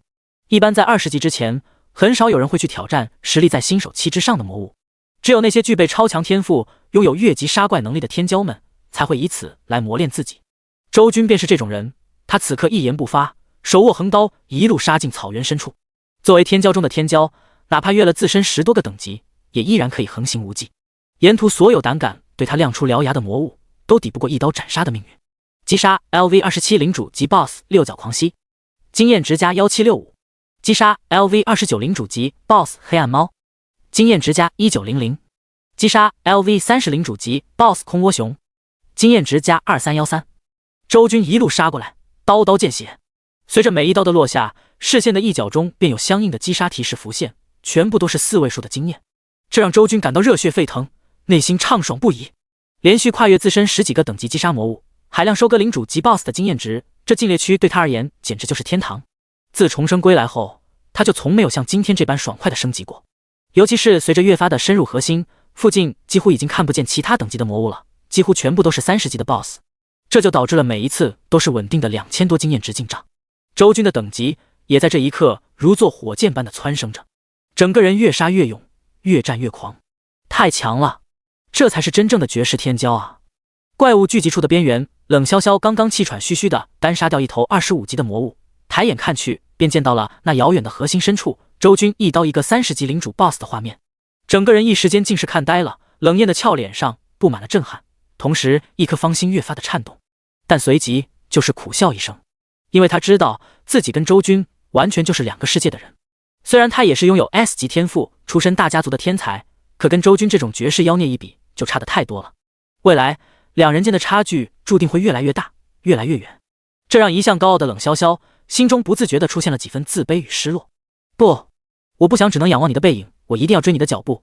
联邦历史上又不是没有以 S 级天赋成为神王的例子，我冷潇潇并不弱于人，但几个呼吸后，冷潇潇又似乎是想通了什么，整个人的脸上如同打了鸡血般，眼中被前所未有的坚定所填满。他没有像周军那样碾压一切的实力，可以深入魔物聚集的深处，只能在边缘杀怪，但这并不影响他的斗志。紧咬牙关，那高挑出尘的御姐身姿，眨眼间便向着一头25级的魔物再次厮杀过去。周军并不清楚冷潇潇心中所想，在他眼中，对方仅仅只是一个普通朋友，远远不如眼前猎杀魔物重要。此刻的他横纵睥睨，已经彻底杀进了魔物聚集的深处，环顾四周，到处都是气血充盈的30级领主 BOSS。或许是因为周军杀气太重，身上的血腥味太浓的原因，这些平时各自为营的领主 BOSS 们，竟然是罕见的形成了合围之势，向着周军展开攻击。可周军又岂会惧怕？他仰天一笑，手中已经被染成血墨色的横刀转动，刀意冲霄。区区一群孽畜，联手又如何？自信的声音传遍四方。周军一步踏出，属性过万点力量爆发，搭配不朽级技能七宗罪的剑招，所过之处血肉纷飞。密集的攻势下，虽然偶尔也会有些魔物的技能奥义击中周军，可对于他那同样不俗的体质，搭配上史诗级防具套装提供的抗性，根本是不痛不痒。再加上生生不息之戒的恢复效果，当真是越战越勇，如同永动机一般。击杀 LV30领主级 BOSS 雷霆雪原，经验值加2210，恭喜你已成功升到15级。再度击杀一头领主 BOSS， 周军身上光华一闪，升级了，一身状态瞬间达到巅峰，属性点上限也得到了扩张。周军见状，立刻二话不说，将所有4维属性点满。几秒钟后，他的各项属性已经来到了11700，实力再度增强。只是当他瞥了一眼自己的经验条后，热切的心不由冷却了几分。升到15级的经验值又翻倍了。若不是在这禁猎区内有着大量的领主级 BOSS 让他宰杀，他真不知道仅靠着狂风之谷那样的副本，要猴年马月才能升到18级。毕竟在狂风之谷中，核心区域杀10只怪的经验值才能顶上这里的一头。这还是因为他等级低，有越级杀怪的奖励加成。否则，当他升到15级以上，在狂风之谷这种最高才20级的副本中，所越级杀怪获得的经验值加持将会极为可怜。而在这禁猎区内，却是完全没有这样的担忧。这些远超新手期的30级领主 BOSS 在等级上超过他太多了，哪怕他20级了以后，也照样可以吃到越级杀怪的经验值奖励。当然，禁猎区也并非没有缺点。周军在屠杀了这么多怪物后，他已经发现，似乎在禁猎区内只能获得经验值，根本不会掉落战利品。或者说，凡是存在于现实中的魔物都不会掉落战利品。战利品似乎是副本中杀怪的独有奖励机制。看来我不可能通过一直在禁猎区内越级杀怪来升级，因为装备只在副本中产出。等升到20级，需要更换身上装备的时候，我还是要下副本。而且，想要得到魔神级魔物的精血，也只有在副本中才有机会。周军一边杀怪，心中一边暗暗想着，禁猎区的出现确实给升级提供了便利，但却无法一直靠此方式来过渡。因为想要获得更多的装备、更好的技能，只能通过下副本实现。副本内存在无限可能，那才是真正的机缘所在。默默叹了口气，周军又埋头杀进领主级 BOSS 群中，开始继续自己的升级大计。第62章惊现40级副本遗忘之城。时间缓缓流逝，一轮弯月爬上天空。周军已经在这魔物聚集的深处杀了整整1天，而他的等级也来到了 LV17。这一天下来，他不知杀了多少头领主级 BOSS， 身上的衣衫、铠甲早已被鲜血所浸透。沿途所经过的路线上，更是遍布魔尸，令看者心惊，宛如人间地狱。此时，周军坐在地上，用一块不知道从什么魔物身上撕下来的兽皮，缓缓擦拭着手中的长刀。月色照耀下，惊雷劫的刀刃闪烁着寒芒，映照出少年那坚毅的脸庞。半晌后，略微休息过后的周军抬头环顾，在他的四周几乎已经没有什么活着的魔物了，并且随着不知疲倦般的一路深入，周军自己都不知道此刻的他处于禁猎区的什么位置，只知道原本那片开阔如草原般的平地早已不见了，四周的环境又重新变回了山脉，一片片荒芜的气息在蔓延。不过周军也不慌，一座禁猎区的大小总归是有限的，他估摸着很快就能抵达另一边的出口。可惜还没怎么杀够呢，距离升到18级还差一些经验，再连夜找找看还有没有遗漏的魔物吧。周军摇摇头，眼中有些遗憾。刚刚那一堆魔物聚集之处的所有30级领主 BOSS 都被他杀光了，现在想要再找到这样大批魔物聚集的地方可不容易了，甚至这禁猎区内是否还存在第2处魔物聚集地都难说，只能随意的走走，看能否凭借运气碰到一些魔物了。这样想着，周军起身，迎着月光的照耀，继续向着山林深处走去。一眨眼又是2-3个小时过去，已经彻底深入这片山脉的周军眉头深深的皱起。这段时间里，他一共发现了2头26级的魔物，虽然所提供的经验值也高达上千，但跟之前猎杀的30级魔物相比，还是太逊色了。最可气的是，倘若数量多点，他也就忍了，但偏偏却只有2头。按照这个效率下去，哪怕搜寻到天亮，恐怕他也升不到18级。难办了，魔物数量实在太少，周军有些心烦意乱起来。又抬头瞥了一眼那漆黑幽静，仿佛一眼看不见尽头的山脉，心中不由衡量起是要继续前行，还是原路返回。毕竟这条路线似乎真的没有什么魔物。罢了，还是换一条路线吧。一番思索后，周军决定原路返回。可正当他要转身离去的时候，眼角余光在一处漆黑中瞥过，整个人的动作却是忽地定在原地。因为在他的视线里，不远处的黑暗中，与此时此刻竟然有一抹奇特的光亮穿透了树林散发出来。这是……他意念一动，似乎想到了什么，一个闪身便赶了过去。几分钟后，来到这抹光亮近前的周军满脸都是惊讶。只见在他的前方，虚空破碎，空气散发着涟漪，一个深紫色的漩涡门户正在半空中缓缓凝聚成型。莫非我是碰上了野外副本的随机刷新？周军望着眼前这一幕，表情惊异至极。他没想到魔物没有找到，却在这禁猎区的深山老林中碰到了一个全新副本的形成。没错，副本的数量并非都是固定的，除了像狂风之谷那种常驻的副本外，还有很多副本会在野外陆陆续续的刷新出来。有专家学者表明，在广袤的蓝星上，每天都有将近200个全新的副本随机形成。他们或是在人迹罕至的山林中，或是在无人踏足的雪山上，甚至是深渊万丈的海底也有可能。因此，蓝星上尚未被发现的副本数量每天都在增加。周军显然是运气爆发，遇到了一个正在形成的全新副本。他当下也不去寻找魔物了，而是就地盘膝坐下，想要看看这个全新的副本是个什么级别的。时间就这样走过，约莫1个小时后，晃晃月光照耀下，这座深紫色的漩涡门户终于彻底成型。副本名称：遗忘之城，推荐等级 LV30、LV40。一行信息在眼前浮现，而周军则是心头一跳，直接从地上站了起来，脸上被浓郁的喜色所覆盖。这竟然是一座等级不低的高阶副本，推荐等级最高在 LV40， 意味着这座副本中的魔物等级上限就是这个数字，40级啊！每一头魔物所能提供的经验根本不敢想。至于实力方面，虽然周军现在只有17级，但他并不惧怕，因为他是天子，联邦几百年来的神榜第一。这座副本中的魔物就算再强，周军也自认有一战之力，哪怕最终领主 BOSS 高达40级又能如何？他一身总属性逼近6万，身怀不朽级技能，更有临时提升10倍战力的逆天觉醒技。一旦开启，他全身总属性直接飙升到惊人的60万，哪怕只能持续10秒钟，也足够他推平一切强敌了。因此，周军几乎没有犹豫，当即就向着那团漩涡走去。警告！当前等级严重落后，副本推荐等级，死亡风险高达 99%。是否确定强行进入？确定。意念一动，周军身影便消失在了漩涡之中。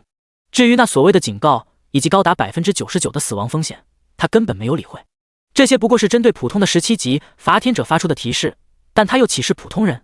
身怀绝对的实力和有我无敌的信念，周军无惧一切。与此同时，随着他的进入，只感觉眼前一花，其身影便是出现在了一片诡异的废墟中。这是一座破败的古城，空气中飘动着腐朽的味道，目光所过之处尽是残垣断壁，哪怕偶尔有保存完整的建筑房屋，也都陈旧无比。初次踏入一处全新的副本，周军也是面容严肃起来，他没有轻举妄动，而是在短暂的观察一番后，才确定一个方向向前走去。呼呼呼！随着他的移动，这座不知荒废了多少年的古城，竟是如同活过来了一般，凭空炸起一股妖风，将路边9似悬挂的旗子吹得猎猎作响。同时，各种诡异的声响也接连在城内响起。面对这一切，周军仅仅只是冷哼一声，依旧面不改色地向前走去。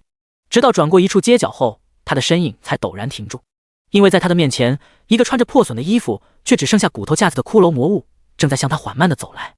第63章摧枯拉朽，杀进核心区。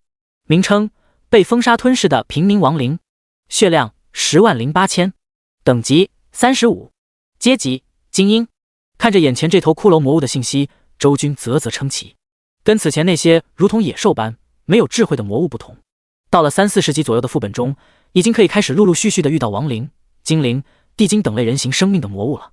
不过眼前这只骷髅仅仅只是亡灵种族中最低级的存在，以周军的实力完全是碾压对方。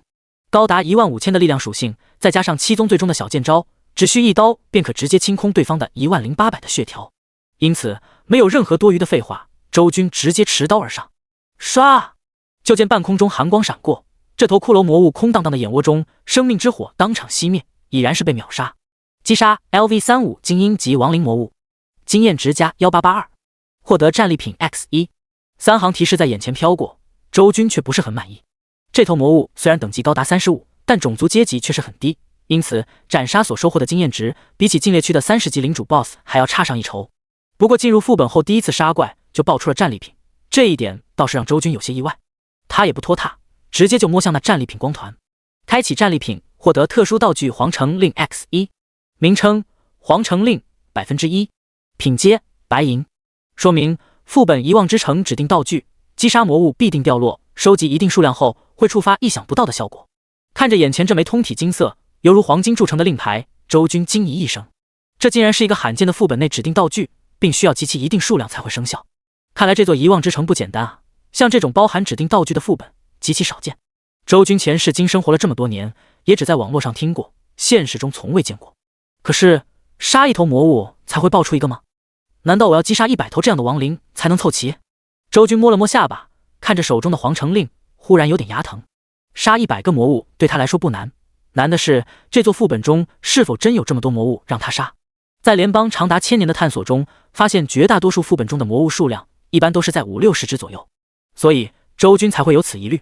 如果真是杀一头魔物爆出一个皇城令，那他可能要连续进这个副本2次才行。不对，或许每只魔物的战利品中可以包含多个皇城令，只是我刚才运气太差，才只开出了一个。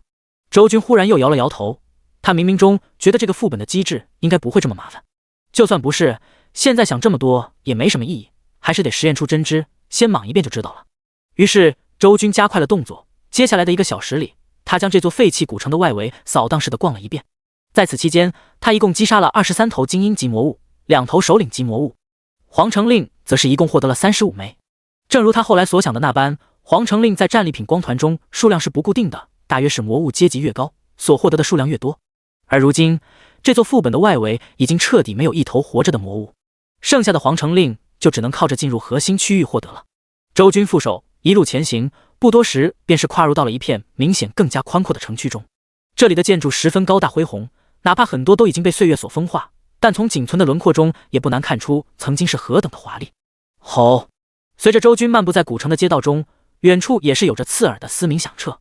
周军目光望去，发现在道路两侧坍塌的房屋中，忽然窜出几头野狗形状的亡灵魔物，明明身上只剩下了骨架子，却还在龇牙咧嘴。而在他们的头顶上方，那抹 LV38 的等级标识则是颇为醒目。看来我的确踏入了核心区域。望着明显比外围等级高了一筹的魔物，周军心中一喜，仿佛看见了海量的经验值在向他招手。当下便是化作流星般主动掠上，一脚碎骨踢出，直接将迎面遇到的第一头野狗亡灵踹翻在地。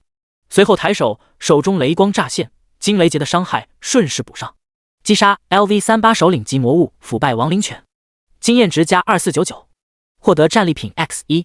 系统提示在眼前浮现，周军却是没有理会，而是继续出手。直到将此地所有野犬亡灵全部击杀后，他才抽出空来看向这一波的收获，共计击败4只魔物，为他提供了大约1万点经验值。而从战利品光团中则是摸出了32个皇城令，数量十分可观。这让他心中稍定，看来不用再去刷第2次副本了，单程所报的皇城令应该便足够凑齐100只数，甚至可能还会多出一些。想到这里，他步伐坚定，继续向着副本深处前进。沿途中，类似于这腐败亡灵犬的魔物还有不少，但都不是他的对手。又在击杀一只 LV39 的魔物后，周军终于迎来了升级。恭喜，你已成功升至18级，你解锁了核心技能栏。2道提示响起，周军连忙看向自己的个人面板，果不其然的发现，在面板上有一个全新的状态栏，只不过现在还是空着的。